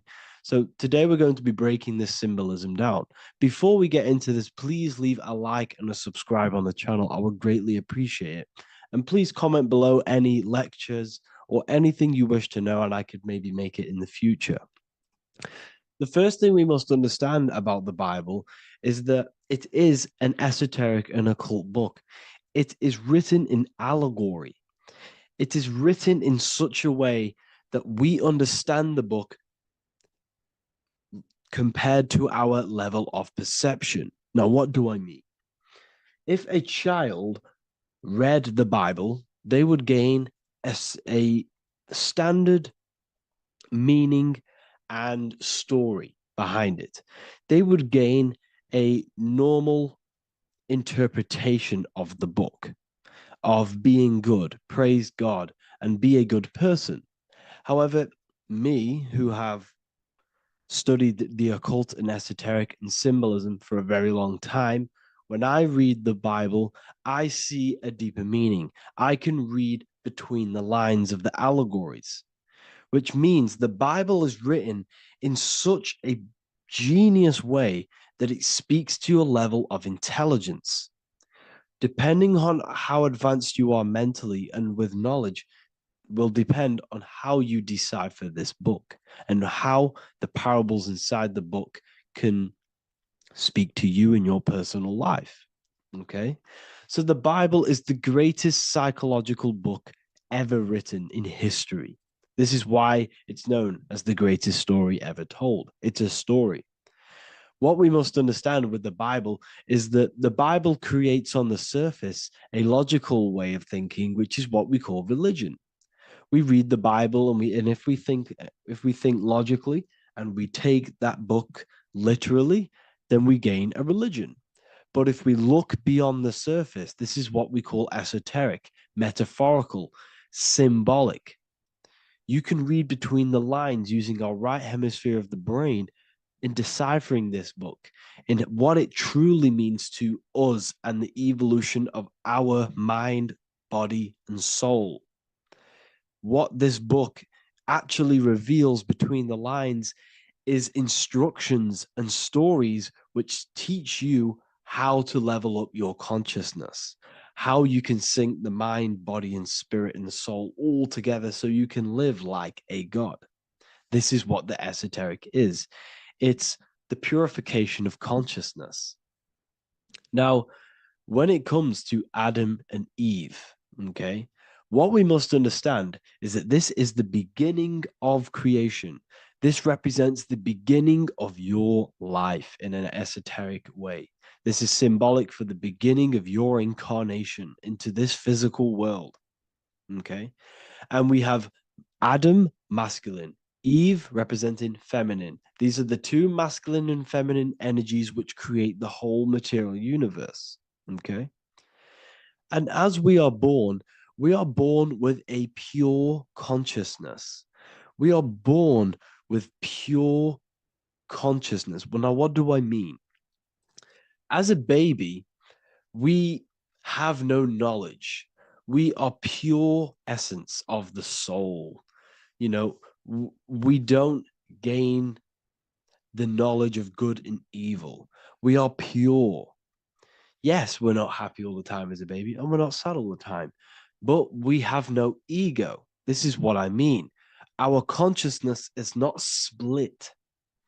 As a baby, you are whole. You have a whole consciousness. You are yourself. You have no false identifications, no limiting belief systems, nothing. You are pure awareness and the pure soul and the pure mind. Now, this is what Genesis is representing. As we grow older, the more experiences we gain, the more thoughts we start to think, the more knowledge we gain of this world, the more impure our mind, our heart, our soul, our spirit becomes, the more impure our body becomes. As we grow older, we're infected with negative beliefs, negative thoughts, and society norms. This is a big one. As we grow older, we are molded by society. We shut off areas of ourself and we push them away so that we fit in with society. We all know this. We all did this in school. We pushed away parts of ourselves to act cool or to fit in, whatever it may be. whatever type of person you were in school, we all went through this because society and culture is programmed. So as we grow older, our consciousness splits. We gain a persona, an ego, and we gain a shadow self, the subconscious, and we gain an ego. Now, the ego is what you show to people. It's that character that you show, that you put on to your culture, to your family, to your friends. This is a false identification. And we also gain a shadow self. The shadow self is gained through experience. This is the subconscious. Our ego is created through experience. And so is the subconscious and the shadow self. Okay. So as we gain age in this material body, we fall from the Garden of Eden. We gain the knowledge of good and evil.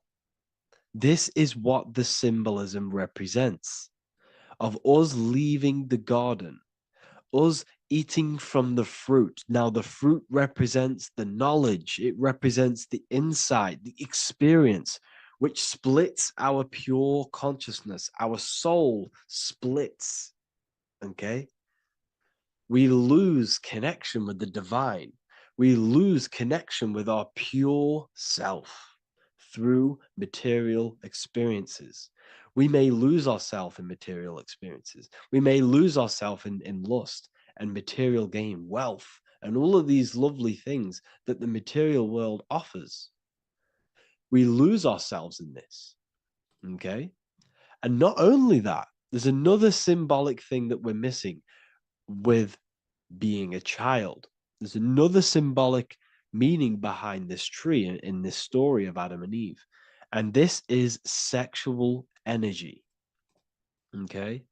As we are a baby, we have no ability to create another human life. We have no sexual urges. We have no desire for the material things as a baby. Nothing.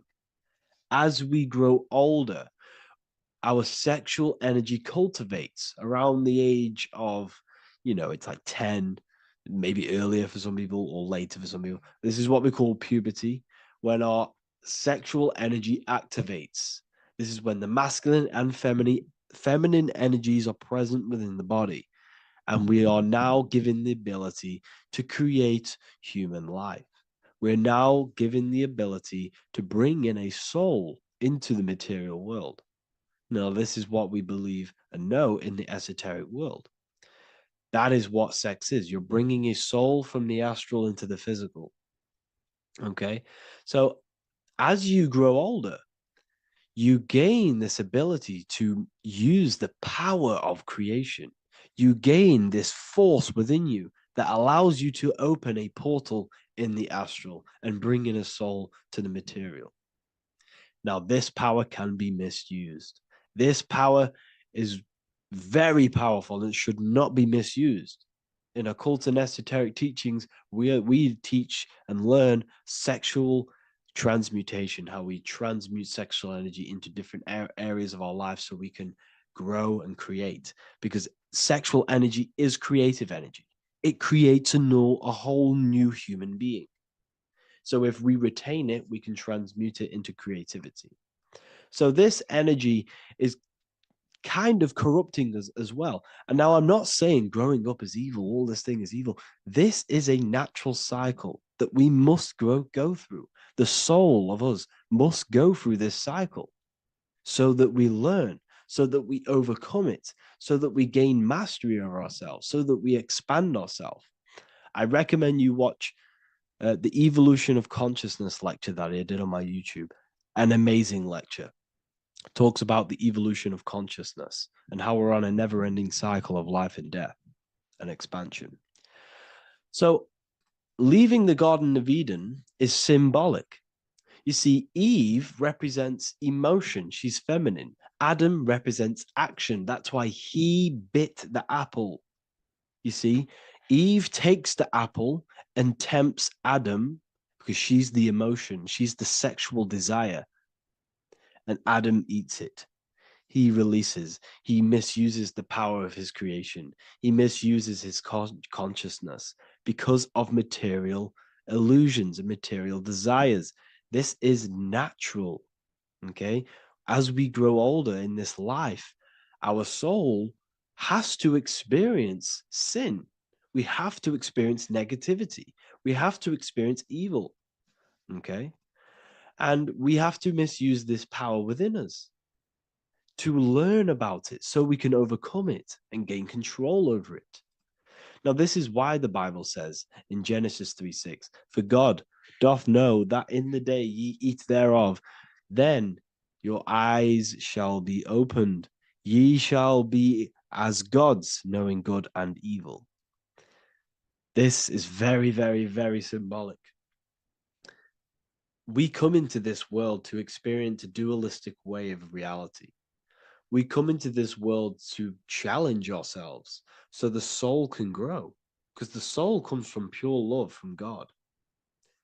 But we come into this world so the soul may know what it's like to be evil. You see, we are like a seed. Our soul's like a seed.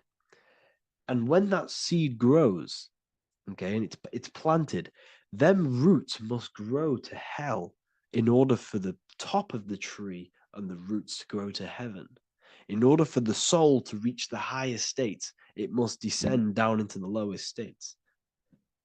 Good and evil. This is the story of good and evil, okay? And this is the story, a psychological story of how the human mind has functioned in this life. This is what this story is representing, of how our soul and mind is functioning, how our consciousness is splitting and growing up and evoluting. Okay.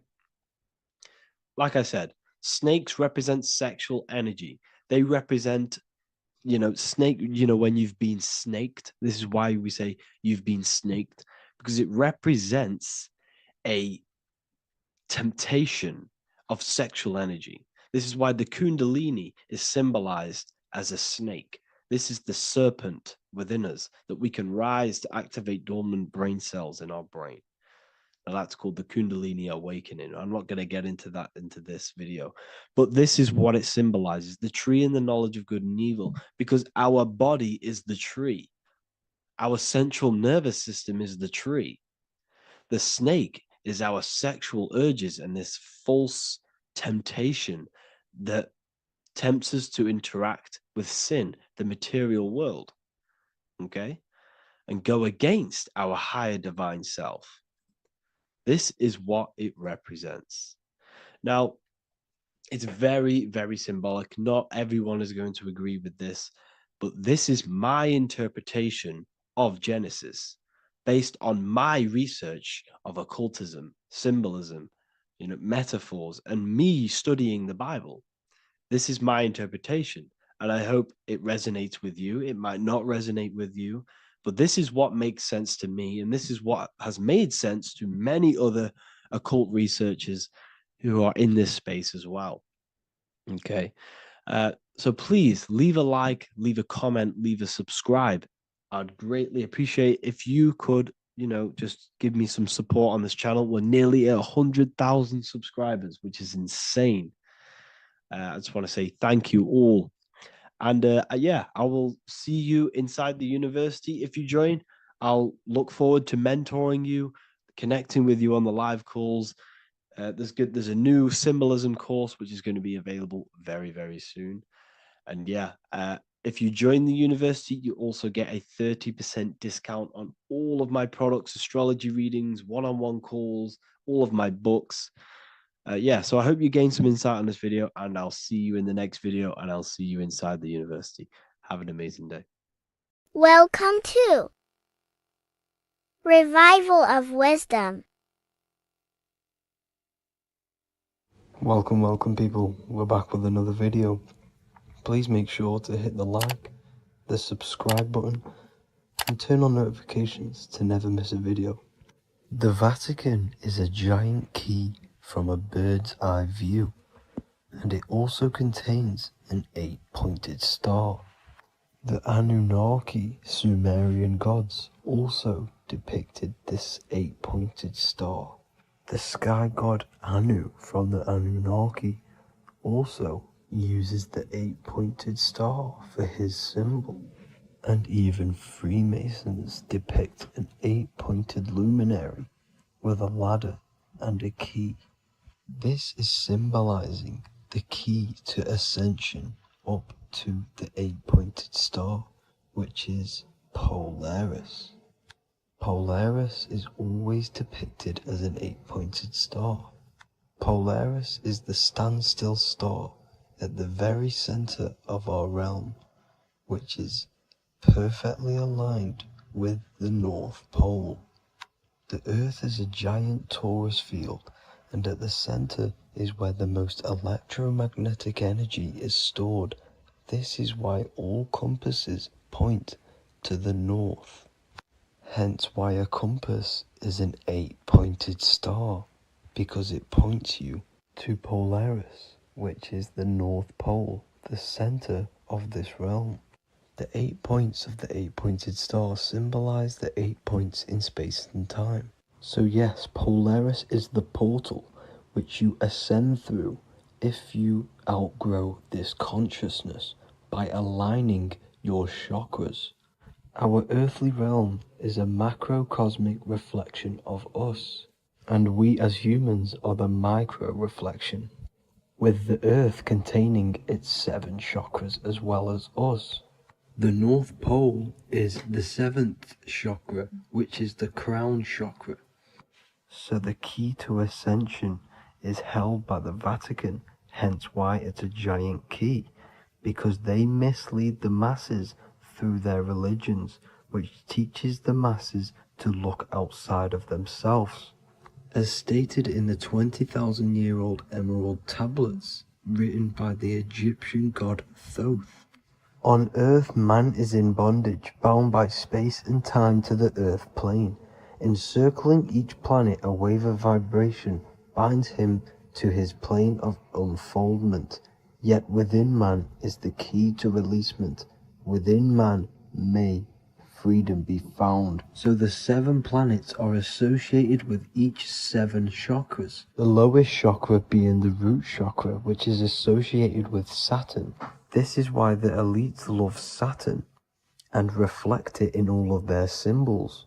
Because the chakras are an ascension of spiritual principles, starting from the material and ascending up to the spiritual, the crown chakra. However, evil love bondage, and they are trapping souls in the physical realm by stopping and provoking the ascension process. They do this by abusing the energy of Saturn, and Saturn is associated with the lowest chakra. The lower 3 chakras are associated with survival mode, which keeps the consciousness in a constant state of fear and only aware of its surroundings. Once you start to ascend up your chakras, you become more consciously aware of spiritual deeds. And this is the process of returning back to your true spiritual form. Going back to Polaris and its connection to Ascension, Kanye West symbolizes this on his music video 24. As you see him rise up into the sky, you see an 8-pointed shape around him, which symbolizes the 8-pointed star, as you see the beam of light. And even NASA symbolize this in their Space Delta logos, a bear holding a key with an arrow up to Polaris, the 8-pointed star. Here's another NASA logo of an arrow from the Earth to Polaris. The series Lock and Key on Netflix is all about portals and doorways, and they have the Kundalini energy as one of their keys. Kundalini energy is the energy which rises up the spine, the 33 vertebrae, and activates the third eye. The third eye is the spiritual gland, which connects humans to other spiritual realms. We are not the body. Our spirit, our soul inhabits the body. We exist physically, spiritually, and mentally. Therefore, we are multidimensional. The intellectual and spiritual inhabit the body. Therefore, this is just an avatar within this timeline. However, within each and every one of us, we all have the key to releasement, as says in the Emerald Tablets. This releasement is ascension, up until higher states of consciousness. As stated in the Emerald Tablets, man is in process of changing to forms that are not of this world. Grows he in time to the formless, a plane on a cycle above, and another one saying, man is a flame bound to a mountain, but we in our cycle shall ever be free. Know ye, O man, that when ye have progressed into the cycle that lengthen above, life itself will pass to the darkness, and only the essence of the soul shall remain. That's it for this video. I hope you all enjoyed. Please feel free to leave a like, subscribe, and comment any subjects you want me to talk about. God bless you all.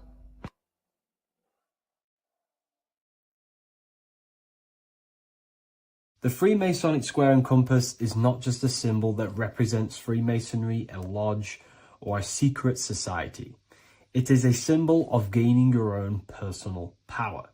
Now, in this video, I'm going to be breaking down this symbol in the most detail I can possibly go into. Most people live in a state of illusion.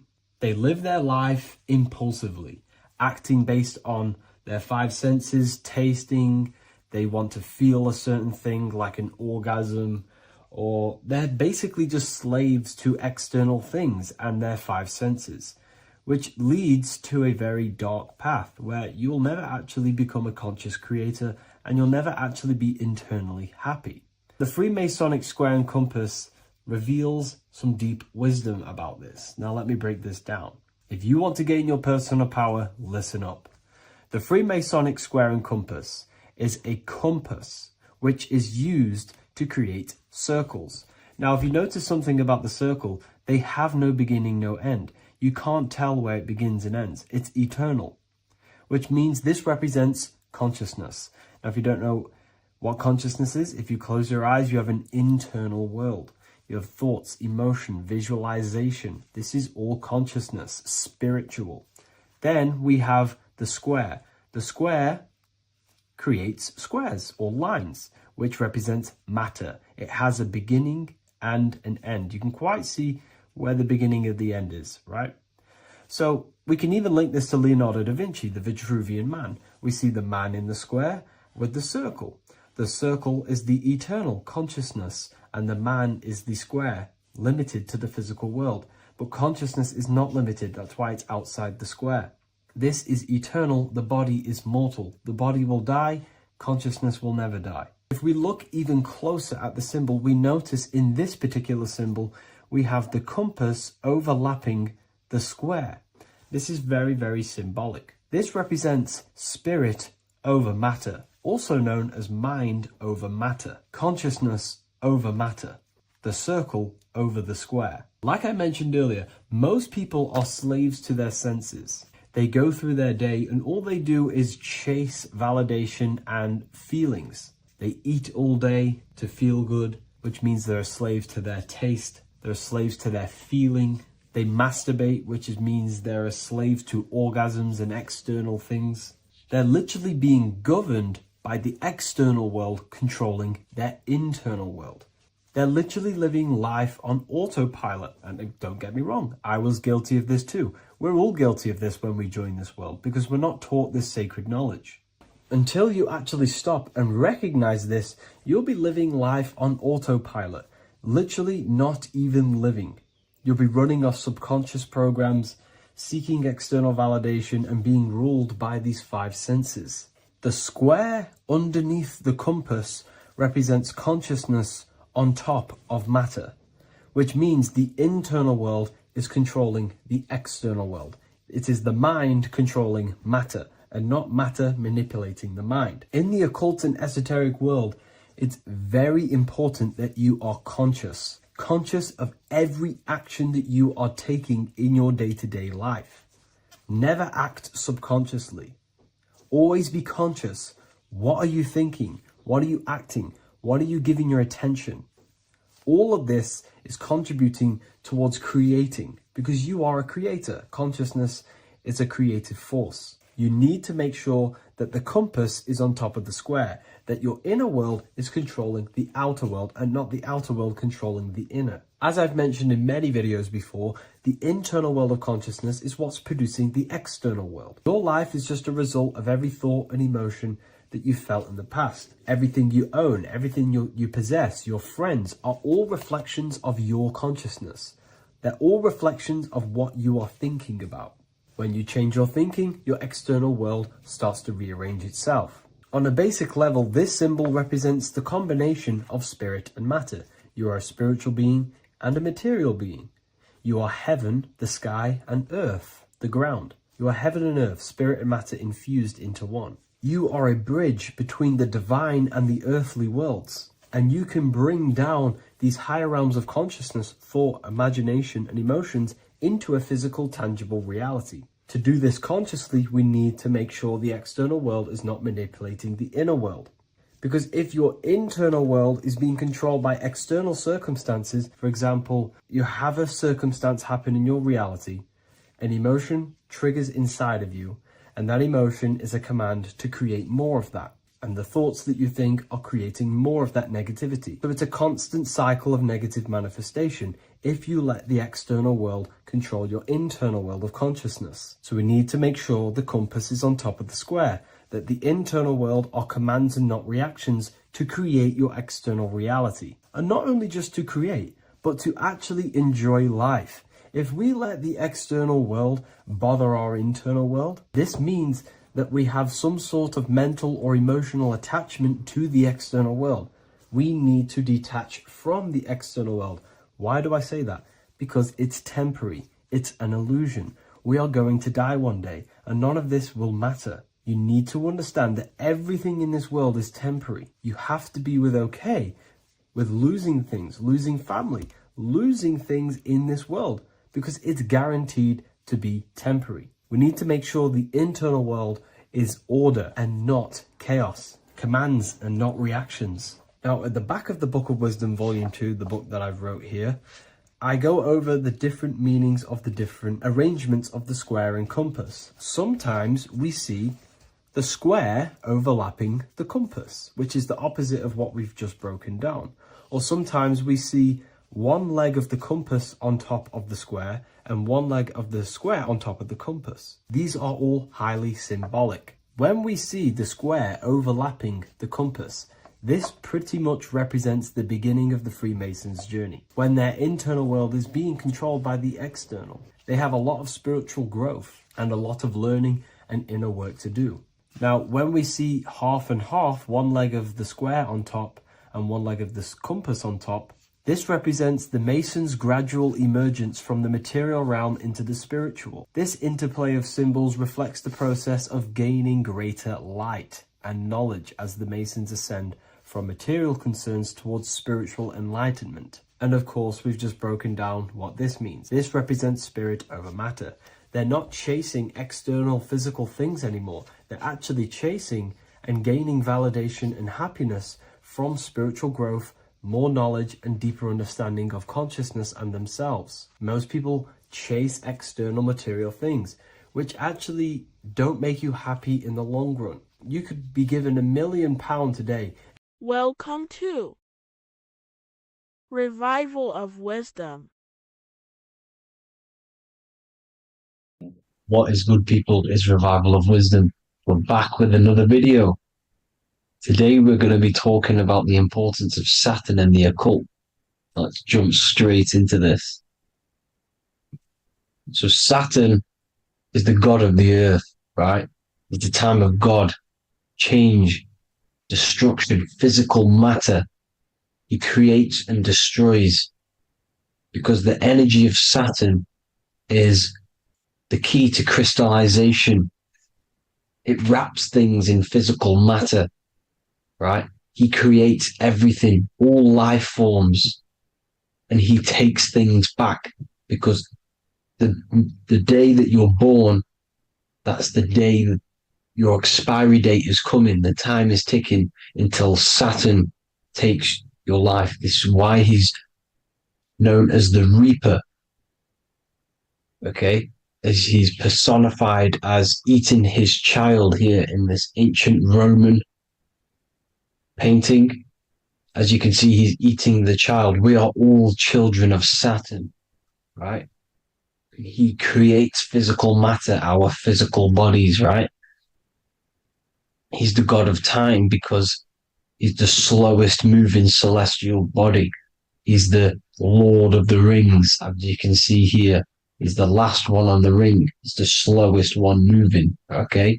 So he is the Lord of time, destruction and creation, okay? This is why his name is Saturn, Satan. He's the devil, okay? But I'm not saying Saturn's evil, guys. It's a part of life. Everything lives and dies, right? He's the key to crystallization. Now, as we have the clock here, our god Saturn, or Chronos in Greek, just means time. He's also the god of time, as I've already said. 60 seconds in a minute, 60 minutes in an hour, 24 hours in a day. Add 2 plus 4 equals 6. 60 seconds, 60 minutes, 2 plus 4 equals 6. That's 666. Okay? And as you see on the clock, 6 take away 12 equals 6. 7 take away 1 equals 6. 9 take away 3 equals 6. 6 is the number of Saturn. It's associated with Saturn, right? He's the god of time, of justice. Everything goes back to the Reaper in the end. Everything lives and dies. Now, the artwork of him, he's always got the Reaper staff. You see, it's personifying death. Now, when you see this, the Romans were not saying Saturn was a real person, a real god in human form. No, this is personification. This is what the ancients always did. They personified, just like the Bible. It's all personification. So the personifying Saturn eating its children because it eats, it's the Reaper. No one can escape the Reaper. No one can escape death. Now, Saturn is 666, which is in the Bible, the number of the beast, right? The number of the beast, Satan, 666, right? So on the North Pole of Saturn, you have a hexagon, which makes a cube, right? Now this hexagon, when you join up all the corners, creates the 6-pointed star known as the Star of David, right? In the Jewish religion. Now, as you can see, the 6-pointed star has 6 points, 6 mini triangles, and a 6-sided hexagon. That makes 666. And also, your Saturday is named after Saturn, the 6th planet, the 6th day of the week, and has a 6-sided polygon in its north pole. That's also 666. Now, this Star of David, this symbol goes back thousands of years, and it originates from Saturn. It's not the Star of David, right? It originates from Saturn. It symbolizes the physical and spiritual aspect combined into one, which makes us humans, right? Also symbolizes the male and female combined into one. These two sacred energies create the human. We consist of both male and female energy, also known as the Seal of Solomon. And we all know if Solomon was a real person, he talks about communicating with 72 demons. He could apparently in the text, he could communicate with 72 demons, and this is sorcery. This is black magic. Now, this symbol is associated with hexing people. When you place a hex on someone, that is a form of witchcraft, which a hex is just a curse. When you're cursing someone, this is black magic. Now, the black magician would stand in the middle of the symbol, and cast his spells onto other people. Now, this symbol is obviously on the $1 bill, twice on the $1 bill. And it's very, very ancient symbol. And it originates from Saturn. And let's keep going. So the cube. So I've just said how you see the cube on the North Pole of Saturn, right? The cube is limited. It's a 3D shape. It symbolizes limitations to the physical 3D dimension, the third dimension, the physical realm which we are in. Now, as you can see, the color associated with Saturn is black, right? Black is infinite potential. Black is the creation of all things before there was light. Light is born out of blackness, darkness, okay? Now, black is physical matter. And as you can see, the black cube, black symbolizing physical matter, the cube being limited, as the physical realm that we are in is limited. It's not like the fourth dimension where everything can exist in a thought. The third dimension is limited, right? And this is what Saturn is. It limits you to the 3D 666, your body. Limits you to your physical body. Now, these black cubes are placed everywhere. As you can see, Australia, Denmark, Manhattan. There's one in New York. As you can see, the Apple have a cube. The Nintendo GameCube. Trump Tower is a black cube. This is worshipping the energy of Saturn, the god Saturn. Okay, it's not a god, it's a celestial energy. However, it rules over Earth because it pretty much created the physical realm. Now, as you see, when you go to a funeral, you wear black, a black suit symbolizing Saturn, which is the color associated, black. And as you see in Mecca, they walk around the black cube in rings. As you can see here, they're stood around in rings, like the Saturn, the rings of Saturn. The Mercedes symbol. You probably wouldn't notice that, but yes, it's Saturn. And when you graduate from university, you wear a black cube on your head. This is all symbolizing Saturn. Okay. Now, as you can see, the Jews here have a black cube on their third eye whilst they pray. Notice how he's shutting his eyes into blackness, darkness, and he's wrapped around a black strap around his arm. This is symbolizing the wrapping of physical matter, of how physical matter wraps things into existence. And as we all know, the Star of David is a Jewish symbol. So he has the black cube and the Star of David, right? So all of these religions are secretly worshipping Saturn. Okay, this is all Saturn worship, Kronos, the god of time and destruction, the physical reality. Now, as you can see, it's symbolized everywhere in all major corporations.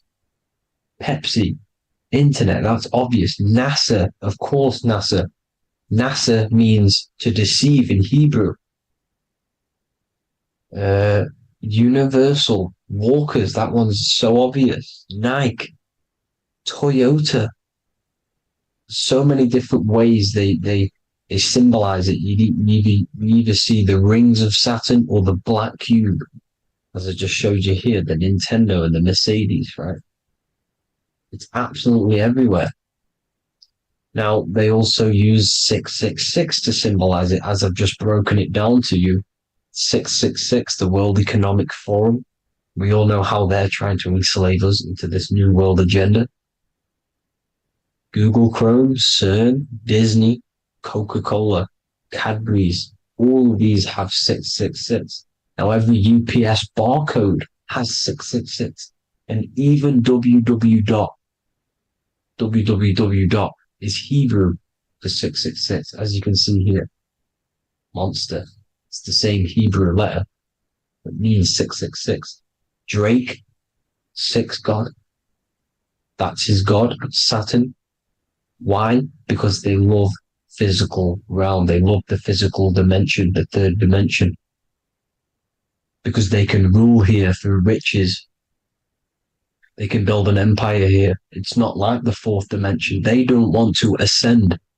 They want to stay down here in the physical realm. Okay? Now, this is why they're cloning. They can move their consciousness into other clones to live forever. This technology exists. This is why they love the third dimension. As you can see, all of these sellouts here, Drake, Leonardo DiCaprio, you know, all of these people doing 666 because this is their God. This is their God. They love the physical realm. They sold their souls for wealth and fame in this physical realm. So why would they leave? You see? Now, this isn't all just evil, okay? So you have 7 chakras, right? You have 7 days of the week, 7 solfeggio scale notes. These are frequencies, the solfeggio scale. Now, it's called the Saturn moon matrix because the moon symbolizes your mind, because you're created out of the Holy Trinity, which is body, mind, and spirit, right? That's the triangle, the equal triangle, body, mind, and spirit. Now, the 3 main celestial bodies are Earth, Moon, and Sun.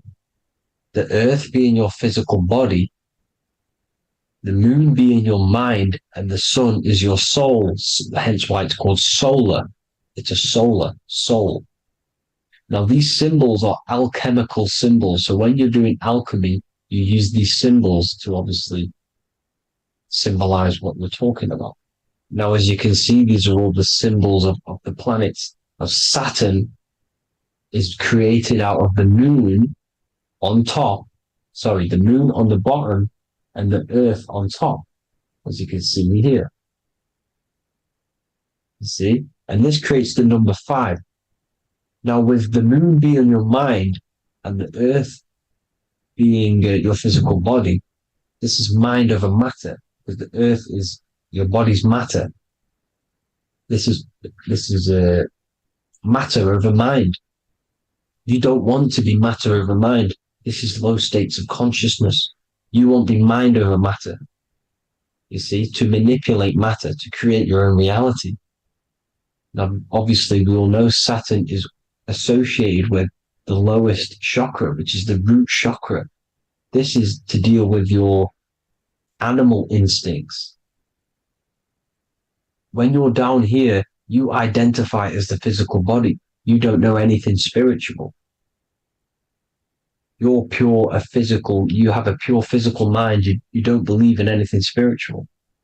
This is survival mode, consumption. They want you trapped down here, which is matter over mind. They don't want you to create your own reality, which is mind over matter. You see? Now, that's what Jupiter is. Saturn is the moon on the bottom and the earth on top. But Jupiter is the moon on top with the earth on the bottom. That's mind over matter, you see? So these chakras are an ascension process from matter, physical matter to spiritual. This is the ascension. This is the stairway to heaven. This is Jacob's ladder. You see? Now, the number 5, which is obviously associated with Saturn as well, which create the symbol for Saturn, created the number 5. You have 5 senses, 5 elements, 5 physical elements. As we all know, Saturn crystallizes everything into physical matter out of the 4 elements. 5 fingers and toes, 5 points of man. Okay, the number 5 is the number of justice. Saturn holds things back. He restrains things from you, makes you learn the lesson. Now, 666 is not all evil. 666 is the atomic structure of the carbon atom. 6 protons, 6 electrons, 6 neutrons, right? We are carbon-based life forms. All life forms are based on the bonding properties of the element carbon. Because Saturn crystallizes everything into physical matter. Now, the Masons symbolize this with the checkered boards. They have the black square, which is obviously matter, as I just said, the black cube, and spirit is the white square, because white is eternal light. White and light, you see. Black is physical matter. Now, this is what we are. The point of our soul is to transmute from matter to spirit, but these are interchangeable. This is the constant cycle between spirit and matter, spirit and matter. High vibrational matter turns into spirit. Low vibrational spirit turns into physical matter. You see? Now, we are carbon-based life forms. This is what 666 is, the number of the beast. When I say we, the physical body is the beast. It's the animal. It's the carbon suit to operate in this physical dimension, in this physical realm. See? It's the vehicle used to operate in this physical realm. But your mind isn't from this physical realm, you see? The brain is the physical manifestation of the soul. Okay? So, as you can see here, the spine is an extension of the brain. Everything goes back to the brain. This is literally what your physical body is. You see, this is the nervous system, and everything reports back to the brain, and everything's controlled from this control center. And this spinal column, at the top of the spinal column, is your third eye, which is known as the pineal gland. And this is the seat of consciousness. It's the center of consciousness. That is your true self, pure consciousness. This body is just a physical body. This body is mortal. This body runs out, but your consciousness lives forever. They don't want you knowing this. This is why they keep you down here in your lower chakra. They want you to believe everything is just physical. They don't want you to believe in the spiritual side of reality. Because this way they can manipulate you, right? They want you matter over mind because they know your mind creates reality. They know your mind is the root cause of reality. You manifest your own reality from the inside out. So this is why they control your perception of reality. They control your information in order to manifest their new world order. You, who are ignorant to knowledge and wisdom, you who are ignorant are manifesting their agenda because you accept their information and their perception of this reality. Now, this is why they tell you the globe model, the heliocentric model, to trap you into physical matter. Now, if you understood about this true form of this realm, you'd understand that there's a spiritual side behind everything. The spiritual side, something has to exist. The root cause of reality is higher planes of existence. It happens in the mind before it happens on the physical plane. You see? They don't want you knowing this. They want you matter over mind, which is the symbol for Saturn. Moon over Earth. The Holy Trinity.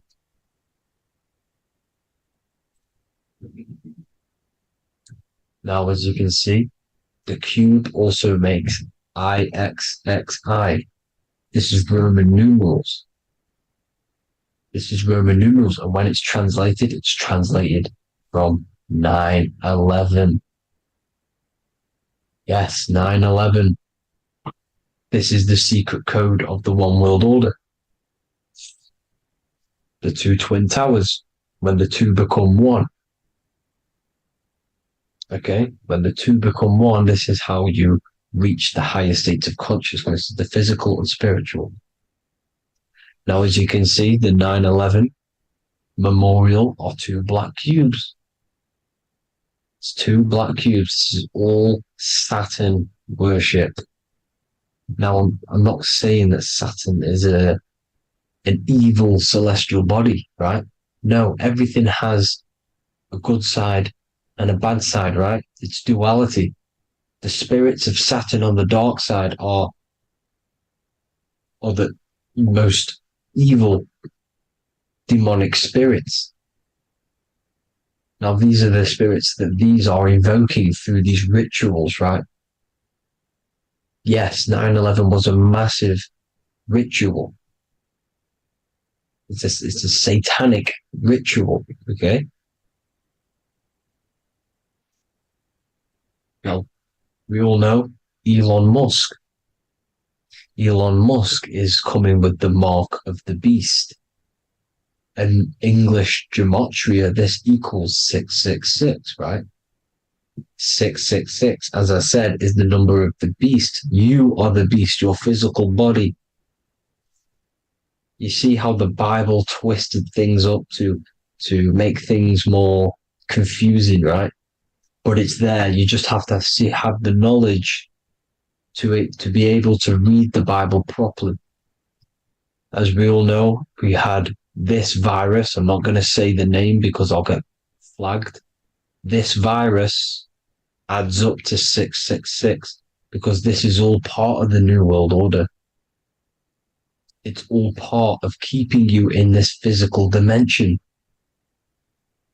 Okay? Now, as you can see here, Novus Ordo Secularum on the back of his shirt, on Elon Musk's shirt. This is also on the $1 bill, Novus Ordo Secularum. This means New World Order. Yes, New World Order. This is on the back of Elon Musk's shirt. And as you can see here, he owns Neuralink, which is the brain chip, which they're going to be putting into implanting this onto your brain. This is the New World Order to connect you and merge your consciousness with AI. Neuralink and Meta, he owns Meta as well, which is the metaverse. These are going to be linked in, hence why they have the same symbol, but just in a different format. It's the infinity symbol.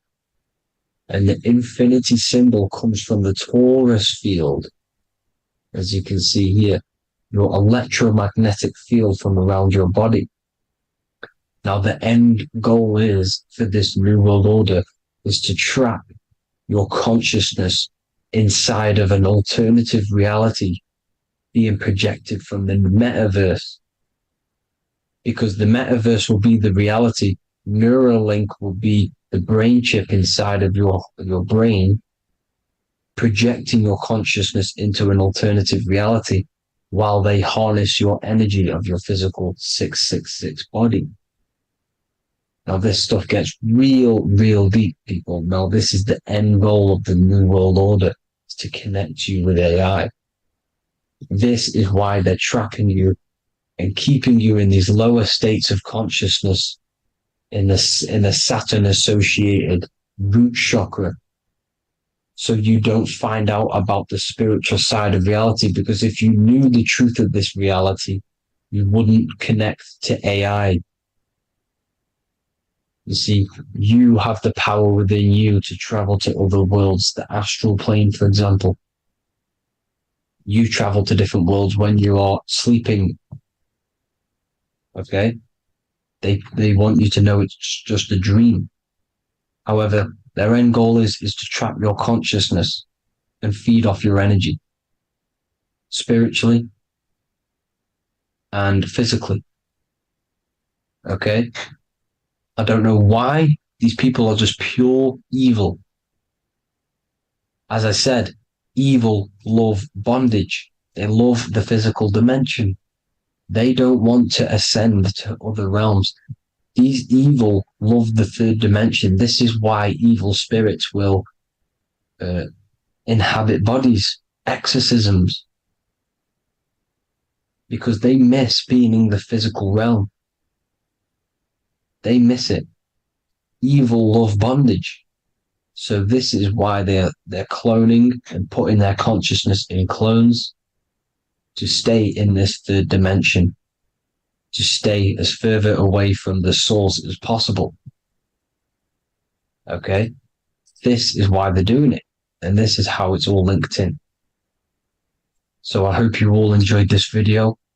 Hope you gained some wisdom.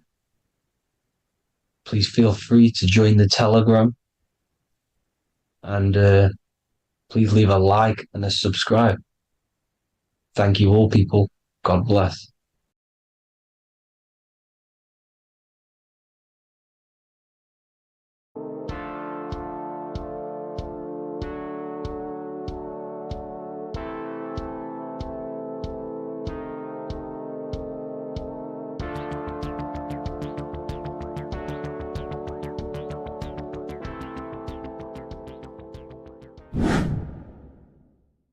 What is good, YouTube? Today we're going to be talking about the astral plane and how the cosmology fits into the astral plane. Okay, so first let's go over the astral plane and go over the different layers of reality so that you can understand reality more. You are a multi-dimensional being. You are not in these, you are in all of these realities at the same time. They all interweave into one big reality. But there are different planes. They are different vibrational dimensions. There are different dimensions of reality. The mind is the root cause of reality. We're living in the mind of God. Everything is being thought into existence from the root cause, from the universal mind. This is why the ancient Egyptians said, all is mind. We're living in the mind of God. And we are a microcosm of this mind. This is why we all have the same mind. This mind is the world of thoughts. Now, this world of thoughts is just the thought alone. For example, it is the thought of a chair. But then when you start to imagine this chair and you start to mentally see the chair, you're now manifesting the thought, the singular thought, into some sort of form. So now you're imagining the chair. You're imagining the form of this chair, which is then manifesting into the astral plane. The astral plane is the world of thought forms manifesting. So when you are imagining something, you are seeing into the astral plane. Okay? Your third eye, it is an eye because it sees the astral plane. It is seeing the other side through imagination, through dreaming. Well, we'll go over dreaming later. So the thought of a chair is a singular thought. The imagination of the chair is the manifestation of the chair. And in the astral plane, it's basically the world of all the chairs that could ever exist. So you're thinking of the chair as a singular thought, which is the mental plane. The astral plane is the imagination of that chair, is the thought, the manifestation of it. Depending on the vibrational state of the thought will depend what level of the astral plane it will go to. For example, if you're thinking about a chair to torture someone on it, it's going to go on the lower astral plane. Or if you're thinking and imagining happy things, it's going to go to the higher astral plane. So wherever your mindset is, that we call it a mindset because your mind is setting frequencies to certain things. Thoughts are frequencies. And a mindset is setting your frequency, setting your mind to a certain frequency. So when you set your mind to a certain frequency, and you imagine something in that frequency, you're going to match everything in the astral plane that are on that similar frequency, just like you would in the physical world. Because we're all in these worlds right now as we speak, but we can't see them with the two physical eyes. We can feel it though. When you're around someone and you've just met a new person, for example, you can feel their vibration, and if you're not on a similar vibrational match, you will not get along with that person, or you just won't not get along, but you won't connect with that person because you're on two opposing frequencies, not matching. And this is something that you can't see, you can only feel, because it's the astral plane. It exists within the astral plane. Everything in the astral plane is made out of vibrations. So if you do astral project, and if you already know how to astral project, you will see beings and people and things that are on the same frequency as you. This is why before you astral project, you need to sort your vibration out before you astral project, because you are projecting your consciousness into this. It's the mind. The mind is the bridge. It can move between realities. You are a observer. You are a observing soul which observes different realities. And the mind is the bridge between all of these different realities. The mind can choose. If you want to project into the astral, you set your mind to it, you can. Okay? So let's not get off track. The lower astral plane is where demons are. The higher astral plane is where heavenly beings are. Heaven and hell are kind of a real thing. The etheric plane is a powerful substance, the ether, the fifth element that they don't tell us about. If you type in on Google the 5 elements, they will try to remove it with wood or metal, because they don't want you knowing about the ether. Ether is the energy double behind all physical objects. So the ether is very important. It is the 5th element. It is part of the physical world, but it's also part of the astral world. It is on either side. You see how they're showing you the truth in the language? Ether and either are the same word. The ether has 1 foot in the astral and 1 foot in the physical world. It's a substance that connects the physical to the astral world. It is the either.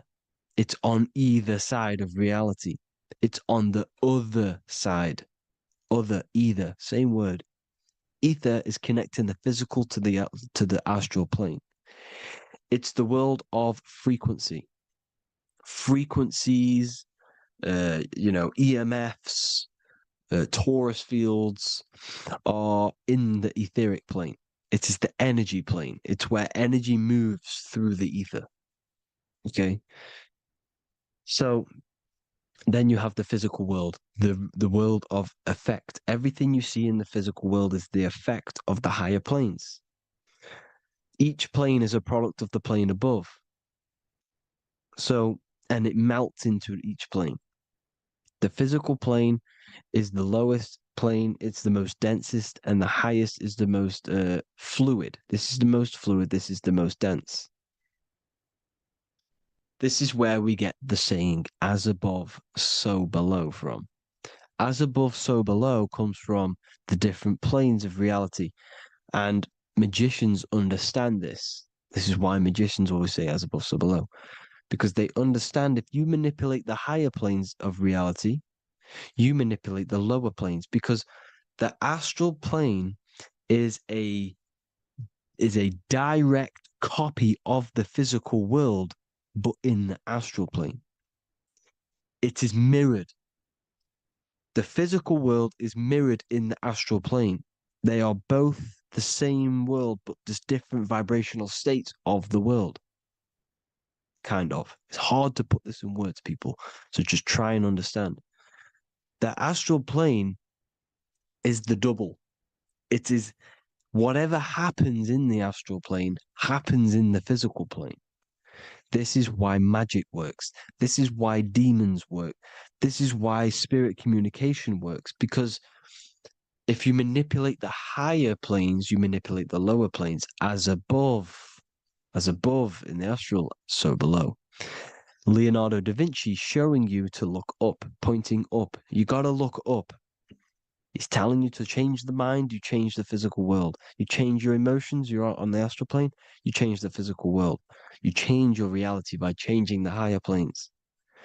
This is the Masonic 11, the two pillars. This is the 11 also symbolizing the two hemispheres of the brain here. But the 11 symbolizes the two mirrors. 11, 9, 11.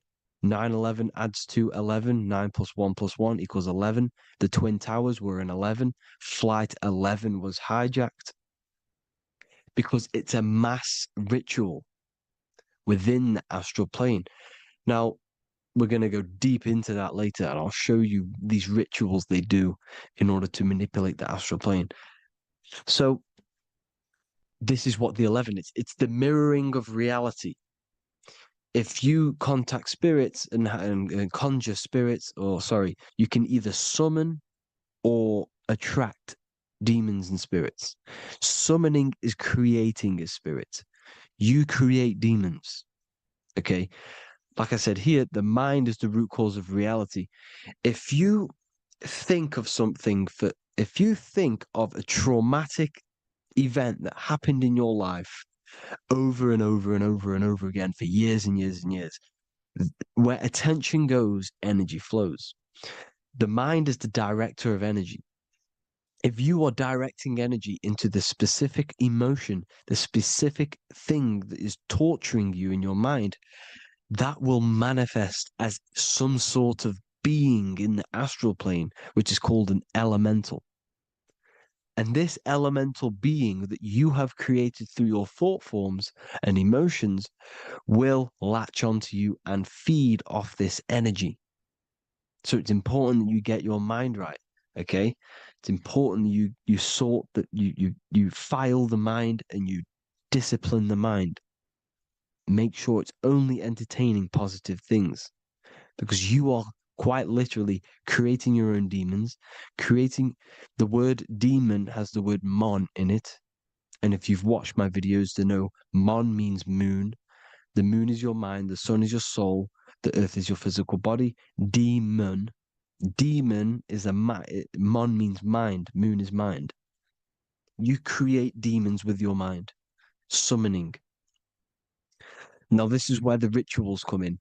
9/11 was a ritual because everyone was thinking about this big fearing, the death of 9/11. Everyone was thinking about it. And all of their minds thinking about this horrific thing will manifest and summon a negative energy spirit elemental within the astral plane. That's how all of this works. This is why it was a mass ritual. Okay, Chris Brown, new album name 11/11, release date on the 11/11. This will be my 11th album and contain 11 songs. All of these people know the occult. This is Hermes Trismegistus with the star of Saturn, the six-pointed star, as above, so below. The mirroring of reality, physical and astral, the two Masonic pillars. So as above, so below. What's above us? The stars. The stars are connected to the astral plane. This is why we call them stargates. When we dream, we are experiencing these different realities. And what are stars? They tell in the Bible, it says Genesis 1:14. And God said, "Let there be lights in the firmament of the heaven to divide the day from the night, and let them be for signs." Signs translates to things to come. Why things to come? The stars tell the future. Why? And why do we say as above, so below? As above us is the astral plane and the etheric plane. As above, so below. Whatever happens in the stars happens on Earth. The stars are connected to the astral plane. Above us is the astral plane. We are a star in a physical body. This is why we say Mr., sister, stir equals star. The E and the A are interchangeable. We are stars, and the stars are the start of our incarnation. We start in the stars, same root word, and we descend through the 7 energies, which are our 7 chakras. Then we enter the heart of the soul system. The heart rearranged spells earth. And this is the true cosmology. Here's the Masonic cosmology. This is Masonic now. Here's the firmament. Let there be a firmament in the midst of the waters to divide the waters from above, from the waters that below. Genesis 1:6. The firmament, firmament comes from the word firma, Latin, I'm pretty sure, which means firm. When something is firm, meaning it's stable, it does not move, it is firm. The firmament is firm. So, is the firmament Genesis 1:6. What does he say? Genesis 1:3, sorry. Let there be light. This is before the sun and the moon was created. Let there be light. Before the sun and the moon was created, light was appeared. So what's that tell you? This is a holographic projection from some sort of light being, some sort of projector. And that projector is the all-seeing eye you see in the Masonic cosmology. This is the all-seeing eye projecting the light beams. Let there be light. Everything is made out of light. The universe is created out of light waves. The torus field is one unit of light. The light projecting this reality is Polaris. Okay, the famous all-seeing eye. Now, what else? Then we have after let there be light in Genesis 1:16, and God made the 2 great lights. This is the sun and the moon, electric, magnetic, male and female. Then we have the Masonic checkered board, the black and white symbolizing dualities within the dualistic reality we're in, spirit and matter, light and matter, rest and motion, positive and negative, good and evil. Everything's dualistic here. Okay? And it's a dance. The universe is a dance between flickering of white and black light, which is the torus field. We're not going to go over that, but this is all connected to the astral plane. This is the true cosmology. The astral plane cannot work on a spinning monkey ball in the middle of space. Does not work. Cannot work. It's impossible. Okay? Impossible. So, even in the Quran, it says, Allah has made the earth for you as a carpet, flat. Quran 15:19. And the earth we have spread out like a carpet, set there on mountains, firm and immovable. It is immovable. In the Quran, it also says 65:12, it is Allah who has created the 7 heavens of the earth. The 7 heavens, meaning the 7 layers of heaven, the 7 planets. And Psalms 104:5, he set the earth on its foundations and it can never be moved. Never. So here you see in Isaiah 40:22, he sits enthroned above the circle of the earth and its people are like grasshoppers. He stretches out the heavens like a canopy and spreads them out like a tent to live in. We live in a tent. This is the tent. The projection of light. Here you see an ancient picture here. Here you see the ethereal barrier, meaning the firmament, the etheric barrier. And here you see his head popping out. Why is his head popping out? Because your head is heaven. Your heel is hell. Your head has access to the astral plane. This is why your head is heaven. The pineal gland, when stimulated, has access to project itself, project consciousness into the astral plane. Here you see another ancient picture here with the Masonic Royal Arch, with the Zodiac here, the Zodiac on the top. arching because there's a firmament above us. Here's God in the brain. Consciousness is God. Here you see the Masonic Royal Arch, symbolizing the firmament. George Washington above the Masonic Royal Arch. These are the stars. This is Polaris projecting reality. Here's ancient churches with the dome. Polaris projecting reality with Jesus. Disney World is under the dome. The seven layers of heaven, ancient paintings, all depict the if you go and look at the ancient paintings, they'll all depict the firmament, the arch above us. This is where we get interesting. The Masonic Royal Arch has the 6-9, which is Cancer. The constellation Cancer, which is 6-9 is associated with portals because CERN is the 6-9. Okay, CERN is opening portals. They're trying to create a portal to the other side. Cancer has the word CERN within it, so there is a link between Cancer and the opening, the firmament opening above us to Ascension. Here you see the Masonic art with the Royal Arch and the light and the opening. Here you see the light and the opening. This is the opening of the firmament. Here's the Hebrew cosmology with Sheol, the underworld, and the opening. So Cancer is definitely some sort of portal in and out of this reality. I'm just connecting dots here. Now, we're going to go change a bit now.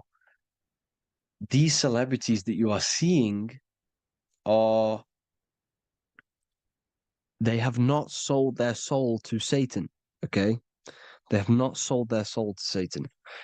Satan is a demonic, low vibrational energy that has been summoned over the thousands and thousands and thousands of years of evil occult arts.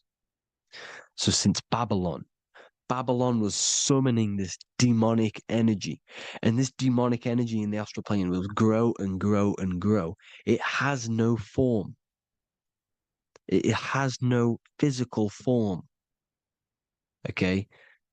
But you can see it in the rappers. If your third eye is open, you can see clearly that these people are demonic. You can sense the energy that they're manifesting. Selling your soul is not what you've been told. It is gaining, because your soul is pure love, okay? Your soul does not want to do anything bad.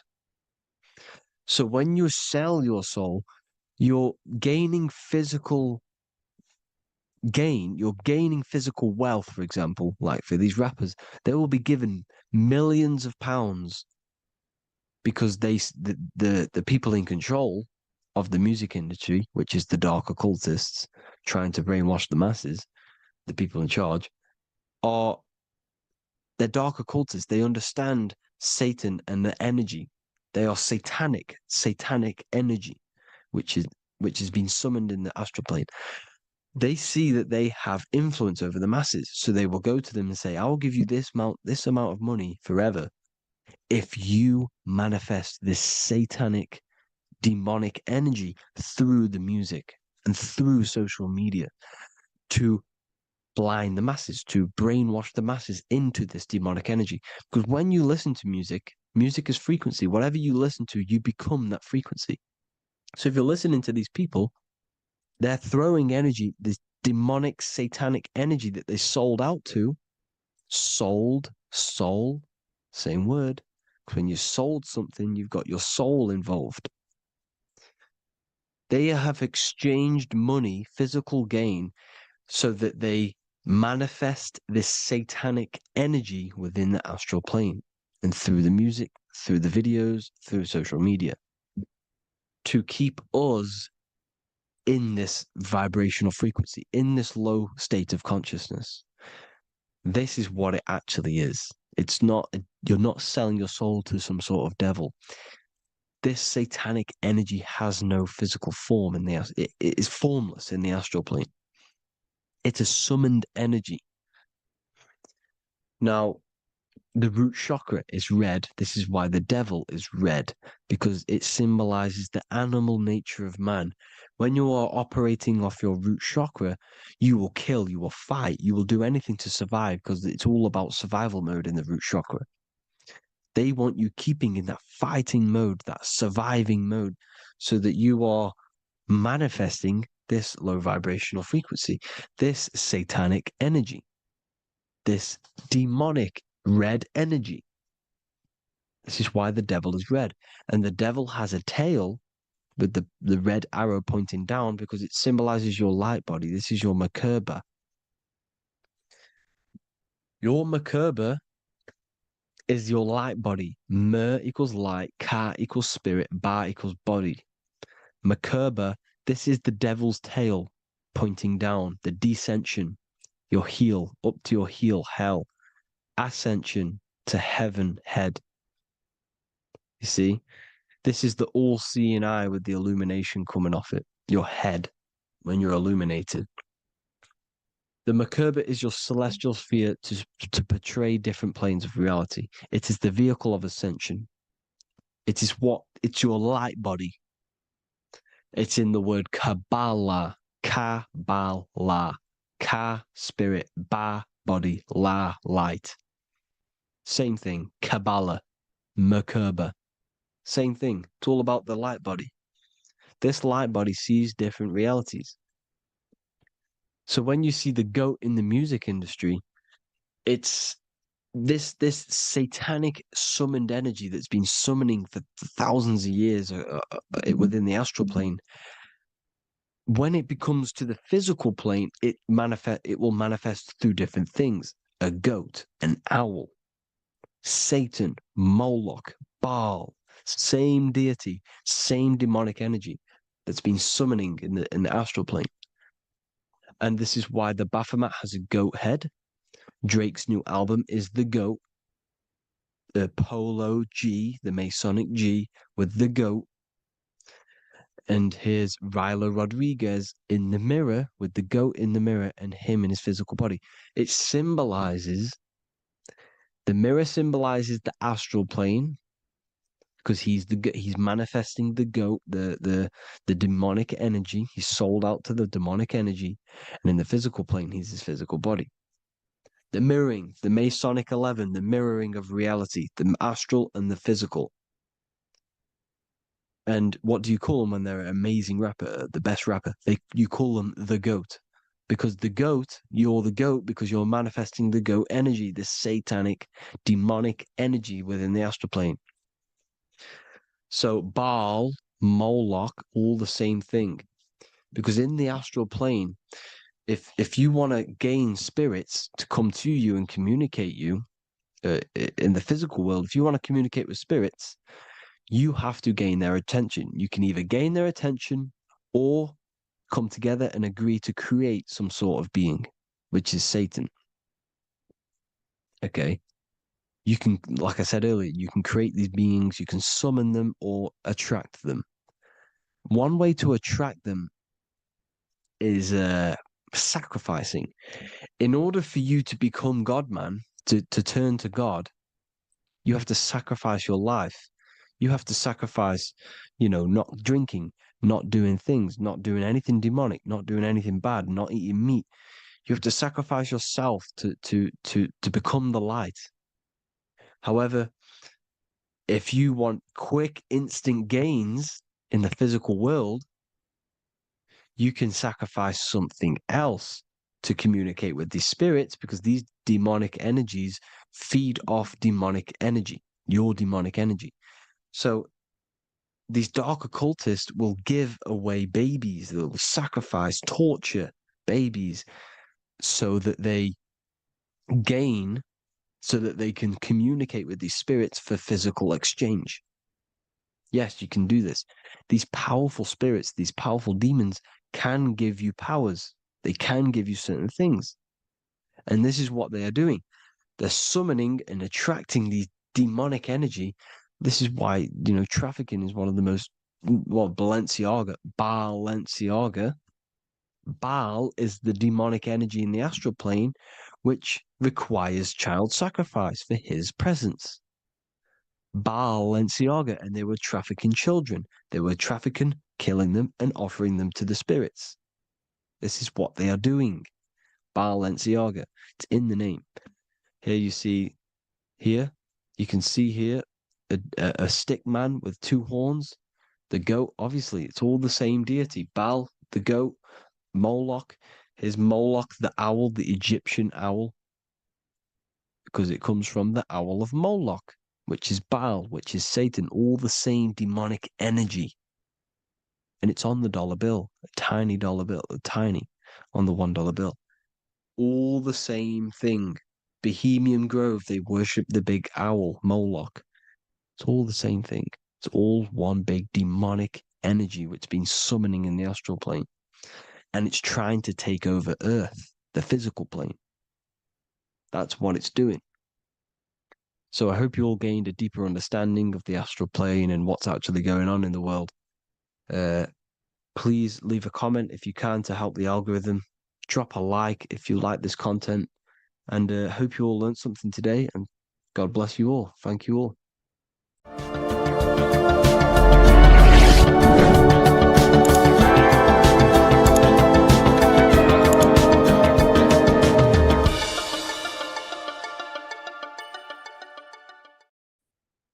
What if I told you that you are under a spell, and this spell is controlling you in every aspect of your life, and you don't even realize it? Spells are not what you've been taught. They're not fantasy magic wands that are casted over you. No, no, no. Spells are much, much deeper. A spell is a belief system that is installed into your subconscious mind, which holds power over you. Okay? If I install a belief into your mind and that belief holds power over you and controls you, that is you under my spell. A spell is a belief that someone has installed into you. Okay? You have a subconscious mind. The subconscious holds power over 90% of your daily basis behavior, thought patterns, and overall emotional state. Because the subconscious is the back end of our mind, the mind that we don't really have access to. It's the shadow self, where all of our programs, all of our memories, all of our traumas, all of our everything that we've ever experienced is recorded and kept in this vast database called the subconscious. Now, the subconscious is the 90% of our mind. We are only aware of 10% of our mind, which is the conscious mind, which is what you're using now, what you're consciously aware of. But there is a subconscious mind that holds power over your conscious decisions, and you don't even realize it. For example, as a child, you had a very, very traumatic event happen. Let's say as a child, you were not loved enough by your parents. And this feeling of you not being enough for your parents and feeling alone as a child implanted this seed. And this seed was planted by your emotions, a strong emotion. And over time, as you grew older into an adult, this seed grew and grew and grew. And what this seed grew into is you being very needy. You always seeking validation from others. Okay. But you taking this conscious decision 10 years down the line actually stems from this hidden cause within your subconscious mind, within this little feeling, this seed inside your subconscious where you don't feel like you are worthy. So this results in a conscious decision of you seeking validation from others, being very needy from others. Okay. This is what the subconscious is. The subconscious holds power over us. For example, posting on social media.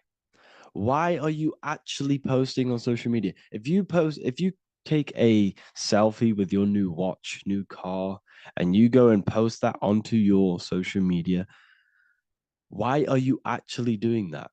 On the deepest root cause, it's not because you just want to post a picture. No, it's much deeper. It comes from a subconscious belief or a subconscious emotion of you seeking external validation, whether you believe that or not.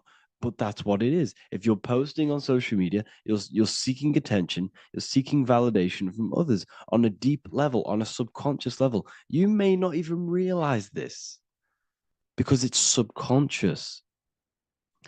Now, this is what a spell is. Money is a type of spell. Remember, money doesn't actually exist. Money does not exist. Money is a physical object inside of the material plane. But the physical object has a belief in the mental plane. See, the mind is the highest plane. This is the root cause of reality, the mental plane. Okay? So our belief in our mind has given this piece of paper value and a meaning. But in reality, it's just a piece of paper with a belief behind it. But this subconscious belief behind this piece of paper is controlling your daily basis behavior, is controlling your emotional state and controlling your life without you even realizing it. Without you even realizing that it's all an illusion. Money does not exist. It's the belief that gives the piece of paper a power. And the way we break the spell is by realizing that the money doesn't actually exist. The whole world is under the spell of money, and it's controlling all of us. But the spell is the belief. Once we all wake up and realize money has no value, it doesn't actually exist, it's only a belief. There is no actual money. That's how we break the spell. The spell is broken when we figure out that we are under the spell, under the belief, under the illusion of this piece of paper having value, and it's controlling our lives. That's why the word money has mon within it. Mon is moon, and the moon represents our hidden aspect of our mind, our subconscious, and the sun represents our conscious mind. So you have two versions of yourself. You have the self that you show to everyone, the conscious mind, and you have a shadow self called the subconscious, which is the hidden aspect of you. For example, do you really love your partner who you're with, or are you just with them is there a subconscious fear of being alone? Do you really want to be with this person, or is it stemming from, are you staying with them because it's stemming from this fear of being alone, of being lonely? Or are you just with them because you have a subconscious sexual addiction? And all of your conscious decisions are actually coming from this little seed of wanting sex or not being alone. You have two versions of yourself, the conscious mind and the subconscious, the shadow self and the self that you show to everyone else. Okay? And the subconscious is what's holding power over you. When you drive your car, you don't consciously have to think about changing gear. You've done it that many times. It's on autopilot. That's the subconscious doing it. You can be walking down the street. Your conscious mind can be thinking about what you're going to cook for tea later, but your subconscious mind is controlling your body and walking your body. You don't have to think about moving the body. You just do it because you've done it that many times. It's a program. It's a belief in the subconscious that's giving this movement power. You see, the subconscious holds a lot of power over you. Our beliefs hold power over our daily basis behaviors and actions. Okay, like I said, posting on social media, this is seeking external validation. There's a subconscious stem, there's a subconscious urge bringing this desire into conscious reality. So we must break the spell of our emotions controlling us, our traumas from a child controlling us. For example, another example of this, let's say you were in a car crash years ago And this car crash led you to having a very traumatic event, very traumatic emotion you felt in that car crash. You felt a lot of pain. That was impressed into your subconscious. And even to this day, you're probably scared of going into trains, going onto cars, going inside of vehicles. And you might not even be aware that it's actually stemming from this event that happened 10 years ago. That's the spell. That's the spell that's holding power over you, and you don't even realize it. You realize the spell when you realize you're being controlled by this old belief, this old trauma. That's what a spell is. A spell is not something I cast over you with a wand like Harry Potter. Spell's much deeper. It's the hidden aspects of our mind that hold power over us, that control us. Okay? So how do we get rid of the spell? How do we break the spell? By installing new belief systems, by installing new programs into our subconscious. The subconscious is impressed by repetition and emotion.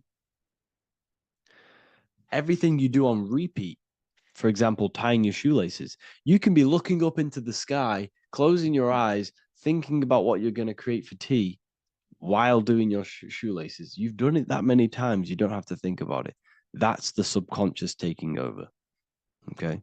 That's the repetition aspect of the subconscious. For example, you could probably run down your stairs. You know exactly how to run down the stairs. If I tried to run down your stairs, every staircase is different. I'd probably fall over. But you've done it that many times, you know exactly how to do it. It's what we call ritual. When you have an evening ritual, when you tidy the house, you do your skincare routine, you wash your teeth, that's a ritual. This is what the ancients called ritual. When we do rituals, we're trying to implant something into our subconscious to either remove an old program, an old seed that is controlling us, for a new one that's going to grow into new light, into a new reality. So you can implant messages, implant new programs into our subconscious, which will then grow into a new reality. Okay? Because if I tell you something over and over and over again every single day, for example, if I say, you do what I say every single day I repeat this statement into your ears, about a month or 2 months in, you're going to start to believe in that statement and you're going to start to be under my spell. You're going to start to do everything that I say. So this is what spells are. Spells are subconscious beliefs that hold power over you and you don't even realize it. So we need to remove these old programs we have that are controlling us for new programs. And we do that through ritual, affirmation, and imagination.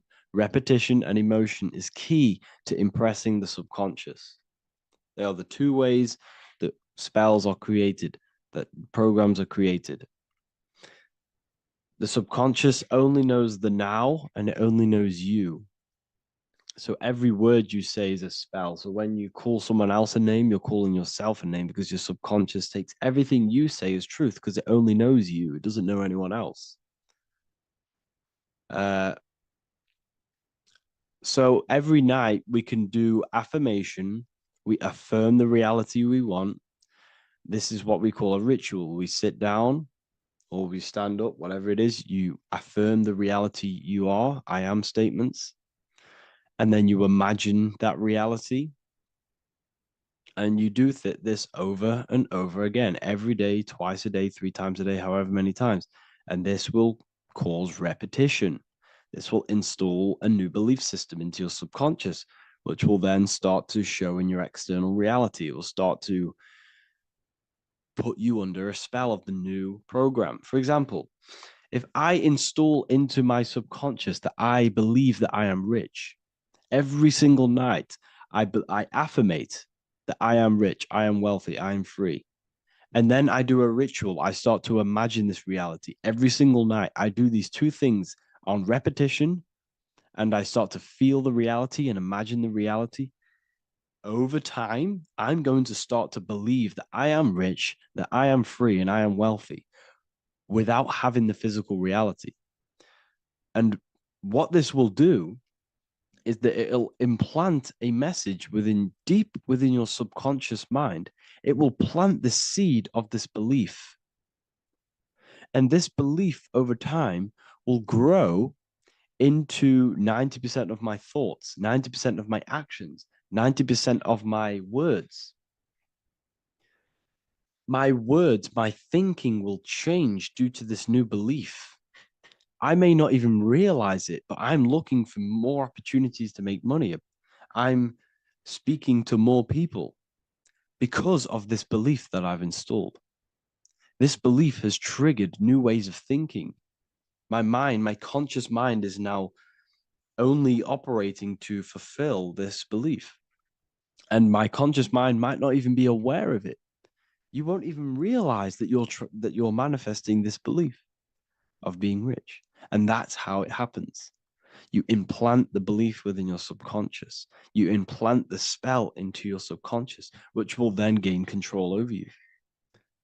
So we need to make sure we're removing the negative spells, the negative programs that are controlling us, for new regenerated ones, for new ones that are going to create new realities, a better life.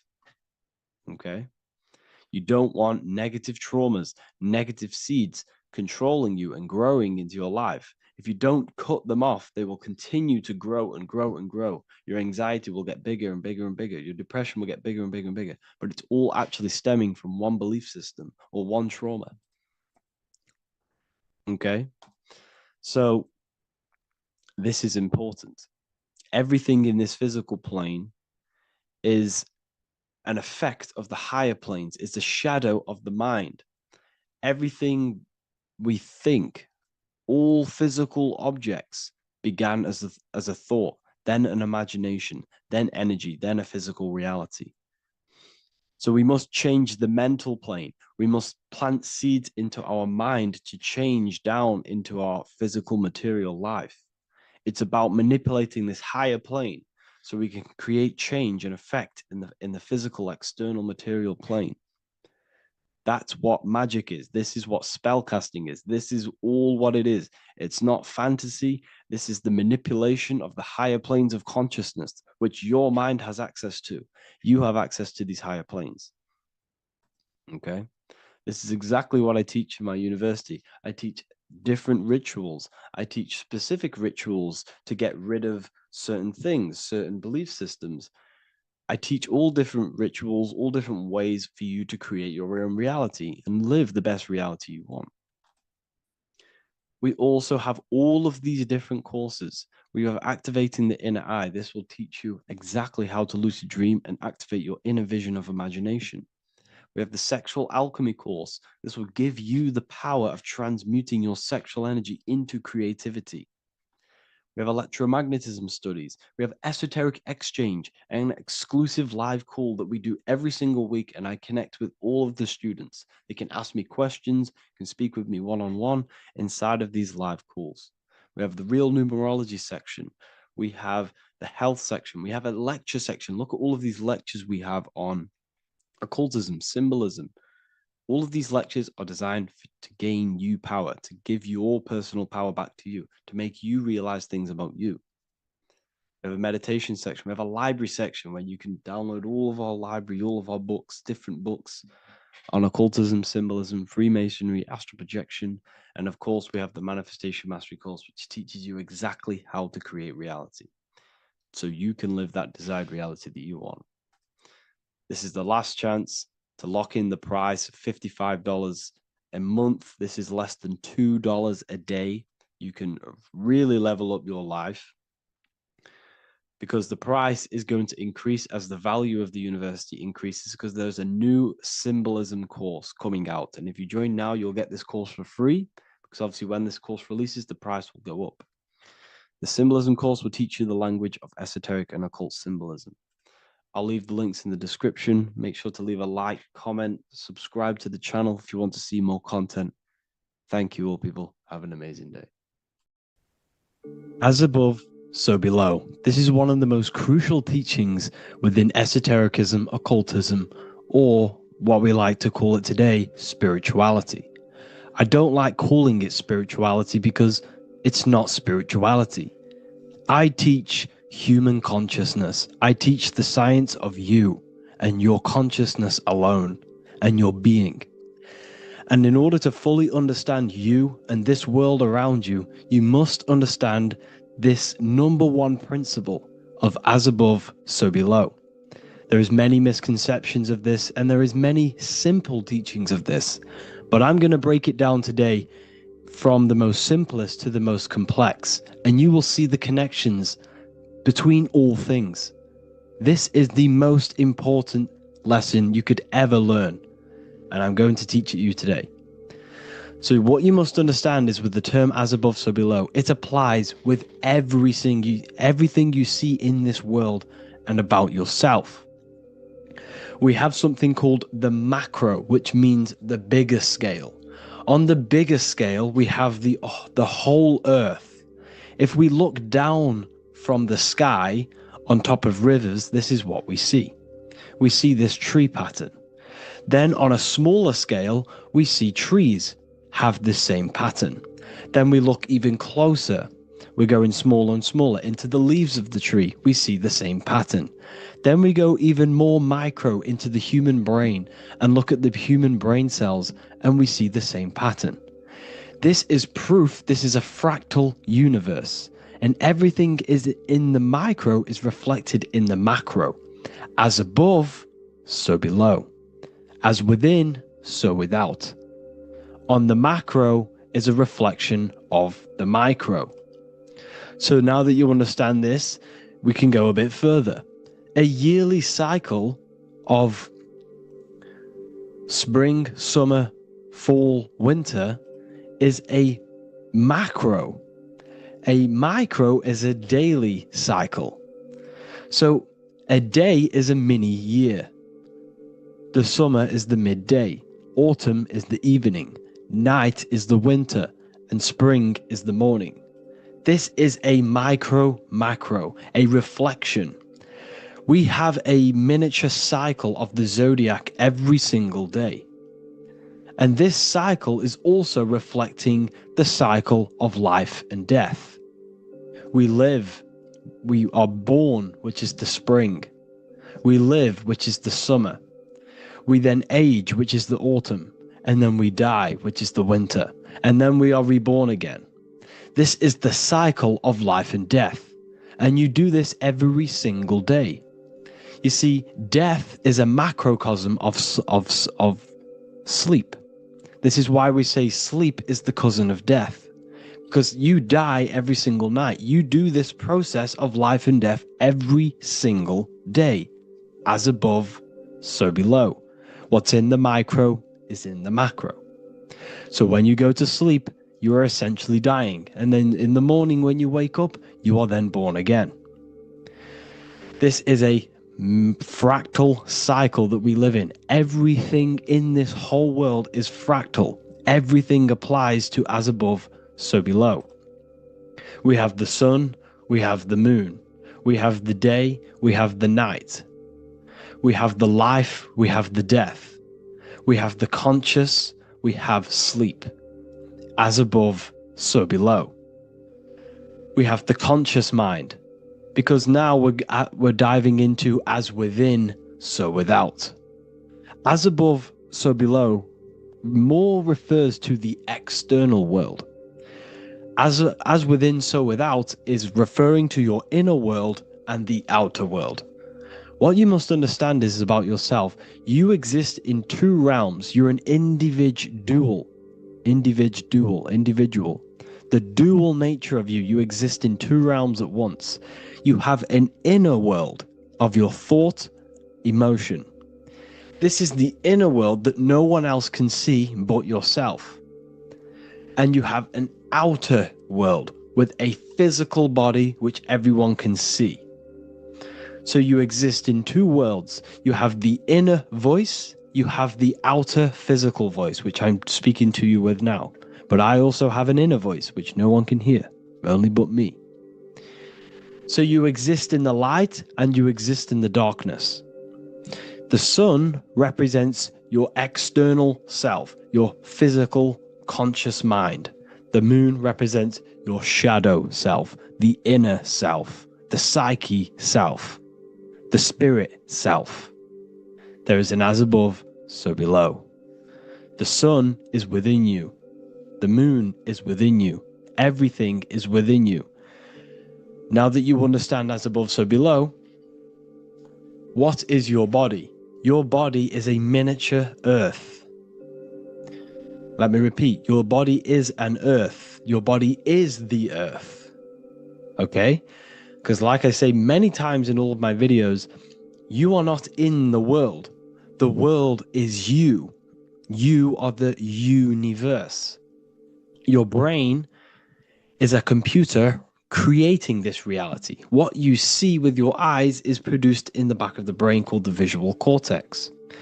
You don't look into the world, the brain produces the world. The body produces the world. When you touch something, you're not actually touching something. This is the electrical nervous system. When you touch something, what you feel is actually electrical signals on your nervous system reporting back to your brain. Therefore, when this body dies, you leave the earth because this body is the earth. Okay? As above, so below. You have the mental plane, the astral plane, the etheric plane, and the physical plane. This is essential for understanding reality and the teaching of as above, so below. Everything in this material plane began in the thinking mind. For example, the microphone I'm speaking into, the phone you're watching this video off, or the laptop or iPad. Where did this begin? It didn't begin in the factory. The first ever place this item begun was in the mind of an individual. The invisible realms of mind is where all physical things and physical items begun. Essentially, this physical plane is the effect of the thinking mind. This world is the world of effect. It's the world of outcomes. When you see something, it is already manifest. It is already being manifested. It is an effect. And in the effect of the cause, which is the thinking mind. Therefore, the mind creates thoughts, which is the mental plane. Then after thoughts creates imagination, which is the astral plane. These two are spiritual. They are non-physical. So spirit kind of means non-physical. Then you have the physical planes, the etheric and the physical plane. As above, so below. What happens in the mind is manifest on the physical plane. Like I said, the phone that you are holding, it was a thought, and then it brought down into a physical reality. As above, so below. You change the mind, you change your reality. Your environment, the word environment has ment in it because your environment is mental. So now that you understand this, so what is the world around you? The world around you was created by the mind of God. It was manifested through God's thought. So you are living in the mind of God. You are a thought in the mind of God. God thought you into existence. But like I said, we are all fractals. Everything is fractal. If God exists, this means that you are God, as above, so below. God created you through the thinking mind, and he gave you a thinking mind. So God created the macrocosm. God created the macro, the whole world. He designed the whole world, the sun, the stars, the moving. He designed this. But then he gave you the thinking mind to design your own life and create your own life in his world. You are a microcosm of God's macrocosm. Just like God thought you into existence and the whole world into existence, you are a microcosm thinking your world, your reality into existence. You see this now? Everything is a reflection. Everything is a mirror. Everything is fractal. So in order for you to change your reality, you must change these higher planes. Your thought and imagination are the two key aspects of creating physical reality. Every object you see around you was begun in these higher planes of the non-physical, and they were brought out of spirit into physical matter through the thinking mind and physical action. So now we're going to get a bit deeper. The brain is not the mind. Now that you understand, we have spirit and matter. As above, so below. You have a non-physical side of reality and a physical side of reality. The mind is the spiritual brain. The brain is a physical manifestation, a physical effect of the mind. The mind uses the brain to operate in the physical world, and it's the same with the heart. The soul manifests itself physically through the heart. The heart is a physical manifestation of the soul, of the emotion, thought and emotion, the mind and the soul, the brain and the heart, heaven and earth. So you have the inner world and the outer world, the spiritual, non-physical, and the physical. So we are all on this process of awakening, an expansion of our minds into new fields of thought, into new fields of awakening ourselves. Because essentially we are born into this world. But you are born many, many times. You can be born physically and you can be born spiritually. Like I said, everything is fractal. So just like when the baby finds out that there is a world outside of its mother, what does the baby do? The baby seeks a way out of its mother, and then the baby is now born into a new world, a world outside of its mother's womb. It's the same with you and your spiritual process. As your mind becomes aware that there are other realities beyond your physical body, it then seeks a way out. And this is why you are probably watching my YouTube, because you are now on the path. Something within you has guided you to this path of knowledge, truth, enlightenment, and expanding your consciousness. And it is your soul who brought you here. Your soul speaks through emotion, like guidance. Emotion is the language of the soul. When you feel very bad, this is your soul telling you you're not in the right place. You're doing the wrong things. Because the soul is always unfolding its purpose, which is expansion and learning. That is it. The mastery of the self and the learning of the mind is the only thing that counts in the end after this life. So you are on a journey of expansion, of learning, creating, and spiritual rebirth. As above, so below. What does this body tell you? When I see someone overweight, I don't see the overweight. I don't see the body. I see the mind. I see an undisciplined mind. I see a mind that lacks self-control. I see a mind that seeks external validation. That's what I see when I see an overweight person. I don't see his body. I see the result of his mind. Because what does the Bible tell you? You shall know them by their fruits. It's the same saying as above, so below. You shall know them by their fruit. The fruit is their manifestation. Your body is a direct correlation and manifestation of your mind. Your inner world projects your outer world. As within, so without. As above, so below. Now, what do you see when you see this man's body? I see discipline. I see strength. Mental strength, not physical strength. I see mental resilience of pain.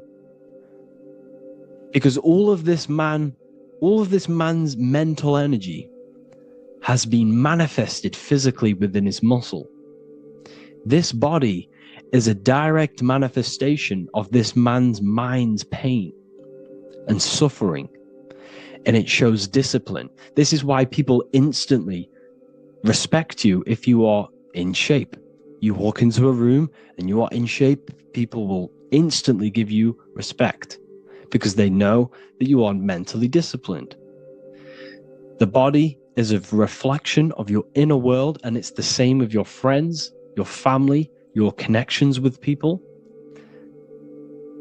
If you think about yourself very negatively all the time, and you don't have a good connection with yourself, you don't have a connection with your true self, this will manifest into every single relationship you have in your life.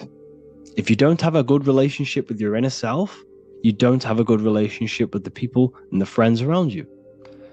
Because as within, so without. If you think negative about yourself, you will only pick up the negative in other people. If I think very highly of myself and I think very happy and good things about myself, I will then see the good things in other people. Because it's as above, so below. As the inner world is, so is the outer world. It's the same with your life circumstances. Your life is a direct correlation of every thought you thought in the past. If you possess millions of pounds, millions of dollars, this is because you have thought this into physical reality. You live the life you are deserved. You live the life that you manifest through your thought. If you live a very poor life, this is a reflection of your mind. This is a reflection of what you have thought into physical existence. Because like I said, everything begins in the mind, as above, so below. And this is even present within the body. So where is the head? The head is at the very top of the body. And where does all manifestation begin? In the mind. That's where the mind is, in the head. And then the thoughts we think travel down the body into the heart, which is the emotion. Every thought we think is in the emotion. Every thought we think creates an emotion. This emotion then drives the action. Where does the action come from? The feet, because the feet move our body. We move with our feet to take action. Our hands. You see, so the body is even a micro reflection. I can't even say it. Reflection of the order of manifestation.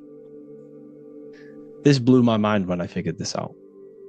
You see, the head, the thoughts begin here. This is the beginning of all manifestation. Then it comes down to the heart. This is the emotion. Then you take the action. The thought and emotion then sparks the action, which is taken with the hands and the feet. And where's the lowest point on the body? The feet, and that's touching the physical earth. So the head is where the thought is, the non-physical, and the lowest point on the body, which is touching the physical earth. So the head represents spirit, the feet represent matter, spirit and matter.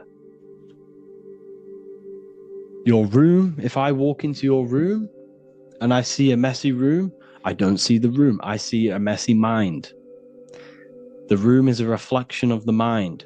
If you have a messy room, this is your mind. It's an externalization of your unsorted mind, undisciplined mind. So like I said, we are all God, and we must find the God self within us. And I teach all of this inside the Book of Wisdom, Volume 2. This is not just a book, this is a revolution. This is the beginning of a new age with this book. If you have read it, I congratulate you. You should feel very proud of yourself if you have an open mind. You should feel proud of yourself for watching these videos, because not many people have an open mind. Remember this, people. You are special if you're watching these videos. You have the mind. You have the ability to see through the illusion. And I take my hat off to you. You want to take this to the next step? Read the book. Or if you want to take it to the serious levels, join the university. The university, you gain access to every piece of my material that I've ever done. All of my books, all of my lectures that are hidden from YouTube, that are hidden from everywhere else. The lectures that give you real power. And if you feel alone on this journey, we have a conscious community where you can connect with like-minded individuals, because I've been there. I've been there when you feel lonely because you feel like no one else is thinking the way you are feeling. You can't talk to people about these things because people just think you're crazy. That's why I put together this, so we can connect, so we can unite, so you can connect with people, so you don't feel crazy about thinking about this stuff, learning about this stuff. And if you truly want to level up your life, people, and take your studies serious, this is for you. We do live calls, we do lectures. There's a whole library filled with books you can read. It's the perfect place for the truth seeker. I thank you all for joining. Please leave a like, a comment, a subscribe. Let me know any future videos you want me to make in the comments. Thank you all. Have an amazing day.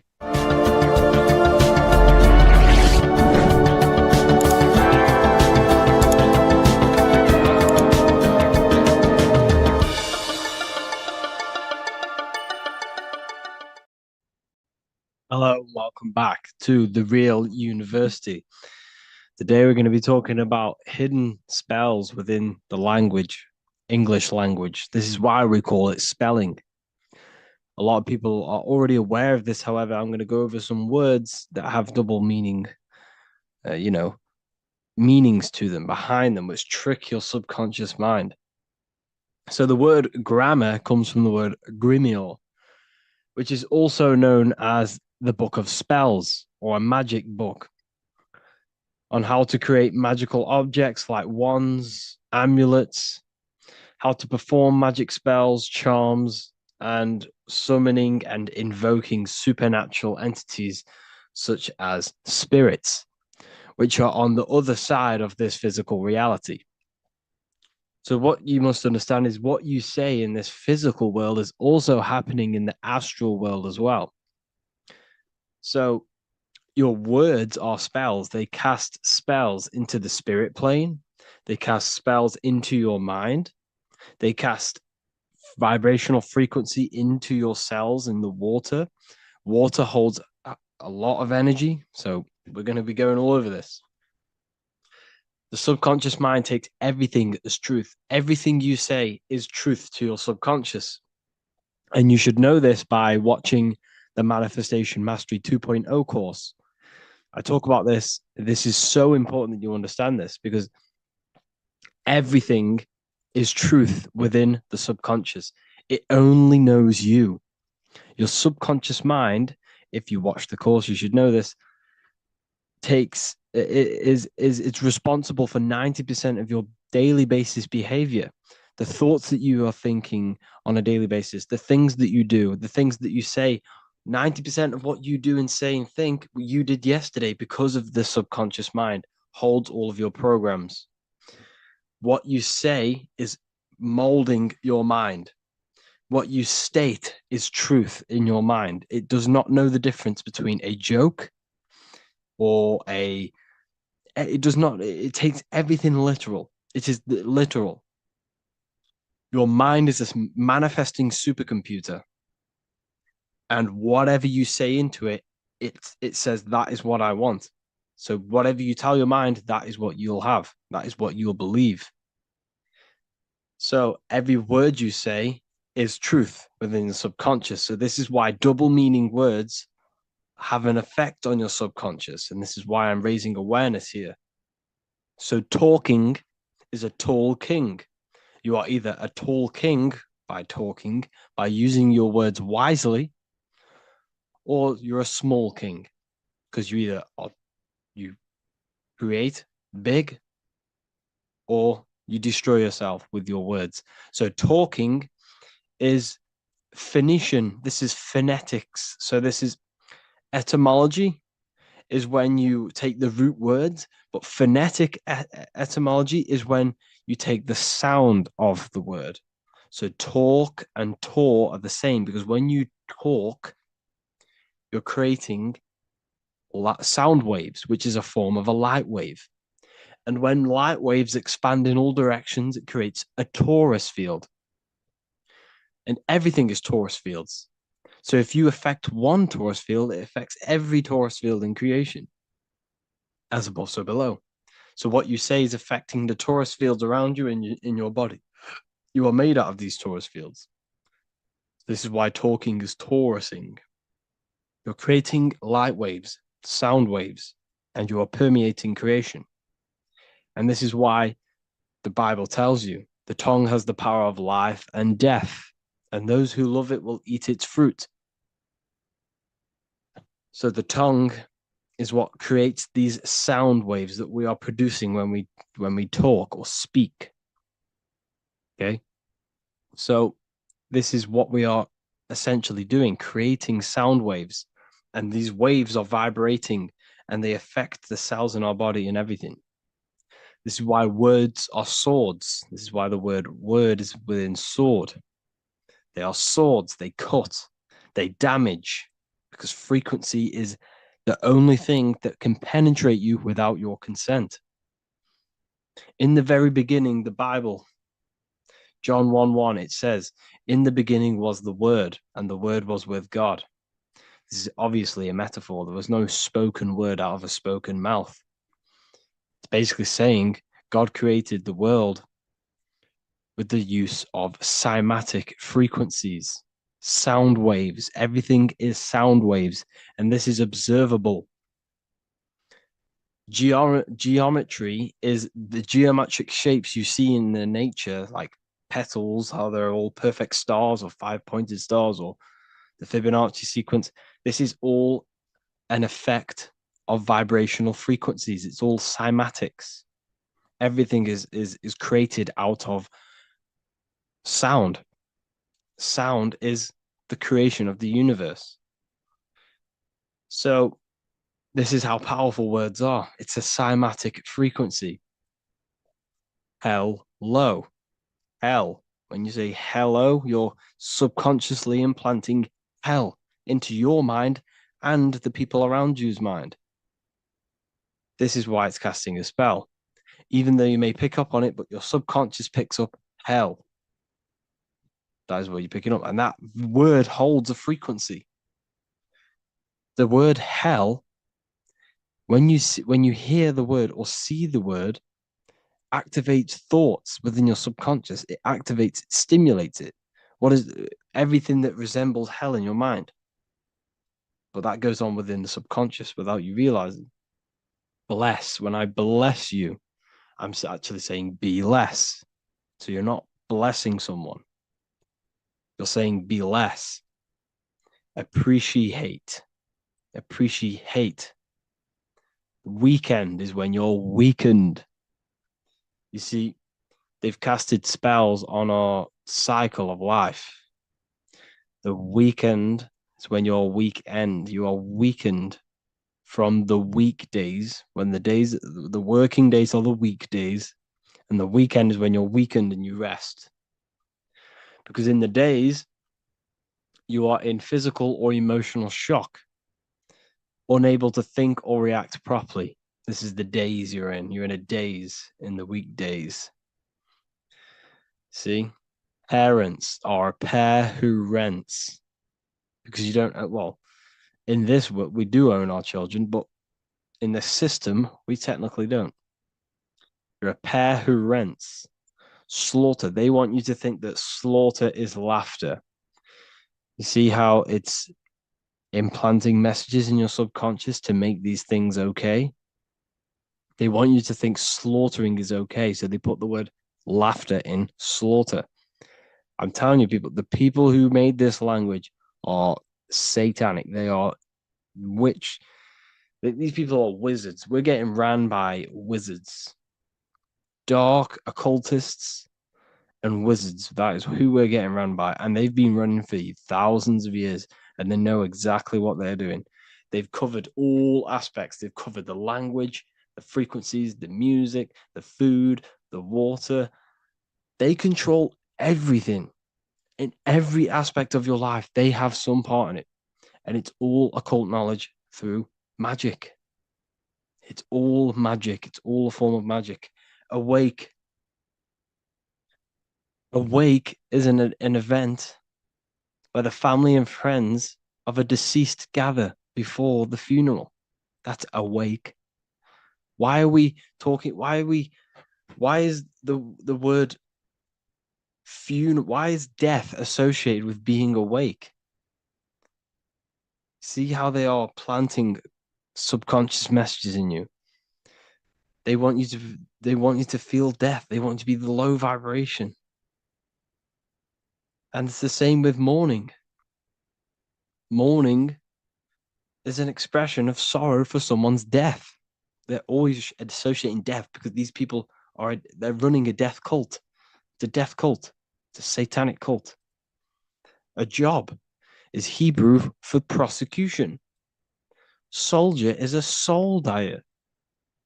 If you go into the army, you're a soul dyer, that they just use your soul to die.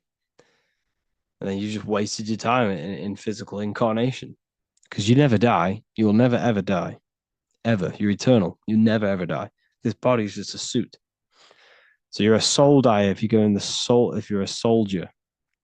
S-O-L means soul or sun, because the sun is a soul. Music. So we say music. See, M-E-U sick. Music. See how it's me, you sick? Music. Me, you sick, because music is frequency, and frequency penetrates your body without your consent. The music we listen to today is making people sick, mentally, emotionally, and physically. What you hear, what you see, goes into the mind, it goes into the body and the spirit. It destroys you. It's hypnotism. Music is hypnotic. It's a form of hypnosis. When you listen to music and you can't think. You can't think. It makes your body move without you even being conscious of it. It's hypnosis. It makes you sick. The right music is good, don't get me wrong, but the music they use today is making you, me and you, sick. And that's another one. When we say things are sick, oh, that's really good. So we say sick. It's another spell that you're casting. You're calling yourself sick. Your subconscious mind doesn't know the difference. You're calling yourself sick, ill. Spellcasters will often use the word abracadabra when spellcasting. This is because the word abracadabra in magic means I create when I speak. Every word you say is molding your mind in some form of way. Not only is it molding your mind, you're casting frequency. You're producing frequency, light waves, sound waves into the ether around you. Okay. This is another good one. Look at the 5 vowels. A, E, I, O, U. They tell you to speak it in this order as well. They teach you this order, this exact order. A, E, I, O, U. I-O-U, subconscious spell on yourself without you even realizing it. It's a subliminal message that you will not realize, but your subconscious will pick up. We are taught to speak them in the specific arrangement because the last 3 letters have a double meaning. You were never taught how the history of money, how it works, and how to obtain it, because your role in this system is to remain a slave. So they teach you this. A-E-I-O-U, and they do that when you are very, very, very young, because since the age of 7, so from 0 to 7, that is when your subconscious mind is wide open. So when a baby, why do you think they pick up on everything you do? If you say one thing, the next day they're saying it. It's because their subconscious is wide open to programs. Why? Because they're trying to learn what this world is. So their subconscious mind is wide open, taking in everything that you do, everything you say, your body language, the way you handle yourself, the way you talk to other people. They're taking in every little thing you say and do and making that a program so they can understand this world and the people around them. And at the age of 7, that is when their programs are written for life, and they will basically go off them for the rest of their lives. This is why it's important to look after what you do in front of your children, not just what you say, your body language, the things you eat. They pick up on everything. They're trying to make a sense of the world. From the age of 0 to 7 in school, you learn this. I-O-U. It belittles you. You own nothing. No one has right over you. This should not be real. There should be no government. We should not have. No one should be over you. Everyone is equal. Everyone is the I. Everyone is God manifested. So we don't owe anyone anything, but it's a spell in your subconscious. Signature. Sign your nature. Sig is sigil. A sigil is a magic. Is a sorry, excuse me. Is a symbol used for magic. A sigil.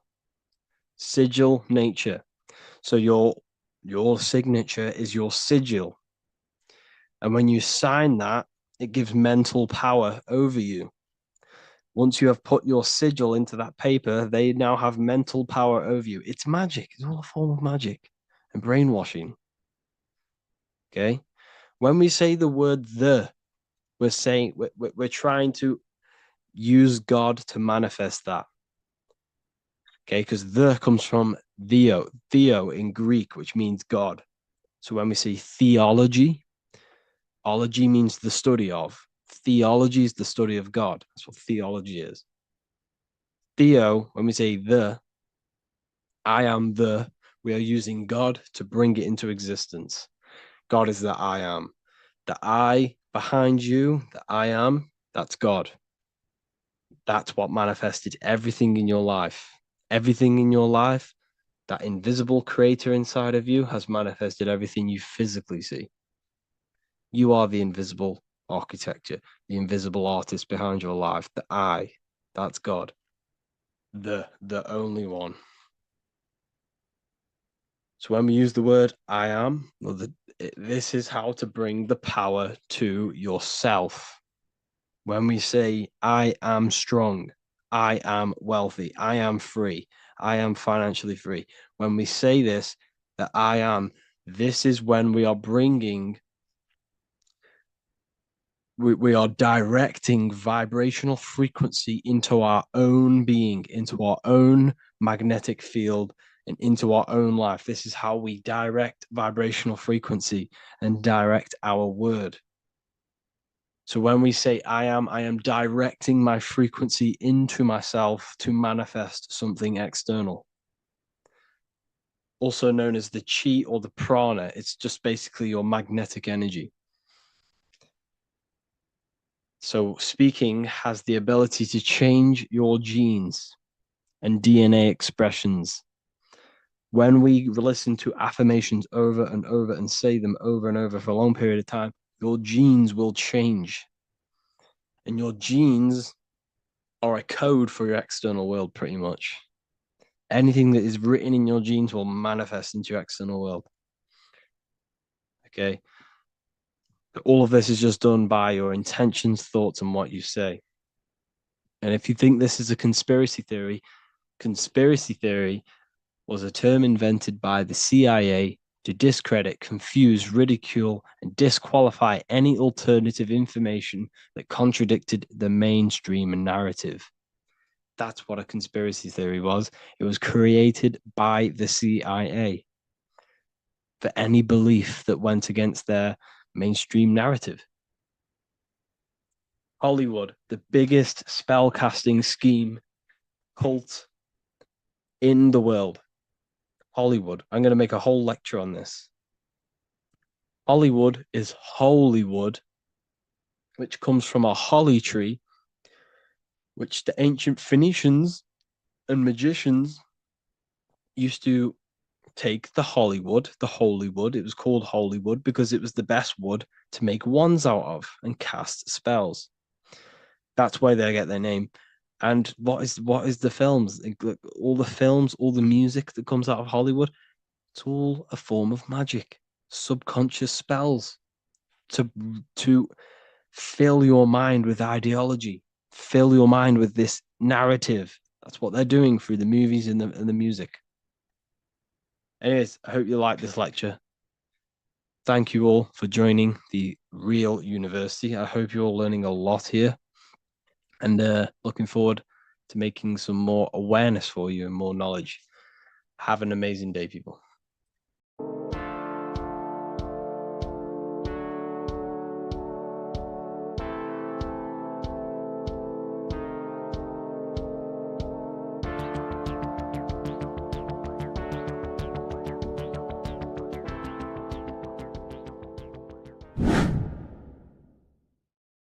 people, how are you all doing? It's Revival of Wisdom, and today we're going to be talking about your birth certificates and how we are slaves to a system and how they have trapped us into this system.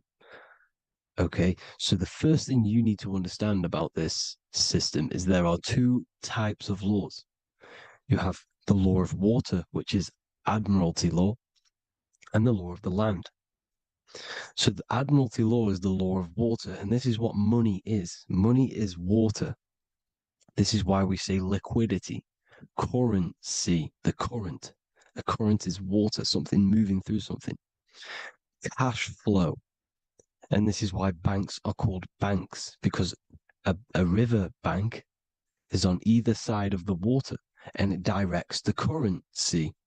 You see? So money is water. And as you can see here, Ripple, the cryptocurrency, Ripple, water Ripple, and they're building a bridge over water, overseas, international banking with cryptocurrency. So money is water. And this has specific laws about water, but water is the same everywhere, you see.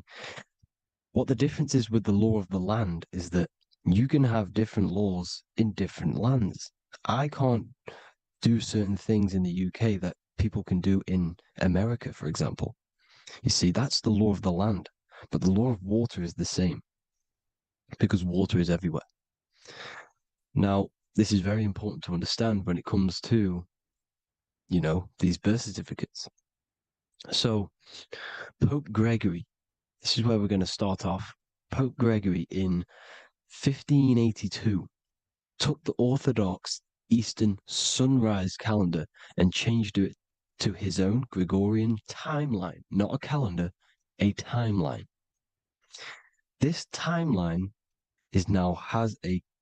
was copyrighted by Pope Gregory under the name of the Vatican. So the Vatican owns the timeline that we are using today, 2023. They own it. They own the title of this Gregorian calendar. Okay.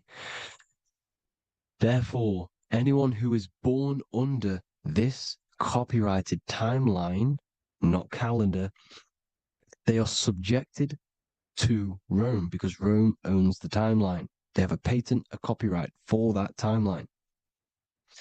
What is on our birth certificates? That timeline. We are born underneath, we are subjected to the Vatican. This is why all birth certificates go to the Vatican. They own every single birth certificate. Okay?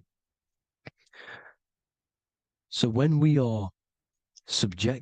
use this timeline, we are subjecting ourselves to this timeline. Okay?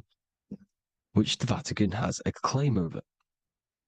This calendar or timeline is set to sunset, not the sunrise, which is associated with death, darkness, and the moon, lunatics. You see, so this is a sunset calendar timeline. Okay, this is now, they've changed a couple things, right? They say that the new year is January the 1st. Okay, when we know this is in winter. January is winter, which is associated with darkness, death, the death of nature. So this is a death cult, people. These people are evil. They're so evil. The Vatican. And this is why we use April Fool's Day, because April is in Aries, and Aries is always the start of the Zodiac. This is why Aries rules the head region.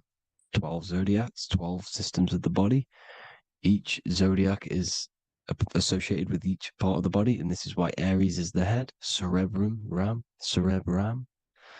But we're not going to talk about it in this video. But yes, that is what April Fool's Day is. They're putting it in your face.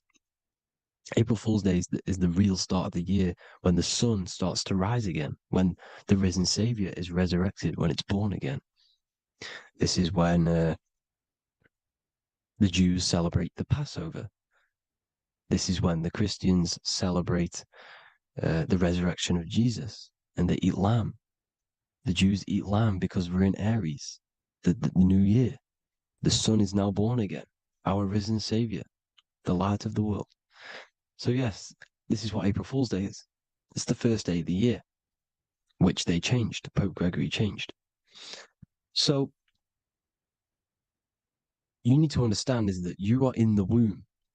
You are inside of a ship, because every ship, literally a ship, every ship is female. This is why they say she delivers the product, because she does deliver the product, you, the baby. Same thing with a ship, they deliver products. They are a she. And when they pull up to the bay, like you can see on this picture, they're pulling up to the bay. This is now called the birth canal. The ship is now in birth on paper. Okay, this is law. And when they pull up, they tie up to the bay, and now they get a certificate of manifest certifying all of the products which are on the ship and what they are bringing into that nation. Okay, so you're bringing in this many of that, everything's on the certificate of manifest. And this certificate as manifest is also your birth certificate, because you are traveling through water when you are in the birth canal of your mother, because you are in water when you are in the womb, and you travel through the birth canal. And when you arrive, you get a certificate of manifest with the name, how many, the quantity, that's your birth certificate. Okay. And this is what it is. We are a we're not a corporation, but we represent a corporation, which is your name in full capital letters. That is your corporation. You cannot physically tax a body, but you can tax a corporation. This is why we get charged. This is why we get taxed, because it all goes down to the corporation which our name represents, which we are subjecting ourselves to. We are my name. I am subjecting myself to this name, and that name has a corporation which I represent, which I subject myself to. You see, this is how we are attached to this straw man, this character that they have built on paper. So it's a character which is on paper. This is what we represent. So when the woman gives birth, she delivers the baby, and then she has another substance. Now I'm going to break down how they attach this name to us, how they do it. Okay. Our mother is carrying us the product in the womb, the water. And it goes from the United Kingdom into a state-owned, corporate, federal-owned hospital, which is government-owned. She does not declare the package when she enters the building. Aha, so keep that in mind. When she delivers the package in the federal territory, she does not declare the package either when she leaves. Therefore, there is no evidence that we exist when we arrive. On paper. On paper, there is no evidence that we came into the building or left the building. We have not been declared. So we do not exist on paper at this point. When the woman gives birth, she delivers the baby, and then she has another substance, which is called the afterbirth material. Okay? This afterbirth material has the same DNA as our physical body, with the body, mind, and spirit. Okay? This is how they get this corporation. Hold on. The afterbirth material does not get claimed by the mother nor anyone. Therefore, they salvage that substance, because we are under the Vatican. Every state is all Catholic. Your birth certificate is Catholic. No matter what religion you think you are, every single birth certificate is Catholic, because we are subjected to Rome. All roads lead to Rome. Rome runs all of this. Okay? We're still under the Roman Empire. Okay? So Rome are Catholic, and they believe in salvation. This is how religion comes into this. This is how they use religion to get this. So they salvage the afterbirth material, and they claim it, and they salvage it and give it and charge it to Rome, and they give it a name. Here's the legal term: born alive. Here's what it says: each product of such birth is considered live, born, and fully recognized as a human person. So each product of such birth, so that could be anything, the afterbirth, the person who actually comes out, the baby. So your afterbirth, which we do not take with us, we take the baby with us. They keep that in the hospital. They collect the afterbirth and they salvage it and they give it the name, which it is us. We are a representative to that afterbirth material, which they put the name on, they claimed, which is subject to Rome. So we are walking around our whole lives as a representative to that claimed salvaged afterbirth material, which the federal state have. Okay. We are under the Catholic Church, Vatican. Therefore, the afterbirth material is a child of God. See, on paper, therefore, they believe in salvation and salvage the afterbirth material. This material has no mother or father. The state pick it up. It becomes a war to the courts and gets charged to the state. So we are a representative to that character they salvaged because it is the exact same DNA as you. Subject is the name or the title, and the matter is the physical aspect left behind in the hospital, which represents us. You see?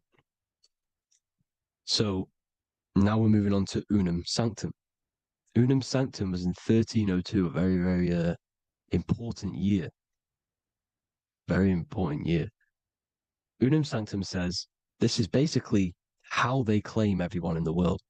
So the Vatican had all this power, all this gold, all these people under them. They need to get a claim for them so then they can rule over them and make them slaves. So what they did, they created Unum Sanctum. Pope Boniface VIII did this. And it says, the spiritual man judges of all things, and he himself is judged by no man. The spiritual man, keep that in mind, unless he invent like Manichaeus, two beginnings, which is false and judged by heretical, since according to the testimony of Moses, it is not in the beginnings, but in the beginning that God created heaven and earth.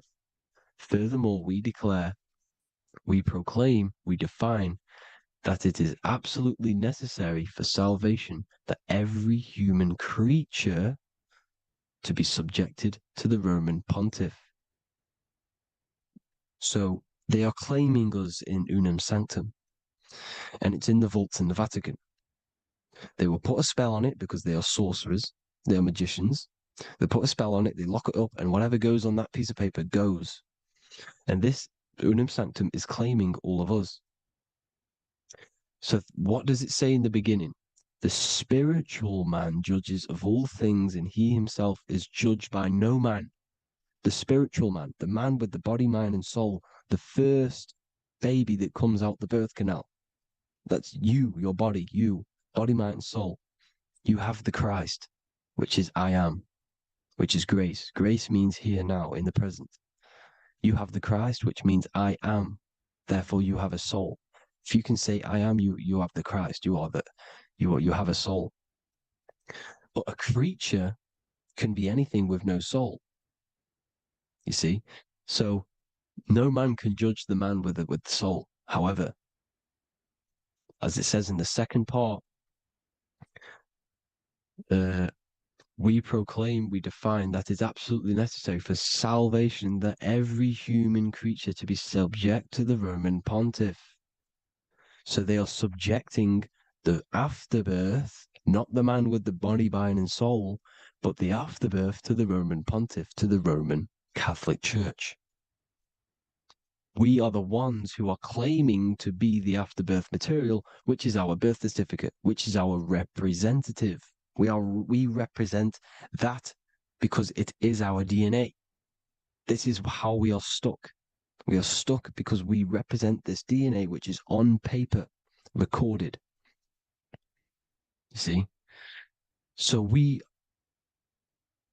being untaught, uneducated in these subjects, we are subjecting ourselves to this system, to this slavery, because we just want to live. We just want to live happily. No just peaceful. Think about it. Where's all this coming from? Where's all this war, all this killing, deaths coming from? We just want to live. It's coming from the Catholic Church, these evil death cult, which has subjected us, which has used us as slaves, and we are still slaves, and it's just going to get worse and worse and worse. So this is how we have subjected ourselves to be the slaves to this system. It's a lot to take in, and there's a lot more deeper stuff which goes into this. I'm just going over the surface. I'm going quite deep, but there is little details that I still need to learn myself. But this is the general how that we've been stuck to this slave system. So we are batteries, okay? This is why we get charged. When you go in a court, you get charged, okay? Because you're a biological battery. This is why cities look like motherboards, because we are feeding energy to this matrix. Okay, when we look outside of ourselves, when we give power to so-called Jesus Christ, worshipping idols outside of ourselves, where attention goes, energy flows. We are feeding the matrix with energy. By looking within, placing your attention within yourself, you are taking back your power. Because the I am is Christ. The you, the soul, is Christ. It's God. The awareness is God. Okay? However, we are subjecting ourselves to this system. We're subjecting ourselves to this system and the feeding of our energy. So what we need to look for the future is that, think about it, with the end goal is to change our DNA, is to literally make us robots, transhumanism, slaves. This is why we have smart cars, smartphones, smart watches, smart meters, smart cities. And all of this is going to be connected by the smart grid, which is 5G. This is why 5G is rolling out.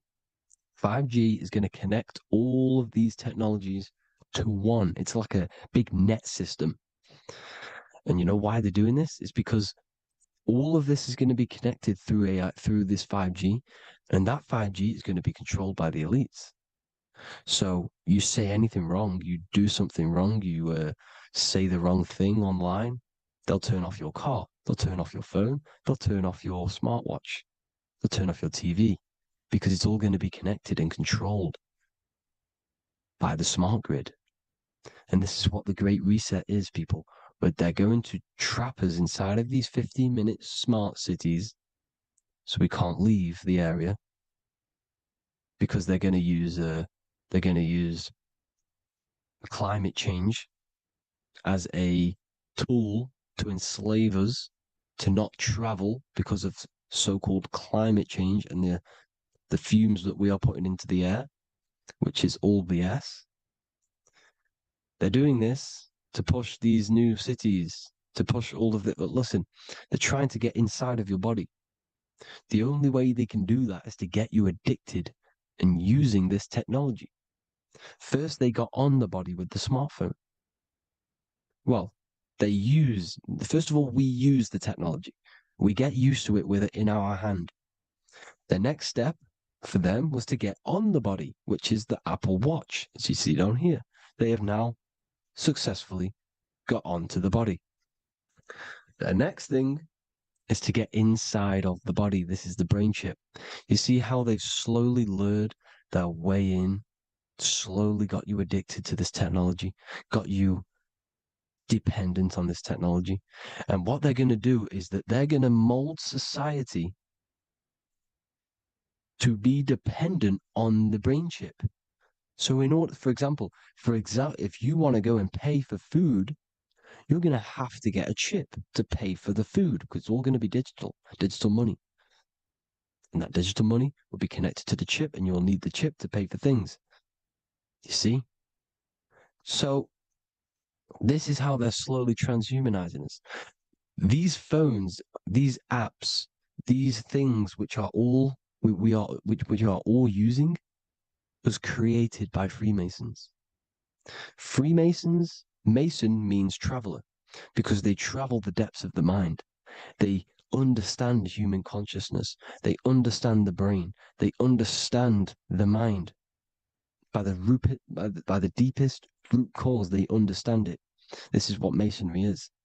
It's the occult. So these technologies is designed by these people. This is why they're so addictive, because they understand how it works.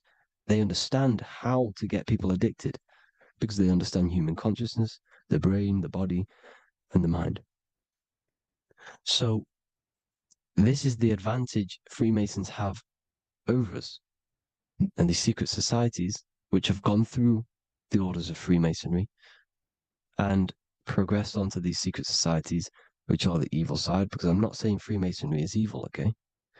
But the societies which they go beyond Freemasonry, because you can go beyond the 33rd degree into these secret societies, and they use this knowledge for the bad, to enslave people. And this is what's going to happen. Transhumanism. So I hope you all learned some insight for today. Please do a bit more research on, the birth certificate and stuff like that, the straw man. And have an amazing day, people. Please like, comment, and subscribe. Peace.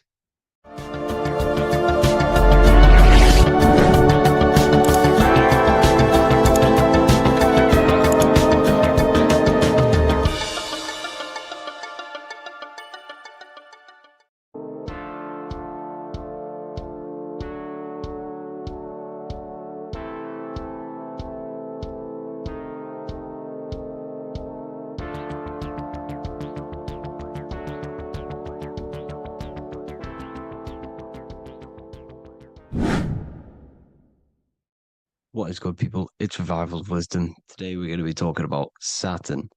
I've done this video in the past. However, this video is going to contain a lot more in-depth explanation of Saturn.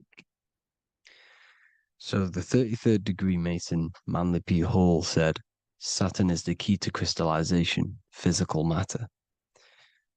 Light is matter, matter is light. They are interchangeable. Low vibrating light turns into matter, high vibrating matter turns into light. And Saturn is the god of this world, this physical world. He crystallizes light into matter. This is symbolized as the Masonic checkerboard, matter and spirit, matter and light, light and matter. He's also the god of time, destruction, justice. He creates and destroys, because all things in time die. He creates and destroys you. So, because we live in this physical world, which is the electric world, this is why we say electricity, because it comes from the root word of El, Saturn. They used to call Saturn El, E-L. This is why we used to say Elohim is God. The real God of this world is Saturn, but it's being hid. This is being hid. Jesus is Saturn. All of this is Saturn. It's all Saturn worship. It's the real God of this world, So, physical matter is a result of two opposing forces equalized on the plane of inertia, because everything is created out of electromagnetic toroidal fields. And these two poles equalize on the plane of inertia, which gives you planet Earth, plane of inertia. The plane of inertia is what Saturn is. It's the ring around the center of the plane of inertia. Thank you to Walter Russell saying, physical matter is a result of two opposing forces on the plane of inertia. This is what Walter Russell says, so please check out his work. He's got many books, many books on light and electromagnetism and stuff like that. So I advise you to check him out. So the torus field gives you the binary code 0 and 1, the female vagina and the male phallus. This is the code for this world. Saturn. Saturn crystallizes physical matter. Now, Saturn is the most outermost layer of the 7 layers of heaven, where it says in the Quran, it says, Allah, it is He who created the 7 layers of heaven. Saturn is the outermost layer. He's the top. He's the most high. So when we say the most high, we're referring to Saturn. He's the most high before the firmament, before the stars. So Saturn is the god of this world. He's the Lord of the Rings. He wears the crown. The crown is the rings. Crown, Kronos. So the planets are luminaries. They are lights. They are beings. They are energy, conscious energy.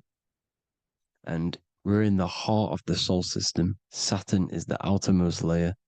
He is the one of this world. He's the god of this world. Now, on the North Pole of Saturn, you have the hexagon. Add up all the sides, it creates the 6-pointed star. Or it can be created as a cube. The cube is very important. The 6-pointed star is very important. 6 points, 6 triangles, 6 side, 6, 6, 6. Black cube adds up to 6 in gematria. Now, what did I say in the beginning? Saturn crystallizes the physical world. He creates physical things out of light. You are a light being. This is why we say human. Hue means the light spectrum. Hue, man, we are light manifested into physical forms. Human. And we are incarnated through Saturn. Satan, same thing. The number of the beast is 666. And the 666 comes from the 6.6 triangle, 6 sides of Saturn, 666. We are all known as carbon-based life forms. Carbon, the atomic structure of carbon, is 666.